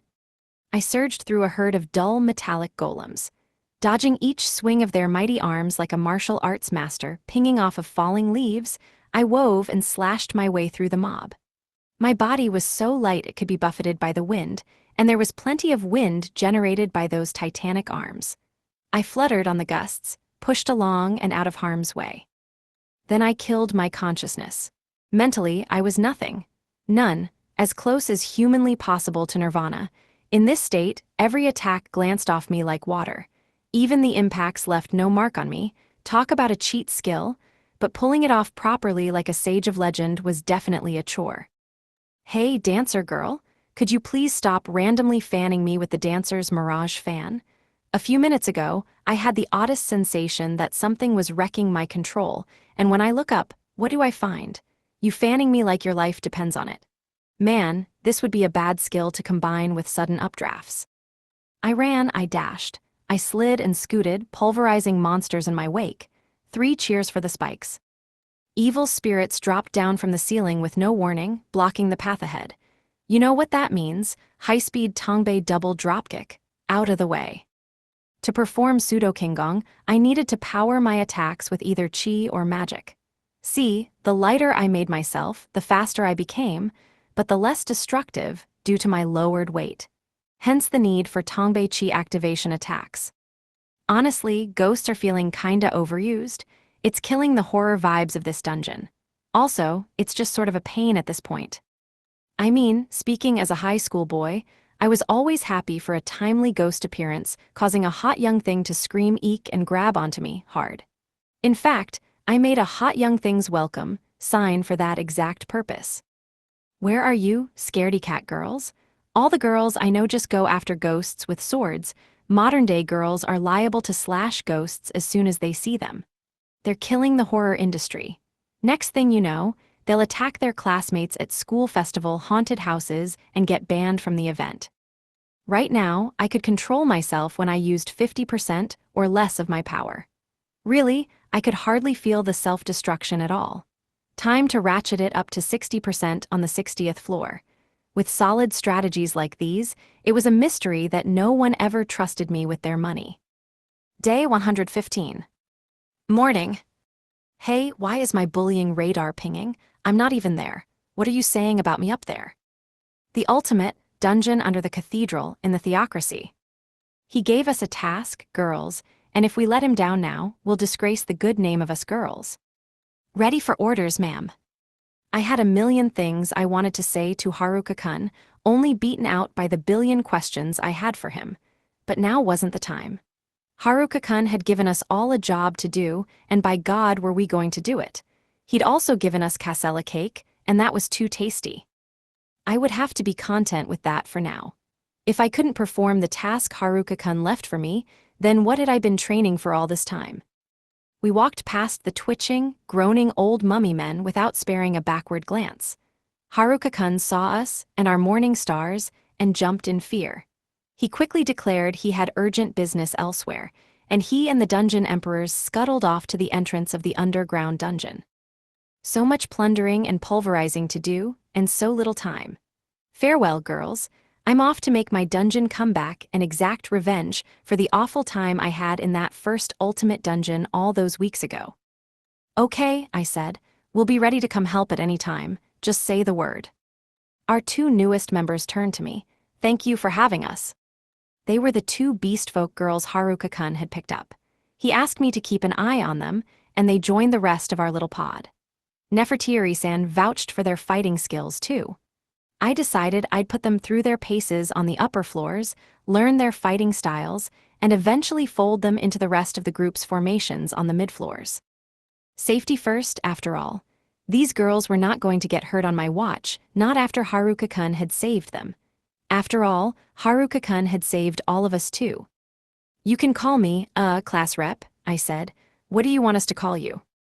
Yes, what are your names? Vice Rep A clarified. Ooh, are you twins? Asked Vice Rep B. The girls were the picture of politeness, but never introduced themselves. I had the sneaking suspicion I knew exactly what was going on. Oh, do humans call one another by their names too? Mr. Haruka never asked us for our names once. I thought humans kept their names a secret, perhaps. Is that not the case, Miss Class Rep? I hate it when I'm right. Surprise, surprise, Haruka-kun had struck again. At least Nefertiri-san could have asked for their names. She was right there the whole time. But no. Now the sisters thought humans simply didn't use names at all. Haruka-kun managed to deal damage to the reputation of the entire human race just by existing. Well, Mr. Haruka calls me Bunny Girl, but my real name is Sasha. I'm a beastfolk girl of the Bunny tribe, and this is my twin sister. I'm grateful to be here, Miss Class Rep. My father was part of the wolf tribe, you see. That's why Mr. Haruka calls me Wolf Girl. Oh, and my name is Nesha, Neshi for short. Wow, introductions with names? That was new. I knew we'd all be referring to them by their nicknames in, oh, give it 3 days, but it was nice to hear a real name again for a change. I hadn't heard most of my classmates' names in months. I supposed it was because it was easier to go with the flow and accept the nickname brain rot. It was, admittedly, a little sad whenever someone called me by name, and it took me a second to react. Maybe I should make us all name tags. All right, are we ready, girls? Let's roll out. Yeah. So, Beastfolk twins in tow, we set off. Or I should say, Bunny Girl and Wolf Girl in tow. Thank God Haruka-kun didn't call them something stupid like Bunbalina or Wolfette. We're off. Sasha-san and Nesha-san, I want you to rotate around each party and provide backup where needed. Your job is to learn all our fighting styles as best you can. Got it. Yeah. The twins were still only around level 70, but they were plucky young things. They had speed, precision, and the power to pack a punch. Their senses rivaled the jocks, but unlike our resident athlete squad, they had basic common sense and the ability to follow orders. Beastfolk were the best of all the near-human races at close-quarters combat, and of all beastfolk, these girls far outstripped the rest. They were natural fighters. They're fast and fluid. Do you think they could make good mobile units? Nesha-san could do hit-and-run attacks, while Sasha-san could handle direct assaults. How does that sound? Seconded, I think they'd do best without shields. Shields would only slow them down. Sure, I'm just amazed how they can be both fast and strong. Yeah, they must have trained so hard. They each fought in a completely different way, but their styles meshed beautifully. Each had her own favorite techniques that she melded with the unique capabilities of her racial abilities. The twins glided from foe to foe, killing monsters with deceptive ease. Even now, on the 7th floor, I felt like I wasn't seeing anywhere near their true capability. The monsters were just too easy for them. Is it just me, or are there tons of ghosts in here? Not to mention golems. Since when was our first reaction to ghosts to punch and slash the heck out of them? Have we been brainwashed? You're right, whipping out my sword is second nature now. Hey guys, you know we literally have purification spells, right? The 10th floor marked a sizable increase in the number of monster mobs, but it was no sweat for us. We weren't the same girls who had struggled on the 10th floor of the first Ultimate Dungeon months and months ago. If we saw a Sphinx now, we'd run immediately. Our first encounter with the Sphinx ended poorly because we were so scared and tetchy about Haruka-kun. I had tried to push everyone on, even the boys, but I hadn't been in my right mind then. I would never make such a bad decision again. It was my duty as the class's commander to lead them well. Right, what was a class rep supposed to be again? Circle formation, lure the monsters in. Yeah. Vice Rep B took Sasha-san under her wing. Vice Rep A did the same with Nesha-san. Letitia-san, the girl Haruka-kun had dubbed caretaker Night Girl, was learning the ins and outs of fighting in parties from Ariana-san, and Vice Rep C there sure were a lot of us now. I felt a little weird saying it, but I couldn't help but notice. We were all quite attractive young women. Haruka-kun called us the Teenage Knights of the Round Table, which was fine, but also sometimes the Round Teenage Knights of the Table, which was not. I clearly needed to give him a lesson on femininity, or a knuckle sandwich, whichever came first. We're falling so far behind Haruka-kun. That's because the Dungeon Emperors are with him. Oh true, they must be racing again. Our role was to follow behind and mop up any straggling enemies. We could not let monsters slip past us and loose into the city. The Knights of the Scriptures were stationed at the entrance in case our dragnet failed, so that was some comfort. Besides, I think any monster that managed to get that far would have been terrified to be set upon by a squad of sword-licking weirdos. I sense enemies, level 10 spear spirits. They have illusion and phantom. All right, draw them in. The moment they reach us, exterminate them. Yeah. There was no hurry. Now was a good time to practice fighting party fighting. I mean, we girls weren't going all the way to the bottom.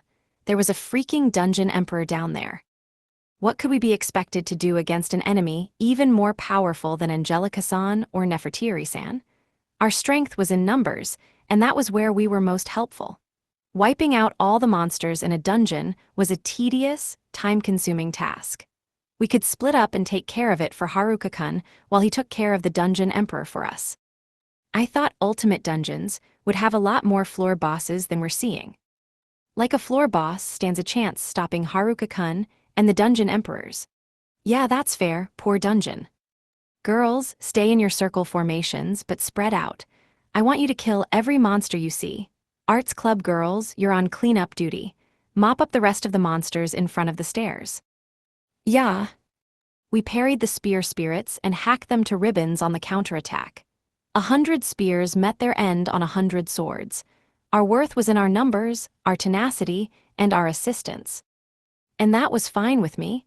I was happy to rout these phantom pikestaffs and send them back to the beyond where they belonged. We didn't even get hurt in the process. Haruka-kun's group is a murder machine. OP, high damage, super fast butt-kicking champions, all of them. We're spending more time picking up spellstones than fighting monsters.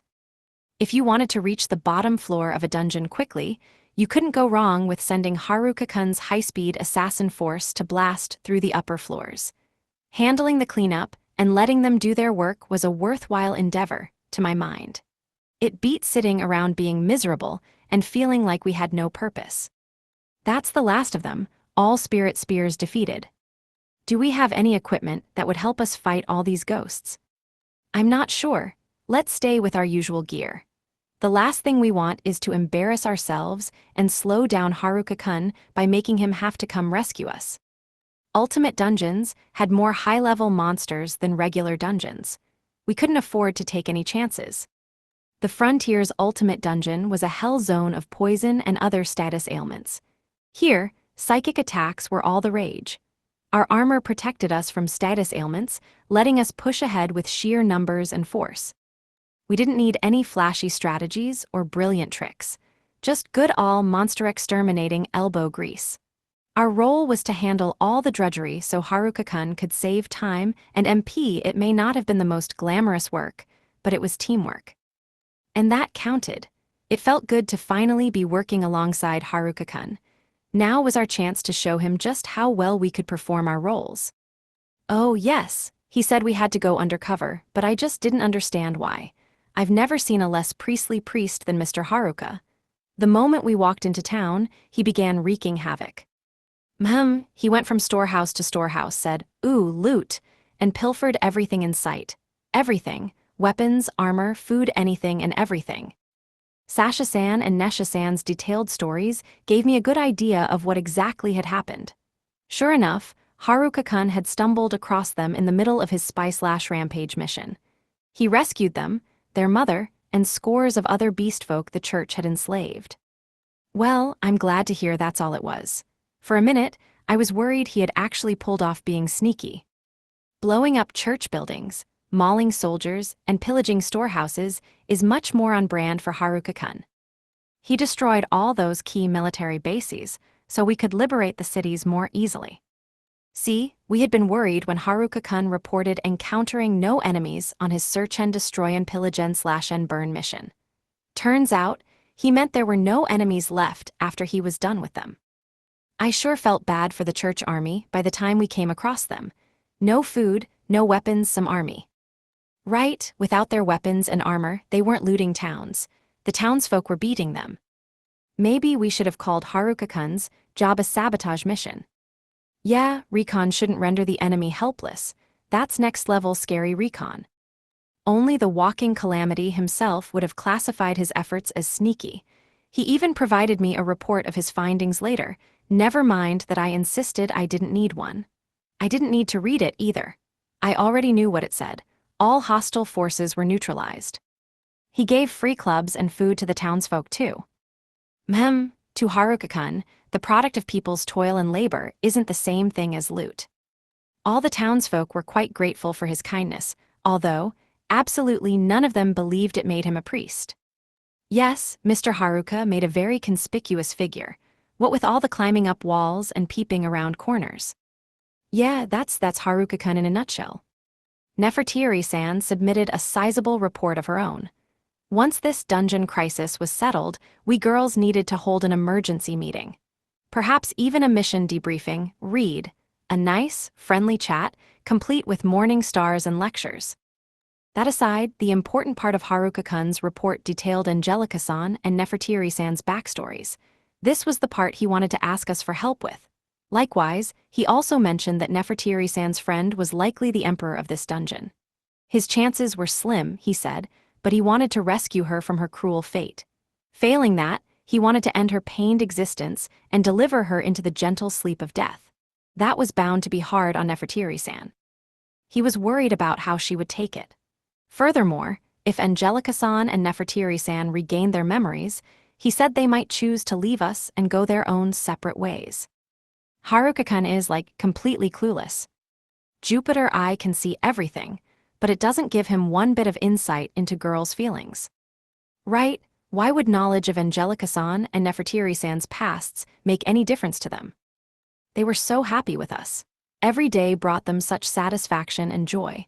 Why would remembering their backstories change anything? Hadn't they been saying since, forever just how much they valued the present? Admittedly, they did spend a lot of time dwelling on the recent past, by which I meant the escapades of the previous night.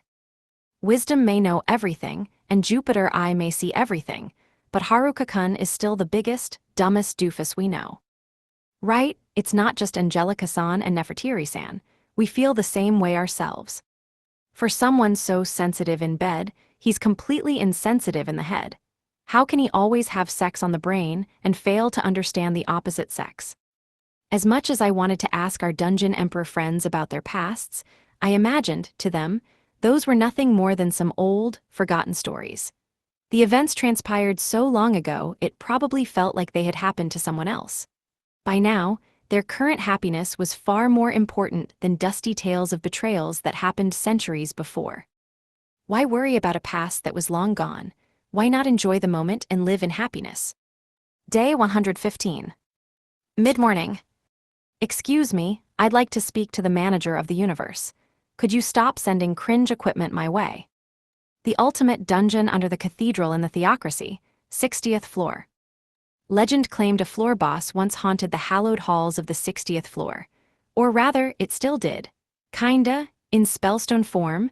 Now this dungeon's denizens were the smirking trio of Miss Armor Rep, Dancer Girl, and Slimy. Oh, the humiliation. Kanasa has nothing on me. No shame exists like that of a disgraced teenage boy. I had been in the lead just moments ago. Moments. Just as I shot ahead of the pack, I spied a sharp S-curve in the road ahead. Next thing I knew, I slammed into it, ricocheted off the walls in a way that would have made any pinball proud, and by the time I rolled to a stop, the boss battle was over. I hadn't outpaced the Dungeon Emperors, they just slowed down. Who's in charge here? The Dungeon Emperor? They ought to put a sign up. Slow, sharp turn ahead. This is a hazard for all the unwary interlopers among us. Smirkety smirk. The spellstone was a little on the larger side. It was also translucent and seemed to be almost pure magic. This had been a boss of some weight then. Pity I didn't know its name or, hell, what it even was. Probably a ghost. Good thing ghosts were used to dying, because getting squashed by a trio of dungeon emperors was a particularly uncomfortable send-off. This whole dungeon is nothing but ghosts and golems. Outside of the usual bats and scorpions and whatnot. Really feeling the G theme, aren't we? What's next? Goya melons. Nod nod, rattle rattle, wiggle wiggle. Based on their confusion, maybe Goya melons didn't exist in this world. Too bad. That meant less Goya stir-free for me. Man, had it been too long since I'd seen a pair of hot bods packed into too tight armor. The sexy nun habits were undoubtedly hotter, but the novelty of seeing such beautifully defined bodylines was too much to pass up. Let's wrap this up quick and hoof it on back to the inn. A world of adventures and dreams awaits. As the poets say, tease distance lends enchantment to the view and girds the loins in valor true. My loins have a lot of valor built up and are ready to let loose. Time to wrap this up pronto. Onto the 70th floor. Between the ricocheting Tongbei bauble fiend and the pinballing teenage me, it was a dead heat. And as I once again enjoyed a fine sample of the girls glaring at me from the rear, I sped up again. Wait, now I couldn't stop. Between my new gear and my new braking ability, my traits and skills were clashing, rebounding, and playing off each other for a complete and total uncontrollable mess. Bit by bit, I managed to get the hang of it. Sorta. As I smacked into and bounced off every wall in sight, I dispatched ghosts with mighty swings of my universe crowbar-like instrument. The momentum of the swings spun me around further, and I tumbled into more walls, ricocheted off those, and hurtled away at even faster speeds. I was as light as a feather, and my king gong was almost impossible to control. It felt weird. I didn't recognize this sensation at all. I didn't know how to visualize what was going on. It also didn't help that dancer girl kept fanning me. Miss Armor Rep, don't you start too. Blowing on me isn't going to help. I mean, I'm always down for blowing on my earlobe to fan the flames of passion, but that can wait until we've cleared this dungeon. We can't stop now for a hanky-panky break. What if the girls caught up and caught us in the act? They have preteens with them, you know. I don't want them getting an eyeful of me getting a handful. I can see it now. Age rating violations left, right, and center. Slip in and slid in as I went, I snagged a mysterious scrap of cloth off the floor and used appraisal in and around collisions with the nearby landscape. It was the drop item of that anonymous boss, a cloak called Black Demon's Bladed Wings, all stats plus 30%. Slashing boost hyper. Flight boost large. Sword feather spawning. Huh, the anonymous boss must have been a black demon of some kind. Probably flew around and had swords for wings. Too bad it had an untimely crash before it ever took off. The traffic problem in this world was really getting out of hand. It was like collisions followed me everywhere I went, especially in dungeons. In a world where people can use ground shrink, blinding step, and flight, you'd think they'd have traffic schools or flight classes for repeat offenders. I can't believe there aren't even any overworld traffic regulations. That's just asking for trouble. And you know what's worse? People get mad at me whenever I fly inside that one town with no name and no signboards. It's ridiculous.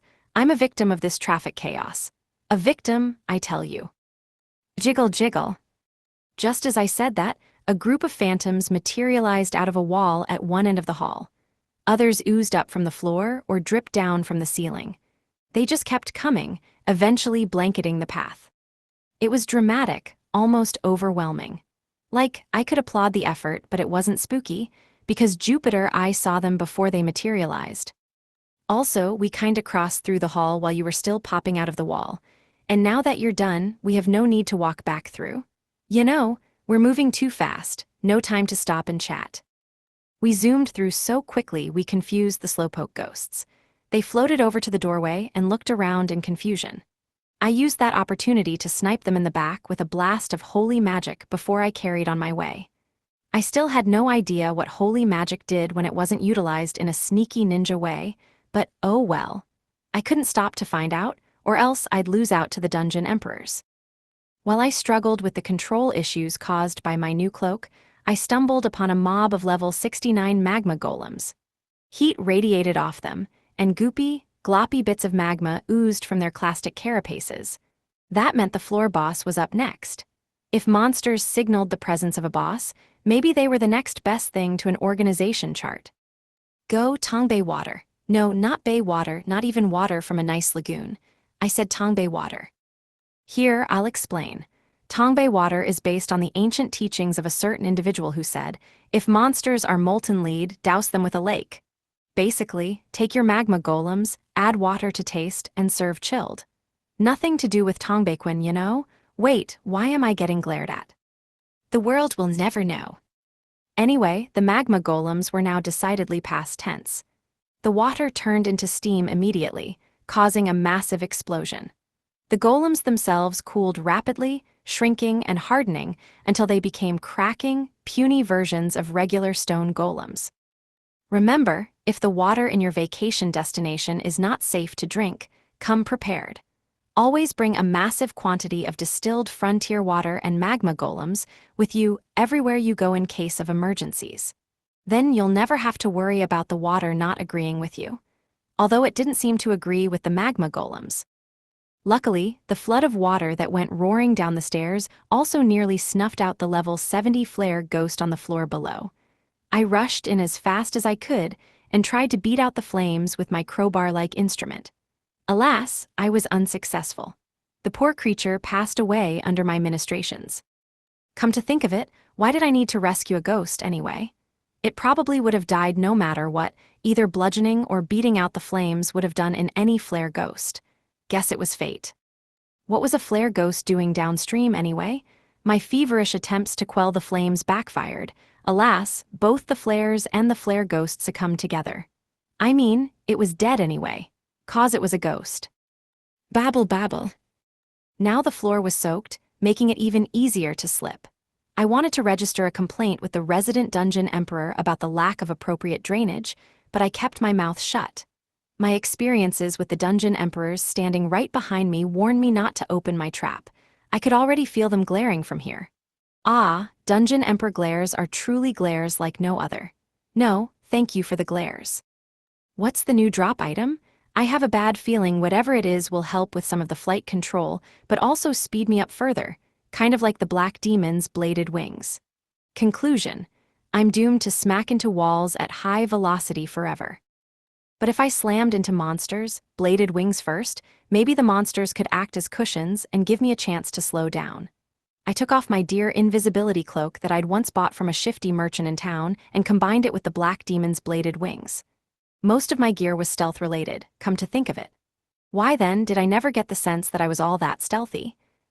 I dunno, must be my imagination. At any rate, I popped the cloak off and used appraisal. It read, Invisibility Cloak, Undetectability Bonus Minuscule. Well, that was helpful, not. By the way, has appraisal's level gone up yet? I've never checked. It's such a pain that I can't use it on any items currently equipped. Still, the invisibility cloak had saved me from all kinds of scrapes. It was part of my starting kit, and a valuable part at that. It was time to retire it with honor, fold it up neatly, and sell it to the highest bidder at the next available opportunity.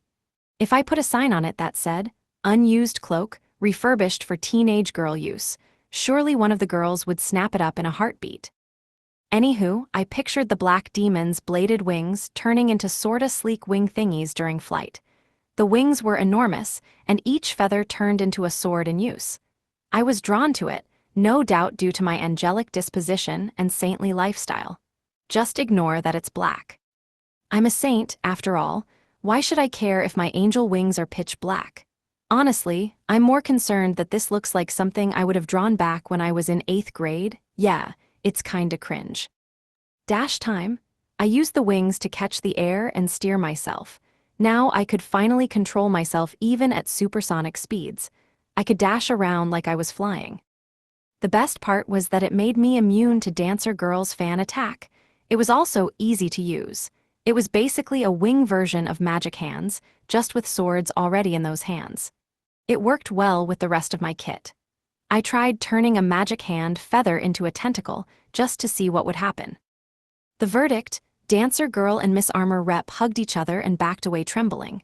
Hey, can I join in? Wiggle wiggle. Slimy was a fan of my experiment at least. I put the cloak on his head and let him take it for a high-speed test spin. He loved it, and all the monsters he passed along the way were slashed into bits mid-flight. It was perfect. High speed, crowd control, ease of use, what more was there to ask for? It does make the self-destruction a bit worse, but at least I'm not slamming into walls anymore. I think that balances it out, don't you? Yeah, it's just a speed buffing and cringe buffing bit of kit. Jiggle jiggle. Gliding was easy enough, but proper flying used a ridiculous amount of MP. These wings seemed best suited as support items for sprint and air walking. Not like I had any complaints. It already was a huge help in turning crash landings into smooth glides. I tested it out on a mob of level 71 ghost gladiators alongside Kingong, trying a few 3D midair maneuvers. It worked great. I swooped through the air, pirouetting and wheeling this way and that, slicing through everything in my path. If I kicked off midair, I could zigzag my way along with super speed. I stabbed, lunged, and swooped away. I let the wind generated by the gladiator swords carry me higher, dodged the weapons themselves, and let my dual-wielding sword wings do their worst. All that spinning made my dizzy. Constantly controlling all this 3D motion and calculating my trajectory required huge sums of complex calculations. Good thing wisdom was up for the task. I think, good luck.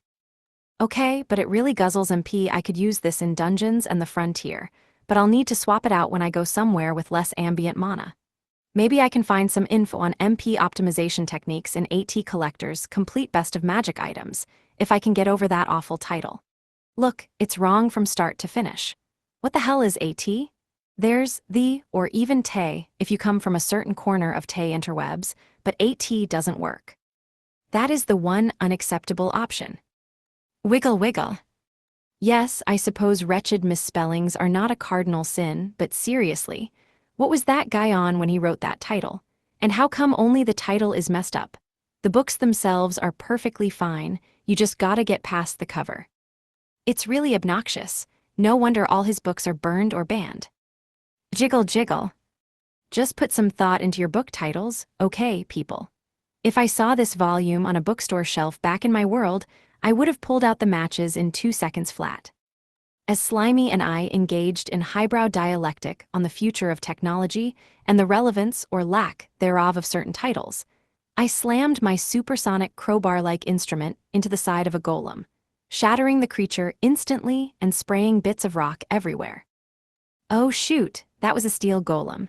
I should have been more careful and melted it down for scrap. Oh well, it was just steel. I could always mine iron and corundum later as needed. I just felt bad about letting good metal go to waste. Also, my hands were numb from the impact. Ow. Next up is the 73rd floor. I'm going to take this one slow because we're starting to run into more difficult monsters. Also, we've only found 2 hidden rooms so far. I hope they'll start popping up more often from here on out. I mean, only 2 hidden rooms and we were in the 70s. What was the world coming to? Anyway, the steel golems dropped a gluttony great shield, all stats plus 30%.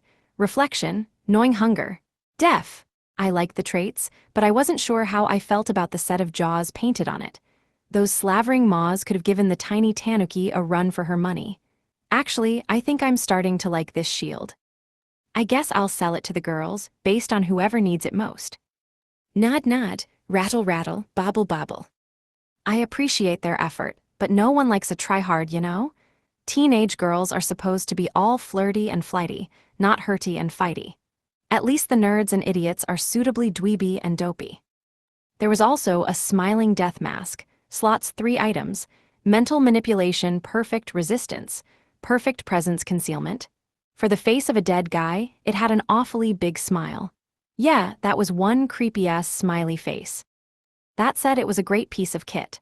The perfect presence concealment was top-notch, but it radiated so much cringe even an emo junior high schooler would modestly avert their eyes. It was about as bad as the Nightmare Eye Patch, resistance, intelligence plus 50%. Spell eye strengthening, sorcery, hypnosis, mesmerize, puppetry, memory modification, consciousness control, spirit pollution. Deep into storage it went. How come Dancer Girl and Miss Armor Rep tried to make me wear all the cringy stuff? Was this bullying? Were they bullying me for being cringe but free? Day 115. Mid-morning. Jokes in this dungeon are done to death. No wonder it's full of ghosts. The ultimate dungeon under the cathedral in the Theocracy, 73rd floor. I decided to give my new drop items a shot. I equipped the Malice Mashing Mallet, intelligence plus 20%, mental abnormality resistance hyper, spirit exorcism. Oh yeah, did I mention I got one of those? The Gluttony Great Shield, all stats plus 30%, reflection, gnawing hunger. Deaf and the Smiling Death Mask, slots 3 items, mental manipulation perfect resistance, perfect presence concealment. Before charging headlong into a mob of level 73 fierce spirits. These monsters had the terror, alarm, derangement, and swooning mental abnormality skills. Such a lineup of spooky spirits was terrified of me. Yeah, they were quaking in their bogey boots. Why are you scared of me? What did I do? I know fierce spirits are good at scaring other people despite being fraidy cats themselves, but surely the average teenage boy isn't that scary. Although I guess an average teenage boy in a creepy smiley face mask armed with a fanged shield and enormous hammer was kinda unsettling. Especially if said boy popped out of nowhere with the intention of ghostbusting a ghoul or two. Still, the fear spirits coulda showed a little more backbone. Such wicked wraiths had no business freaking out over a random teenager. Turns out, the Malice Mashing Mallet is surprisingly effective as a ghost-busting device. One swing, and those frightened phantasms go poof. Actually, there wasn't any poof at all, which is the weird part. You'd think there'd be some kinda woo-woo exorcism mumbo-jumbo right at the point of clobbering, you know. There was just a big, physical thunk. Nothing really exercisey about it. Wriggle wriggle. Rude, you two have no right to facepalm at me. I was just doing an equipment test run. This dungeon is full of ghosts and other psychic phenomena. Isn't it important for me to test special ghost-busting gear? Evidently not, as Miss Dancer Rep and Dancer Girl kept slashing their way through the spirits without any special gear at all. They didn't even let all that facepalming slow them down. Still, it never hurt to be cautious. All teenage boys like trying new equipment, right? And I've been stuck wearing Villager A's kit since day one. Granted, he's the weirdest Villager A that's ever existed in fantasy. But still. On we went to the 74th floor, munching rice balls for lunch on the descent down. They hadn't stinted on the horror theme down here. An ominous black patch materialized on the ceiling above us, which dripped down in the form of level 74 darkness phantoms. They didn't get far, though, before my godly Aegis-bladed shoulder shields shot them to death. See, my hands were kinda occupied with rice balls, fried chicken, grilled yakitori chicken skewers, and cups of miso soup. It's hard enough enjoying a meal on the go. Stay out of my way, would you? I even have salads and everything. Mushroom salad, a fan favorite. Nod nod, rattle rattle, jubble jubble. The darkness phantoms were high level and plentiful, but they were still kinda weak. Like, none of their psychic attacks worked on me at all. They were technically immune to physical attacks, but my physical attack stats were so OP one bypassed that completely. One hit, and they went down in smoke. See what I mean? Weak. I mean, I guess this is a horror trope too, but I kinda kill every ghost right as it appears, so they show up dead. Problem is, they only pop out one at a time, and since there's so many of them, I have to sit around and wait for all of them to show up, you know. Boing boing. Meanwhile, the dungeon emperors demanded soup refills. Boy, it sure has been ages since all four of us went dungeon diving together. If this wasn't such a dark, dank, and dismal dungeon, we could have put down a blanket and had ourselves a nice little picnic. Too bad these halls are too narrow to really spread out. Plus, the view's nothing to write home about. Nod nod, rattle rattle, jiggle jiggle. The darkness phantoms' fatal flaws aside, there sure were a lot of them. Being the 74th floor, they were pretty powerful to boot. They didn't go down with a single slash of the funnel swords, even. The phantom versus funnel dogfight raged just above my head, while me and the gang enjoyed a nice cup of tea. Sip sip sip, ah. Oh good, the funnels were finally done. From here on out, we would face floor bosses every 5 floors until we reached the 100th floor, assuming this ultimate dungeon followed the layout of the other one. The bosses would all be equivalent in strength to dungeon kings. Meanwhile, my local collection of dungeon emperors finished their meal and began a game of Tongbei Keep Away with the boss on the 75th floor. Yeah, the dungeon king level monster. I guess you guys wanted to test your Tongbei chops on a real threat, huh? The golems shattered too easily to be any fun. By the way, is that level 100 nightmare taper supposed to give you nightmares or eat nightmares? It needs to make up its mind. Nod nod, rattle rattle, wobble wobble. Yup, the boss on this floor was a taper, which ate people's dreams in some mythologies. But this one just brought nightmares, I guess. I thought nightmares were supposed to be represented in mythology with a black horse, you know? How come we got a taper instead? It even looks like your basic black and white Malayan taper. Can't we get something a little more legendary around here? The very not legendary taper sailed through the air, the ball in this game of Tongbei Catch. It desperately emitted a puff of ashy gray smoke, which I assumed was a nightmare. Not that it did the taper any good. First off, the cloud of nightmare smoke is going nowhere near the dungeon emperors. Second, a bog-standard taper isn't enough to give the emperors nightmares. Those guys spent centuries in solitude in the depths of deep, dark dungeons. 2 of them were held captive by the darkness and battled against it for eons. The other was trapped in the cruel hell known as eternal hunger. These guys know what it means to experience infinite torment. What could be a worse nightmare than that? The taper regained its footing long enough to try ramming into one of the dungeon emperors with its stout body. That, too, was foiled with a Tongbei punch. Its psychic attacks fared no better. No matter what it did, it was kicked around like a Tongbei football. At the same time, I had to be impressed. Its vitality and HP stats must have been sky-high to take so many hits from the Dungeon Emperors. It just had no way of fighting back. And what is a gentle, semi-aquatic herbivore doing as a dungeon boss, anyway? With no other option left to it, the tapir finally keeled over and turned into a spellstone. Good job, team. You know the old saying, hit the showers, it brings May flowers. Wait, did you even work up a sweat? Yeah, I know you wanted to keep playing with the tapir. I'm glad you like Tongbaequin so much, but I'm kinda worried you've, deviated from real Tongbaequin in pretty much every possible way. I mean, if you believe the nerds, you guys are right on the money. But the Tongbaequin I know doesn't send giant monsters bowling through the air. I'm not sure why Wisdom adopted the nerds' take on it, but that explains why everything went wrong when I taught it to you. Once I saw it in action, I had this little voice in the back of my head going, that's not right? Welp. Who cares so long as you're having fun, am I right?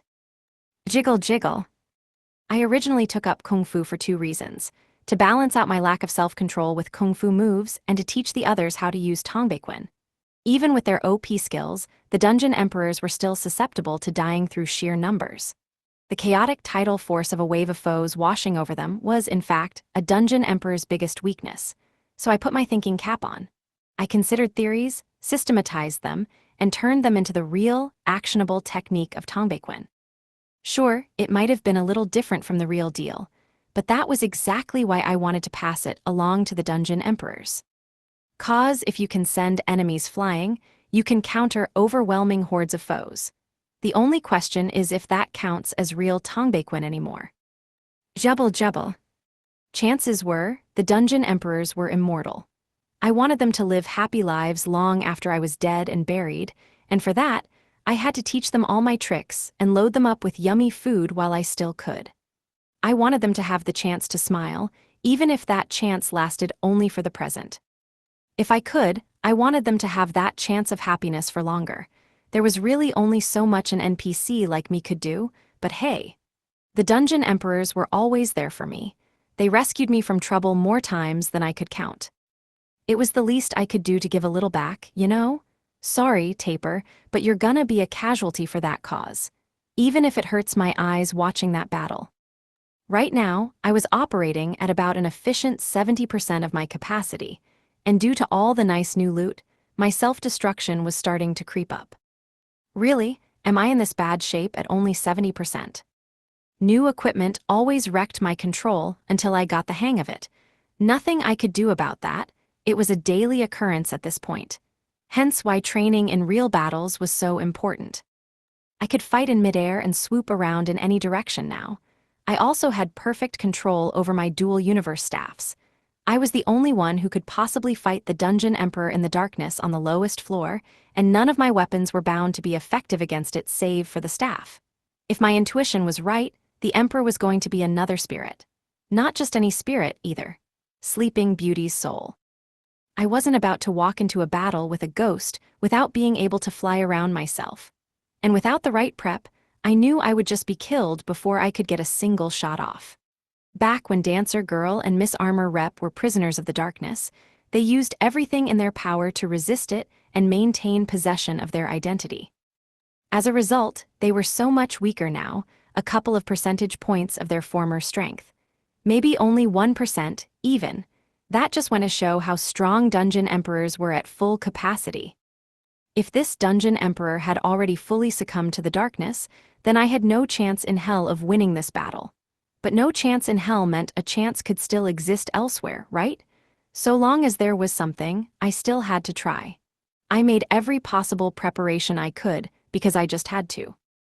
It's taken some time, but I think I've finally got my self-control and perception powers locked down. Yeah, it's not by much now, but my capacity is rising. And naturally, just as I got used to my current setup, I stumbled upon a hidden room and the Tapir boss's drop item. The latter was a pair of Mindbreaker gloves, grip augmentation, hyper, activates upon grabbing a head, super effective when bashing head into walls or floors. I certainly didn't doubt its mind-breaking abilities. If anything, I was concerned that putting that thing on would literally shatter my skull to bits.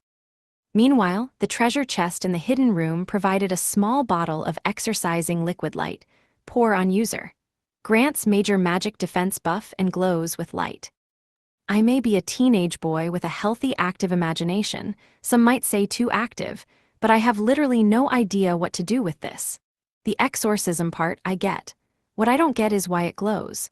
I suspect it's not worth my time to go down that rabbit hole, but boy, am I curious. I felt like this ultimate dungeon was testing my ability to mind my own business.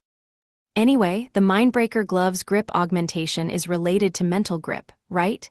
Like when someone says I need to get a grip, what part of that is an attack? I mean, sure, it's an effective attack if you grab someone's head and smash it against a wall, but that's not very mental. That's physically destroying the part where all the mental stuff happens. Boing boing. Which, granted, destroyed the psyche as well. But could that really be called breaking someone's mind? Why not just call it a pair of cranium-crushing claws, you know? Well, I suppose if it had claws, I wouldn't bother grabbing someone's head and slamming it into the wall while glowing. Gaia, I'm dying to know what's up with the glowing part. I can't mind my own beeswax. This mind-breaking loot was giving me mental damage. Oh, and by the way, there was this mass of human souls floating in midair on the 76th floor. Oddly, it was missing its SPO ooh aki organ music accompaniment. I slashed, sliced, stabbed, and severed the silent soul sphere, and fell to the wall? Yeah, 'cause I kinda goofed up and mistook it for the floor. Ugwa. I could move about horizontally just fine. Really, it was no trouble for me at all. All I had to do was kick off midair, flap my wings a bit, and use Kingong to flip and flutter through the air like a feather. I danced around the sphere, darting in and out to poke at it with my staff. That was until I lost all sense of direction, got turned upside down, tried to land on the ceiling, forgot to activate the suction in my boots, and plummeted to the floor. See, the problem was Kingong. It made me so light I weighed practically nothing. Every time I attacked with my staff, I ended up pirouetting in midair. Every dodge made me double over, every blast caused a barrel roll. It's no wonder I got discombobulated. Once the fight ended, I pretty much smashed into a wall or crashed onto the floor immediately. On the one hand, every battle played out like an epic 3D waifu movie scene.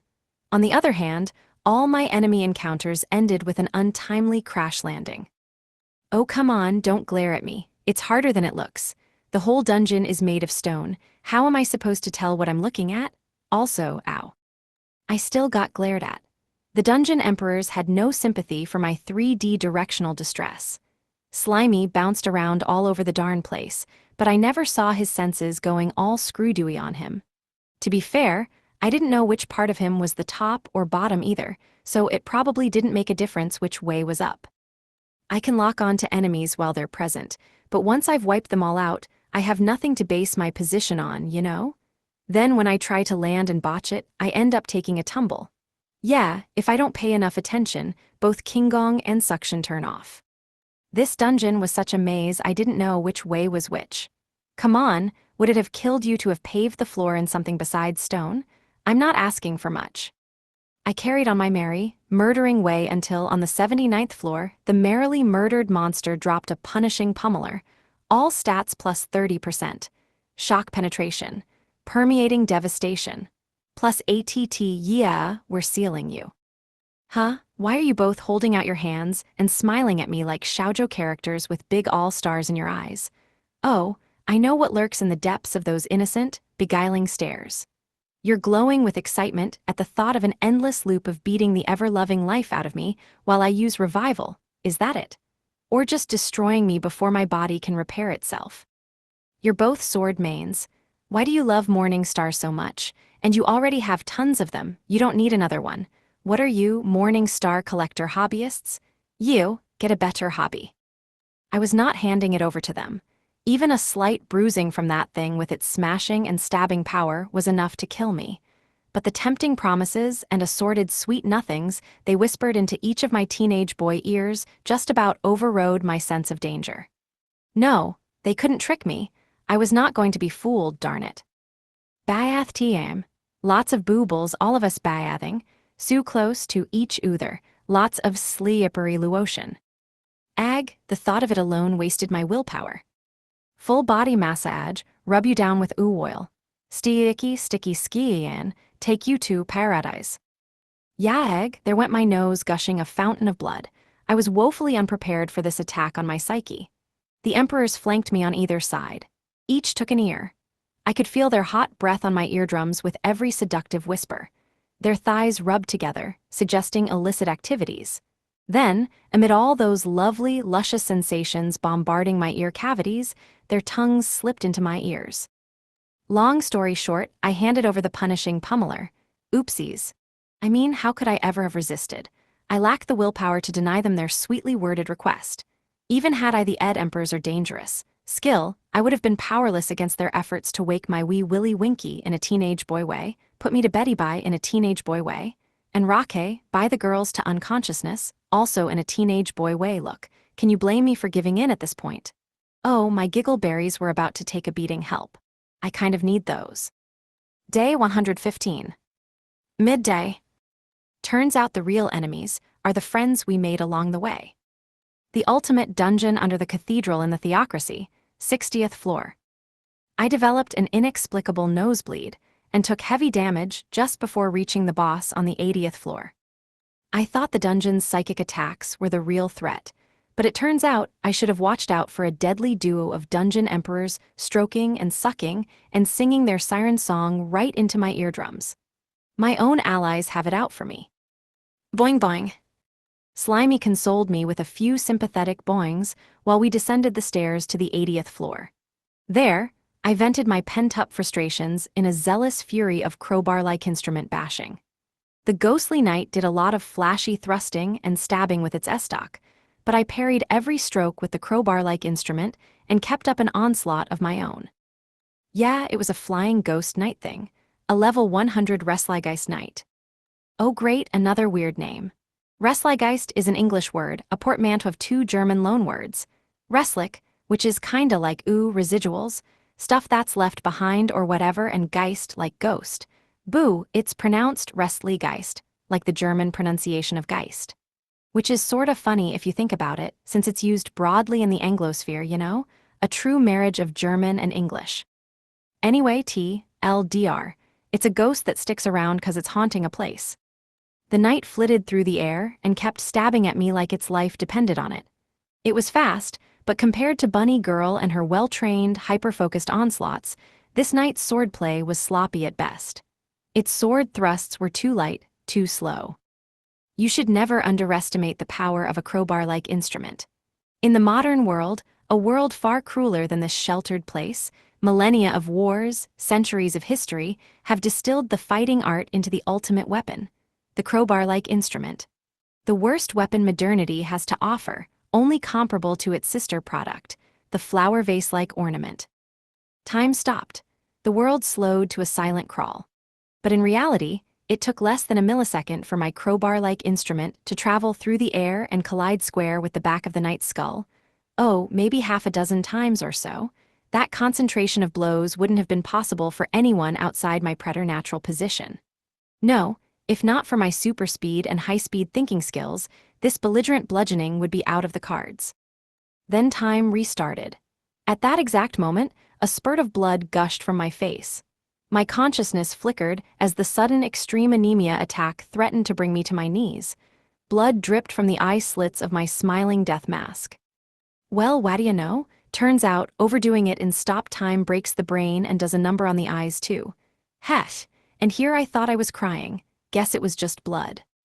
You are banned from doing that ever again. No Haruka, no more. Within the span of an instant expanded to an eternity, I attacked in a super-accelerated blur. The strain it put on my mental processes was intense, too intense. My head ached so badly that I thought it was going to split open. My brain felt like it was on fire, but the attack worked. It may have been supremely, wretchedly, utterly painful, but it was a success. It was good to always have life or death as a backup plan, even if it hurt like nobody's business. Because we were about to go up against the darkness, right? I needed to have a trick to buy time for the others to escape. If Miss Armor Rep, Nefertiri, and Slimy fell to the darkness's clutches, the world was doomed.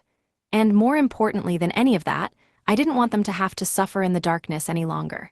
They would have to bear silent, agonized witness when the darkness puppeted their bodies, making them slaughter the very same girls they'd befriended. And that was too cruel for my liking. Before we reached the 100th floor, I needed to buy myself as many chances for success as possible. That was all I could reasonably hope for. Everything afterward was up to wisdom, and any other issues, especially interpersonal problems, were up to class rep finally. When all hope was lost and defeat was at hand, it was all up to my super mega ultra maxed out luck. Don't worry about me, I'm fine, this blood streaming down my face, just a nosebleed, a side effect of youth and all the sexy thoughts that come with it. I just had to roll the dice, you know? Roll them and pray they landed in my favor over and over again. It was gambling. So long as I had a chance, I could keep on rolling the dice ad nauseum. Why not toss the dice right into the enemy's face, make 'em flinch, and use that opportunity to knock 'em dead?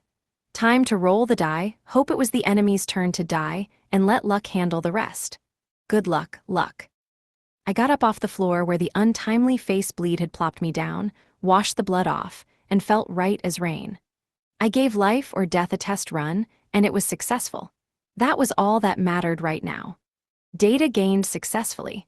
I set wisdom on its way, analyzing the testing data, and used the rod of Asclepius and the 4 orbs to hide the extent to which the skill had ravaged my body. The dungeon emperors looked worried, so I plied them with a couple of crepes. That made them all sunny smiles. Forecasts called for clear skies and no lectures ahead. The trick was to stick treats under their noses before they could whip their notes out. Hooray for full mouths and munching. An occupied mouth spilled no secrets. That was when a fight broke out. Suddenly, swords were swinging every which way, and a flock of level 81 screaming phantoms descended on us with ear-splitting shrieks. Dancer girls' chains ripped through them, wisps of phantoms flew everywhere, Slimy ricocheted in a feeding frenzy. It was a veritable hellscape. Those screams had instant kill and status ailments. Yikes. Wait, but that's not a scream attack, that's just them screaming in horror. You've made the poor ghosties cry, look at them running away. Wriggle wriggle. I didn't blame him either. The dungeon emperors terrified me when they blew up at me for blowing myself up with life or death. As I tried to explain with utmost sincerity that I had done nothing wrong, they shut me up real quick with the punishing pummeler. Miss Armor Rep and Dancer Girl were such good friends, they shared it between them, which was heartwarming and horrifying alike. I became a level 26 screaming teenage boy myself. From the 75th floor on, we switched into total extermination mode. The monsters down here were more deadly than their upper floor counterparts. The girls, powerful as they were, weren't strong enough to clear these monsters without the chance of something going horribly wrong. I was especially worried about the twins, who weren't level 100 yet. Sister Girl and her posse were right around level 92. It was better to put these hazards out of reach of our precocious tykes, like in hell. Tough monsters are becoming a limited resource with these 3 runaway dungeon emperors tearing through them left and right. The monster shortage is growing dire. We reached out to one monster for comment, no response. Welp, let's move on to the next floor. And can I actually participate this time? Nuh-uh, shake shake. On the 82nd floor, a menace of monsters skulked in the shadows, but they didn't seem to like a shadowy crowbar-like instrument in their skulls. Hey, get back here, don't run away the moment you lock eyes with me. You want to see something scary? I'll show you scary.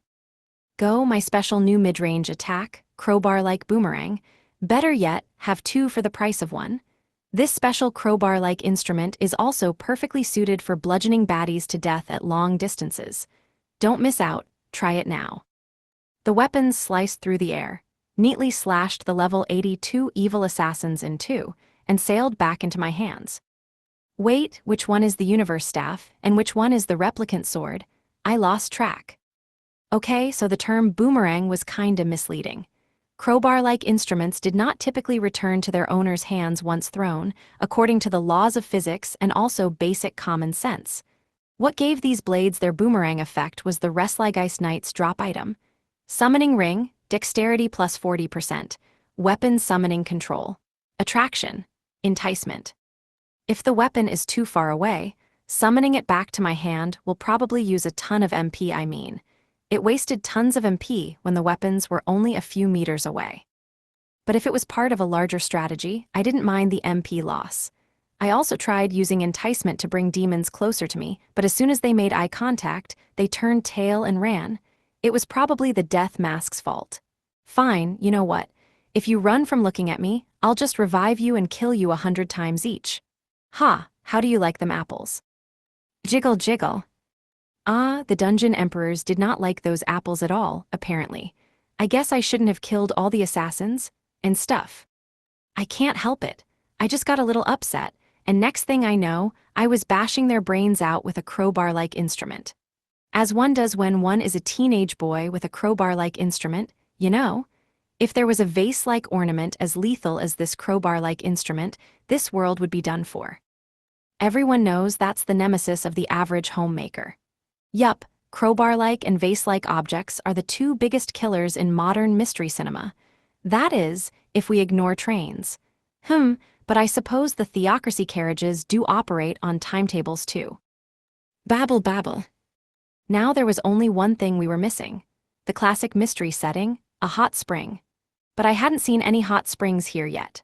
This was a blessing in disguise, as the biggest danger at hot springs was the iron plate, as made popular by the classic Hot Springs Murder Mystery, wherein a beautiful hot springs and hostess and a troupe of beautiful high school girls in kimonos do battle feat.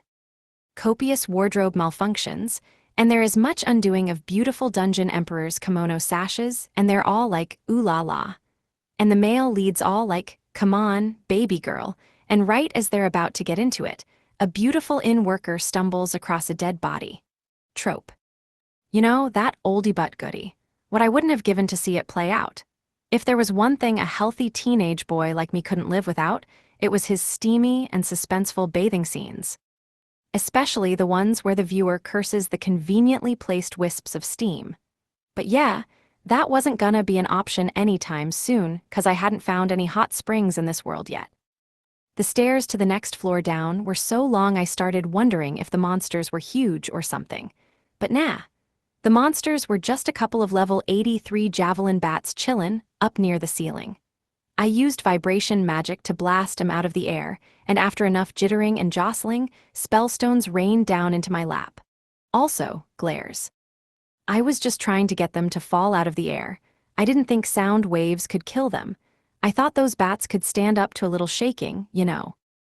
I plead force majeure. False accusations, Your Honor, I'm innocent. Yeah, I didn't do anything wrong, like ever. My flawless defense did little to dissuade the opposing counsel from glaring at me. So anyway, this room was laid out like a trap. The unwary would have been skewered on the doorstep when all the javelins on the high ceiling came shuddering down in one sudden drop. The javelin bats looked sorta like drills when they wrapped their dull metallic wings around their bodies. They also had penetration and physical defense nullification, making them an effective trap. Unfortunately, the blast of sound was such a shock it spooked them all to death. Kinda jumpy for monsters, don't you think? Look, I had to kill them all. We don't want them penetrating the girls' shields. Penetration and physical defense nullification on level 83 monsters are nothing to sneeze at. And besides, some of the hardier bats are still kicking. Oh, not anymore. Unless they're kicking in Slimy's stomach, welp, that's all of them then. Jiggle jiggle. A spear rain could have let me practice slow-mo dodging, and I would have had fun slashing them into strips of batty bacon. Besides, who didn't want to go bang? When they saw a bat? Oh no, I didn't say anything. Yes, ma'am. Sorry, ma'am. The 84th floor had much in store, glares galore and swords at war. Miss Armor Rep's slender silver blade flashed through the air, dancer girls' scimitars whirled and danced. The crowbar-like instrument went ka-thunk in monster heads, and Slimy bounced around gobbling up every ghost and ghoulie in sight. Just to see if it would work, I pulled out some salt and chucked it at the specters. It did. Unfortunately, my spooky salting won me more glares from the dungeon emperors, so I went back to my trusty bludgeoning weapon of choice. I know I need the training, but come on, I want to experiment a little. What if salt water is effective on ghosts? These level 84 Cassidy froze anything they touched. They could even freeze the souls in living bodies. They surged at us like a tsunami, but they weren't fast enough for me to go all out. I just slowed time a little. My previous experience with slowing time taught me that I could fiddle with the slowage a bit, a painful but profitable endeavor. I bet throwing salt on an ice tsunami would turn it into a regular tsuna. Nope, I didn't say anything. Cossidus was the name of a frozen circle of hell. These Cossidi had the flash freezing skill, a useful ability. It activated upon touch, so the Cossidi couldn't use it willy-nilly. There was nothing stopping me from rushing in and carving them into a nice, icy snow cone. Just add syrup. Slimy loved it. Good thing I didn't put salt in it after all. If I could have caught one and used servitude on it, it would have made for a handy-dandy kitchen freezer. Although I probably shouldn't put level 84 curse-laden freezers on the market. Unless I could convince old men to buy them, a little curse never hurt anybody, right? Besides, aren't old men cursed to begin with? The curse of being old and crusty. Jiggle jiggle. What was that, Slimy? You want lemon syrup this time? Make it a double? Sure thing, buddy boy, eat up. Man, this dungeon diving was hard work, mostly 'cause I was running out of syrup. I wonder if the girls have enough crepes and manju left in that big item bag I gave them. Knowing them, they probably overate and are trying to work it off with a one more set ghost-busting and fat-busting extravaganza. I give them a bag that's full to bursting every time, and every time they give it right back to me in 2 seconds flat. I never ask where the contents of those bags go. Because every time I tried, the look in their eyes scared the pants off me. Day 115. Afternoon. Can I appeal to put sex appeal on the list of obtainable skills? The ultimate dungeon under the cathedral in the theocracy, 85th floor. Dancing, dancing, ever revolving in spirals, he moved, twisting, gyrating, swimming through the air with the ease of a fish. Slashing and slicing, he advanced. Or in plain Japanese, your good pal Haruka has gotten himself twisted up in the air. Which way's the ground? I dunno. Can I land? Nope. Guess I'll keep twirling and hacking at things. At least it's effective. Wriggle wriggle. This floor was home to a special kind of vegetative vermin, a level 100 nest tree. Basically, the boss was an overgrown snag. I performed a quick mental calculation to work that English name back into something a bit more my speed. So, a nesting tree. It was an eerie tree, a snarl of dark, twisted branches. Its leaves and fruit were an unsettling color, a marriage of the grotesque and gargantuan extrema of the planty kingdom. I didn't dare set foot near that thing. Instead, I flitted into the air to get a better look at it, kept my distance, and slashed at it with my black demon's bladed wings. The moment my blades drew near, the tree roared to life. Its whole trunk twisted and thrashed, shooting leaves spinning into the sky. Yup, I was right about the name. This tree is a nesting tree for ghosts and ghoulies. Every leaf is some kind of spirit. Not the most obvious naming convention in the world, but oh well. The air was choked with spirits, bogies, and boggarts of every type. My vision turned black with a 360-degree coverage of swarming spirits all around me. It was like being trapped in a whirlpool of wraiths. I tried to cut a path through them and fly to safety, but there was nowhere to run. There were so many, I couldn't even dodge them all. I guess I have no choice. Go, 360-degree salting. The ghastly wails that followed were as scratchy and screechy as fingernails scrabbling on glass. From there, I turned to the nest tree. It whipped its colossal trunk around and used its roots, the same ones anchoring it to the earth, like whips to crack at me. It didn't get far, though. After a few practice bludgeons from the punishing pummeler, the tree looked more like a pile of kindling. As it flailed about in agony, I beat it a few extra times with my staff for good measure. Meanwhile, Miss Armor Rep and Dancer Girl took turns smashing the few remaining twigs. The spritz that fell to the floor after that serious seasoning made a nice meal for Slimy. While he polished those off, I hunted down the remaining ghosts still miserably clinging to their floaty powers. They lashed out at me with claws or tried to bore into me with running spin attacks. I bobbed and swooped out of harm's way before doubling back to hamstring them with an upswing. A few ghosts tried to nip at my heels, only to get a kick in the face with the spiked boots for their troubles. I used those kicks to swing myself higher into the air, where my weaponed wings unfurled and unleashed a blitz of blades. I retracted the wings, glided over a ghost, dove in for a killing blow, and swooped away again. The blades parried the attacks of the spectral swarm, The sword feathers chopped them into spooky slush. Any ghosts that tried to back attack me were gobbled up by the lizardisk. Any aerial assailants met the business end of the chickenatress's beak. Those that got past my whirling weapons were skewered on my bladed wings, and when that failed, 100 hydra heads were ready with plenty of fangs for everyone. And if that somehow still wasn't enough, my infinite supply of tentacles was ready to come out and play. The savvy ghost would, at this point, turn and run, only to face my funnels. I packed so many tricks I was like a walking monster house, yet it still wasn't enough for my liking. By the way, most people cut up trees with axes or swords or stuff. Why are you practicing your lumberjack moves with a morning star? The nest tree may be a malicious monster, but I just feel bad for the poor thing. A plant monster getting its ass handed to it by girls with morning stars. Why do I feel déjà vu? The dungeon emperors beamed, satisfied with a job well done, as the giant tree crashed to the ground behind them. Okay, now let's put the morning stars away. Morning stars were dangerous when teenage boys like yours truly wanted to take advantage of their sunny moods and give their bums a quick squeeze. I had to top up my teenage boyness's HP bar, I feared that if I went in now to do a little maintenance work on the seat of their armor, they'd falsely accuse me of sexual harassment and put me in the morning star hot seat. Yup, only the butt part needs maintenance. The monster house, a monster mob of monstrous proportions, was destroyed, the tree lumberjacked. We ground it into a fine powder of wood pulp and sawdust, which swirled about in the wind around the spellstone and boss's drop item.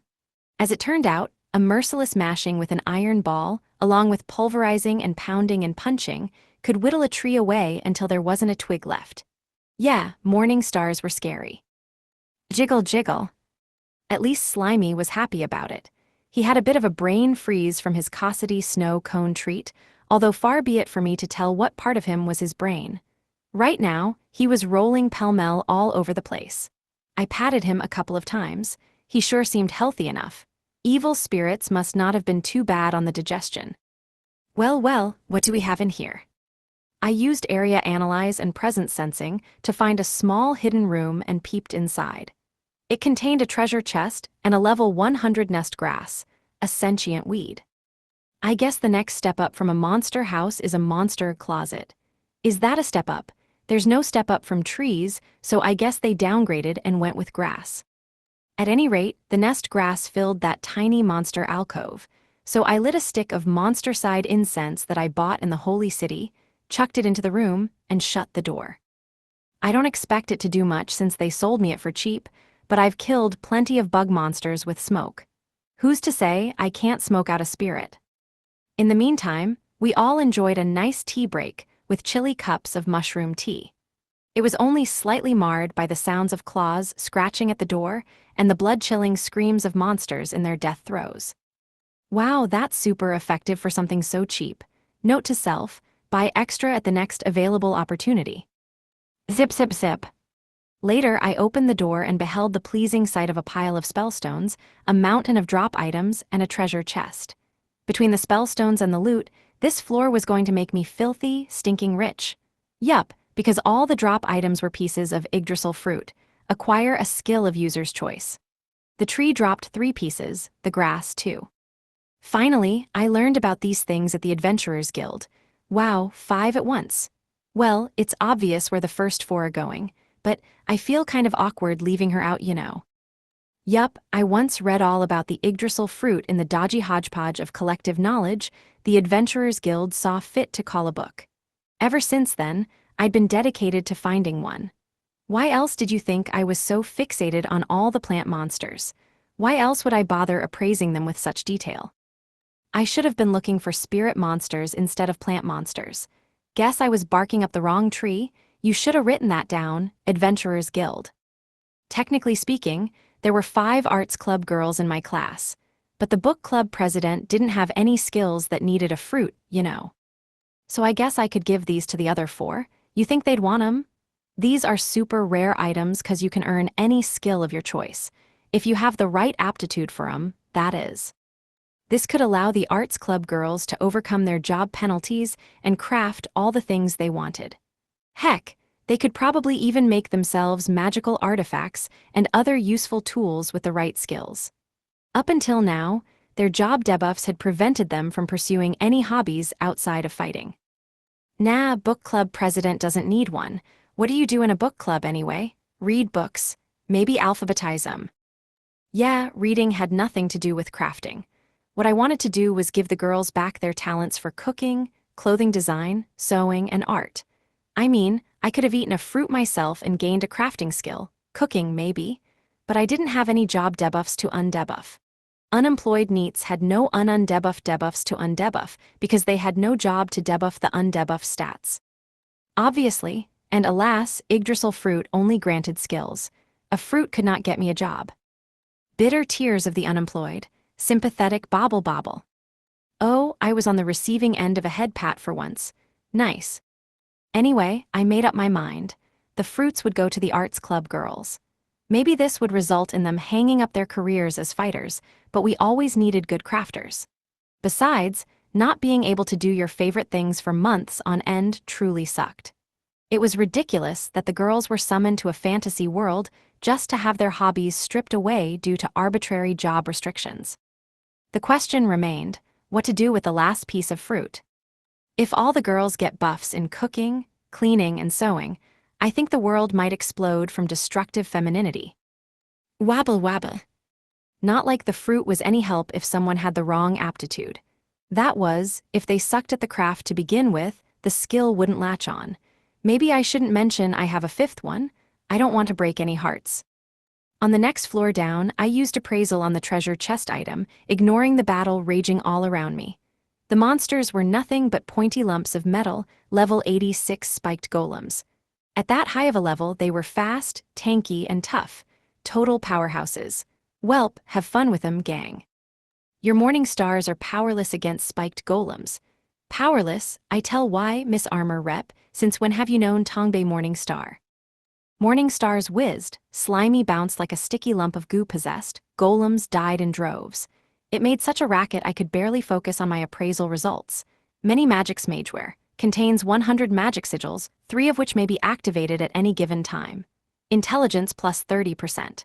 I didn't quite know what this article of clothing was, so I used Jupiter Eye to examine the magic sigils inside it. Okay, I didn't know what those were either. Definitely some high-level magic though. I might want to hold on to this for myself. Sigils were an effective medium to channel magic. Unlike casting magic with skills, sigils didn't require a specific level of self-control. They also consumed little MP and could be used whenever, wherever, provided they had a power source. They were the ultimate in low-cost, handy-dandy magic goods. However, each application of magic required its own dedicated sigil. This made it difficult to use sigils on the fly and less convenient than regular magic skills. Still, sigils could be a powerful asset on any piece of armor. 100 sigils means 100 applications of magic. Hey, this could be useful. This fine piece of cloth had all the benefits of sigils with none of the drawbacks.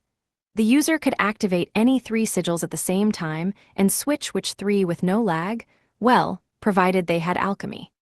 The dungeon emperors showed no interest in having emperor's new clothes, so I decided to keep them.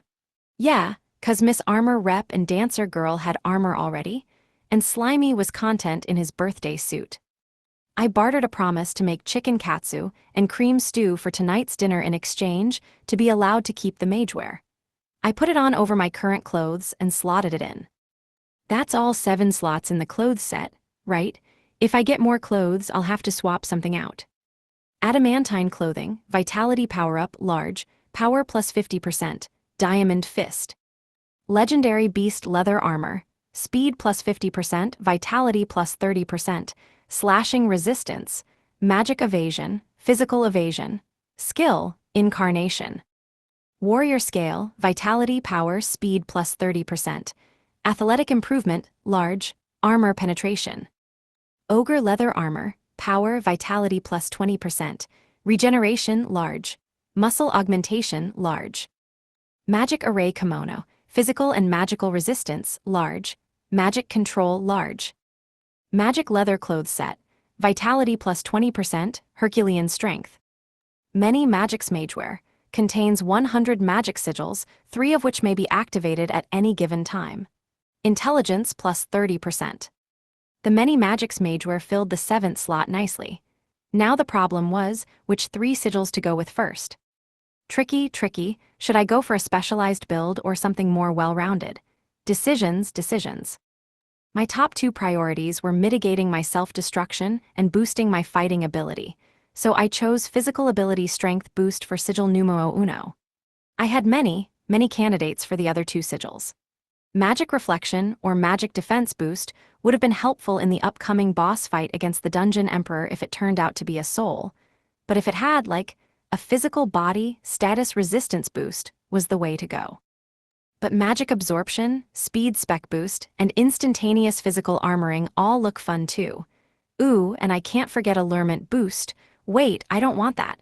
Mind control powers are a no-no. Yup, those are guaranteed to tank my sex appeal. I opened my Jupiter eye wide and tried to see if I could find it. Alas, my sex appeal was nowhere to be found. There were a few ghosts left on this floor, the 87th floor, that was, but I had to hurry and pick my sigils because the Dungeon Emperors had almost gotten them all. Alas, my sex appeal was still even more subterranean than this, 100 sigils to choose from and all. I ended up going with Physical Ability Strength Boost, Mega, Fighting Form Control Boost, Mega, and Status Resistance Boost, Mega. Those 3 seemed like a safe bet. It was an attack-oriented build, which in turn sped up my self-destructing. That meant it was time to switch to my trump card. Next up, the 88th floor. I used Entanglement up to 80% of my max power, made sure I had it under control, and then slowed time by 30%. A ghostly arm wriggled up out of the floor. I hacked it off in one clean swipe. The arm belonged to one of many level 88 hand dragon haints, the kind of monsters that came out of the floor to play gotcha with people's ankles. Lopping off limbs as I went, I skidded across the floor, twirled, and launched into the air. It was haint hunting homicide. Surprisingly, all the physical buffs made for quite an effective build against these little guys. Moving was a breeze, I barely self-destructed. Honestly, I think I hit the jackpot on try 1. But considering that I now had making dinner plans, I wondered if I could have this wrapped up by nightfall. I mean, I hadn't slept since the day before. These had been 2 long, jam-packed days. Day 115. Afternoon. What the fork did you just forking spawn at me, you little bisque? I'll have you know I graduated top of my class in junior high. The ultimate dungeon under the cathedral in the Theocracy, 89th floor. Whooshing through the air, I landed a dropkick right on enormous noggin before launching myself back into flight. I parted the air with one lusty swing of my crowbar-like instrument of choice before unfurling my wings, swooping on the wind, and making the air tremble in the wake of my passage. That wasn't just metaphor, either. I could actually see the air molecules moving with Jupiter eye. The 89th floor had another trap room. The moment I walked in, a horde of iron golems spawned. Well, I say that, but only one of them was the real monster. Only one had a core. I found it pretty quickly, thanks to Jupiter eye, and from that moment on, it was game on. Let's get ready to rumble. Whoa, that golem is tougher than I thought. Is this a boss golem? I thought most hidden rooms had regular monsters. Can we not shake up the formula, please? Hello? Is anyone listening to M? Jiggle jiggle. Did I just get punched? Not to mention chewed out, but this latter was courtesy of the Dungeon Emperors. They also facepalmed, which was completely unnecessary. Don't you facepalm at me, I'm right. That mold-breaking, norm-deviating, trope-violating, convention-defying golem is the problem. Not me. I didn't do anything WR. Wriggle wriggle. Apart from nearly dying right then, I guess, I hadn't paid enough attention. I had assumed that I could dodge anything with my king gong, spiky, maneuverable wings, and the ability to make myself light as a feather, letting me bounce off of things without fear of injury. If this attack had come yesterday, I would have been stone-cold dead. My lapse of attention was the natural consequence of going gaga over my new powers, getting cocky over my fresh kit, and, in general, losing my head. Forgetting the basics was a no-no. No matter what cool equipment I found, no matter how many awesome techniques I perfected, getting a swelled head equaled death in this fantasy world. Simple as that. That's why I had to remember the basics. You have the guts to punch me, you gigantic heap o' granite? Here comes payback 100 times over. Meteor, meteor, meteor, meteor, meteor, meteor, meteor. Wait, what? Meteor, meteor, meteor, meteor, and a collector's edition used pair of Meteor Girls prototype undies. Wait, not that. The golem doesn't need to see those. Pretend you didn't see anything. Anyway, I'd keep slinging meteors, but I think all the golems are dead. So I guess it was only payback 11 times over. Now what do I do with these other 89 meteors? Welp, I'd better sort my item bag to prevent mistakes like this from happening again, or else this'll be the end of me. Wabble wabble. That took care of the golem, who almost knocked me out of the land of the living. The other golems around it were likewise as still as statues. Crumbling statues. Tisk, swift-moving golems are a violation of the tropes of fantasy. I didn't even see it coming. How dare it throw a quick right straight without any wind up? What is this, a boxer golem? A boxer boss guarding a treasure box. You not careful. Let down your guard, 1 second you dead in theory. In theory, what the hell do you think I am? I wish I was unkillable. I couldn't be too mad. I knew Miss Armor Rep was just worried about me. Right, right. She was crying after all. I patted her on the head to calm her down. No, don't worry about us. Be yourself. You only live how many lives you have again. 1. Your pep talk had a strong start, but what the hell was that question at the end? Are you just making fun of me? No, Dancer Girl was just worried about me too. Right? She may have done major damage to my sense of human dignity, but I gave my second tear-streaked companion a comforting pat on the head too. Of course, I kept my hands to myself and didn't pat anything lower, sadly. After all, my close brush with death was my fault for a change. I normally would never have done anything so stupid. I mean, I did stupid things on the regular. In fact, I could fill a timetable with round-the-clock stupidity, but not this particular brand of idiocy. Really, I was careless. I was just so bad at thinking outside the box, just too oriented in conventional wisdom to ever consider unorthodox enemies. I, for once, deserved to think about what I'd done wrong. It's really such a shame that I'm always so rational. Gosh, it sure is hard being a serious, sensible, honest, upright, considerate, and mild-mannered teenage boy. It's high time I reform. As they say back in my old world, if at first you don't succeed, fry again. Because once you burn all your failures to a crisp and succeed, no one will ever find out that you failed to begin with. Hey, don't give me those deadpan looks. I was just glad I picked up on the problem before I got too much further. Next up was a boss, and any boss on the 90th floor of an ultimate dungeon had to be a high-level dungeon king. Definitely not the kind of monster to get cocky around. Once I got down there and saw it for myself, I thought, no kidding. I mean, I still won the fight, but it took a lot out of me. The boss was a level 100 corrosion wraith, a spirit that could rot people where they stood. Actually, the adjective form is corrosive. Although that implies the wraith itself does the rotting, don't names like that just piss you off? Nod nod, rattle rattle. Questionable naming aside, the wraith had the killer combo of magic absorption, rot, equipment fracture, and rot upon contact. Trust me, losing equipment on the final floors of an ultimate dungeon was a bad idea. Okay, so in a personal sense, I wouldn't have minded watching the dungeon emperors duke it out in the nude, but that would have resulted in us ignoring the wraith and engaging in an endless, emotional, energized engagement, the likes of which would drain my MP dry. The thought alone made all the blood drain from my face. To, collect in other places, in such a hypothetical scenario, I would have had no choice but to strip and fling myself into the fray too. 'Cause if Miss Armor Rep and Dancer Girl are brawling in their birthday suits, I'm not about to be outdone. I'm shucking off my clothes and showing them what my teenage boy power is all about. Oh hey, Slimy, what's up? Wriggle wriggle. Yag. Slimy wanted to gobble up rot upon contact and magic absorption. No wonder the wraith squealed in terror.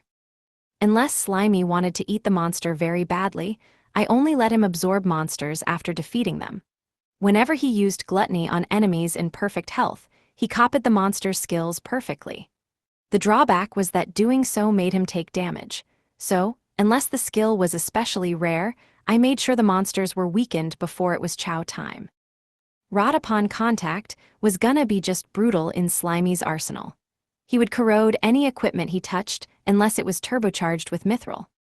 Alas, I wanted to talent scout that wraith for the pseudo-dungeon, but now it's wailing and screaming the whole way down Slimy's gullet.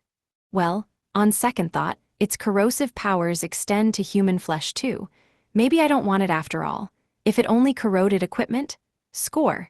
Now that would have been a monster of epic teenage boy fantasy. Now Slimy had the skill anyway. It was bound to come in handy when a mob of monster girls spawned. Yup, any day now. With such lovely visions on the brain and Slimy also on the brain, like literally, he sat on my head, I sallied forth for the 91st floor. Slimy was in snooze mode, probably because either his binge or the subsequent digestion was tiring him out. Consuming an entire enemy at once was a double-edged sword. It recovered HP, but it also gave him the sleepies. This'll have to be a special occasion strat, I thought as the slime on my head blobbed about cheerfully. Must have been a tasty feast. Carefully, so as not to dislodge my slimy passenger, I skated across the floor and slashed my way through the next monster spawn.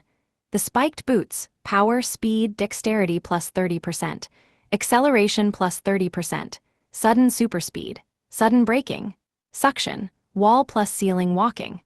Worked just as beautifully for ground fighting as they did in aerial battles. Once I added the many Magix Mageware's physical ability, Strength Boost, Mega, and Fighting Form Control Boost, Mega, to the mix with martial chi wizardry, I moved with the grace of an ice skater. I pirouetted and pranced through the naughty enemies trying to wake up the whittle sleeping slime, cutting all of them down before they could disrupt his slumber. Glide like a dancer, slice like an artist, that was the power of sword fighting with martial chi wizardry. Although it's hard not to get depressed when the people on either side of me are way more graceful. Try as I might, even the sublimity of martial chi wizardry can't stack up against the divine sword dancing of these utter goddesses. I just look pathetic next to them. Wait, don't bring a morning star to a sword fight. The dungeon emperors were so entrancing, I just had to take a look with Jupiter eye. I ogled their footwork, their technique, the ease with which they executed their moves, and even the slightest variations in breathing. I couldn't hope to copy them, not even with Jupiter eye on the job. Compared to them, me using entanglement with all my latest adjustments and 90% of my full powers was, well, just an embarrassing mess. My self-destruction had gone haywire, my self-control, out to lunch. I mean, my bodily breakdowns weren't anything egregious, but they just kept happening. Every time something else snapped, I lost my balance, messed up my breathing, went down in a tangle of flailing legs.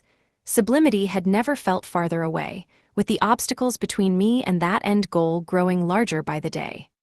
Yup, adding those last drop items only exacerbated the problem. Stop adding them, we keep telling you. Jiggle jiggle. The Wraith's drop item was a Wraith Shroud, all stats plus 30%, Magic Absorption Mega, Magic Reflection Mega, Magic Control Mega, MP Absorption, Trait Nullification upon contact, Rot and Equipment Fracture upon contact. It was a perfect upgrade for the Mirror Cloak, Reflects Magic. Thing was, I was attached to the old cloak, it had saved my life on many an occasion. Back when me and whatever his name was Kun had our death match, that Mirror Cloak had saved my sorry hide. Now, though, I couldn't be happy with its paltry magic reflection, minuscule, but the minuscule did have its uses. It gave me a chance, no matter how slim, which was ultimately a lifesaver. So I made up my mind, sell the Mirror Cloak for lots and lots of money. My current build prioritized OP equipment over self-preservation, but hey, it also provided awesome defense. Plus, I couldn't discount the Rot upon contact bit. The Mirror Cloak paled in comparison to the allure of armor falling off a feminine form. Remember, we're talking about a teenage boy here. Wardrobe malfunctions are everything to the adolescent mind, especially ones initiated by contact with teenage girls. Slimy helmet equipped, I made myself heavier and stayed rooted firmly to the ground as Dancer Girl and Miss Armor Rep decimated the ghosts on the 91st floor, the spirits on the 92nd floor, the wraiths on the 93rd floor, and the specters on the 94th floor. Finally, when the 95th floor was up next, Slimy decided he had recovered and was ready to rejoin the fray. Actually, what's the difference between a ghost, spirit, wraith, and specter anyway? Is there even some kind of classification method for them, or are these all just synonyms? What can you guys tell them apart? Nod, nod, rattle, rattle, wriggle, wriggle. Wait, for real? You mean there's a difference between the shadow figures, the hazy human figures, the insubstantial outlines of people, the immaterial people-shaped things, and the ominous black fog that has no relation to the other items on this list apart from the name? They look identical to me. Turned out, I was the sole sufferer of these supernatural specification struggles. Are you freaking kidding me? Be real. Where's the difference? What do you use to tell them apart? Gah, and I bet this is going to be on the test, not like the rest of my classmates can tell either. Well, maybe the idiots can. On sheer intuition, now that's just galling. I was left behind, in the dust, like I was a common nuisance. Wait, but weren't the dungeon emperors supposed to be guarding me? Could they really just leave me like that? The sense of déjà vu was practically lethal. Why did I feel like this always happened to me? My monster servants were such creatures of mystery, ones who didn't wait for me, ever. Anywho, we made it to the boss on the 95th floor. Self-destruction be damned, it was crowbar-like instrument time. I intended to smash that monster. Oh, how dare it exist? The instant I caught sight of that familiar form, I transformed the universe staff into its crowbar-like form.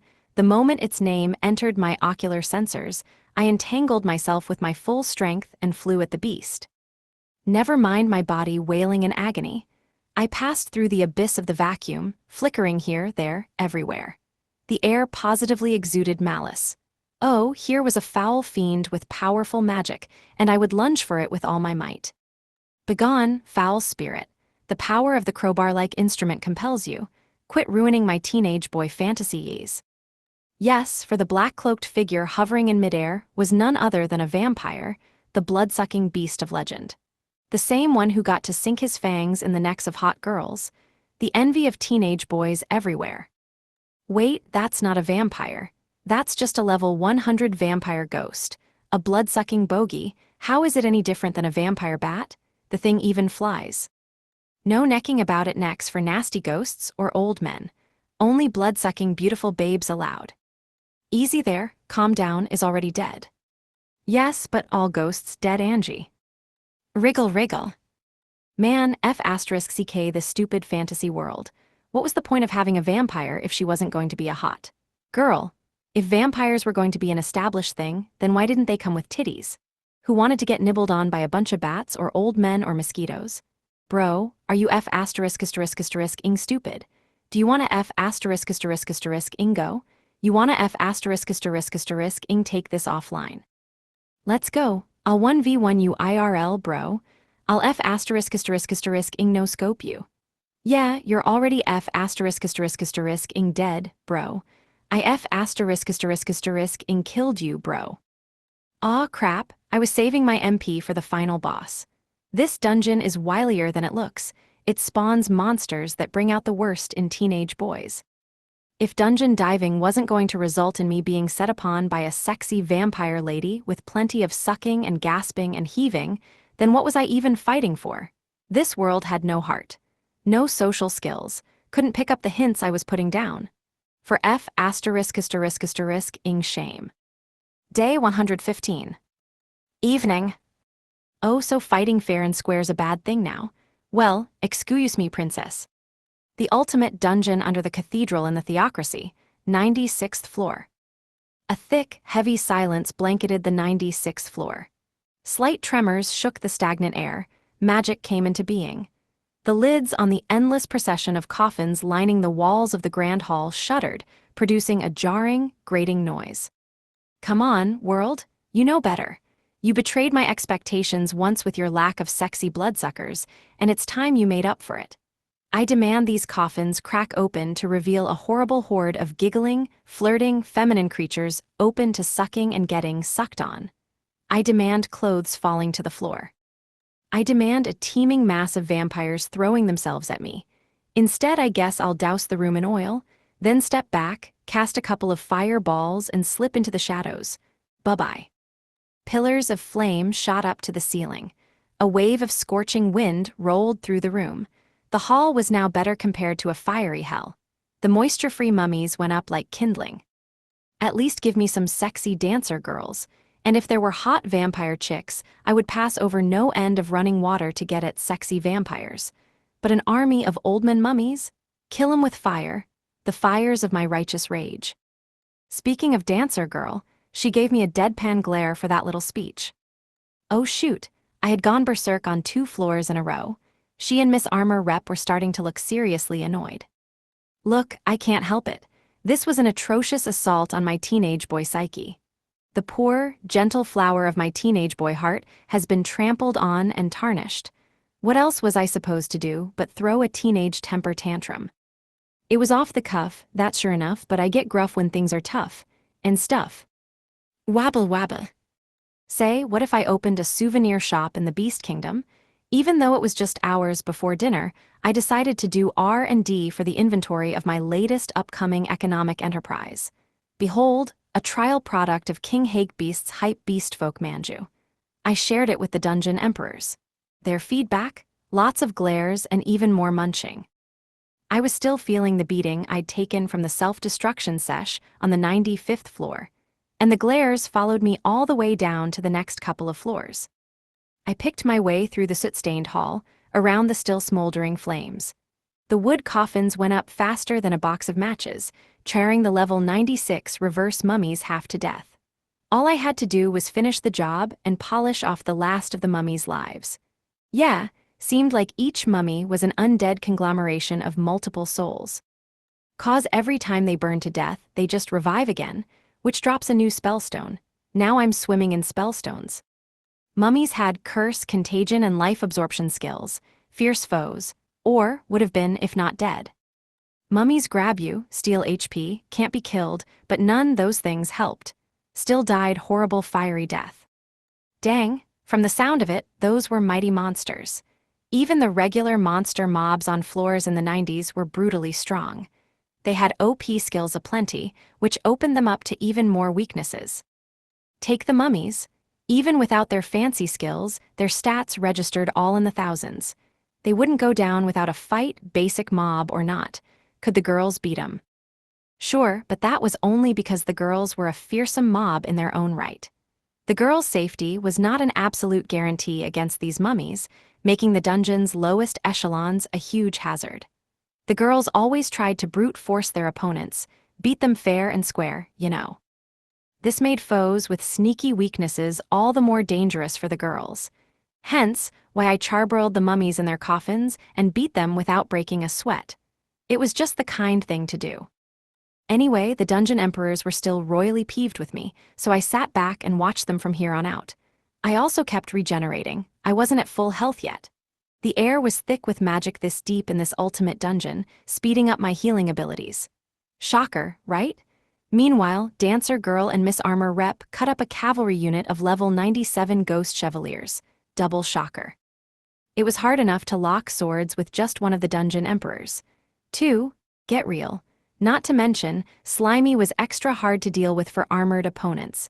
He could make himself small, fast, and too difficult to track. His ricocheting off the walls and floor was too much for these Chevaliers to handle. Why is this suddenly in French? Is English not cool enough anymore? And how dare they have such an epic name? Why am I the only one in this world without an awesome job? Jiggle jiggle.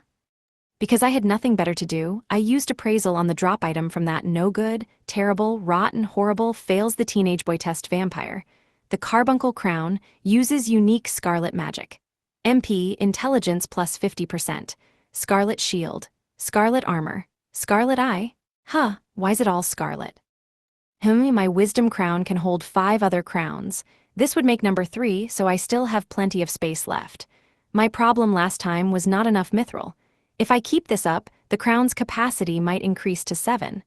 I want that sweet, sweet MP and intelligence boost to get better control of myself. So, you're hired. Stop adding more equipment. Turned out the bafflingly named Scarlet Magic cloaked me in a scarlet suit of armor with matching shield. It also provided me with a set of magical weapons, arrows, daggers, even javelins, that could be fired at will. Yeah, I'm not using any of this, 'cause it was all made of blood, you know. which I kinda need. If I use my own blood, I'll give myself anemia. And using the blood of my enemies MWA haha is just doing too much. It makes me seem like a villain. I don't want to tarnish my image as an innocent, cheerful teenage boy rejoicing in the pure, halcyon days of adolescence. No, I don't have the faintest idea why Dancer Girl and Miss Armor Rep are giving me two big thumbs up. No, it doesn't suit me perfectly. It doesn't. Not like I could get much use out of it down here anyway. The monsters were all ghosts and golems. Even the mummies were shriveled and dry. The only thing that came close was the Scarlet Eye. I pictured a bloodshot eyeball, but it turned out to be a variant of Spell Eye. I also was not a fan of the crown's many villainous traits, allurement, hypnosis, and lascivious to name a few. Now those were designed to leave my sex appeal hemorrhaging. How was the poor thing still hanging in there? Moving right along, the 98th floor had several hypnos wraiths. The word itself meant sleep in Greek, likewise, Hypnos the deity personified slumber. I'm just glad we're not fighting Hypnos himself. Yeah, he shows his face from time to time, but he's still a figure of mystery to me. A riddle wrapped in an enigma. While we're on the topic, Hypnos is the son of Nyx, the goddess of night. His siblings include Thanatos, the god of death, and the Oneiroi, the personifications of dreams. Boing boing. The wraith's attacks imparted strong status ailments like hypnosis and sleep. Falling asleep before one of them meant certain death, but I thought they were Hypnos wraiths, not Thanatos wraiths. Ha, you are powerless before me. I, the teenage boy too busy giving his teenage best, have no time to sleep. Your puny nap powers mean nothing to me. Nay, we teenagers are untouchable. You know nothing, my dear Hypnos, until you've witnessed the soporific powers of the fiercest sleeping drafts back in our home world. Yes, the sleep-tempting sensation known as going to class. Now that'll knock you out in 5 minutes. I spent so much time dozing in class, I don't even remember what classes I used to take. Oh no, I'm starting to nod off just thinking about it. I turned on entanglement and turned it right back off. I essentially limited it to one brief instant, thus curtailing its self-destructive capability. The trade-off? I was left in a defenseless state for way too long. Taking even the lightest of hits in that state was guaranteed lethal. For all its faults, this was a neat little stratagem, efficient on the MP and light on the self-destruction. I toggled status ailment resistance on and off as needed. Well, Wisdom did. Wisdom also piloted me around. All I had to do was add a little martial chi wizardry, and voila, instant victory. I don't need no stinkin' protection against a bunch of ghosts going ooh, swirly in a lame attempt to hypnotize me. You know. In one limber lightning strike of a swing, Sword 1 met with Sword 2 and united into a single blade. I made myself lighter than air with Kingong and let the weight of my weapon pivot me about. Gravity gave me wings, centripetal force made me dance. I knew I could pull this off. I believed in myself. I was a champion, dare I say an expert. Nay, a scholar, no, a gentleman and a sir, when it came to letting other things make my decisions for me. Is Kingong turning into a skill? Cool, whatever makes me faster. My afterimage hovered in the air behind me, the product of incarnation. Leaving it in the dust, I slashed, my sword leaving a glowing line in its wake for all the good that did. As it turned out, incarnation and illusion didn't work on wraiths. Lightning magic doesn't seem effective either, so that's out. Ditto for heat magic and vibration magic. That left me with no choice but to slash and slice, turning the air into a canvas for sword trails. It would have been nice if the wraiths had some sort of elemental weakness, but we couldn't have everything in life. Most vaguely supernatural things, weaknesses or no, died when slashed by divine swords, so that's exactly what I used. I just had to hope the Dungeon Emperor's soul wasn't a vengeful spirit like these wraiths. If that came at me full force, the only thing I could do was laugh. Against something that strong, thinking I stood any chance was a presumptuous joke. Dungeon Emperors were so very much stronger that they belonged on a whole other plane of existence. But if the Dungeon Emperor still retained a bit of her soul, just like Dancer Girl and Miss Armor Rep, and used it to struggle against the darkness, well, then maybe I could win after all. I could defeat the darkness with my divine sword. Problem was, well, that would catch the soul in the crossfire. Welp, at first glance, I stand no chance, but if I advance and enhance my fighting stance and my sword dance, then maybe, whatever. Off to the 99th floor we go. Nod nod, rattle rattle, wriggle wriggle. The dungeon emperors looked worried about the upcoming fight against the darkness, right? Huh, they were worried about my rapidly decaying wits.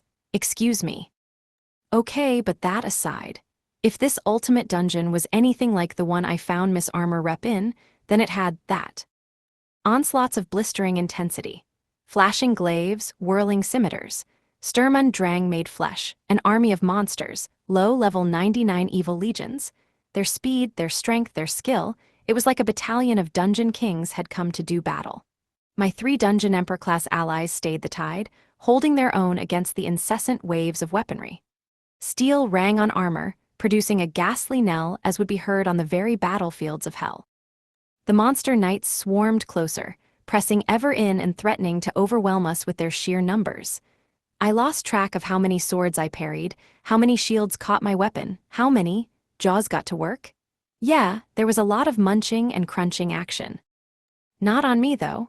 The only ones screaming and sobbing as their faces got gnawed off were, you guessed it, the monsters. Yup, 'cause it hurts like the dickens to have your head chewed off. See, I popped out the Gluttony Great Shield for a little practice. And boy did it live up to its name. It was more monstrous than all the monsters put together. And here, I thought it was made for the tiny Tanuki. Guess Monster Knights are notable nominees for noshing on too. While my shield snacked, I lifted my crowbar-like instrument and got to whack, whack, whacking. Hi-ya! Hydra heads tore monsters to ribbons with their teeth. The Chickenatris launched whizzing blow darts under helmets to plunge straight into eyeballs.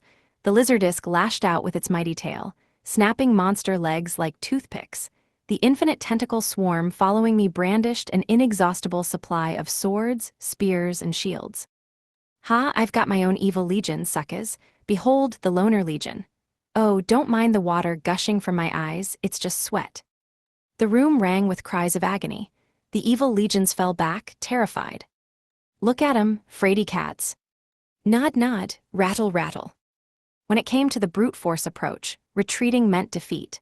Victory went to those who pushed on, particularly if they happened to have 100 Hydra heads and 1,000 spears on them. The Legion's formations dissolved around me. Their sheer numbers, coupled with their stellar formations and individual prowess, had given the Dungeon Emperors a run for their Dungeon Emperor money. But against me, the evil legions ran for the hills. That's 'cause cracks appeared whenever their formations broke. The 2 lovely, armored goddesses of gruesome gore capitalized on every weakness, oh, and 1 cutie slimy boy too. From then on out, it was all terror, despair, and blood splatters. And hey, with all the blood flying around, that was my chance to use Scarlet Magic and unleash a rain of Ichor arrows. Holy smokes, Scarlet Magic guzzles MP like a beast. Okay, nix the arrow rain. And so, the unfathomably brutal monster hordes were felled, with nothing more than sheer brutality. Teeming hordes were slaughtered. Howling faces disintegrated under the force of my crowbar-like instrument. The Minotaurs on the 99th floor of the Frontier's ultimate dungeon were just as strong, albeit more susceptible to fall damage. I doubted that I could have accomplished much, if anything, had I tried to fight them way back when. Now, though, I managed just fine. In fact, the monsters were running from me in terror. Baffling, really. Couldn't have told you why. Well, hell, look at me. I'm improving a lil at this whole fighting thing. Yeah, you know what? I can take that Dungeon Emperor no problem. Of course, a teenage boy can slaughter an entire monster horde.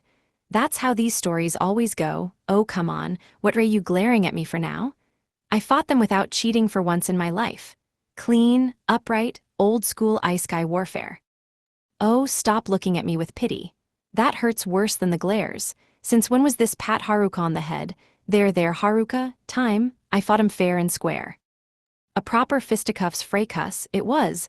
I did my teenage boy best out there. Doesn't the noble-hearted teenage boy protagonist slay the monster armies in all these stories? Why are you hiding your eyes? Are you crying? This is psychological warfare, I tell you. It's doing damage to my sex appeal too. Can someone tell me why I feel like I've just taken a lethal blow? I played the tropes straight. I followed the rules. I fought fair, square, rectangle, rhombus, any quadrilateral I could get my hands on. For all my fairs, squares, and hairs, all I got were glares, and arresting psychological damage. Screw it, I'm going to open this damn door and get out of here. Yes, to face the Dungeon King on the 100th floor. 'Cause back when I met Miss Armor Rep, she was actually on the 101st floor. The living armor on the 100th floor perished in the same unfortunate falling accident that wiped out the Minotaur, but no matter.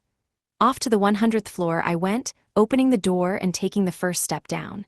There my final foe awaited me, the last guardian of the Dungeon Emperor, the Dungeon King. Day 115. Evening. Girl, are you a newspaper? Because I want to make you black, white, and bread all over. The ultimate dungeon under the cathedral in the theocracy, 100th floor. Our swords seemed to fly at one another. Clash, I locked hilts with the boss, a knight dressed in armor of the darkest black. I countered the foe countered me right back. I swung again, but the knight heaved with all its might and knocked my weapon flying. At that point, I resorted to salt, but even the wondrous seasoning wrought no change. That is, unless you count making the knight scowl. The black figure charged. Its sword darted in, threatening to cut me from groin to shoulder. I leaped up and out of the way, and before the knight could strike once more, I dove in for the kill. My sword caught against theirs. It caught my attack like it was nothing. Me, I was still in the air, but I was coming down fast, straight into its sword. Straight into my certain death. Except, why land if that'll get me killed? I kicked off in the air, backflipped, and stabbed at the knight's neck. Well, I tried to, at any rate. Its mammoth black greatsword described a half-moon in the air and parried me handily. Sparks flew. Swords flashed. We traded blow after blow, and it gained more ground with every strike. Iron sizzled. Sparks peppered the ground. Our swords kissed, danced away, and drew together once more. The knight had a higher power stat than me, but we were roughly equal in speed and dexterity. My base stats weren't anything to write home about, of course. I only kept up thanks to entanglement. Unfortunately, even entanglement couldn't give me an edge, not when the knight had entanglement too. That's not how it's supposed to go. That's cheating. Yeah, we were entanglement twinsies. The knight had the same self-destructive issues I had, felt the same pain as me, and was also fighting to protect what it cared about most. That meant one thing: now was not the time to hang back. I had to pull out all the stops or else. Here goes entanglement at 110%. 110% is where it stops being safe to use by some definition of safe. Truth is, I have way more power at my disposal. I just never use it 'cause it's too hard on my body. Oh well, sky's the limit. I was out of time, literally. If time hadn't stopped outright, it might as well have, 'cause I couldn't tell the difference. The black sparks off our clashing swords hovered in the air at a standstill, doomed to linger there for eternity, or until I turned off the temporal termination. Time felt so thick, so heavy, the only way to move was at a dawdle. I piloted myself forward with incomprehensible celerity, and as my body fell to bits around me, I sliced with a flash of my sword. Our blades crossed for a millisecond. Once, twice, 1,000 times per milliinstant, our swords met in a shower of sparks. They held a conversation writ in the crossing of countless strikes. Millions, billions of sparks filled my vision, and a black-armored knight and black-clad teenage boy danced a waltz of warfare within the stoppage of time. We went round and round in slow, perfect grace. Our swords rang in a capriccio of clanging within the abyss between two discrete units of time. Image summary: manga illustration of a confrontation between a towering, fully armored knight wielding a massive greatsword and a dark-haired youth whose sword clashes against the knight's blade. In a world with no time, we battered each other, a capriccio. In a world with no reason, we whirled around one another, a capriccio. In a world that defied thought, we became the other's dance partner, a capriccio. Capriccio, a tragedy so absurd, so foolish, so irrationally, senselessly preposterous, it transcended amusement and came out the other end. A comedy. Yes, that was all this was. A farce. A meaninglessness, a senselessness beyond senseless, a vile cruelty of a comedy. And yet, for all this unfeeling madness, the Dark Knight was determined to fight with all its might until the last strength left its battered body. To prove that it hadn't gone down without a fight. To prove that it was strong. To prove. Hey, it's all right now. Because I'm gonna save her. Or, if it's too late, and there's nothing anyone can do for her any longer, I'll end it for her. You see that girl over there? That's Nefertiri-san. I saved her, and that's why she gets to spend her days laughing and smiling. And I gotta admit, overeating, but she still maintains her waistline. Hell if I know how. Anyway, long story short, I'm going to the bottom floor of this dungeon. And then it's all gonna be okay, my friend. Thank you for your long, long service. I'll take it from here, so you go get yourself some rest. And while I have you, what is up with those awful titles? Huh, you insisted on them? Homie, your priorities. Look, I read every one of your books and I'm planning on selling them on the frontier, but can I please change the terrible titles? You're shitting me. I can't. Bummer, welp, I'll still sell 'em and I'll take care of the girl on the bottom floor. So, good night, sweet prince. With the divine heavenly sword of gathering clouds, Akka the grass-cutting sword in one hand and the divine seven-branch sword in the other, I stabbed the knight twice over and cast purification. Its cursed armor exploded in a shower of metal. Its skeletal eye sockets searched me balefully. Hey now, don't worry. I promised. Pinky swear. Cross my heart and hope to die, stick a needle in my eye. And with that, the dungeon's final guardian, the level 100 Black Knight Guardian, dissolved into motes of light that soared up into the heavens and disappeared. In the fading glow, Nefertiri-san, sublime Nefertiri-san, elegance itself, danced in mourning. A final send-off. So, too, did the eternity of stopped time come to an end. Man, this guy, he was a brilliant alchemist and philosopher, but all his wisdom didn't stop him from charging into the dungeon and making it to the 100th floor. He was so close to his goal. He was nearly there. But here was where his strength gave out. Still, for a guy sapped of strength, he sure had a lot of strength of will. In his desire to keep the saint safe, he used his alchemy to tether his soul to these haunted halls. Have you ever heard anything so stupid? For a wise philosopher, that was one heck of a dumb move.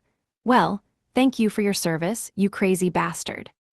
See, 'cause after Zosimov the philosopher dude built the cathedral, he came down here and got as far as the 100th floor. If he'd only made it one more floor, he could have seen the saint again. Alas, it was here that he fell, and here he became a guardian, watching and waiting for centuries until someone finally came to rescue his loved one. Which is why I had to put on a good show. Yeah, it maybe sorta almost killed me, but it would have been rude to hold back against a guy who never let death stop him. You know? Oh, and the summoning ring sure came in handy. 'Cause whenever my fingers blew off, they still came right back to me. Anyway, how about we take a quick break? It was a shame Zosimov never made it to the saint, but in the end, maybe that was for the best. It wouldn't have been pretty. Zosimov gathered every relic he could get his hands on, assembled his kit with every bit of wit and cunning in his arsenal, and surged into the dungeon. That was what got him here, to the 100th floor. But even that wasn't enough to reach the dungeon emperor. Bits of ruined armor covered the floor around the site of our battle. With the darkness dissipated, none of that stalwart suit was necessary any longer. It had been charged with charms, packed with protections, jammed with jinxes, and glutted with every gewgaw imaginable. A concentrated essence of the study of magic, the upper limits of the alchemical art form, the brainchild of a brilliant mind the likes of which the world would never see again. The philosopher himself had not been a fighter of any note. He built up the armor, piece by piece, in pursuit of a miracle. He transformed his life into strength, destroyed his soul for a sword, endured agony so that with his last cursed, dying breath, the armor would carry on fighting for him. Automail, and for all that artifice, all that craftsmanship and cunning, he still couldn't reach the dungeon emperor. Dungeon emperors, see, were cut from a different cloth altogether.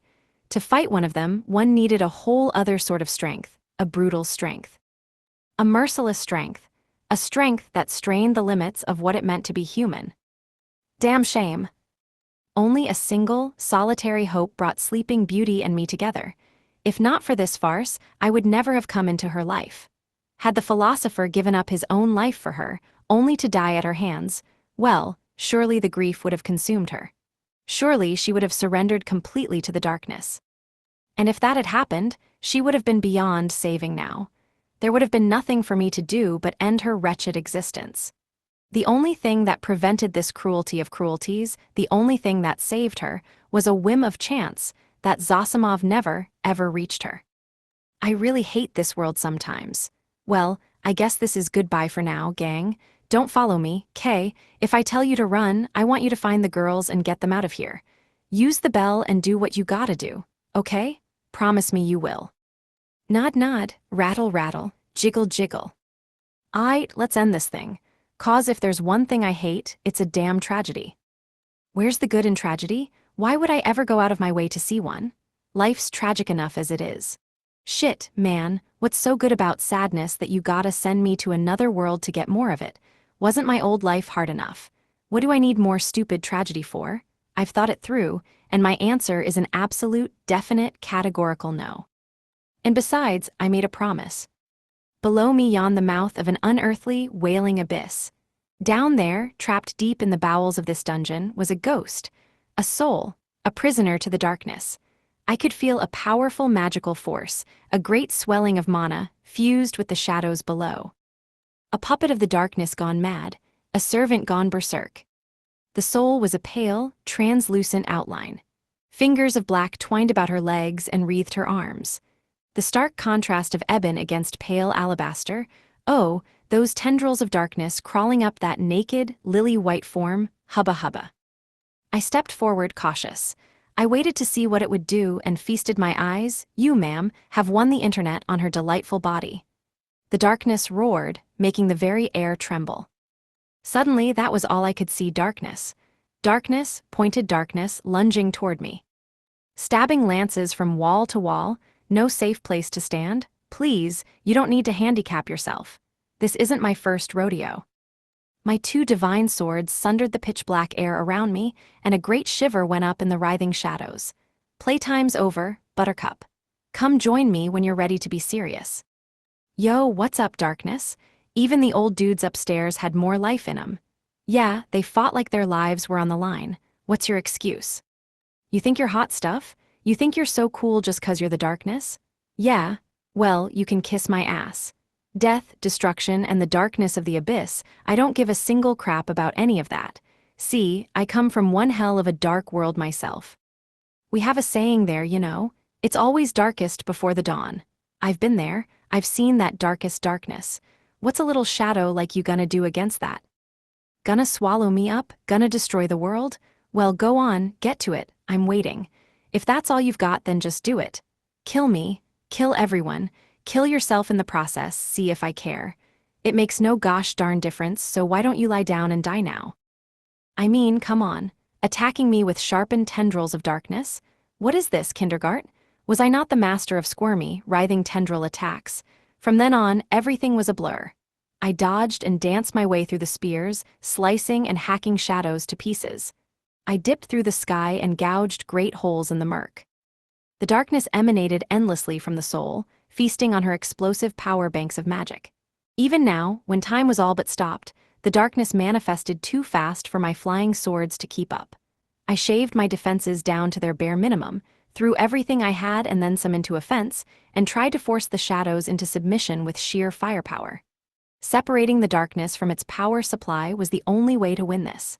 Yeah, its source of strength, the soul. The point at which the shadows were densest. I sliced shadows in twain, stabbed the endless gloom, hacked my way into the thick of the dark. For every time a shadow stabbed through my arm, I lopped off one inky tendril. For every time a dark lance gouged a hole in my leg, I stomped on it with the other foot and slammed my fist into a fresh mass of gloom. This wasn't pretty.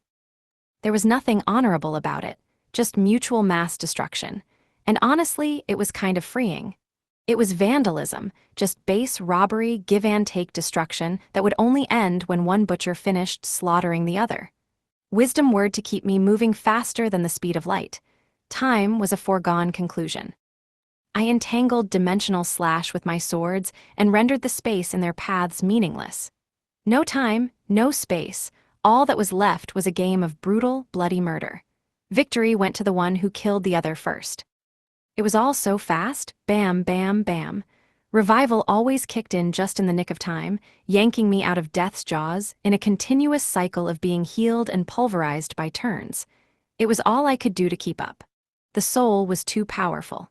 Even as I spoke, hordes of evil wraiths began to emanate from out of the darkness. Oh, I know what this means. It's another monster house. I thrust out my hand and activated the necromancy ring, intelligence plus 40%, sorcery control boost, instant kill resistance, spirit production and spirit control. I still had no idea what a wraith versus a spirit was, but it didn't matter anymore. I gathered them all together and destroyed them, along with a fresh patch of darkness, with one mighty dimensional slash. I spared a split-second glance with Jupiter Eye to check the aftermath. My plan had worked. I had been reluctant to use the necromancy ring for its MP guzzling and sex appeal tanking issues, but screw it, no one was watching here. The only thing around to witness my cringe was the darkness, and I was killing that anyway. No evidence would ever leave this room. Die darkness die, for my sex appeal. Destruction, destruction, destruction, destroying the enemy before it destroyed me first, repaying all destruction inflicted with more destruction. If this was no more than butchery, then so be it. Really, it was so simple a child could have done it. Creation was an endlessly complex task, but destruction. Ah, that was simple. All I had to do was take one good look with Jupiter Eye and destroy whatever was in my sight. All there was to it: look, destroy, see, destroy, examine, destroy, glimpse, gaze, gander, destroy, destroy, destroy. Then sit back and watch the aftermath. I struggled for breath. In and around gasps I spat, "Come at me, tough guy, you think you're so great? You some super powerful, mega thick, uber eternal darkness. I don't care.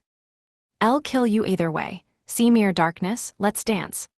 Hey loser, guess who's gonna destroy you? Yeah, that's right, I'm still kicking. I may look half dead, but hey, here I am, against all odds I'm still alive. The trick, see, was having the right mindset. So long as I was determined not to die whenever it killed me, I turned out okay in the end. Funny thing, fighting the darkness. Stuff like logic, the laws of physics, and fantasy rules didn't mean jack.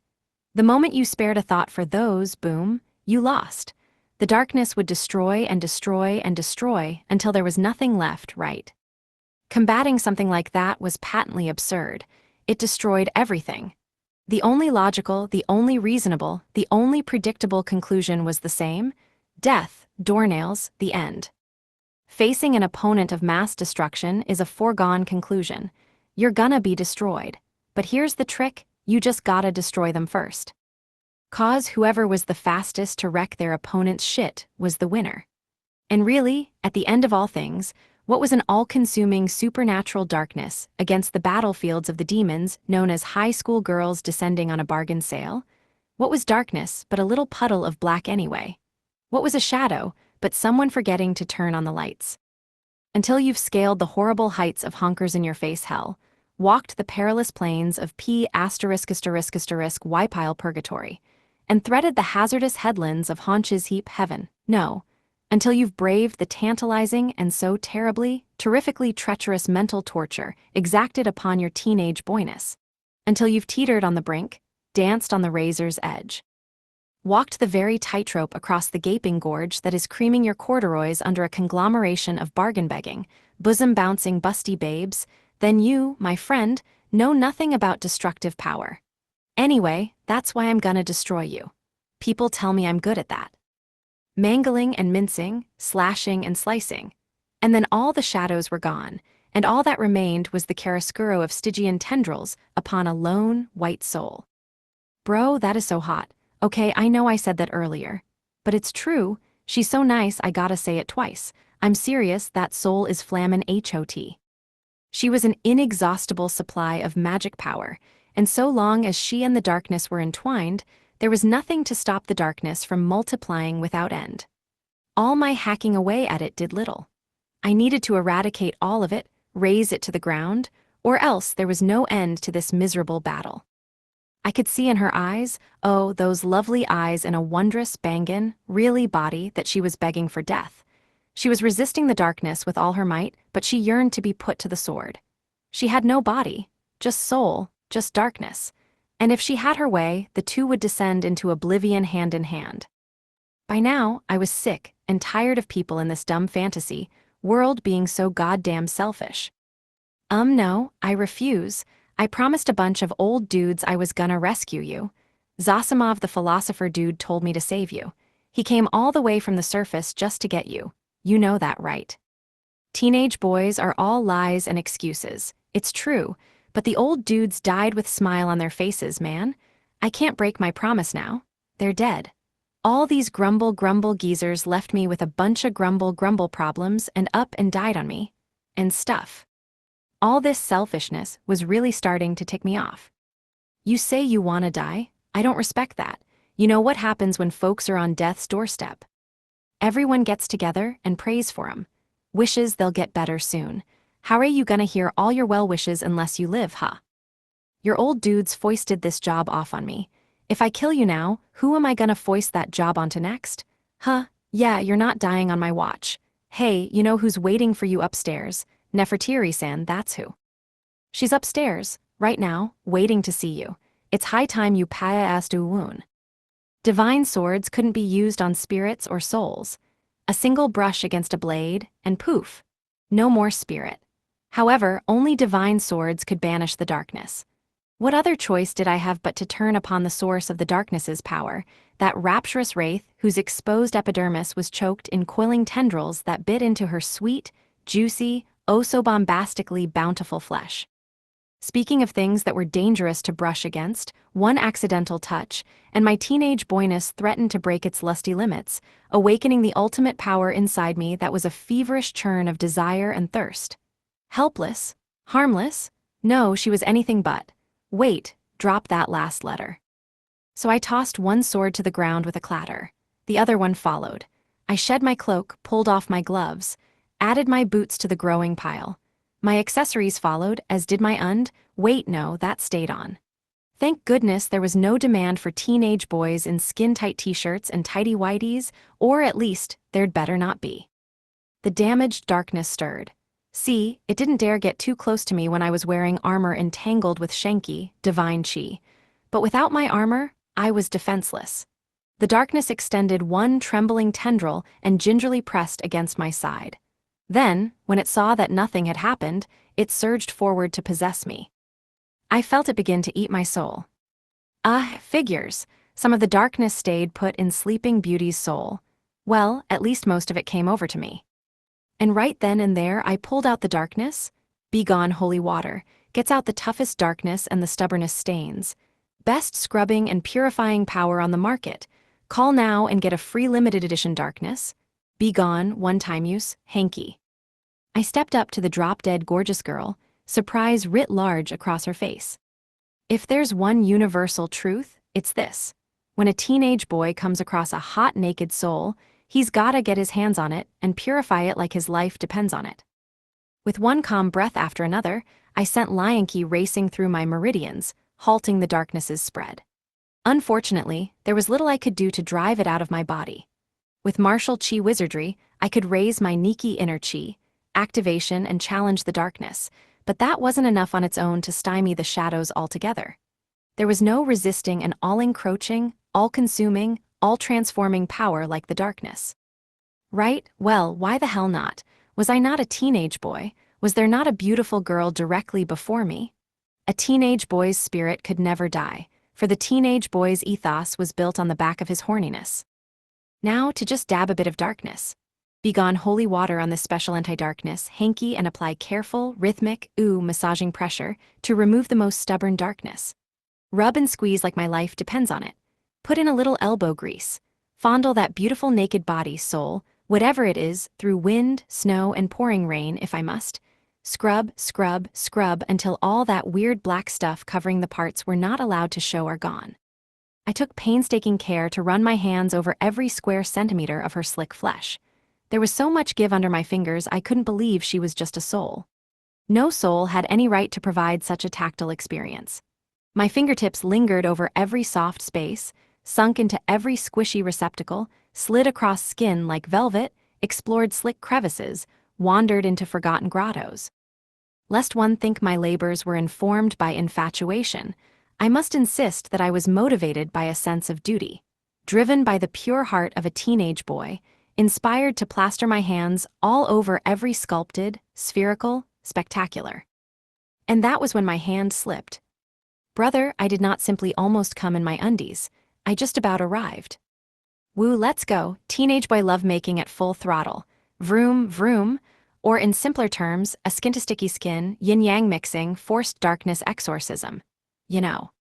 Judging by the look of confusion on her face, she did not know. See, lovemaking or fengzhangshu was a healthy, wholesome art practiced between a man and a woman in the bedroom. It stimulated qi circulation through skin-to-skin contact. Sleeping Beauty's soul and I shared the magic and the qi pumping through our bodies, and the resulting lion qi flushed away the darkness, leaving us panting and heaving. Well, she was twitching from the aftershocks. Her unladylike shuddering, her bucking, shivering, and the assorted facial expressions associated with them were best not unveiled in polite company. Ha, now the darkness can't corrode her any further. Its magic-stealing days are done. Gosh, she sure is twitching and clutching her unmentionables a lot. Even the darkness would be kinda alarmed to see her in this state. Twitch, twitch, twitch. Now we were stuck in a stalemate. The darkness had taken over my body too, leaving me unable to move. On the flip side, without its stranglehold on the soul, the darkness had no source of magical power.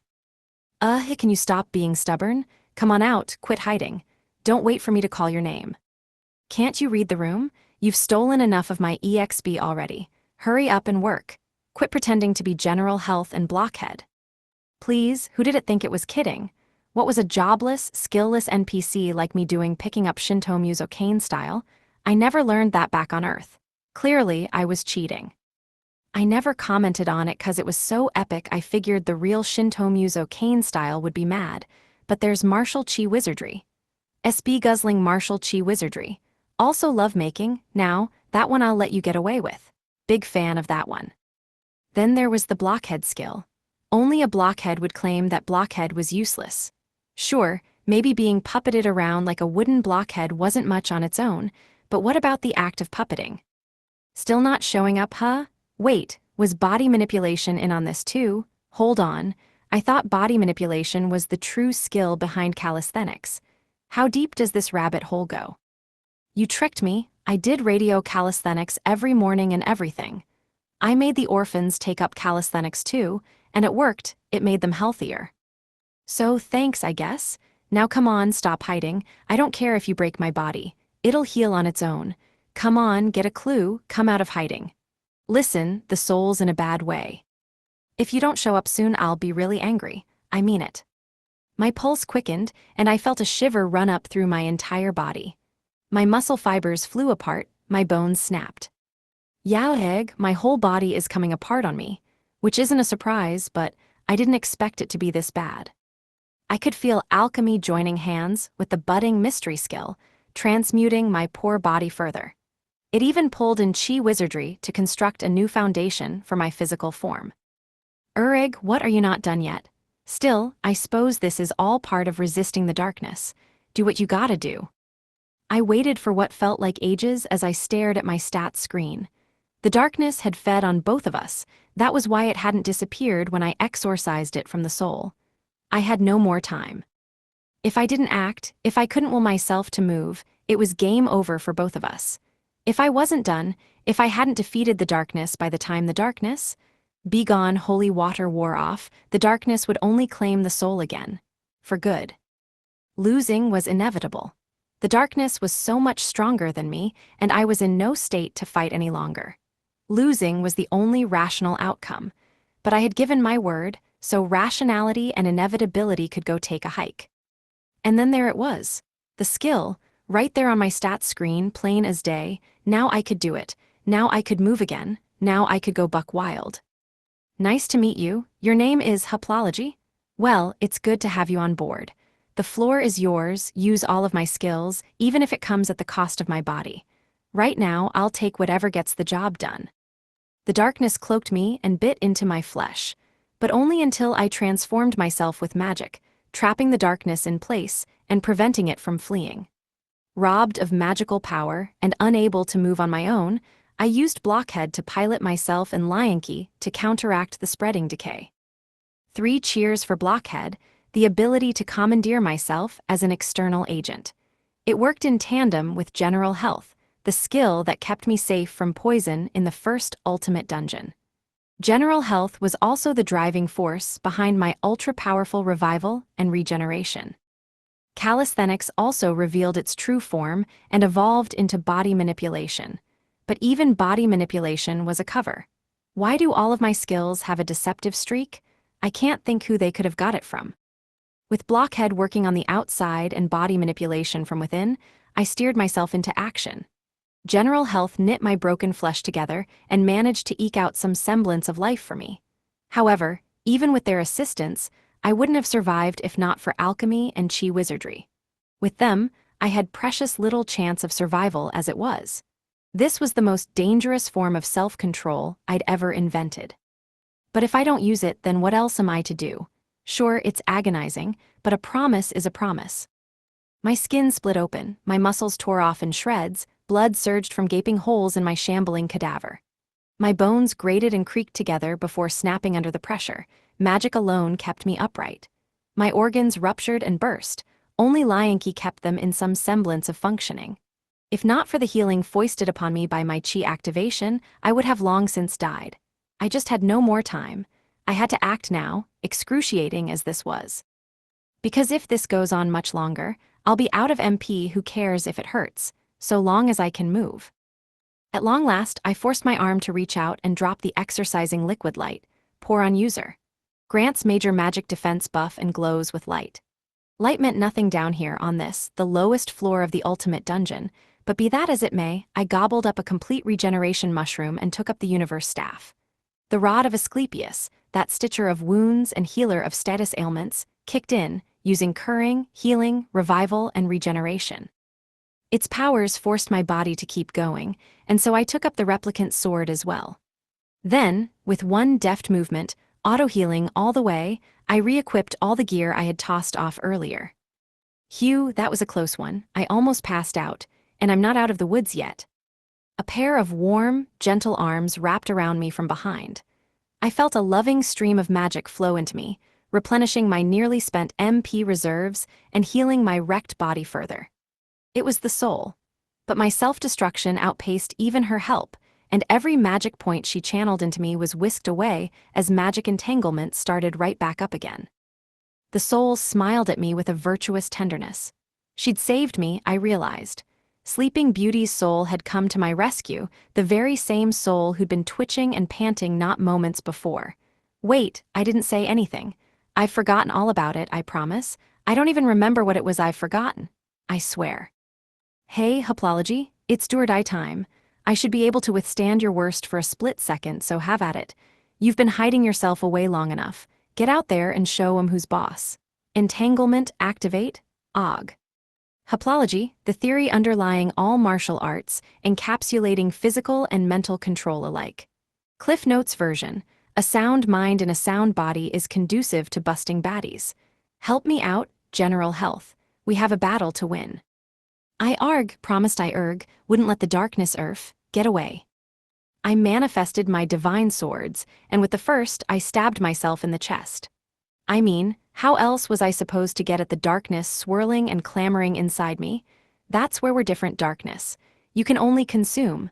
And me, I can perform destruction and revival. And now for the second sword. Come to think of it, why did I try so hard to stop the darkness possessing my body? It's not like it could have done anything with it. I'm too broken to move. The divine swords were the darkness's mortal weaknesses. Unfortunately, the self-destructive boost caused by their powers was also my mortal weakness.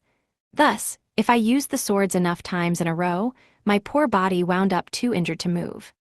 Which is when Haplology kicks in to pilot it. I've also restored and transmuted my body through alchemy too many times to count. Finally, I'm resistant to Shenki, whereas the darkness isn't, in theory, at any rate. And yet it's still agonizingly painful. My innards felt like they were on fire. The darkness was rattling around inside of me, shrieking in agony and clawing to get out. Shadows oozed from my pores and slithered away. Good, that's finally done. No more darkness. Yeah, black is so not in fashion anymore. But there was no strength left in my faltering fingers to pull the swords from my chest.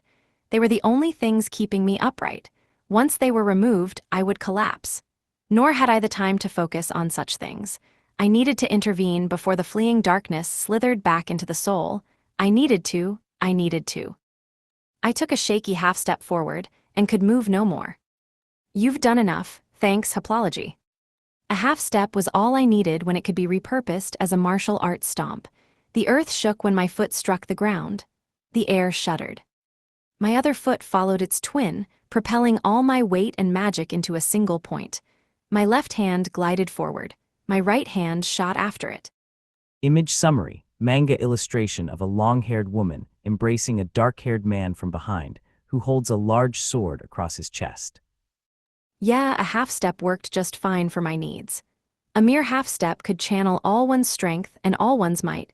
That was, if one had martial chi wizardry and knew Benquin, smashing fist. Benquin, Haplology style. Cause Haplology is the master of the martial and the ancient sage of art. There's no way a half-dead darkness can survive a hit so OP, so godly, it should be called half-step divine fist. The impact of the Benquin strike made the air roil. The darkness was blasted into tiny fragments and scattered in all directions. A shockwave, a surge of MP and chi, rolled through it, destroying the shadows so completely that not a trace was left behind. And then it was gone, completely. Yeah, see, I told you half a step was enough. None of that incomprehensible power would have been possible if not for Haplology. It was responsible for that terrifying blast of magic and chi activation. Me, on the other hand, well, I think was ready to finally give up the ghost. At least I kept half of my promises. Sleeping Beauty's soul was safe, but I also promised I'd come back. The dungeon emperors were waiting for me, weren't they? Problem was, I just didn't think I'd make it that long and stuff. Day 115. Night. Be it above or below ground, the world is full of false accusations. Yeah, and now I'm grounded. The ultimate dungeon under the cathedral in the theocracy, 100th floor. They had to drag my brutalized remains back up the stairs. Miss Armor Rep was apoplectic and couldn't stop crying. Slimy quivered at me furiously and rushed to cast Curing on me. And Dancer Girl, oh, Dancer Girl, she hugged the soul of her friend to her breast. She whimpered. She sobbed. So I had to hold on just a little bit longer. I couldn't pass out yet. Time was running out and fast. I extricated Sleeping Beauty's body from my item bag, but the soul just looked at me in sorrow and shook her weary head. Yeah, I probably shouldn't have dressed her like a bunny girl. It's too late, you say. Then it's time to use my secret weapon, yeah, it's morphin time. I laid the hylomorphic necklace, unites spirit and flesh into a single entity, limited to one-time use, around Sleeping Beauty's neck. What should have happened was that the beautifully bunny-suited body and the sensationally sexy soul would have fused. However, once again, the soul just shook her head. I could see guilt in her eyes. She didn't want to come back to life. She felt guilty for all the people who had died trying to save her, and her conscience tortured her. It wasn't right that she was the only one who got a second lease on life. So, she refused to fuse with her body once more. She stubbornly clung to her spirit form and eschewed the possibility of rescue. It was her way of atoning for lives lost. Fat teardrops spilled from Dancer Girl's eyes. The soul touched her, gently, giving her old friend one final farewell. It was time for her to pass on, to say goodbye to this world. Dancer Girl grabbed her and held her tight, the tears falling on Sleeping Beauty's shoulders. She clung to her friend as if that would stop Sleeping Beauty from leaving. Grief molded Sleeping Beauty's gentle features. Her gaze alone told everything, no further words were needed.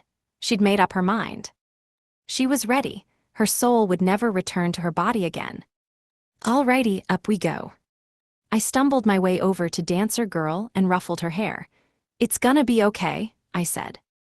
Then with my other hand, I touched Sleeping Beauty's soul on the head. Mind you, I had the Mindbreaker gloves. Grip augmentation hyper activates upon grabbing a head, super effective when bashing head into walls or floors. Equipped. And so I gripped Sleeping Beauty's head hard, lifted her bodily, and smashed her face first into the wall. Well, not bodily since she was a soul, but you get the idea. Thank goodness I got a good grip on her. Do you think you're responsible for their deaths? I lifted her head again, twisted it in my fist, and slammed her into the wall once more. A cry of pain was torn from her lips. Did they ask you to feel guilty? Sleeping Beauty whimpered. Dancer Girl tried to pry me off of her, but I slammed her back into the wall regardless. Another scream. Do you think that's what they'd want? Do you really? I wasn't here to take excuses. I wasn't here to waste time. I didn't give a rat's ass what Sleeping Beauty felt. Her convictions could go take a running leap. Slam went her head once more. She couldn't sob and scream her way into winning my mercy. What made her think giving up was ever an acceptable answer? You think they risked their lives so you could give up on yours. You think that's what they wanted. Slam. Slam, slam, slam. I lost track of how many times her forehead made violent contact with the wall, but I kept going. I would go until I broke her mind. I would go until I broke this spirit's spirit. She went quiet in my grip. Image summary, manga illustration depicting a young man with a stern, angry expression pinning a long-haired woman against a wall by her head. This is what you get for treating people's lives like they're nothing. This is what you get for spitting on their graves. Understand? I won't stop until you say you're sorry. Do you understand me? I lifted her by the scalp, swung her up high, and dashed her to the floor. To the wall, to the floor. To the wall, didn't she get it? Didn't I tell her how her people died smiling? Didn't she understand? Didn't she see what that meant? I'd scowl at her until she saw sense. I'd bash her into the wall until the message sank in. If I was the old philosopher dude, I would hit her so much worse. I would have dragged her from the room a bloody mess. Eventually, a day would come, maybe not now, but soon, that Sleeping Beauty would open her eyes and smile, thinking what a wonderful dream it was she had. Wasn't it wonderful that the elders had survived for centuries just for her? Couldn't she understand that? I would break her mind against this wall until the message sunk in. Slam, slam, slam, slam. Didn't she care about the old men who dreamed of her survival, her happiness? Didn't she care how they stood sentinel for her for eons? They begged me. They made me promise. It was just then. Why do I feel a sense of doom? Too late, I noticed the glares boring into me. Finally, after intimidating her like a brute, giving her a gentle pep talk, sobbing sexy Sleeping Beauty returned to her beautiful bunny-suited body. Finally, her eyes fluttered open. It went without saying that her stupid, selfish self looked brilliant in a bunny suit, dynamite and delicious. Hey, in my defense, we were running out of time. Her soul was on the verge of vanishing into the ether. I may have pushed her around a little more than is strictly necessary, but she had to learn her lesson somehow. What other choice did I have? It's not like it hurt her. Physical attacks don't work on souls. And I couldn't pull a divine sword on her. That would have killed her for real. Okay, so I got a little upset. So, I'm nothing to be frightened of. I'm famous for being such a nice, polite, well-behaved teenage boy. Go on, tell her how nice I am. Write it down in your notes, too. Sleeping Beauty looked at me in utter horror before Dancer Girl and Miss Armor Rep pulled her into their arms. They stroked her head and whispered soothing murmurs in her ear, all the while giving me the stink eye. I wanted to join the group hug too. Heck, I wanted to be petted and murmured to by hot teenage girls, but I didn't dare get too close under such withering gazes, which leaves me with only one choice, all reliable. Hey, Slimy, have a crepe. Thanks for being so patient and waiting for me. Babble, babble. The girls' glaring gazers homed in on the goody Slimy gobbled down with glee. Hef, it's working. I'm sorry I made you worried. Miss Armor Rep, can I give you a crepe to make up for it? Open wide. Munch, munch. The Murder and Dancer Girl's eyes morphed into pure gluttony. Jackpot. Same for you, Dancer Girl. Don't worry, I'm okay now. Crepe to make up for it. Say ah. Chomp, chomp, chomp, chomp. Soon, smiles spread across the faces of my Dungeon Emperor pals. Sleeping Beauty looked at them wide-eyed. Oh, woken up from her nap, Beauty. See, I'm nothing to fear. Here, you want one? They're super yummy. Everybody loves a sweet, fluffy crepe. Say ah. Nibble. Sleeping Beauty took tiny, fearful bites while keeping a nervous eye on me. Eventually, though, her tense cheeks loosened into a smile. Her teary eyes dried, and when I added a dollop of sweet cream to her treat, she began to attack it in earnest. I sat back and admired my handiwork. She and Dancer Girl together, sharing a smile. See that, old dudes? I kept my promise. Yeah, I knew a smile of true happiness when I saw one. Heh, good. Jiggle, jiggle. The old dude who'd kicked the bucket in the room we now stood had wanted nothing more than to see that smile on Sleeping Beauty's lips. That was his one wish, his sole hope, his single dream. Following him and the rest of the deceased old dudes into the grave was an insult. It was the largest slap in the face imaginable. Yeah, all they wanted was one smile for a girl who was scared out of her wits not 2 minutes ago. She sucks up crepes like a vacuum cleaner. Munch, munch, munch. Unsurprisingly, Sleeping Beauty wasn't much of a talker. I wasn't sure she knew how to speak. Dancer Girl could keep up in conversations with the help of creative gestures, and Miss Armor Rep tended to nod along, although I didn't know if that meant she understood what I was saying. Pretty much all she ever did was nod. I brought this up because the senior members of my squad chewed me out the whole way back up the stairs. Sleeping Beauty tattled on me. I keep telling you, there wasn't enough time for anything else. Jupiter Eye said she was just minutes away from vanishing altogether. The darkness stole so much of her MP that it was glommed onto her, hard. That was the only way I had of removing it. Don't worry, I weakened the darkness first. I had the whole situation under control. Trust me. Your body disintegrated, again. You had to, Pilot Self. You promised Haruka, you promised you wouldn't die. Oh, this was furious. This was crying-level fury, the granddaddy of all fury. And I kept my promise. I'm still alive, see? If I died, I'd be dead. But I lived, so I'm alive. I am not gone to a farm upstate. I am not pushing up daisies. I am not on a slab on the mortician's table.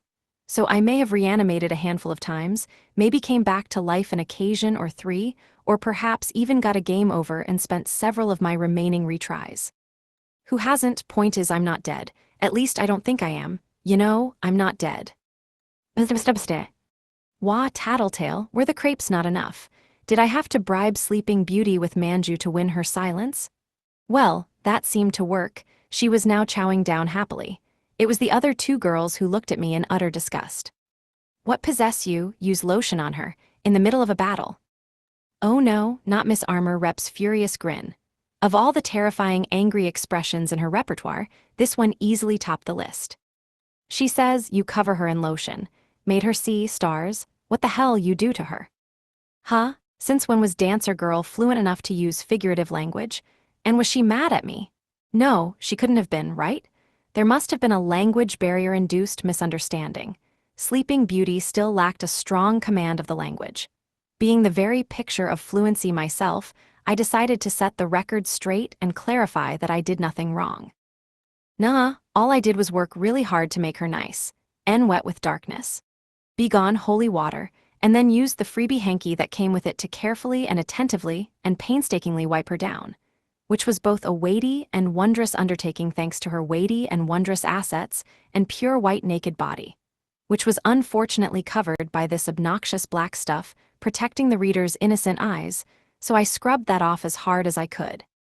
Using a lot of rubbing and fondling, and then there was a lot of touching and sobbing and battling with the darkness and squeezing and a sexy naked body, and the vivid sensation of something soft and squishy under my hands, and then anyway so yeah I cleaned that.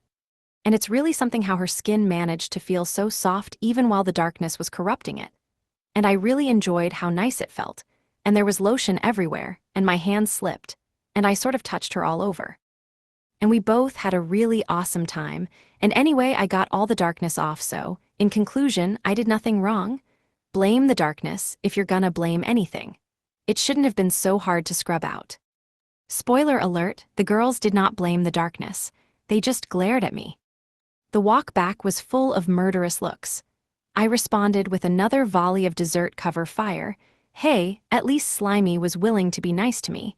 It was not a fun experience, let me just say. And we had a lotta a dungeon left to cover. On the 74th floor, Dancer Girl, Miss Armor Rep, and Slimy mopped up the leftover monsters. Sleeping Beauty and I sat back and watched to give ourselves a chance to rest. We had ourselves a nice little picnic while we spectated, even. Thank you, very much. Ah, you're welcome. Don't mention it. It was my pleasure to get strong-armed into saving you.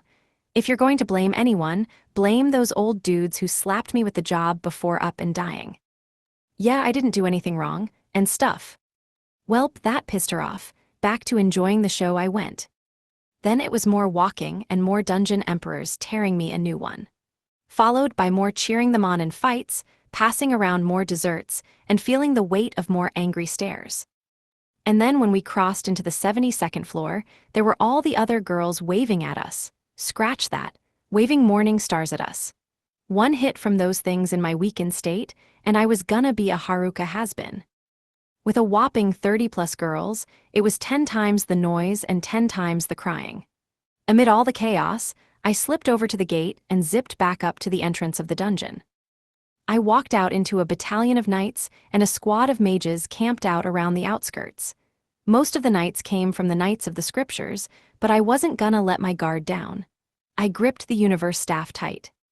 Just then, Sister Girl stepped out of the mass of combatants and announced to the crowd that the dungeon had been vanquished. The dungeon is defeated. At long last, this ancient doom has been thwarted. As Princess of Aryuka, I hereby declare the founding of a new church, a church free of corruption, a new nation, a nation of the people. Woo! The crowd erupted into cheers. The knights saluted with their swords and swore their loyalty to Sister Girl, raising a fresh wave of applause, cheers, and general hullabaloo. Some old dude, I think he was the king, I dunno, showed up and hugged Sister Girl. His oldness, the old bishop who had a thing for upskirting girls, bent the knee and swore his fealty to the royal family as well. Heck, I even spotted the violent old dude saluting and waving like mad at me. The celebration seemed to never end. In fact, it spread like a wave until the entire city was clapping and cheering. I let my grip on my staff slacken. Finally, it was all over. It was okay to sit down, maybe close my eyes for a minute or two. You wouldn't believe how tired I was. This had been one hell of a long day. Day 115. Late night. Convalescing and regrowing limbs, call that being a starfish in bed. A guest's suite in the royal palace of the theocracy. At long last, the one hell of a long day ended, and I fell into a deep sleep. Much like a streamer in an ill-planned 24-hour marathon stream, I overtaxed myself and went down for maintenance. I awoke to find 3 years had passed. Okay, not really, but it would have been funny if it had, right? Actually, I awoke to find I was still broken and battered. My systems were offline, most of them anyway. My lack of get up and go aside, is it still the same day? Shoot. I wasn't going anywhere anytime soon. My body had been taxed to infinity and beyond, with haplology blowing well past my physical limits. I could barely twitch a toe or flick a finger. I might be a little too injured. When my full self-disintegration powers kicked in, they soon outpaced revival and alchemy. Even the complete regeneration mushroom was no more than a drop in the bucket. But at least I still had a body, albeit a completely static one. Sleeping Beauty did a great job healing me. Even now, I could very faintly feel my body stitching itself together. Did haplology trigger that too? Haplology governed more than martial arts and other physical fighting arts. This skill encompassed all related technical disciplines, including the healing arts and chi manipulation practices. No wonder it had a hand in the alchemical processes transforming my body. Honestly, I noticed that earlier but just pretended not to see. The moment I saw the name haplology, I knew I was way out of my depth. Controlling haplology was a weighty task made for wiser heads than mine. Yeah, like wisdom's. I really had no choice but to let wisdom handle the calculating and cogitating. I just hope they don't combine forces. Now there's a match made in hell. Should Jupiter I join in and form the trouble trio, that would put me way out of my depth, out of my width and length too. Revival finished restoring my sensory system. The inner workings of my nervous system, though, were probably still a ravaged mess. I figured the situation had gotten so dangerous that wisdom had cut the power to certain nerves altogether. Maybe haplology just got out of wisdom's control, and with my body on its last legs, wisdom decided I couldn't handle it anymore and hit the kill switch. That explained the strange, bedbound state I now found myself in. I took stock of the rest of my situation. Someone had taken my equipment off and redressed me in a yukata. My presence sensing skills still worked, and my brain was perfectly fine. Yup, my thoughts ran like well-honed clockwork. My memory was airtight. Miraculously, I even remembered my old high school song. How does it go again? Three cheers for something high, where something sun rises over something slopes and something rivers dry. Deedle deedle, dum-de-dum, shooby-doo-boop-doo-wop, la-da-da-da-da, something high, you know? Yeah, that's exactly how it went, more or less, with a bit of artistic license. At least I could breathe, apparently, and sing. Testing, testing. Are we reaching? Can you hear me, Major Tom? Can you hear me? Come to think about it, both me and all Tom have left our homes behind to drift through another world. Whoa, has Ice Guy been a science fiction subgenre all along? Okay, voice check done. My voice is back, but the rest of my body is still busted. I'm so bored. Da-da-da, da-da-da, da-da-da, da-da-da, da-da-da, da-da-da, da-da-da. My voice was back. I took deep breaths, refining my internal organs and tightening my core. Oxygen, chi, and magic ran up and down my limbs, rushing through my bloodstream to every extremity of my body. It formed a spiral, a cyclic revolution, of a blood-chi magic mixture. This cycle imbued my muscles and bones with magic, activated my nerves, and linked them to the rest of my anatomical makeup with lion ki. Long story short, I could manipulate magic within my body but couldn't channel it out of my body. Same with skills. I was bedridden and helpless, and at such a young age, too. Which meant alchemy was transmuting my physical form once again. This ultimately broken body was being reforged to be stronger and more efficient under the wise jurisdiction of Haplology. Only because I was destroyed so exhaustively was I able to achieve this new form, and that, my friends, was why I couldn't move yet. I'm not to blame this time, either. The prereqs for this transformation are obscene. Fight off the darkness without a divine sword to avoid hurting your soul ally, GRR, those selfish old dudes. It's all their fault. Were it not for the darkness? Begone holy water, I would never have eked out that win. It was the sensationally sticky lubricant that greased my hands running up and down her sides, with my tongue following in close succession to lap up any stray liquid. Oh, it was a challenging fight, a brutal round of the cleaning wars. Well, it looks like a certain appendage is in perfect working order. Why the hell was that prioritized in the healing queue? I kept up my breathing exercises, taking care to maintain the correct rhythmic movements of my diaphragm. Soon, it became unconscious. I refined the Niki generated by those breathing techniques and began circulating it through my body to make this proper breathing a constant and automatic function. My pulse and my breathing combined to form an engine for my chi techniques, a sigil through which magic pulsed. Was that Haplology's end goal? Yeesh, it takes some pretty high specs to run Haplology. Haplology embodied the reason that governed all artistry. It operated at levels so magnificent, no other art, even martial chi wizardry, stood a chance of coming close. If you look up extra in the dictionary, you'll find a picture of Haplology. And it's been hiding away in me all this time? Yeah, it's too complicated for daily use. Plus, it takes too much out of me. I literally can't move. I'd better lock this down in the interest of retaining basic locomotion. Using unconscious breathing techniques to activate my pulse and invoke the chi magic loop for constant buffing wasn't totally unreasonable. But completely remaking my body for that purpose was asking for too much. I guess I won't be able to chill out and live in my hermit cave for the rest of my life, so I'll need powers of some sort, right? Man, and here I was thinking there was only the one ultimate dungeon. If there's two, that means there's gotta be more, right? The more I worked, the more my chance of living an uneventful life as an NPC grew farther and farther away. I hadn't even been able to pop back to my cave to do the cleaning in days. I couldn't be too mad at getting knocked out of commission, not when it was my fault for going overboard. But it had been my duty to clear that dungeon at any cost. 'Cause that was where Dancer Girl had been imprisoned, you know. According to the old legend depicted in the mural, the old god dude's followers set a trap for Dancer Girl to keep their country safe. They locked her away in the bottom of the ultimate dungeon, and she became a dungeon emperor. Once Sleeping Beauty heard the news, she rushed to Dancer Girl's rescue. However, her powers were spent in the process, and only Dancer Girl's coffin was able to be spirited back up to the surface in safety. Thus, Sleeping Beauty was trapped. How tragic, and a heck with tragedy. Sleeping Beauty became the dungeon's new emperor.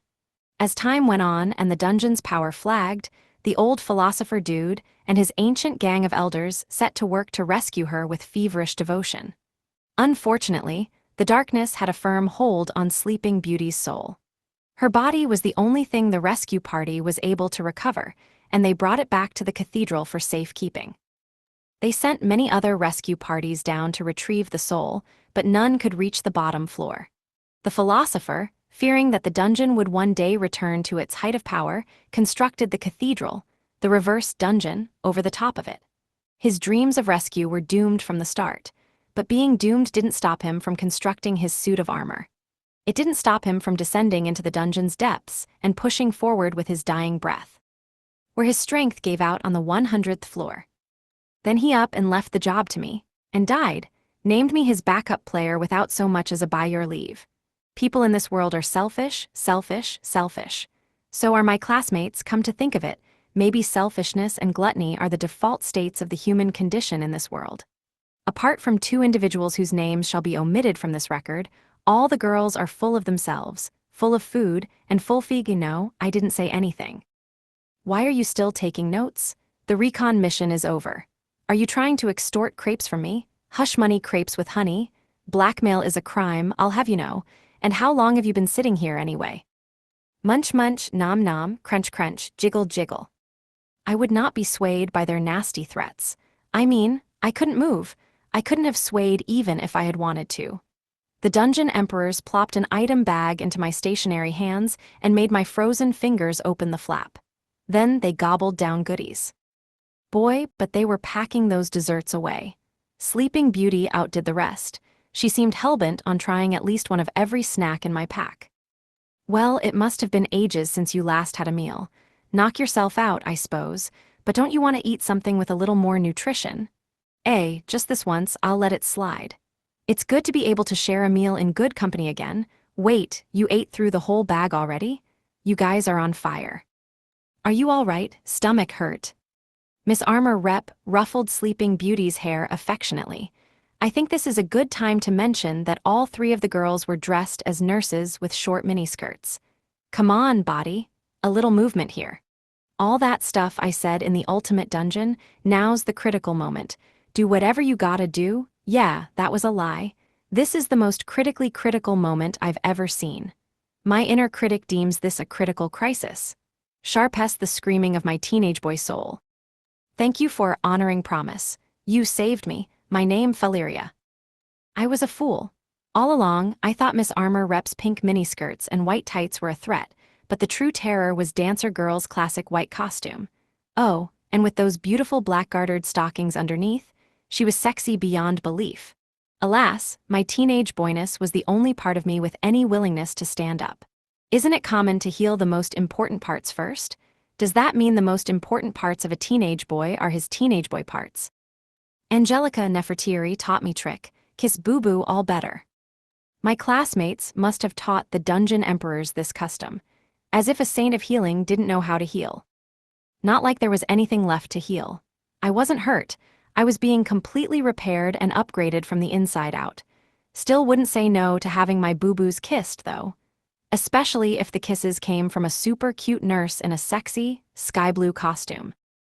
Her white knee-high socks were ravishing beyond words, the piece de resistance in her outfit. She and the rest of the number of naughty nurses prayed for me, tear-streaked and earnest, while stroking my hair and whispering in lowered, soothing tones, the hair on the crown of my head? Stay above the waist, girls.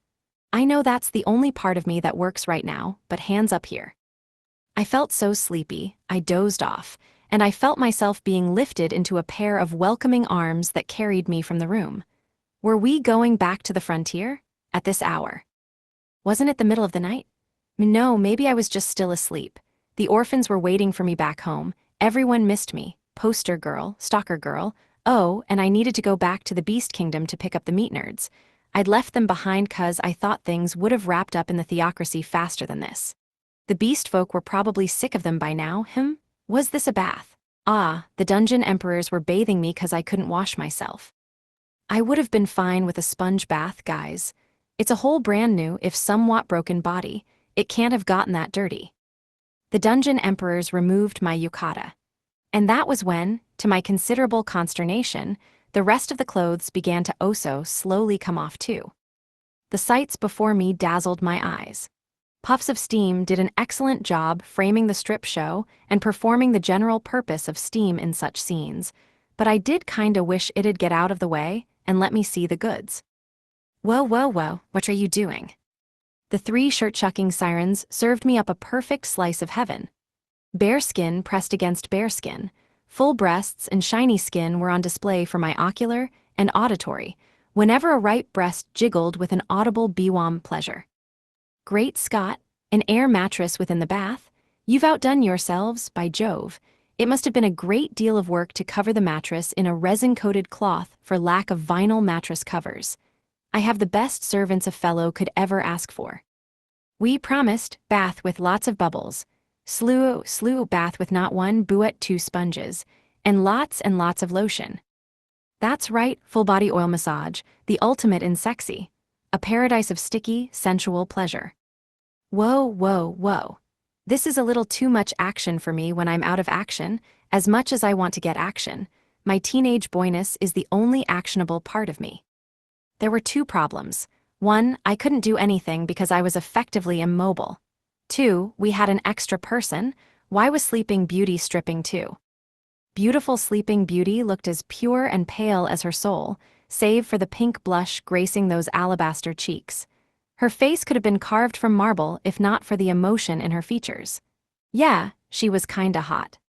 Wasn't Sleeping Beauty a holy woman of the church, a patroness of purity, a central figure of chastity, a model of morality, an icon of immaculacy, the very stuff of virtue, and holder of assorted other holy titles? Wasn't she supposed to be an innocent character? Wasn't she supposed to be a foil for dancer girls' sensual seductress shtick? What was a modest maiden, a demure damsel, a virtuous vixen doing climbing into a bath with me, especially with such a lewd grin on her innocent lips? Here comes payback. You gave me much, now I give you much. Much dessert, much payback, much help, so no wriggle out of this. All 3 of us wash you, with our bodies, and a triple-sized helping of lubricant. In Sextreme technique, full body oil massage, the more the merrier. Oh, I had been a fool. I had fallen hook, line, and sinker for Sleeping Beauty's sweet, saintly demeanor. I should have known better. She was dancer girl's best friend after all. Hey, Wisdom, we're in deep, deep doo-doo. Could you hurry up and reconnect my nervous system to the rest of my body? I really cannot stress enough how seriously we are screwed. Not that I'm complaining about being screwed, but can I at least get us out of this bathroom first? Wisdom, hello. Service time, trilled a trio of terrifying tongues. Whoa, whoa, hold on, let's talk this out. What is that Sextreme technique thing you mentioned? Oh, I see, so it's not the same thing as the church's virtue of chastity? Wait, now's not the time for this discussion. Nor a triple lube full body sponge bath, Jaiwuo. Yes, thanks to this secret-filled saintly slippery scene, I was now plagued with teenage boyness-related theological conundrums. It was becoming a pattern. Why did my servants always use my past actions to justify coercing me into sexy times? And how come I, the victim of said sexy times, always ended up taking damage to my sex appeal for it? I was not the coercer, but the coercee. This was doubly concerning when I couldn't even move. I was at the complete mercy of these 3 beautiful creatures and everything, boy howdy, everything, they were willing to do to me.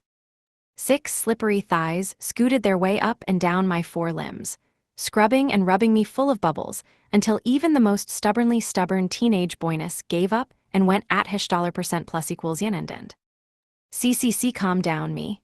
Clear my mind of any impure thoughts. Try not to think about the beautiful buttocks just barely brushing my biceps, or the 30 fingers undergoing undercover operations in my unmentionables. Calm thoughts, calm thoughts? Oh damn it, this is impossible. The biggest problem was this. I was 16 years old and had a 16-year track record of being single. Do the math, age equals current record of longest streak without GF. And yet, for reasons outside of my control, or at the very least, control was outside the realm of reason, I had wound up with 2 concubines. Common sense dictated that owning a concubine sunk a boy's chance to get a girlfriend, doubly so for a second concubine. This was where the chance of obtaining a girlfriend shrank to the subatomic level. For some baffling reason, Accidentally using servitude on an intelligent being dealt lethal damage to a boy's reputation. I'm sensing a pattern. I'm seeing a theme. I'm tracking the signs. My sense of déjà vu is off the charts. The last time a girl forced me to use servitude on her and make her my concubine, my sex appeal departed this mortal coil. In the many moons since, I've scraped and scrimped up the barest hints, the smallest crumbs, the tiniest morsels of sex appeal, growing ever larger through the powers of gravitational attraction, and just then a third girl comes along and causes a supernova. Much like a star collapsing under its own gravity, I too was about to blow. No, please, don't squish me between your chastitties, lest I gn niag. Not the most fearsome of the sexual arts, the most frightening of all pair attacks. Not the most dangerous application of lotion known to man. I was suddenly keenly aware of every moist slurp and slobbery suck as Sleeping Beauty took my appendage in her mouth. A thread of a certain lubricating substance oozed out from the corner of her oh-so-innocent lips, evoking obscenity, conjuring lust, and arousing, well me for starters. No, not the pair of thighs, one lily white, one pale amber, gripping my arms. Not two pairs of beautiful legs holding me down, rendering me captive, using me as a tool upon which they unleash their slippery, sudsy wrath. I saw stars. At last, here's the response from wisdom. Let me see. The results of the analysis suggest this sexpertise technique is a precision attack dealt via the mouth and hands. The Vuru of chastity is an ow-e attack using the entire body. Good to know. Wait, it's a bit late for all this. I could have used this before they started attacking. Put my nervous system back online, damn yo nig. This writhing tangle of sensual appendages wreaked havoc on my tactical sensors. And as for my optical, oh my optical, with so many spheres swaying and flip-flopping and shuddering and jouncing and bouncing just above me, it was like teenage boy genocide.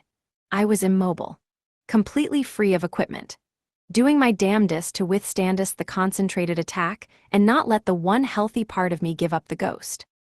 Haruka Jr. was rolling with the punches, springing right back up with every hit with plentiful persistence and fortitude and all the good stuff that came with the power of sex god. But even sex god had its limits, and we were rapidly approaching them with 30 stroking fingers, 3 murmuring voice boxes, and 3 tongues inching their way down the length of my body and, well, my length. Between the full body feast for the senses that was the virtue of chastity, the all-encompassing hybrid service fest gone mad that was the sexpertise technique, I was in hell. I couldn't take it any longer. I was gonna. The sex god is defeated. All servants including the newest addition to the party receive. Mouthful times 1. Day 116. Morning. Old man spit his guas and smewy, and foe of cooties. The royal palace of the theocracy. I woke up feeling refreshed, and well, never you mind about that.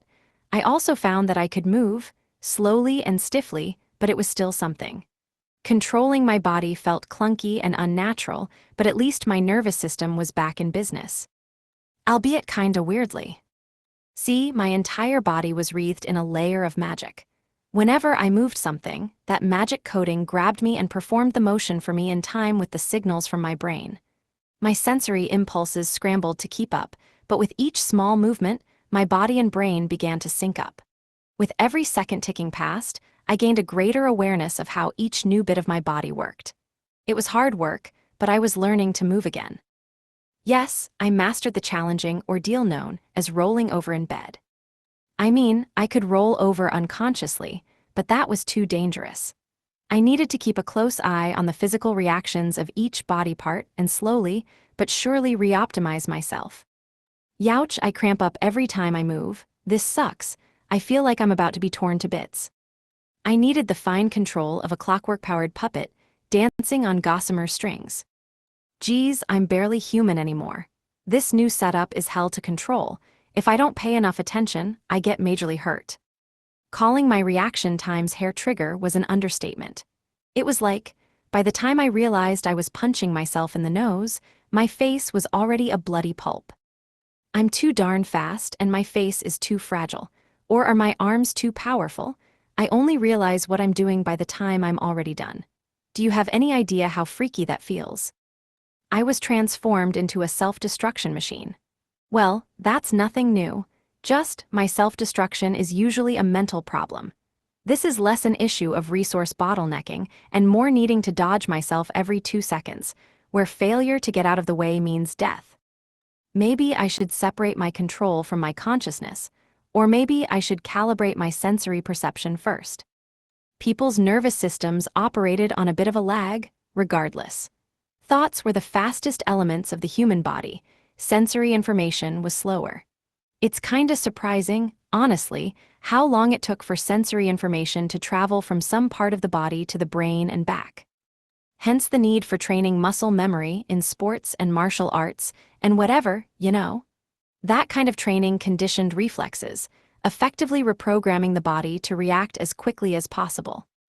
In regular people, the brain's decision-making thoughts keep up with the sensory information due to the latter's lower speed.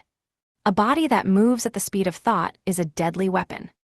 By the time I realized what was going on, I had already finished reacting to it. Done and dusted, you know? That made me really, really, really, really, really fast. My body zipped along at the speed of thought, too fast for my brain to keep up, and reacted long before I had any chance of controlling it. I needed to put some kind of limiter on myself. That limiter would in turn develop into proper control, taking the concepts behind holding magic to the extreme.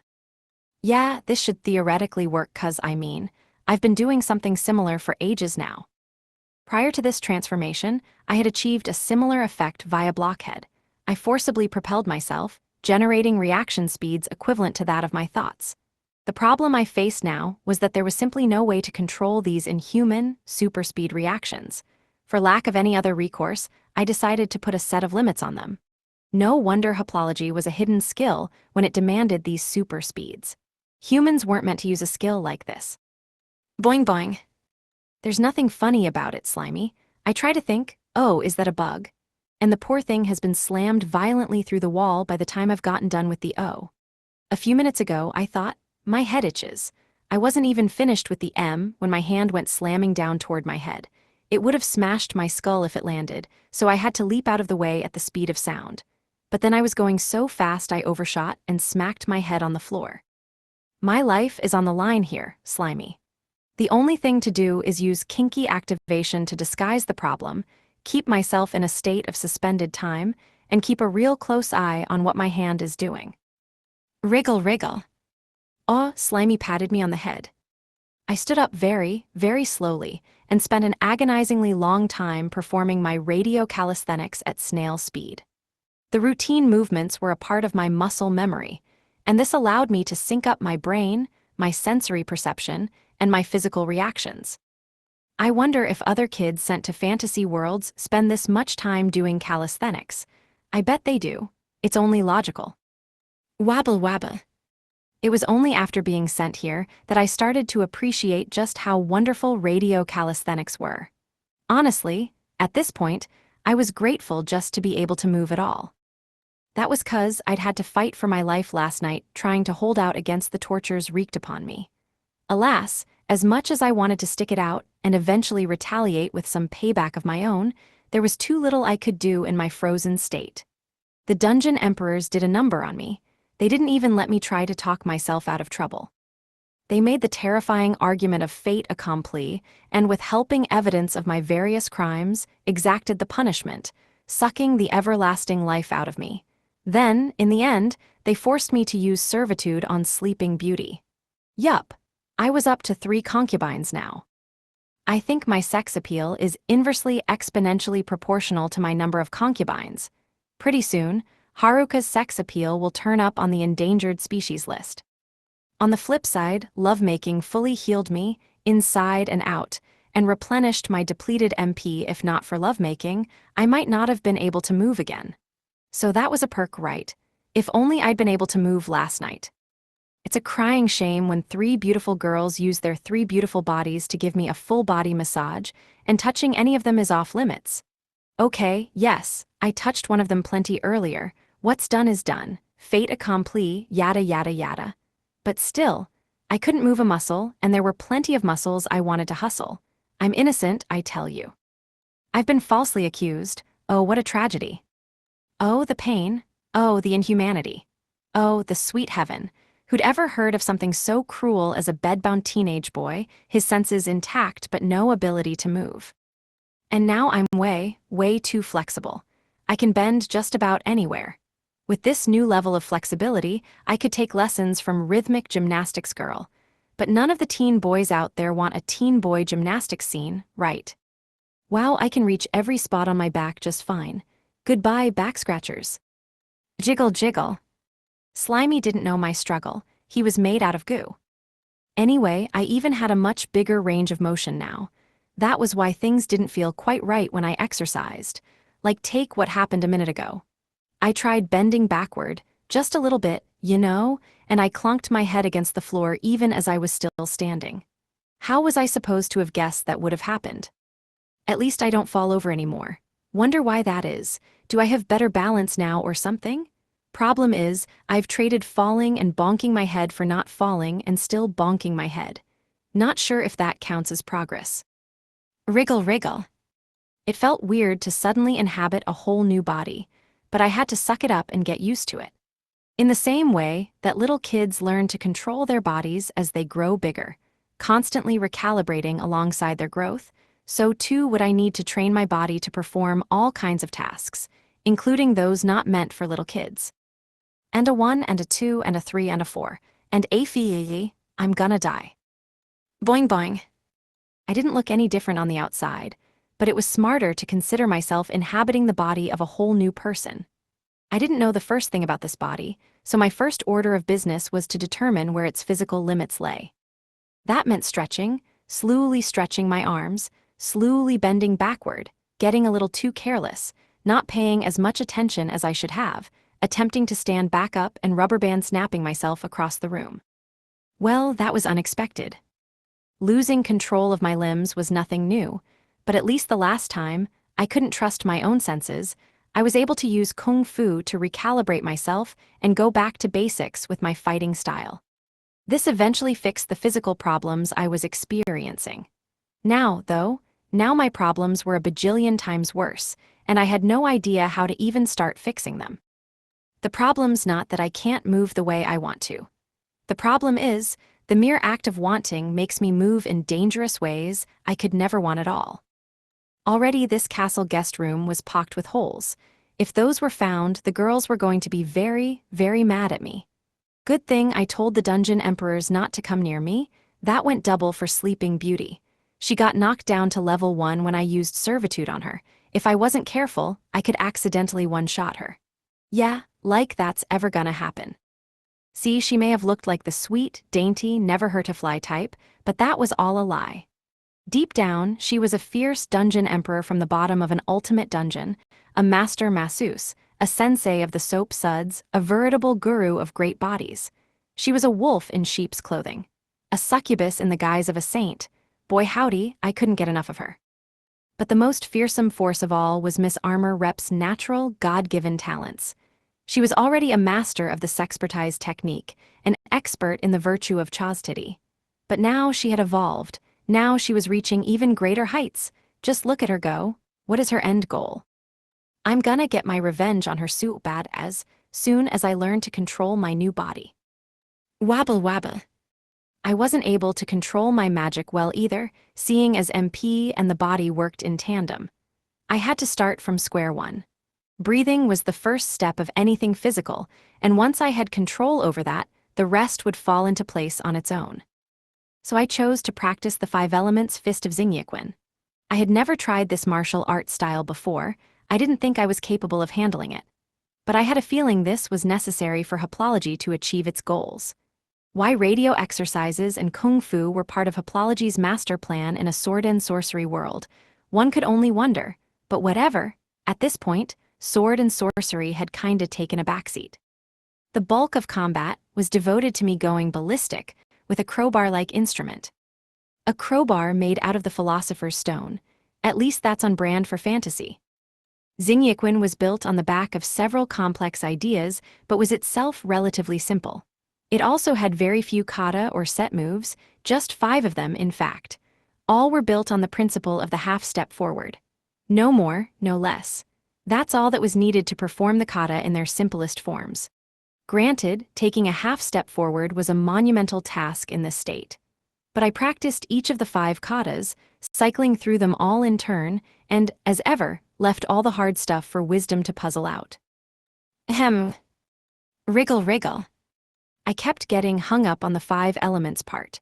This was the reason I'd been avoiding this style this whole time. I think I might have to let wisdom handle the elements as well. Yeah, I've been putting off learning this one because it seemed like a real pain, but I couldn't stop thinking about it all the same. It's been eating at me ever since I learned wood magic and realized that no one else can use it. In this world, there were only 4 elemental magics: earth, water, fire, and wind. Well, I guess there were 8 if you counted white, black, lightning, and ice, but yeah, wood magic, the magic of furniture-making fame, it wasn't the same as the elves' plant magic either. Right, time to lock in. 5 elements. 5, shifting into a 5 elements mindset.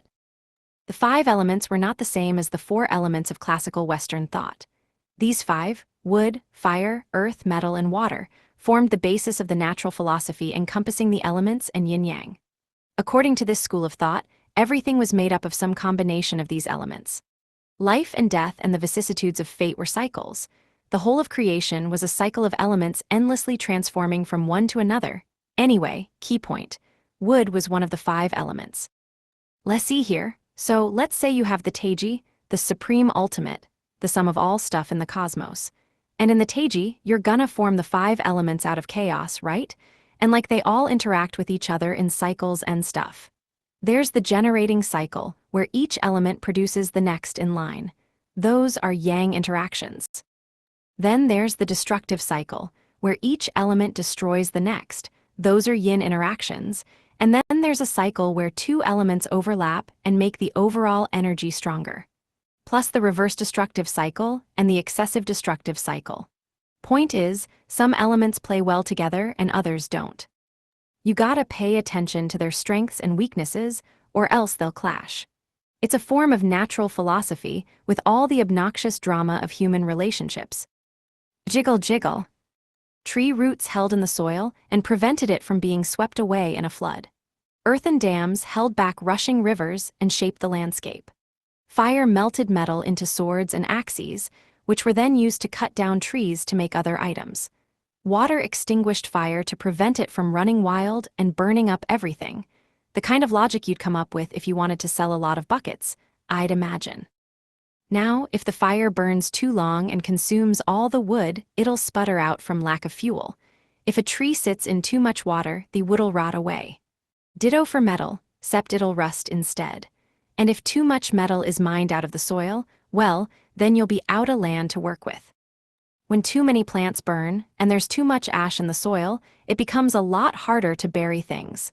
That's bad news, even for the folks in the industrial waste industry. You know. Boing boing.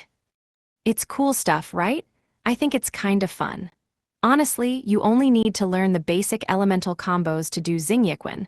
The whole theory behind it's just a fun perk. I could go on and explain all the yin-yang stuff too, but there's a lot to it. Wriggle wriggle. Long story short, everything in the universe can be represented by the creation and destruction of 5 distinct elements. This forms the basis of the various natural cycles, and via these cycles, the universe's eternal nature is guaranteed. Or something like that, I dunno. Anyway, applying that theory to martial arts and Qigong gives you the kata of Xingyiquan. Babble babble. Slimy seemed to be following along. He seemed equally interested in all the facts I info-dumped. I wasn't sure how much he really cared. Good thing he's so cute, he gets away with it. Slimy aside, Xingyiquan was a form of kung fu that incorporated the relationships of the 5 forms of qi with the natural qi cycles. At least, that's what it was back home. Here, it meant something completely different. According to the incomprehensible theories of the nerds, Xingyiquan was an ultimate art, a beautiful synthesis of qi activation and magic. Yeah, back home magic didn't exist. Here, we were up to our eyeballs in magic. Xingyiquan used the principle of destruction to negate magic, generation to buff magic. Or so the nerds swore, at any rate. The nerds were convinced they'd get Ice Guide someday, so they prepared, with more zeal than was probably necessary. Thing is, They didn't bother working out or teaching themselves new skills. No, they were convinced they'd receive free cheat skills and spent all their time coming up with ways to exploit those. If only they'd put that level of enthusiasm into solving problems back home, like, the things they were bullied for. There was also one other factor, and this one was totally cheating. This world was based on a Western four-element magic system, and therefore Xingyiquan probably operated outside of the universe's magical laws. I couldn't say whether this was true or not. This was out of my area of expertise, but I didn't doubt it. The nerds had been right with all their theories about Tongbaequan. Let the record show that I knew nothing about this fantasy version of Tongbaequan. Do you hear me? Nothing. So all I gotta do is combine the dual forces of yin and yang, and using the principles upon which yin-yang and the 5 elements are based, plus adding the 10 heavenly stems, the 12 animals of the Chinese zodiac, the 8 trigrams of the I Ching, the 4 symbols of Taoism, the 4 pillars of destiny, and the basics of Feng Shui. Okay, I don't think I can hold this all in my head and fight at the same time. Especially not midair. Unless I let wisdom do all the heavy thinking. Jiggle jiggle. Practice makes perfect. I combine the lion key of my entire body with a burst of quick, explosive power, striking at super close range with the wood form of Xingyiquan, Bengquan. Xingyiquan is based on these 5 elemental forms and the more practical, albeit more challenging to master, Sheer Xingquan, the 12 animal forms. I also have Chicken Fist, which is basically whenever the chickanatress pops out of my head to crow at stuff. Ditto for Snake Fist, which is when a bunch of Hydra heads spawn up and down my body. I guess Lizard Fist is when the basilisk who's really a lizard shows up, only stands to reason. Wriggle wriggle. Blessedly, I'd yet to hear of the existence of a tiny tanuki fist or a mean girl fist. These latter arts focused mainly on biting, a completely different discipline. Wabble wabble. There were only 5 kata to work with: Piquan, Zuangquan, Bengquan, Paoquan, and Hengquan. Piquan, the chopping fist, represented metal. It was the art of raising and lowering a weapon. The water kata was Zuangquan, the breaking fist, a form of uppercut that mimicked surging water. The smashing fist, Bengquan, mimicked wood's flexibility. Paoquan, the cannon fist, offered both offense and defense in an explosive burst of flame. Last but not least came Hengquan, the crossing fist, which mimed the motion of a spade piling dirt. Once I had those down, fighting was simply a matter of repetition and syncing my new body to the pace of the moves. I really wasn't capable of anything else, just repeating those 5 forms. But if all martial arts were derived from those 5 forms, and Kung Fu included every weapon in the world, was this not the same as mastering fighting as a whole? I never doubted you for an instant, wisdom. But memorizing it all in one go is, well, let's just pretend it's a struggle so all those teenage boys trying to learn 'em at home feel better about themselves. Miss Armor Rep's pointed Bengquan strikes cleaved the sky in twain. Dancer Girl's florid Hengquan hits ripped open the heavens. Slimy's adorable Zuangquan moves bobbled and wobbled. The figure of holy loveliness that was Sleeping Beauty, not to be outdone, roared an ear-splitting battle cry as she launched her Piquan precision moves. Yeesh! With her magical might adding to her already formidable physical strength, this girl stood a chance of surviving the apocalypse via the power of her fists alone. Who in their right mind labeled her as a sweet, innocent, saintly figure anyway? Her saintliness is only skin deep. I fell for her facade too, that is, until I realized she becomes a completely different person come nightfall. Yes, she's a sex-crazed beast, a man-eating menace, a predator on the prowl for teenage boys. Oh, how she terrified me, how she horrified me, how she rocked my world. She left me trembling last night, and here, on the battlefield, she's got me quaking in a whole other way, in fear. That the Dungeon Emperors took such a shine to Xingyiquan proved beyond a doubt that this was a powerful set of moves. Try not to overdo it, Sleeping Beauty. Be careful until you've got more experience under your belt. We don't want you punching so hard your soul pops out of your body, like in ghost stories. You know that trope? See, the problem here is that your soul is, kinda not wearing any clothes. Which is an enormous hazard to any teenage boys in the vicinity. I kinda don't want to fight bent double. Be careful. I'm still looking though. Fear not, my soul not going anywhere. It now one with body. She gave me a death glare, but all that mattered was that her soul showed no signs of popping out and springing around. Actually, scratch that. What mattered was that her sweet white thighs did show signs of popping out from her sexy sister costume feet. Black tights, the outfit du jour, and springing around. The outfit complemented her beautiful curves and her legendary holy image. Just watching her move was so destructive, it was a kind of kung fu in its own right. Image summary, manga illustration of a determined female warrior with long light hair, wearing a white cloak and dark gloves, gripping a sword hilt in a dynamic, ready-for-battle stance. I tore my eyes away and returned to throwing punch after punch, strike after strike. I focused on doing nothing, but repeating these same moves over and over until they became muscle memory. Wisdom ran calculations on the data I accumulated, determining the optimal values for self-control. My only task was to keep throwing punches. So long as I could take a half step, throw a punch, and lift a sword, I was golden. Basically go a lot and wait for the problem to solve itself. I've got 3 amazing models to learn from. Yeah, they're honestly way too good for me. As much as I enjoyed mid-air dogfights or the graceful, dance-like fights of my previous body, I knew it was time to give those up. I would no longer pursue the impossible. It was time for me to focus on perfecting the few things that were within my power. The frontier was still littered with dungeons, and new dungeons kept right on forming. I needed to be battle-ready by the time we made it back home. At the very least, I needed to be able to defend myself so that I didn't get in the way of the dungeon emperors while they did all the hard work. I needed to learn how to fight with a body that could no longer control its own magic. It was important, so important. How else was I going to make fat stacks of defeat monsters? I think I know what to do next. I gave it a shot. 30% entanglement meant death. 20% was probably out of my control as well, but anything under 10% was theoretically executable so long as I stayed within the simplistic forms of Xingyiquan. Now my goal was to practice until I could use entanglement for up to a minute. From there, I would focus on perfecting it. It's dangerous 'cause I can't play it by ear and adjust as needed. So that's why I came to practice with you, old man. If I mess up and turn you to pulp, no great loss, am I right? Yup, I can just chillax and not worry about making mistakes. A pretty sound idea, if I do say so myself. And stuff. Why the devil do you sound so eager to make a mistake, boy? You could at least fake a little concern. We've lost half the order already. We can't let you decimate the other half. We need someone on standby in case of an emergency.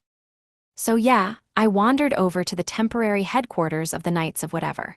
The violent old dude and his band of knife-lickers, you know? The old dudes who could reasonably be mistaken for church soldiers, the likes of the ones I found in the cathedral.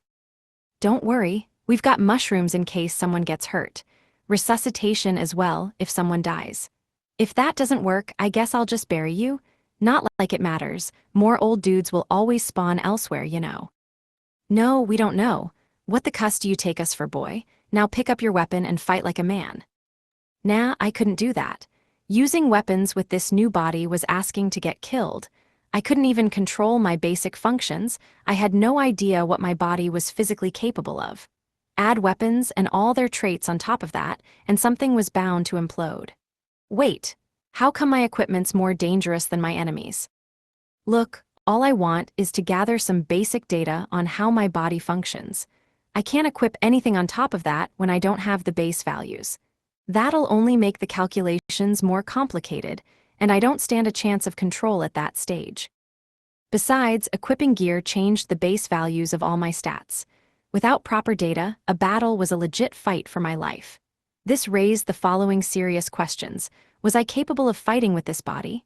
And for how long? How long could I go before it started destroying myself? Right now, the only answer I had, the only fighting style at my disposal, was Xingyiquan applied to fighting with a blade. In Xingyiquan, I'm basically immobile the moment I make a move. I want to figure out what problems that'll cause in a real fight. So I took up a sword, not the universe staff turned into a sword, just the legendary sword known as if Shutendoji's already dead, why not leave slaughtered old men in your wake? Or the murdery Antoinette for short. Oh, ye fool of a lad, don't die on me now. You'd best believe I shan't go easy on you, rah. For all his grumbling, the violent old dude had a huge grin. His sword fighting had improved by leaps and bounds in the short time since we'd met. It was brilliant, both elegant and true to the great art from which it stemmed. His thrusts were similar enough to the Skull Lord's that I had no issue parrying them. My problem was the timing. See, Xingyiquan required me to get all up close and personal with my opponents. GRR, what can I not beat a mere stripling incapable of tripping over his own feet? I shan't let old age get the best of me, not like Thea is. With every half step I took, I checked the old man's advance and broke his guard with a well-timed strike. However, I still lacked the capability to incorporate any fancy footwork. Outside of these basic Xingyiquan movements, I had no control over myself at all. Fortunately, in Kung Fu, the motions were identical regardless of if the practitioner was armed with a weapon or their bare fists. I used my super speed reaction time to execute these 5 kata and launch a lightning-fast blitz of sword moves. I charged forward like a bull, heedless of timing. I battered the old dude's sword attacks into submission, overwhelmed his defenses with sheer force, parried his sword with the power of constant flailing, and wore him down with relentless half-step advances. Stop running away, you dumb old dude. H, how are you doing that? WH, what sort of foul creature are you? I didn't dare use any entanglement, so I barely broke a tenth of my full output. Even then, I was so ridiculously fast that I ran circles around the old dude on sheer physical properties alone. Even though his speed stat was far greater than mine, my reaction time more than made up the difference. Curse you, I won't be destroyed now, not with this completely new fighting technique. I parried, I dodged, I blocked, all with a scant 5 kata.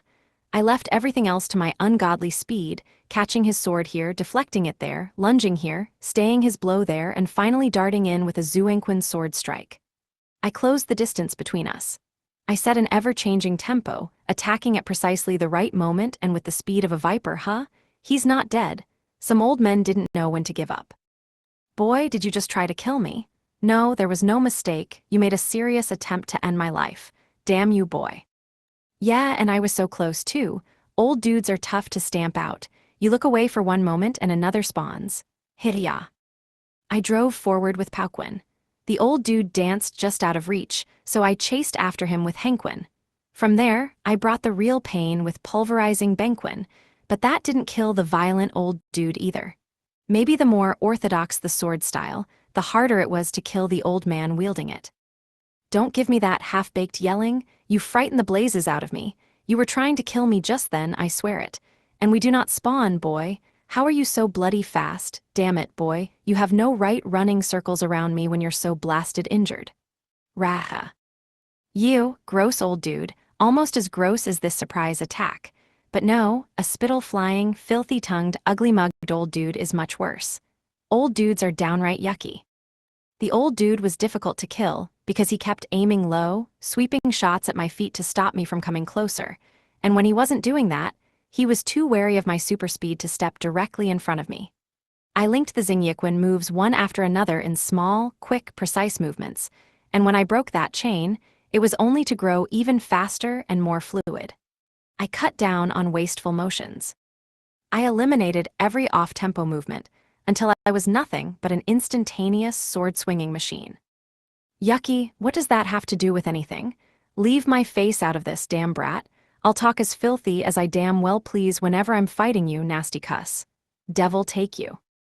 His barbaric strength was flagging, and in its place arrived a powerful yet elegant form of swordplay.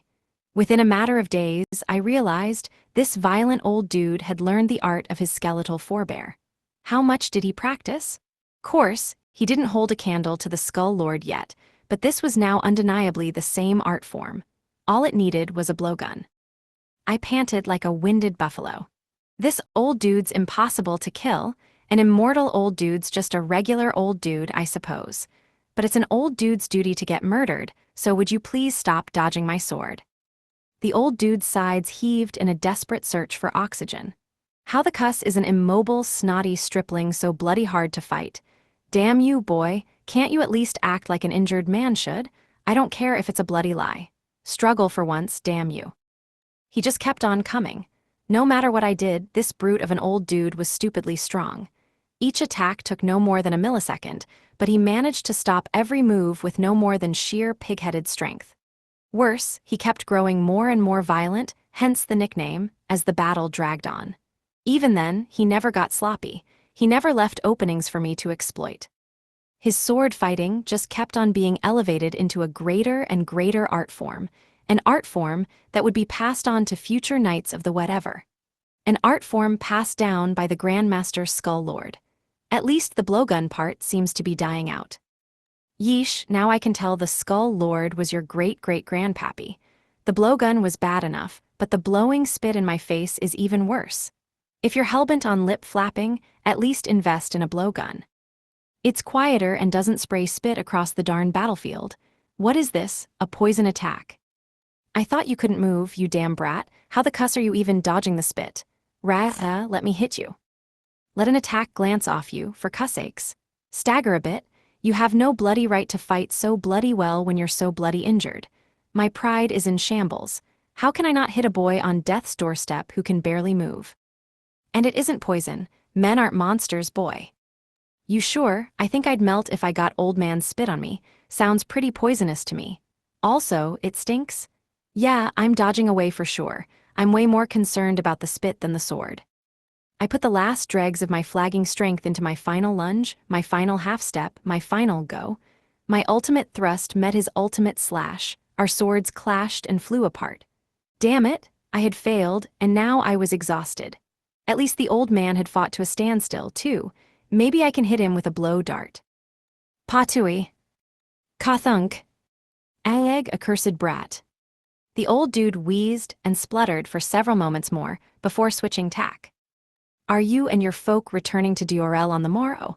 I must thank you all for the great service you've rendered my people.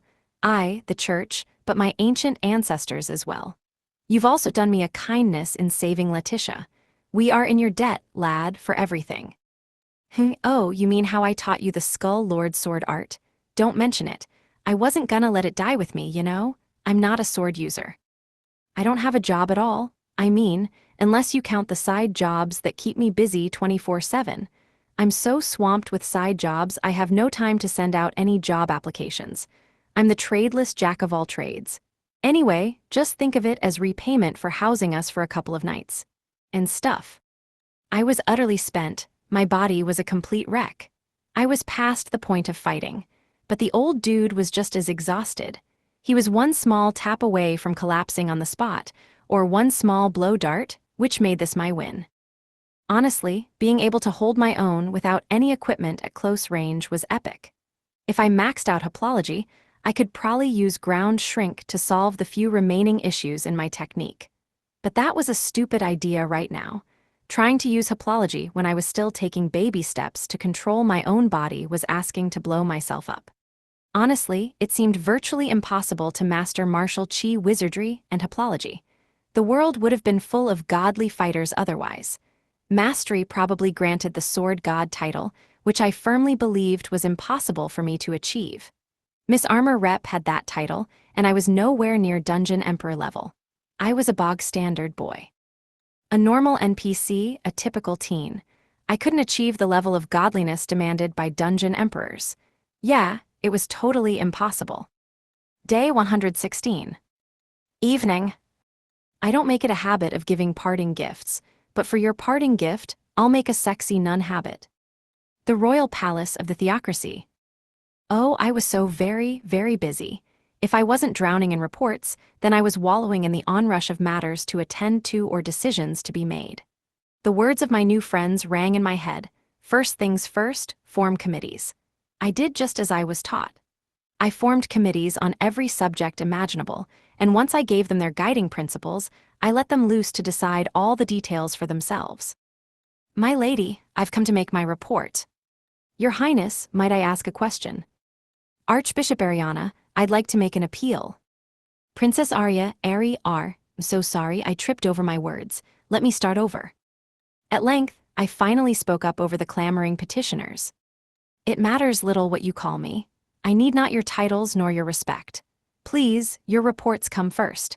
And take great care to speak carefully around Lord Haruka. I'm afraid I don't want to give him any ideas. My ambition was for the theocracy to remake itself anew. We would henceforth have a separation of church and state, and my royal family was to oversee a church auditing agency. Its duty was to ensure the church never stepped a toe out of line again. As for the church itself, we were to return to the old ways, the true ways. Our enslaved beastfolk would be set free. The system of slavery itself would be abolished. There was so much to do and so precious little in my power. But I had to tell the world what wonders I had witnessed with my own 2 eyes. My people needed to hear my tales of brave bands of children slaying monsters on the frontier, stories of the ever-kind beastfolk and their devotion to their families, legends of the heroes who did battle in the bowels of the earth against dungeon fiends. Oh yes, I'd seen this much and more in my time with them. All cities are now flying the flag of the royal family. None have resisted your rule. We are mustering our full armies at the border we share with the Empire. The Imperial Army is falling back. I dare say this conflict will end without a fight. We have received the draft of the constitutions outlining the judicial and executive branches of government. Presently, we are poring over them to ensure we have not overlooked any trifling errors. Our goal was to change the system of government without inciting chaos, and what a challenge that was. The various and sundry concerns on my plate tangled together into a teeming snarl. We worked to stipulate in no uncertain terms whose responsibility was what, which jurisdiction belonged to whom. By custom, such governmental affairs were defined at the city level. Now, we unified these myriad local rules into a single, national code of law.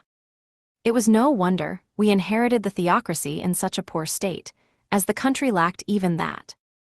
The elections for our legislators are now complete. We shall now proceed to review our laws against Diorel's new constitution and determine what is outdated and in need of a fresh coat of paint. Before anything else, we needed to create a system of impartial laws that applied to every citizen equally. Why? We lacked even a national taxation system. We left taxation in the hands of the local churches, thus breeding the prejudices and corruption plaguing the country. The church has agreed to submit to routine inspections per the Bureau of Auditing, Your Highness. Thank you. How have the other archbishops reacted to the news? It has yet to be put in writing, but they submitted a verbal acknowledgement. As of right now, the theocracy had but 7 archbishops and other powerful members of the clergy. With our newly minted parliament just established, our next step was to conduct a complete review of the way the church functioned. We wanted to abolish any evil practices and promulgate new laws without sowing too much chaos. We would rebuild the church from the ground up in tandem with the nation. We had a long road ahead of us, so very, very long. But if we did not pursue it to its end, there was no hope of a future for us all. Your Highness, it appears there is much missing data in the census records. I am requesting manpower to form a committee and look into the matter at once. 3 new cities have submitted 2 ledgers of census records, Your Highness. They will need to be reviewed and audited as well.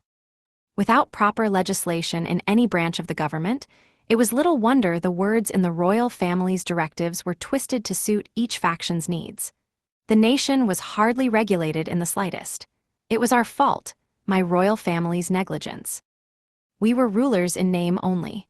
Truly, we had not the power to lead our people. That we should have fallen so far, grown so feeble, was our worst crime of negligence. We should not have prayed and sat around wringing our hands. We should have acted. We should have been rulers first and supplicants to God second. The leaders of the Alanov and the Hodel factions have fled into hiding. Our knights are searching for them. Fresh corruption came to light with every stone we turned over. The country sat neck-deep in the filth of embezzlement and crime, the large part of it the work of men and women who served God. Now, my child, you mustn't frown so.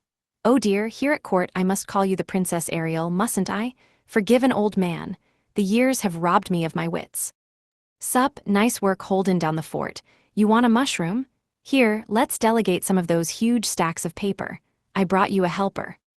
Archbishop Steckator and book club president arrived with Lord Haruka trailing behind them. He was in no fit state to walk, but he managed to stagger in nevertheless. I saw him earlier with Jupiter Eye, and it petrified me. He looked ghastly. It was as if some cruel being had flayed him within an inch of his life. I was no stranger to the battlefield. There was blood on my hands, and I could not forget the countless deaths I had witnessed in this cruel world of ours. The sobbing and screaming of those who'd been left to die still rang in my ears. I'd seen thousands die in agony, but the sight of Lord Haruka then, oh, that was so horrible I had wanted to turn away. His wounds were grimmer than all the multitudes of agonized souls I'd borne witness to. His mind bore so many scars, it was stranger to think he was not dead.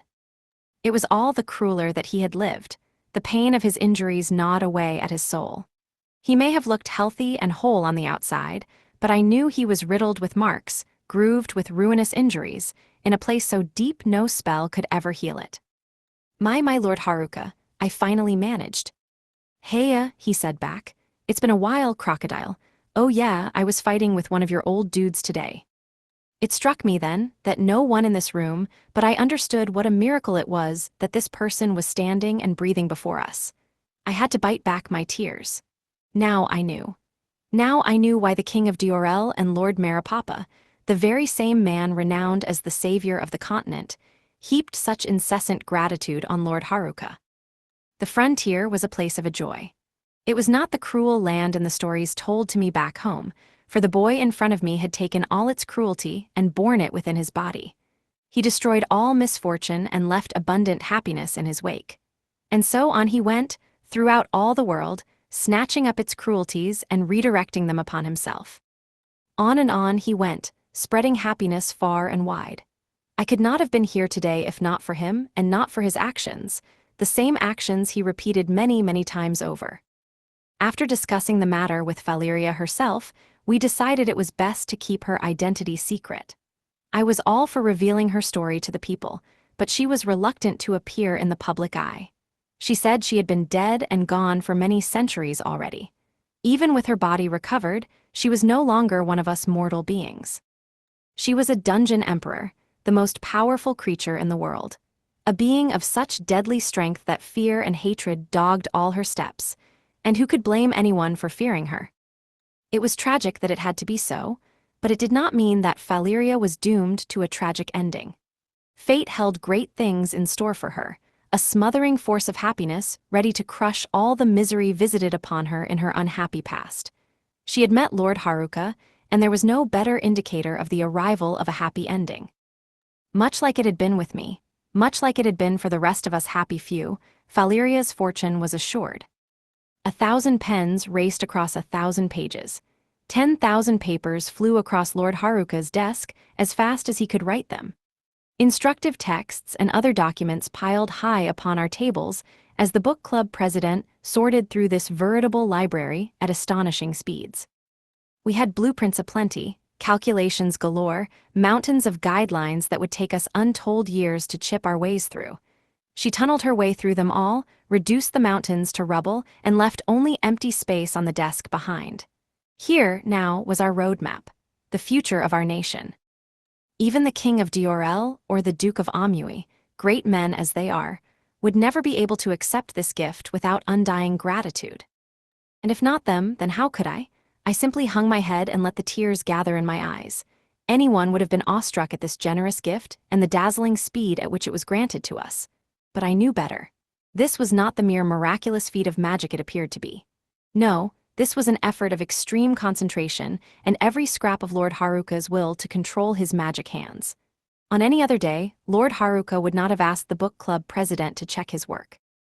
Had it been yesterday, Lord Haruka would have had no need for her at all.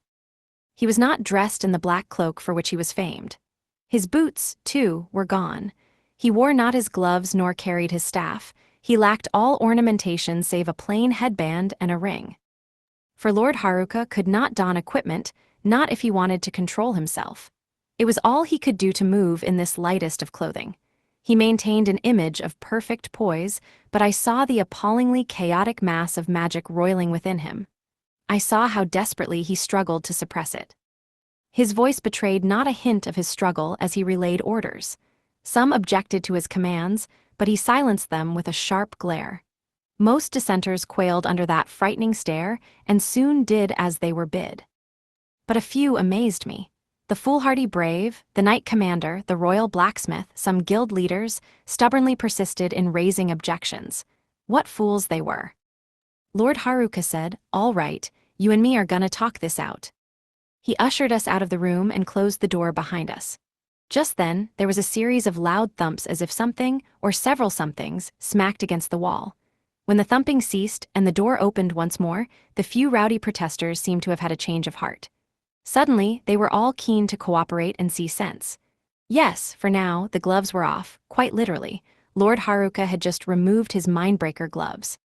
I didn't hear much talking at all, but I suppose he must have broken their minds, again, rather literally, against the wall. The living room's walls were now smeared with blood, making it seem rather the opposite of a living room. Righto, that's everything the his upskirting oldness asked for. In exchange, he's gonna give me a copy of the Gentleman's Guide to a Select Subset of the Church's Nuns, latest edition. Did you know his upskirting powers are next level? All he needs is one look to learn a girl's 3 measurements. Anyway, I'm off to do some much-needed sightseeing. The evil gleam in Lord Haruka's eyes was a tad disconcerting. Lord Haruka made out that his favor was a trifle, a slight nuisance, perhaps, but nothing more. But underneath the facade, the rivulets of sweat running down his cheeks betrayed the real truth of his labors. How he had worked to secure the theocracy a future. How he had struggled to impart upon us everything we needed to know in his brief time here. I fanned the pages of one of the newly completed tomes upon my desk.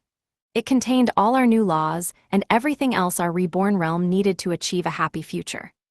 Page after page, starting with legal administration, then progressing to census reform and agricultural revolutions, the book covered everything from districting to flood control, before finishing with a plan to reshape industry, manufacturing, and education. Schools were to be built, and everything from the content of their lessons to the textbooks they would use were stipulated in this massive tome. "I've finished my organization, Your Highness. This should be enough to get you started. Then comes the real work. Life is constantly in flux, and by now, what Haruka-kun has written is already outdated.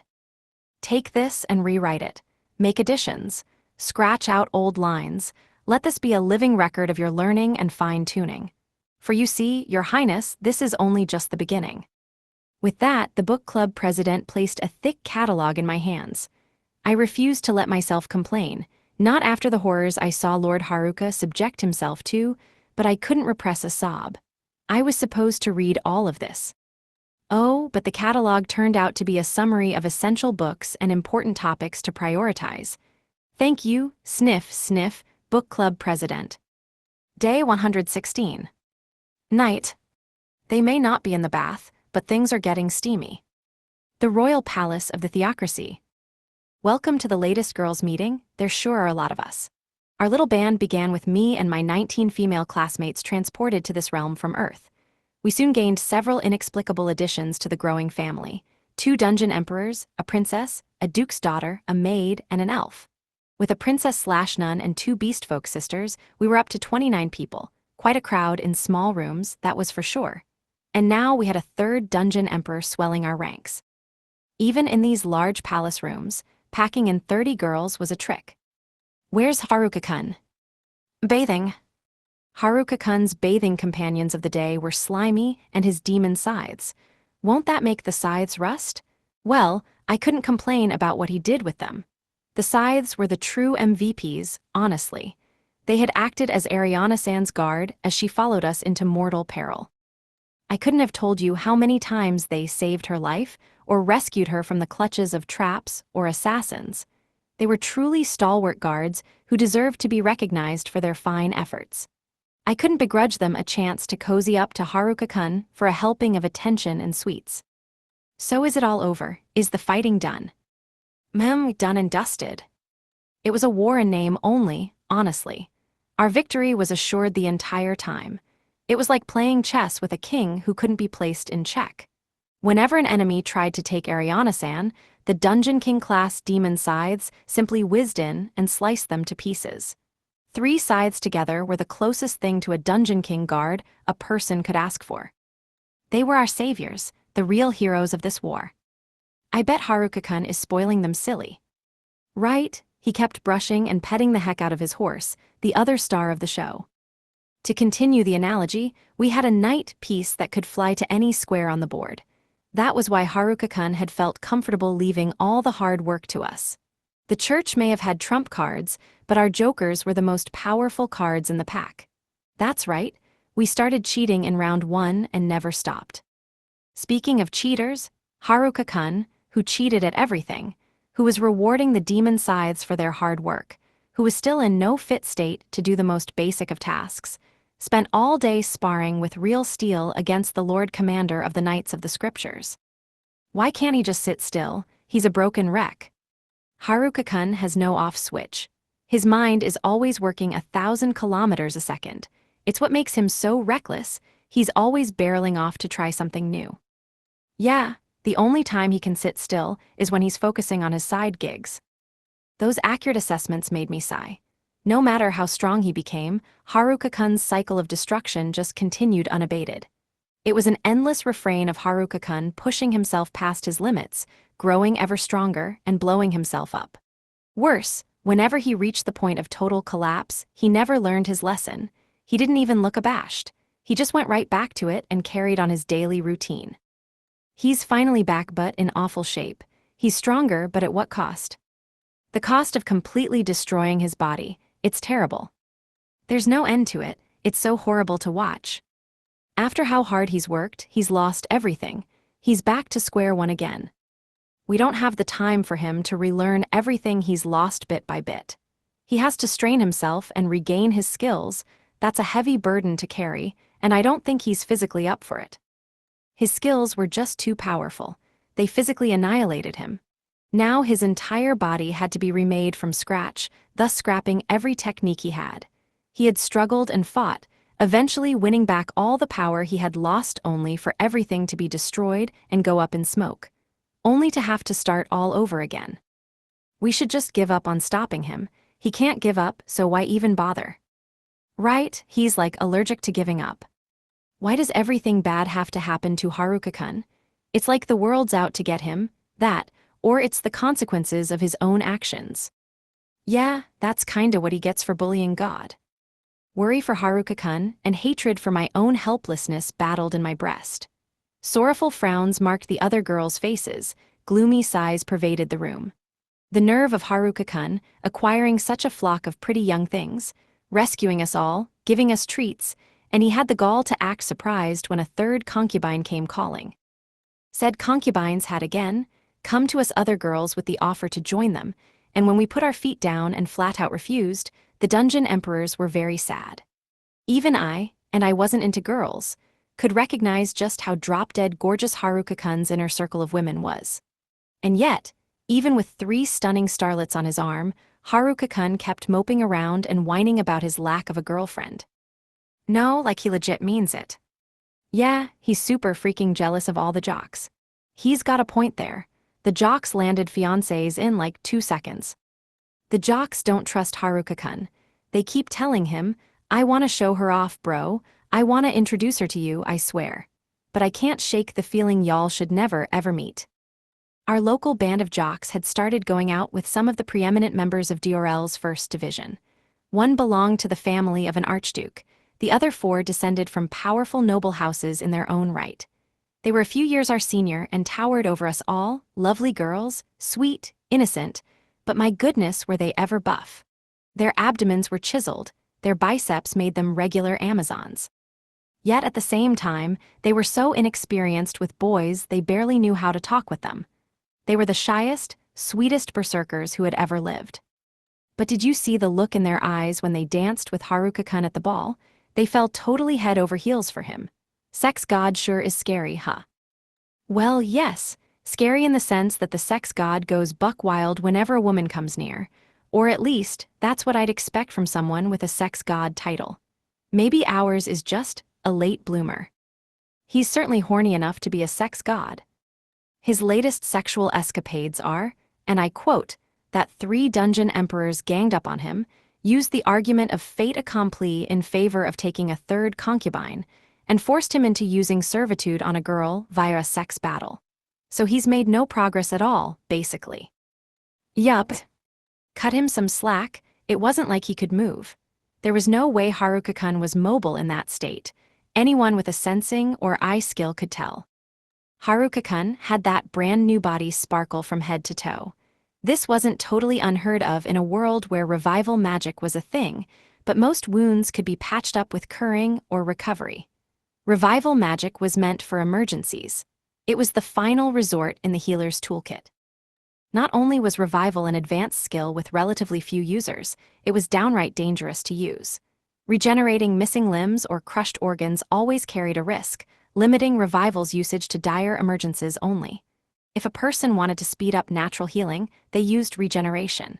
If they wanted to fix a wound, they used curing. But revival was a whole other kind of divine spell. Whenever it activated automatically, it constructed completely new body parts out of magic. People say it's dangerous to lose more than 10% of your body and try to grow it back with revival. It's not allowed.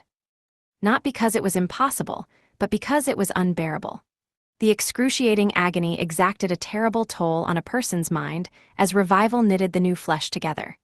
In most situations, revival was only used in small, tiny increments with frequent breaks to make sure the wounded person was still all right mentally. It was too potent to use all at once and willy-nilly. But it's not so bad when you use it on yourself, I pointed out. Oh yeah, you have revival too, don't you, class rep? I sure did, hence why my collection of horrifying nicknames, Meat Shield Rep and Human Sacrifice Rep, kept growing. These didn't refer to my role in battle, of course. I'd never been thrown to the wolves in a fight. No, my classmates wanted to throw me to a very different wolf, and that was what I was terrified of. Yeah, I said, revival is automatic, but it's really, really slow on its own. It only sped up if you fed it magic, at which point you were basically controlling it. What if you were half dead already? Would you have enough MP to use regeneration? I wouldn't think so, right? Not if you were a normal person. It'd be impossible for me to use regeneration for so long and so quickly like Haruka-kun does. I would never be able to handle the pain. Not only was regeneration horrifically torturous, but it also guzzled far too much MP because most people used it so rarely, it even took forever to level up. Low levels equaled low regenerative abilities, so for me, at least, the pain was manageable in a pinch. Regeneration is this nasty because it wasn't meant to be a people's skill to begin with. It was for monsters. Right, it's a kind of legendary magic. No one's ever seen it appear naturally on anything but monsters. I got my revival skill because I had hijack. Haruka-kun got his when regeneration evolved. Regeneration turned into revival instead of something like, I don't know, ultra regeneration or auto-regeneration or whatever. It only turned out like that because he kept self-destructing to the point where regeneration couldn't keep up on its own. That was how powerful revival was, and now even revival wasn't enough to repair the catastrophic damage to Haruka-kun's body. Poor Haruka-kun was torn to shreds, ground to a fine pulp, and then outfitted with a fresh body from entirely new organs cobbled together into a working human form. The darkness worked from the outside in to eat his flesh. His skills worked from the inside out to fry his mind and snap his nerves. His recovery was all thanks to the presence of legendary healer Faleria, his large stock of complete regeneration mushrooms, and his theoretically impossible possession of level max revival. And even that wouldn't have been enough. If he hadn't grown so physically powerful, basically transmuting himself to sublimity, through intense training, he would never have eked out survival. It was pure luck that he lived, but maybe living was the crueler option.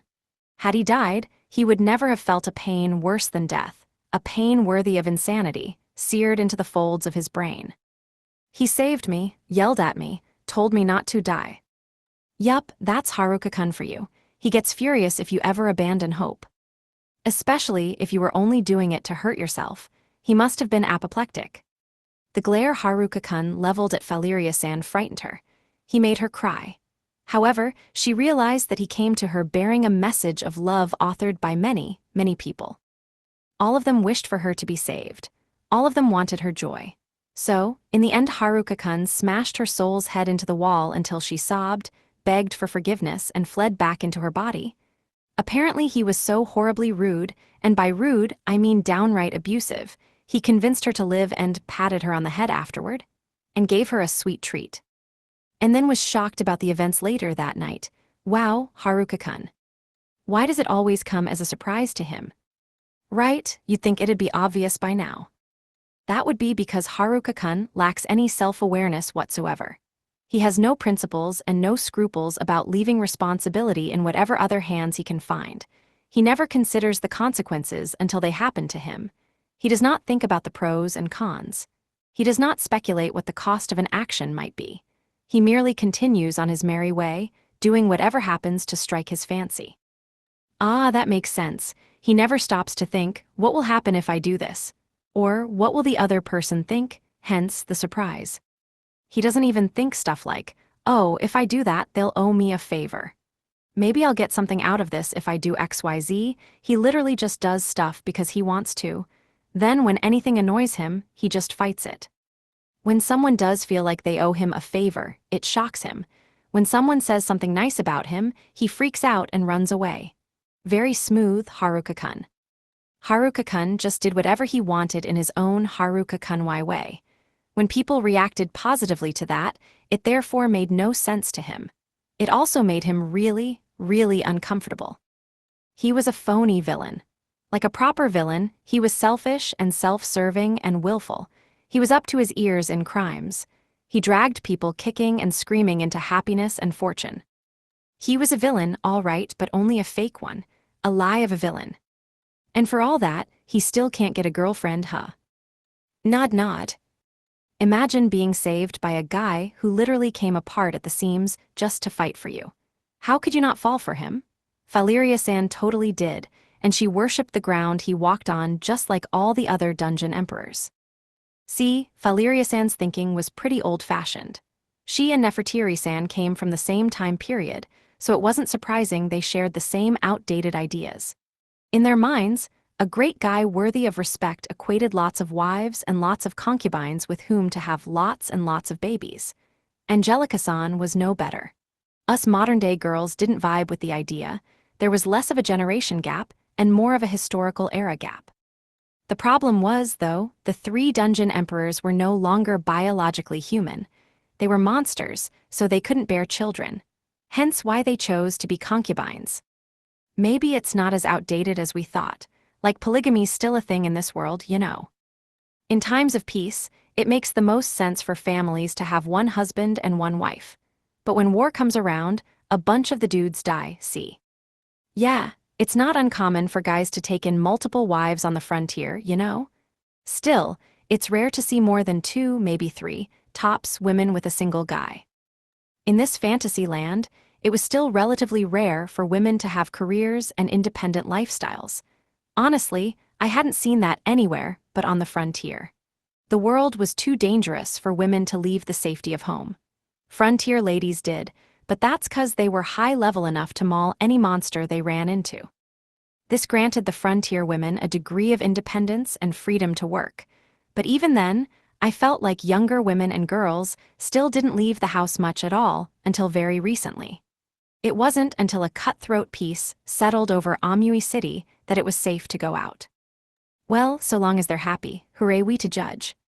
Poor Haruka-kun's the only one unhappy about it. Nefertiri-san and Valeria-san sure didn't mind. They were all smiles, chatting with each other and devouring slices of fruit basket cake with glee. This must have been the outcome Haruka-kun wanted, and when Valeria-san tried to deny that to herself, no wonder he flipped his lid. No wonder he beat the ultimate dungeon and the darkness in a fit of rage. Then he came home in 1,000 pieces, too broken to move only to be devoured in bed. Well, at least it made Valeria-san happy. Also, I had doubts about this whole sex god thing. Surely someone that godly at sex wouldn't have lost so many nightly sex battles. I watched the dungeon emperors giggle and chat with one another. I think they must be having so much fun because they know how miraculous it is for them to be afforded this chance. They had each spent centuries trapped in dungeons with nothing but the darkness for company. In their isolation, they'd completely lost the power of speech. Now, though, now that they once again felt human touch, now that they could reach out at any time and always have someone there for them, now the simple act of saying their present state out loud was bliss. And having Haruka-kun there in their lives brought its own set of perks. Sex god-related perks. Well, what do we say, girls? Should we beat a dead horse and try lecturing him again? For what? Getting set upon by the dungeon emperor he fondled and using servitude on her at gunpoint. Followed by going off on his own and worrying about it, again. I just know he's in the bath venting to Slimy about it. I can hear Slimy's conciliatory jiggle from here. Even if Haruka-kun wasn't aware of what he was doing, he was still saving girls' lives and sharing a traumatic experience with them. Misattribution of arousal, like in that famous suspension bridge experiment, you know? Or, if not that, maybe the terror followed by kindness worked some Stockholm Syndrome-esque brainwashing on them. Whatever you wanted to call it, it was turning into a pattern. Once he used the treat plus good girl head pats, yeah, it was a done deal. What girl wouldn't throw herself at Haruka-kun after that? Surprise, my ass. He's always going on about those stupid flags. Meanwhile, his big stupid idiot flag is flying high and proud. Yup, his enormous stupid idiot flag. Even wisdom could do little to make Haruka-kun understand the way girls thought. Jupiter Eye could see all of creation, sans what lurked in the heart of a girl in love. His blockhead skill had evolved and vanished off his list of stats, but Haruka-kun was still dumb as a stump. The lack of a skill did nothing to change the fact that he was a menace to monsters and maidens alike. Isn't saving a girl from eternal despair, isolation, and darkness the biggest flag there is? Flying a flag so high airplanes crash into it. It's not just that he's gambling his life for her, he's throwing himself into the betting pot instead of throwing the dice. He's emerging broken and bloodied in the process of saving her. Like, can you blame her? That's flying a whole stream of flags. That's flying a flag so big it covers the whole ground. Then he topped it all off by giving her dessert, a warm pat on the head, and telling her she was free now, free to go. Haruka-kun was essentially dumping her. He didn't even let her say thanks first. He told her he didn't need thanks. She owed him no favors. In fact, he refused to even hear it. Whatever she did next, his face said, was entirely her business. He didn't care. God, it's no wonder they jump him and demand he use servitude on them. And Haruka-kun acted like it came as a surprise. He pleaded total shock when they made him a very happy, if immobile, man that evening. Which then became the topic of tonight's meeting. A technique to rival even the allegedly infinite rejuvenating powers of sex god, an art belonging to the Orthodox sect of the Church, a secret lost to time, a rite that even the royal family of the theocracy had once known and now forgotten. The secret art known as the virtue of chastity. And now was our chance to learn it. Oh my God, you did what with your what? Why you squished his you-know-what between your? This world sure has profound arts. Oh, seeing as our meetings usually took place in the bath, we soon had a string of near drownings on our hands. Their stories did a number on us. See, this technique weaponized the entirety of a girl's body in an ever-morphing tango of legs, chests, hands, and mouths. If 3 girls kept that up until he agreed to make one of them his servant, well, I don't know what I might have done if I were Haruka-kun. Even the hand gestures they used to describe the event got me all hot and bothered. Oh lordy, so you pinch it between your, and then you lick and. Why you lube up and use your whole body? Human ingenuity knows no bounds. Good thing we weren't in the bath now. This conversation was a drowning hazard. Even we, who had picked up virtually every rumor about sex floating around 2 different worlds, were just moments away from yelling timber. The poor beastfolk girls, who were probably much too young to be hearing any of this, were in a far worse state. They were bright red up to their bunny and wolfy ears. They'd long since keeled over clinging to each other. Medic, someone get them a mushroom. Plunk plunk. The lesson continued until every last one of us threw in the towel. At that point, the 3 conquering heroes tied up their hair, donned sensual mini-dresses exposing far too much back and shoulder, and sauntered out to go take down a sex god. Which was followed by a large quantity of high-pitched moaning. Day 116. Night. How do you make an octopus laugh? With 10 tickles, problem is I only have 3. The royal palace of the theocracy. We held a discussion and ultimately decided that Cooking Club Girl would make dinner tonight.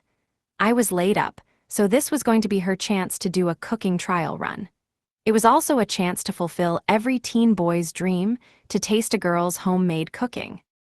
A chance to fulfill the dearest wish of my teenage heart, a spread of dishes and a line of girls saying, "Open wide." The girls decided among themselves to give 4 of the pieces of Yggdrasil fruit, acquire a skill of user's choice, to the Arts Club girls. That part was easy, everyone agreed to that unanimously. Deciding the recipient of the 5th piece of fruit was trickier. Finally, the girls elected for it to go to the book club president, thus giving the Arts Club girls a total monopoly on the fruit. The book club president opted to learn organization, sewing club girl and fashion club girl, sewing, fine arts girl, visual art, and cooking club girl. What else? Cooking. Now it was time for her to cook her first meal in this world apart from grilled fish and salad.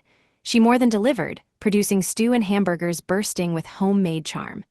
It was such a blast from the past that all the girls teared up upon tasting it. It tasted like home, a delicious nostalgia I couldn't have produced had I tried. Thanks for making dinner. Wow, thank you for eating it, Haruka-kun. Thank you so much, I'm so happy I can finally cook again. Sniff sniff. Cooking club girl's job penalties were gone. Now she could use her dexterity stats alongside her flame magic and slash skill to whip up tasty meals. She was deathly focused when she cooked, and the food turned out just the way she wanted. Yup, with her dexterity buffs, she was an accomplished chef once more. Thanks for handling the cooking, it was great. No need to thank me, I just grabbed the fruit 'cause it was there. I didn't want to eat it and get even more weird skills. Sides, skills only unlock if you have the basic aptitude for 'em, you know? What other skills could I possibly get? Flawless conduct, perfect integrity, falsely accused. Yeah, none of those sound very helpful. Perfect integrity aside, thank you. It was really sweet of you to do this. The Arts Club girls' smiles were bright as the sun, even with tears forming in the corner of their eyes. Still, it bothered me.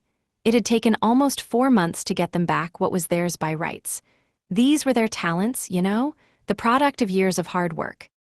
It was only fair that they had the ability to use those talents. All I'd done was let the girls practice their hobbies again, just like anyone had a right to. Image summary, manga illustration of 2 schoolgirls in uniforms, both holding intricately carved fruits with curled garnishes. Dinner was great. Thank you so much. You'll totally have to cook this for us again. Okay. Even with the new transformation, all 5 of the Arts Club girls retained their combat roles. They probably could have switched to new jobs with the right skills, but they didn't want to. They wanted to keep fighting along with the rest of the class. Incidentally, I was kinda surprised that the book club president got to use the final fruit. At first I assumed it was 'cause no one wanted to make her feel left out, but it turned out she just really wanted it. Yeah, she had a thing for organizing and sorting. Honestly, I couldn't really blame her. The organization's skill kicked ass. With one look, she read and analyzed all that slop I scribbled down to help sister girl govern the theocracy.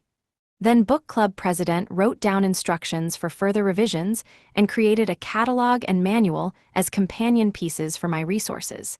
The Yggdrasil fruit was anything but wasted on her. The girls were sorely lacking in anyone with managerial traits, and the book club president was more than ready to step into the role. She also used organization on her stock of fighting expertise to engage in tactics and formations talk with class rep. I wasn't sure what that made her. A strategist? An adjutant? But whatever name she went by, she alleviated some of the tactical burden that had rested squarely on class rep's shoulders. I mean, class rep didn't even have a single second inline in her chain of command. Unrelated, but the Beastfolk twins had joined the latest girls' meeting, thus swelling the ranks once more. From what little I overheard, the girls were talking about meat shields, decoys, human sacrifice. Yeesh, what the heck are they doing in there? Never mind about them. What say we have ourselves a bath, Slimy? Wiggle wiggle. I took the demon sides and Slimy with me into the bath. I had given Horsey the royal treatment of brushing and dinner earlier, and now it was the demon side's turn. I scrubbed them down with oil to keep them free of rust and let them munch on tasty morsels while I sharpened their curved blades. As necessary as it had been to provide all the girls with guards, leaving that task to the demon sides, and Horsey was asking a lot from them. The scythes must have had their non-existent hands, full protecting a herd of girls, in the middle of a battle. Here you go, eat up. Thanks for protecting all my pals, you know? You deserve this reward. Here, let me oil you up. My classmates were, of course, perfectly normal and well-adjusted teenage girls. Killing people couldn't have been easy on their consciences. For all that they acted tough, I knew this war must have unsettled them. On a battlefield, a moment's hesitation could mean the difference between life and death. Guarding the girls, then, was no easy task, but the scythes went above and beyond. No girl had suffered so much as a scratch. For that, the scythes deserved a feast. Incidentally, I have a few experiments I want to run, but those can wait for later. Ah, come on in. The water's fine, you know. For such a long time spent in the bath last night, I sure don't remember having a long, pleasant soak. Seems like I blacked out partway through, even. I'm just saying, 3v1ing me is no fair. One dungeon emperor can destroy an entire army on her own, and 3. Pshaw, those curves are cheating. A wave attack of dungeon emperors on a teen boy who can only get it up, forget getting up, is plain unfair. Jiggle jiggle. With appropriate limiters, I was able to just barely control my magic. I could only use up to 30% of my total magic potential at a time, but that didn't mean I was capped at 30% of my former output. Yup, my magic was more efficient now. The control also felt more, well, physical. Less cerebral than it had been. I needed more time to run analysis, but for now, I was simply happy to see that Xingyiquan was paying off. Oh well, I can think about it more later. Puzzling over it won't give me any answers, and besides, I never learn how my skills work until I put them in action. I was reminded of a proverb: the more you like something, the better you're inclined to get at it.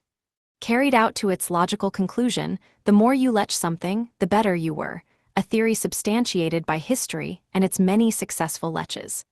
Inspired thusly, I climbed out of the bath and set off for the bedroom ready for a round of experimenting, test running, and general revenge-seeking.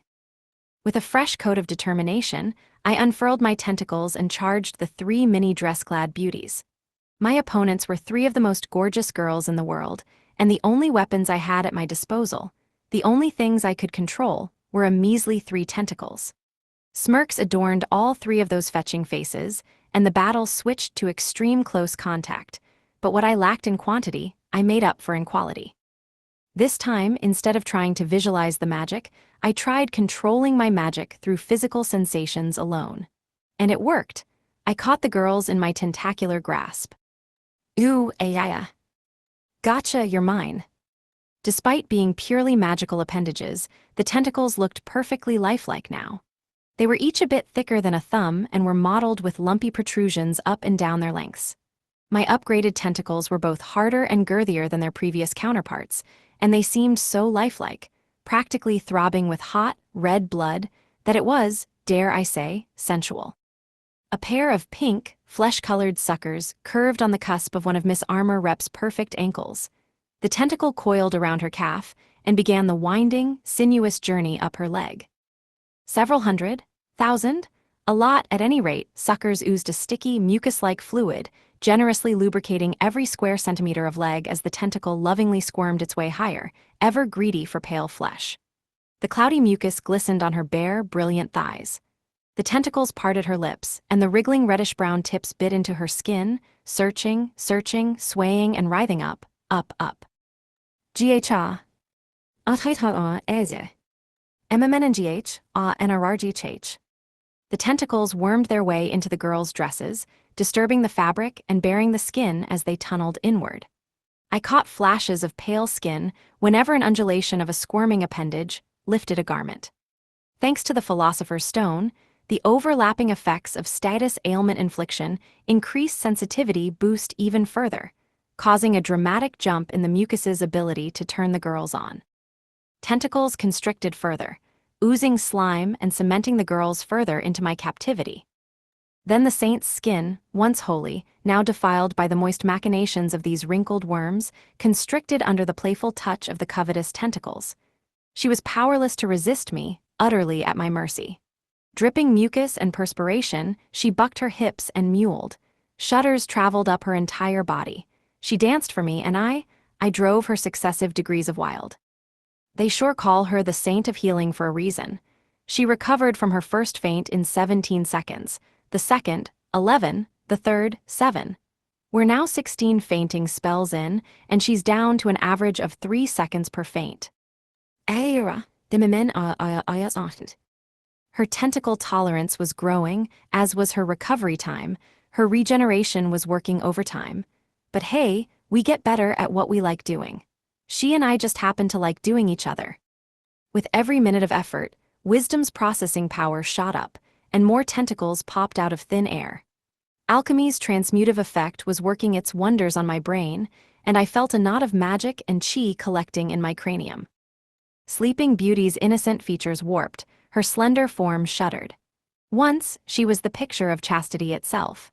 Now, tears blurred her gentle, clear eyes, drool besmirched her lolling lips, convulsions racked her shapely torso. Her recovery powers are incredible, her mental willpower not so much. Now that the tentacle's control was governed by my physical senses, every touch was felt more keenly. Every squelching, burrowing motion was felt in my soul. The symphony of moaning rose to a crescendo. Yes, yes!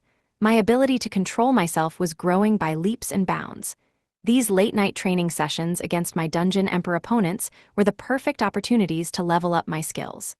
I positively brimmed with motivation and drive. Here was the battleground. Here was the field upon which teenage boys twalled. Here was the arena of lust, of desire, of passionate wanton eros, so potent I was liable to forget myself even in the heat of the battle. Yeah, I think we're up to 2% payback for last night. I mean, I'm such a nice, considerate, conscientious guy I totally added interest. I'll repay your thank you and your service with double the gratitude and gratuitous tentacles. Welcome to the Wriggly Worm Waltz. Yup, say hello to my little friends, the Chickenatrix, the Lizardisk, and a sensitivity boost for good measure. Last night's blushing maiden had become tonight's willing concubine, the third thus far, in spite of me letting her go and her loved one's wishes for her to seek her happiness. Well, she's definitely enjoying herself, so I guess this counts.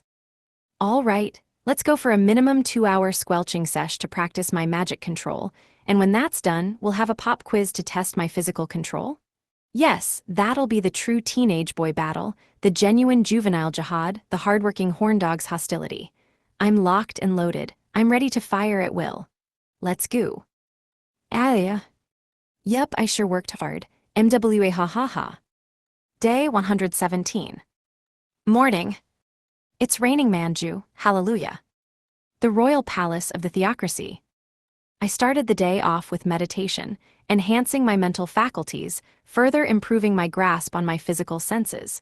Exacting strict, scrupulous, down to the smallest detail, limits on my powers, circulating lion ki and magic through my bloodstream. My goal was to one day re-equip all my armor and maintain perfect control. I couldn't continue to live the armorless life. If only I'd been able to use the crowbar-like instrument yesterday, I could have smashed apart the violent old dude's brain pan. I focused hard, eliminating all wayward thoughts and focusing my attention inward onto myself. Why must the girls insist on starting their one more sets right in front of me whenever I try to meditate? In leotards, no less. Long limbs lumbered directly in front of my eyes. Boobies bounced and butts bounded centimeters away from my ocular organs. It was hell, a hell of my own horny making. What exactly am I supposed to be training here? I forced myself to be silent, to erase all sense of self, to be as nothing.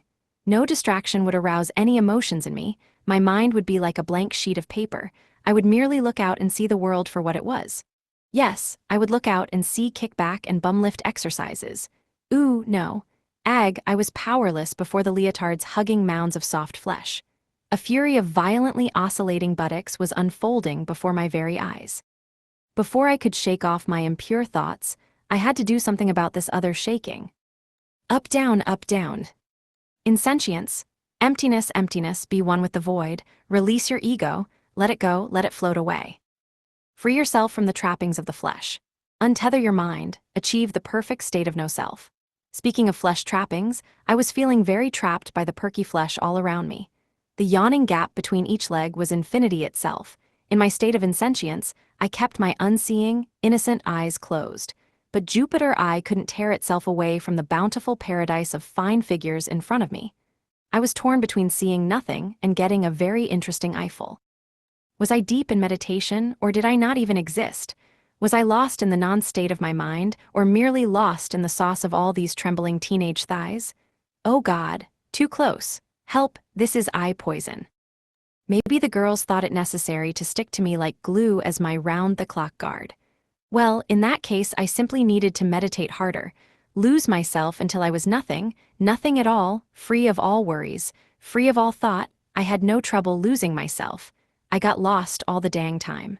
The problem was losing these intrusive thoughts. Somehow, they always seemed to catch up with me. Right, left, right, left. It didn't matter what I called it. A distraction, meditation's worst enemy, a smells-like teen spiritual awakening. But this sight of more thighs was a sight for sore eyes. Are they actually on guard duty, or are they doing this 'cause they're bored? Gotta think about something else. Let's see, right now, Sister Girl was in the process of uncovering all the church's crime. She made every priest swear on the tablet of the covenants that they would confess their sins and receive their punishments. Many priests were now on the run. It was a whole shit show. I always thought the problem was the bride running away at the altar, but I guess this time it's the priests. But it had to be done. Dangers still lurked within the borders of the theocracy, and the church had yet to be expunged of all its rot. I didn't know if that justified giving me a full suite of bodyguards, especially not if they insisted on wearing leotards and working out right in front of my meditating teenage boy nose. I was rapidly losing this battle of wills, but sending up the white flag was bound to cause trouble once the girls noticed. 1, 2, 3, 4. 5, 6, 7, 8. Elf Girl had her hands full 'cause the country was still packed with dangerous dissidents. She had amazing emotion sensing, perfect for discovering what wicked things lurked under a reputable mask. I knew this for a fact. Too often, she'd called me out for the wicked things lurking in me. So I finally admitted defeat, gave up meditation altogether, and started focusing on magic control instead. The dungeon emperors had foolishly let their guards down around me, and I took advantage of that last night with my tri-tentacle tactic. However, now that I had enacted my sweet, sweet, sweet revenge, I knew they would be wary of me from this point on.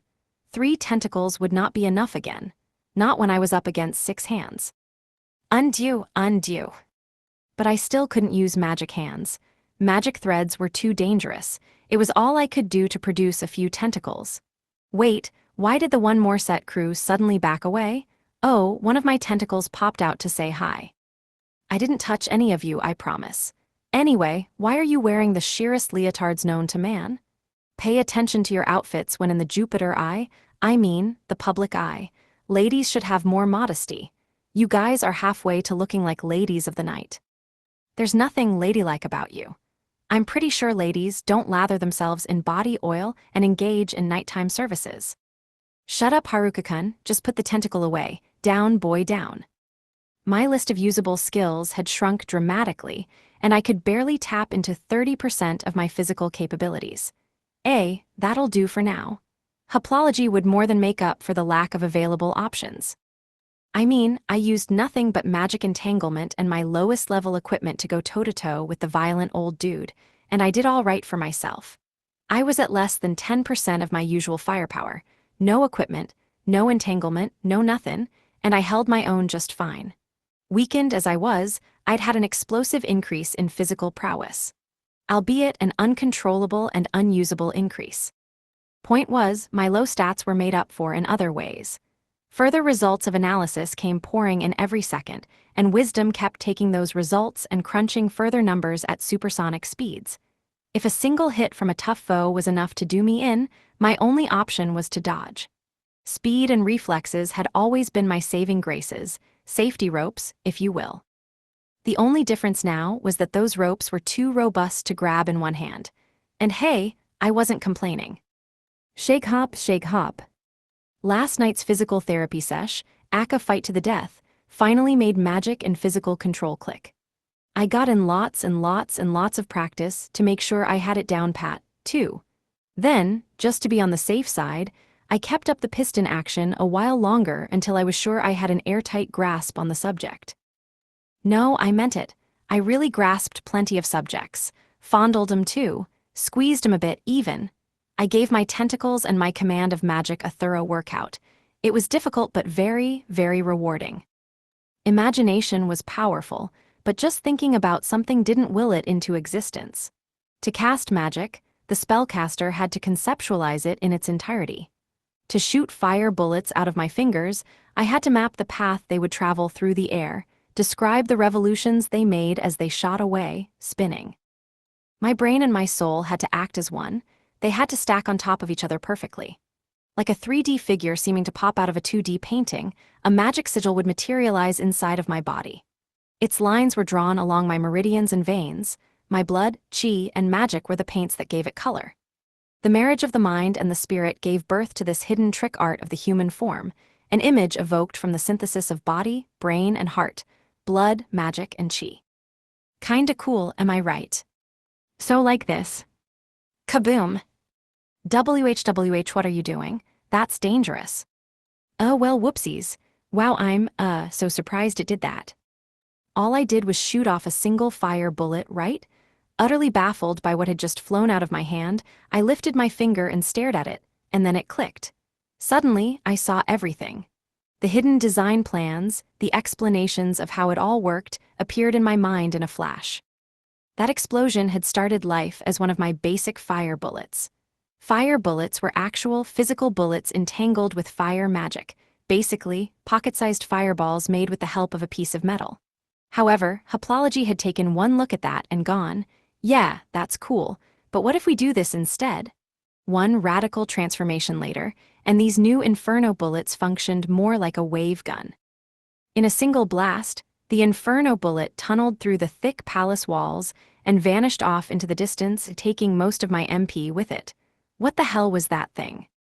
Yeah, that's not what I thought it'd do. You're telling me. What was that just now? A magic bullet? No way.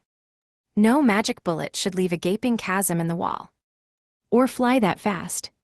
Seriously, I just saw a flash of light, and then something whizzed past. And thus began the endless hell known as Hurricane Lecture. I was flooded with warnings, girls thundered at me, a steady hail of rebukes rained down. The bluster was more like a gale force wind. We were reaching natural disaster levels. Worse, I had no safe place to rest my eyes, so through it all I had to stare resolutely at the wall. Blame the leotards. What is your problem, Haruka-kun? Why can't you sit still and meditate in silence? I realized what the problem was. The girls had run out of dessert and were now experiencing the withdrawal symptom of anger. I whipped up a line of manju, which bobbed through the air before raining down on 60 eager eyes. It was the latest in my line of products, and I invented it during my mind-wandering meditation. Behold, the new theocracy specialty, Cathedral Manju. With that handy decoy, I was able to drive off the hurricane of angry girls and return us to sunny smiles once more. Success. What was that maneuver? You snapped all my decoys out of the air with your mouths. Just like in basketball, there's a saying, she who controls the manju, loses control of her weight. Wait, no, I didn't say anything. Yes, ma'am, sorry, ma'am. Alas, my flawless escape plan was dashed to pieces when the girls rocketed into the air, blocking my shot, at freedom, and amping up all the manju. But when it was my turn to retaliate, I was ready with the reinforcements. Go, manju rain. Woohoo, it's raining manju. You there under the hoop, crouch and box out. Why you won't get away with this, Haruka-kun? Manju radar activate. Hey, who stole my manju? Which one of you sneak attackers did it? Where's the manju ninja hiding? Captain, dire shortage of manju on the starboard side, Captain. We need more stat. Your orders. Yummy. Curses, now the girls were mad at me. As has been known to happen, my brilliant plot ran afoul of an error and turned into an idiotic scheme. Now, hoist with my own petard of a pretty poor plot, I was moments away from drowning in a herd of stampeding teenage girls. The sweet slip-up had transformed my classmates into a snarling mob. It was now a free-for-all of pushing and shoving, the usual buried in a boo pile problem with a fun leotard twist. I was drowning in the ocean of raging teenagers and raging hormones. I was moments away from terrible teenage boy disaster. Arg, the ocean is vast and soft and round and jostling to and fro and shoving in my face and jiggling and rushing at me in waves, and I'm really not doing so hot in the teenage boy sense. Wait, why do you know the virtue of Cha's titty trick of squeezing me with your thighs? Woohoo, manju manju. So nice you gotta say it twice. Just like the surging wave of twin manju, buns jiggling in my face as I was crushed beneath the feet of the stampeding herd of frantic females. The confusion of teenage girls writhing above me, fused with the new technique of using their full bodies, served to light the fuse on my teenage boyness's missile, which looked in danger of misfiring on these misses at any moment. Arg, I gotta get out of here, but I can't. Manju manju. Between my self-imposed physical limitations and my lack of equipment, I was in a tight spot. Unfortunately, teenage boynesses react whenever they encounter leotards. It's just science.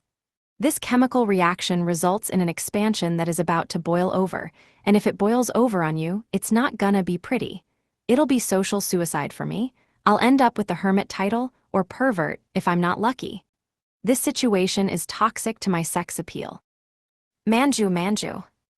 The masses demanded manju, and it was clear that I had grossly underestimated the severity of the situation. Now that my classmates were over level 100, their figures had likewise evolved. Each of them could proudly stand shoulder to shoulder with the dungeon emperors with their generously full figures. Pert body parts stood at attention, drawn in sharp relief thanks to the skin-tight leotards hugging them tight, proving they were in the prime of their youth, the flush of their health, the most robustly robust and amazingly lovely part of their growth period. Indeed, I could already see that the measurements I had taken the last time I made underwear were grossly outdated. The girls should have been past their growth spurts, but there was no stopping these evolution spurts anytime soon. The thighs alone. Oh, those thighs. Oh, those astounding asses. Splurt. The sex god is defeated. The party feels compelled to nurse, yeah, let's call it that, him back to health. I came to in a cloud of fatigue and looked down at myself. These were not the clothes I was wearing earlier. I must have sweated buckets under Booby Mountain. Maybe the dungeon emperors changed my clothes for me. Damn, they were thorough about it too, they even swapped out my boxers. I felt drained, languid, and kinda jazzed. Maybe I was just worn out from having all those racks stacked on me. The happy feeling could be chalked up to the feeling of sweet release, being released from the pile, of course. Man, I really do feel tired. That unplanned, unscanned, and unmanned misfire, I'm talking about the Inferno bullet, of course, did a number on my MP, but someone topped up my tank. Huh. Lovemaking must have mistaken the Manju tussle for a tussle in the sheets and activated by accident. To protect my dignity, it must be noted that the only misfire in that scene was the Inferno bullet, no accidental off-gassing teenage boynesses. I held up very well, right up to the moment I passed out, I think. But then, why did I have on a fresh pair of boxers? Morning, sleepyhead. Oh hey, morning, and stuff. Getting the lecturing out of their systems restored the girls to their usual unangry selves. The stampede must have been a byproduct of Manju addiction-induced Manju deficiency syndrome. Manju were not to be messed with. And then, bright smiles on their faces, my classmates clapped me in chains and hauled me into court for a trial. Wait, what are the charges? I racked my brains, but nothing came to mind. I didn't do anything wrong. Wait, you have the wrong idea. My actions had the purest of intentions. I simply scrubbed and fondled Sleeping Beauty's soul until hers was as sparkly clean as mine. I put all my teenage boy emotions into the operation of carefully and conscientiously making her clean with my super-duper holy handkerchief, capable of rubbing out even the most stubborn stains. Through the power of scrubbing and rubbing, I made her beautiful soul even more beautiful until she was melting and gushing and bleached clean. That ought to be classified as a good thing. What are all these excuses, and why do they make you sound unbelievably guilty?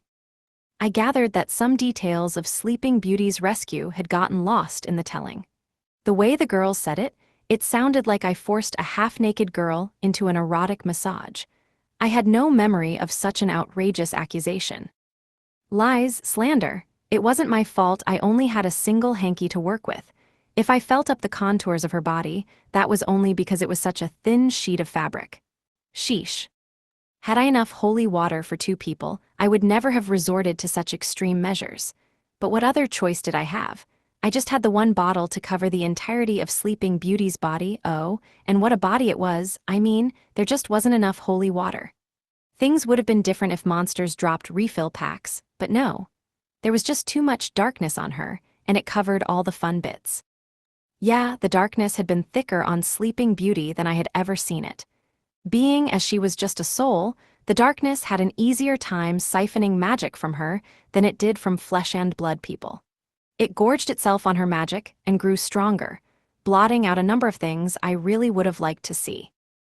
Anyway, magical beings like souls were extra vulnerable to the darkness. That meant I couldn't use any of my magical beings, my tentacles, my various snakes, and so on. The darkness had the numerical advantage against me, which had made the task of saving Sleeping Beauty all the more difficult. We hereby find you guilty of being horny in the middle of battle. What should his punishment be? A fresh set of undergarments for all, bras and undies. Agreed, the rest of the girls cheered. I have orders for him. The guilty verdict came down while I was lost in thought. And on what awful false charges too? What self-respecting teenage boy wouldn't feel a little warm under the collar while running his hanky over a truly beautiful soul? If not for the darkness bearing down on us, I really could have gotten distracted there. Oh well. I couldn't blame the girls too much. Too small underwear could chafe painfully, especially over certain perky, pointed, steepled, even appendages. Refitting, more like a nip and tuck amorite. But the last time I screwed up my courage and so bravely sacrificed my sex appeal to handcraft tentaclecraft. Girls' underwear, I thought I'd seen it all. I thought I'd faced my greatest challenges yet. But no, the girls' had grown again. Despite my classmates aging slowing to a crawl after passing level 100, their bra sizes missed the memo and kept evolving with reckless abandon. At this point, all my classmates looked like models. With every passing day, they further challenged stereotypes about Japanese women's assets. Except for approximately 2 members of a certain itty-bitty committee who shall not be named. Oh, don't tell me. I've got to go through the ordeal of measuring you all again. It would have been less painful to commit seppuku twice over at this point. Yup, we can do that once we get back to the frontier. Sound good. Thanks, Haruka-kun. On second thought, maybe seppuku wasn't the answer, even if the crimes I was accused with were A, offensive to my sensibilities, and B, untrue. Yeah, apparently seppuku is bad now. C, the problem with false accusations was that most of them stemmed from the mass media sheeple bleeding. Suicide is not the ANs we are. Criminals have RIG HTSTU. Woke bull. By that line of logic, whenever someone committed a crime, it was only lawful and moral for the perp to get revenge for being accused, you know?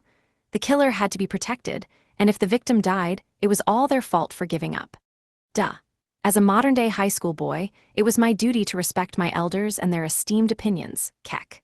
Which meant one thing, it was moral and right to strive for revenge day in and day out. Yes, it was vital I put every effort into my 1-on-3 early morning rumpus revenge sessions. For those were daily battles I could not afford to lose.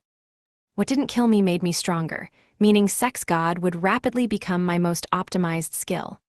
That was my goal, and I was ready to put in blood, sweat, tears, elbow grease, snot, saliva, and the obvious and unmentionable bodily fluid.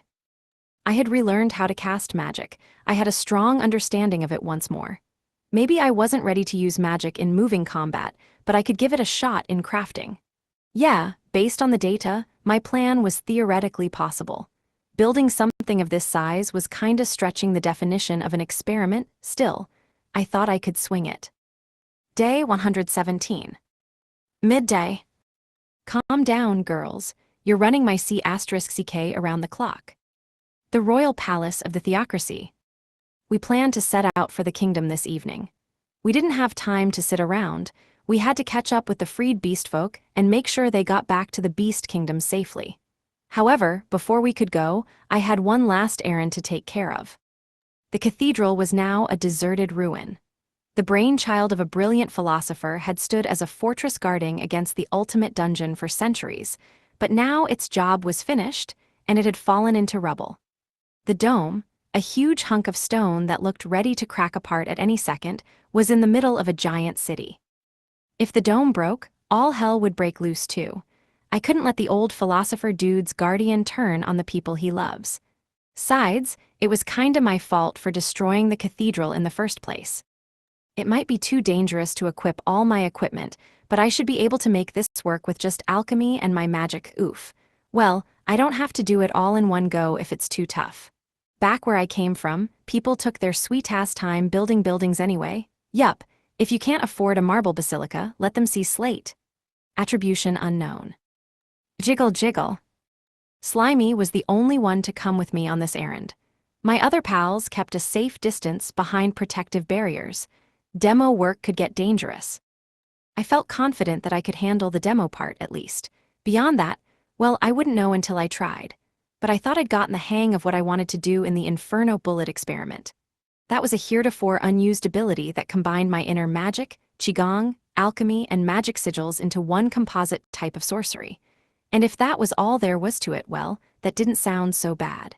All it needed was careful focus and a strong mental image. A perfect mental image, really. If it wasn't completely airtight, then the consequences could be disastrous. So there was this brilliant Catalan architect by the name of Antoni Gaudí who began work on a towering church called the Sagrada Familia. It was still unfinished today. It was supposed to take approximately 300 years to complete, or that was the original plan, but now it was projected to be half that.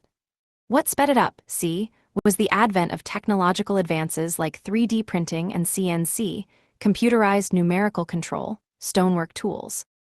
Architects were able to construct virtual mappings of the completed cathedral and use this data to work backward and streamline the design, logistics, and construction processes.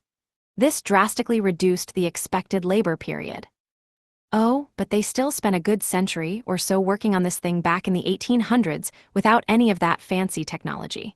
It was supposed to take so long because the Sagrada's design is bonkers. Only a couple of lines run straight. There are no right angles. It's all curves and 30 bajillion carvings on the facades. It's one of those things that's theoretically possible to build but would take freaking forever. Isn't that neat? Wabble wabble. The design alone was super impressive. Attempting to build it was an even bigger flex. Whoever designed a building knowing it wouldn't be completed in their lifetime, and whoever else worked on it for hundreds of years, safeguarding that 300-year-old dream, well, they rocked. The Sagrada Familia was a true miracle of architecture, and I stood no chance of seeing it either, unless I made it for myself here in this fantasy world. Yup, because this is a cathedral, so if anyone has any complaints, we can pin 'em on the old god dude. And because this was a fictional universe, no one cared if I plagiarized the design. I'd seen the full CG renderings and blueprints back home. I had plenty of raw material if I repurposed the cathedral's ruins, and the universe staff would provide all the heavy machinery I needed. Yeah, nothing could beat the power of leverage. Physics, am I right? I made the VR layout wisdom's problem and handed the CNC stone processing equipment and 3D printer work to magic threads.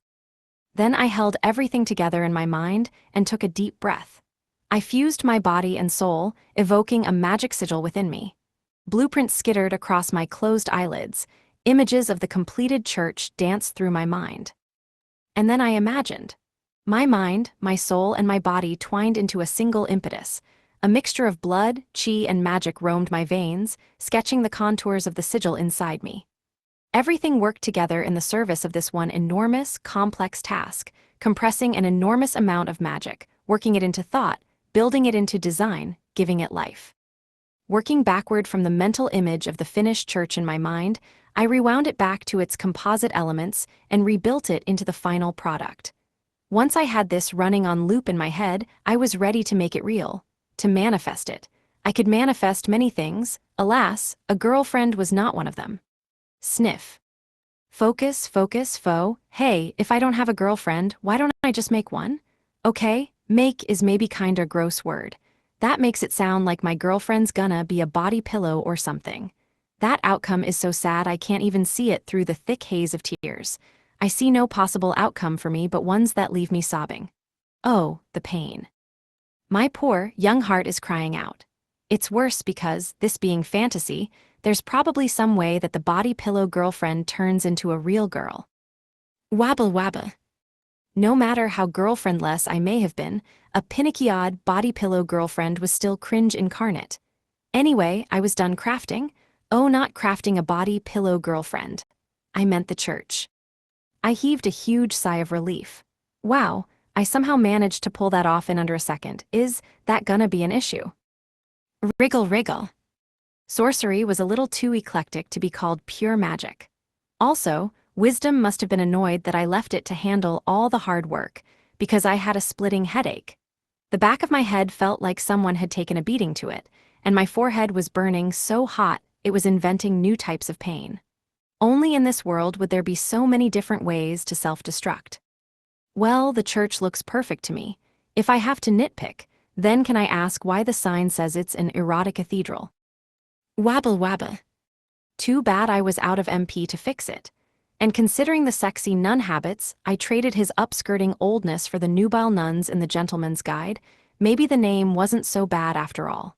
It kind of fit, in its own way. What is this wonder? It says it's called the Erotic Cathedral. Heavens, are we sure it isn't a cathedral? Excited voices rose up behind me. With that, my mission of friendship and goodwill to the Beast Kingdom and the theocracy was complete. The theocracy part, well, the peace mission was actually just a ruse for a sneaky spy mission. A very obvious and violent sneaky mission. But now we could all get along and create true friendship and goodwill, preferably the kind involving me patting cute beast folk girls on the head. Yup, now I'm on good terms with both nations, and I say this is a perfect gesture of my goodwill. We destroyed all the relationship issues on either side, and all's well that ends well. I even fixed the broken cathedral. Well, now it's the erotic cathedral. That's sure to cause misunderstandings. With all the sexy nuns everywhere, the church is about to be inundated with horny converts. If the church starts offering sexy services, I might just be one of them. Ho ho. The rescued beast folk were largely scared of humans, so we sent them on their way with little to no fanfare. No farewell party, no grand ceremony. Just a wave goodbye from some friendly faces. Meanwhile, Sister Girl, her party of nuns, and the violent old dude's knights were coming back to the frontier to dungeon crawl, so we didn't need to say goodbye to them either. I was totally spent on MP and bedridden, so I had to ride back in a carriage. Turned out, mass construction projects were still kinda rough. I hadn't calculated how taxing all the complicated mathematical formulas and fancy statues would be. I heard that the new building was to be called Zosimov's Cathedral. It would be the old philosopher dude's tomb, the legacy of the theocracy's steadfast protector. Well, it was Zosimov's erotic cathedral, really. Don't ask me how or why that got misspelled, but I blamed it on wisdom and its preoccupation with a certain sexy saint. I didn't do anything wrong. Now Zosimov was formally canonized as a saint, and the church promised to tell future generations of this great dude. I shuddered to think how they'd mess that one up. Given the track record of everything else, he was probably going to go down in history as Zosimov. Then off we went, once again on the Lovely Lady Knights liner in name only cause no Lovely Lady Knights have ridden it. You know, Express. Lying in wait for me were 3 tongue-lolling, wild-eyed beautiful women in tight, stretchy miniskirts. Loved the eyes. Huge fan of the eyes. Especially with those square-framed, non-prescription eyeglasses. Are you countering my teenage boyness with sexy teacher costumes? Thank God you guys aren't real teachers. No boy would ever survive high school. Their stockings were scrumptious. The terrifically tight outlines of their taut tuchuses made me ready to get held back a grade and stay in high school indefinitely. Part of it was the fabric, but a huge part of what made that thin, almost see-through skirt so sensual was the solid spheres underneath. The teacher trio was hot to trot. Turn 'em loose, and they'll bring the education system to its knees. With them at the helm, high school would have been a black hole localized on teenage boys, sucking them in at enrollment and never spitting them back out for graduation. Their skirts were either navy, beige, or charcoal pinstriped, but every ass was uniformly wonderful. Brother, I was ready to hit the books just for a chance to hit that. What was more, The glasses looked phenomenal on all of them. My high school had nothing but old man teachers and the kind of female teachers that didn't show up in teenage boy daydreams, so this fictitious fictional world high school was winning by a landslide. If the average junior high boy saw this, he would have applied to transfer into this school district like a shot. Yes, indeedy. You ran out magic again. Time you learned your lesson. Class is now in session. Black stockings highlighted beautiful thighs, allowing me to admire just how nice their legs really were. The fabric above the butt was mesmerizingly, distractingly, lusciously, see-through, and whenever the garter lace teased me as it edged in and out of view, oh lordy. Not the absolute territory. 6 long, shapely legs swayed closer, and no, not the fearsome virtue of chastity, the secret art that weaponized a woman's entire body. Apparently, it had a legs-only variant. Even the slippery feel of the stockings sliding alongside me has been turned into a weapon of mass destruction. Wait, when did you remove my armor? Oh hey, long time no see, Prometheus. You're back. Time for you, take your lesson. As if the leotard booby pile hadn't been dangerous enough for my teenage boyness, here came the second wave. From high school girls to high school teachers. This was a trap. Oh, the most perfect of traps, and I was caught fast in it. 3 pairs of ruby red lips began to nibble at my nethers, smearing kiss marks up and down my schlong. A sliver of bright red tongue darted out from one of those gems of a mouth. I couldn't tear my eyes away from its tip, sticky with spit, oh no. Oh no, this was not good. This was real bad news, bears, i.e. This is detention, for bad boys like YOU schloop. The carriage swayed sedately as it trundled along. Me, though, I twitched and bucked like I was caught in a magnitude 10 earthquake. Meanwhile, the teachers rolled up their tight skirts to let my eyes feast on everything underneath. The beautiful legs encased in their black stockings, the sumptuous lace just beyond that, the mouth-watering garter belts, and the bands of cream or cinnamon swaying in time with the rocking of the carriage. Okay, so I had given payback 10 times over last night. So? Were the girls really so immature as to seek revenge in these obscene outfits in an endless rotation all the way back to the frontier? The answer was yes. I had originally planned to spend the trip scoping out my stats and doing a careful review of my skills, but what could I say? The unrockable carriage had come down with a bad case of the quakes. Maybe Haplology can use this opportunity to figure out how to wriggle out of chains. It had already mastered lovemaking, giving me huge boosts to lovemaking stamina and rejuvenating powers. My ability to counterattack was greater than ever. Problem was, I couldn't move or use any skills with the Prometheus chains on. I watched the Errata Cathedral shrink into the distance from the rocking carriage window. And then we were on the road, and there was nothing to do but enjoy the bumpy ride. Hey, wait a sec. Even on a field trip, why would there be 3 teachers for 1 student? Legends spoke of this world's hot damsels, women of ultimate power and sexpertise. I'd already had my hands full battling 2 of them on the daily, but now when there were 3? I was literally screwed. In any other story, we would fight, I'd beat you and spare your life, and then you'd join my party. In this world, I save your life, you demand I use servitude on you, and then you jump my ass. Can this world learn to recognize a trope to save its life? We know tropes, we are teacher trope. There was no end in sight for this battle. Oh God, and there they went switching off again. Is this the Isekai staple of legend, the forever fearsome threesome? This world was no fair, and completely obsessed with sex, seriously. Afterward, I bet nobody believes my editor's threats anymore and assumes there will always be an afterword in these books no matter what. With regret, you are exactly right. Here is your afterword, condolences. Yes, once again I deleted and crossed out and whittled down as much as I could, thus adding 5 pages to the total manuscript. I also wrote a 1-page prologue, putting me a solid 2 pages over my allocated page count. This time I thought, I'll make the page count exactly. Actually, no I didn't. Doubting my ability to hit page count the whole time, I wrote a 2-page afterword too and sent that in. Yup. Anyway, thanks for checking out this book. Let's dive into the summary. In Volume 12 of this light novel series, I've committed the great light novel taboo of introducing a new love interest who is summarily mistreated by our physically abusive protagonist. In my defense, Loner Life has always been a story where none of this should be happening. Therefore, please go blame my editor Waida-san. Blame him? I can't thank him enough for all he does. Ha ha ha. Once again, a thank you to Saku Inamaru-sensei for their wonderful illustrations. I would also like to take this opportunity to thank Bibai-sensei for their stellar work on the manga. Likewise, thank you to the new manga editor Takamasa-san. It's a pleasure to have you aboard. In other miraculous news, I had the pleasure of being listed on Suikawashi-sama's list of top 100 narrow authors. I looked at the other names on the list and was horrified. I don't deserve to be in their company. Thank you very much, Suikawashi-sama.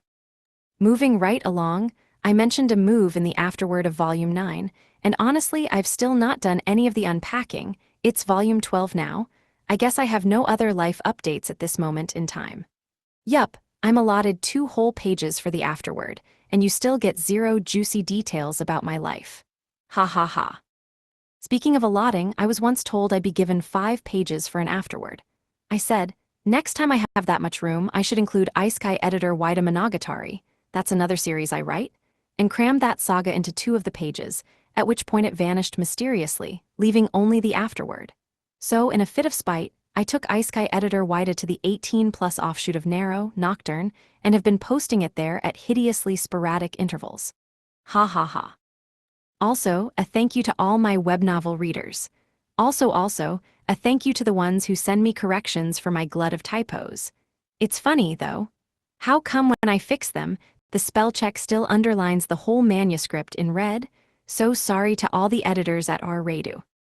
Oh, this volume marks the debut of the mom bunny, who is bizarrely popular online. Saku Inamaru-sensei kindly drew a picture of her as a thank you gift, lol, for Takosan twitter.com/hawktail0. Takosan is a huge help posting social media announcements for us. This novel wouldn't have been possible without the enormous assistance of many individuals, excluding an editor who shall not be named. To all of you, thank you very much for your work on each and every volume. Shoji Goji. You've reached the end of the book.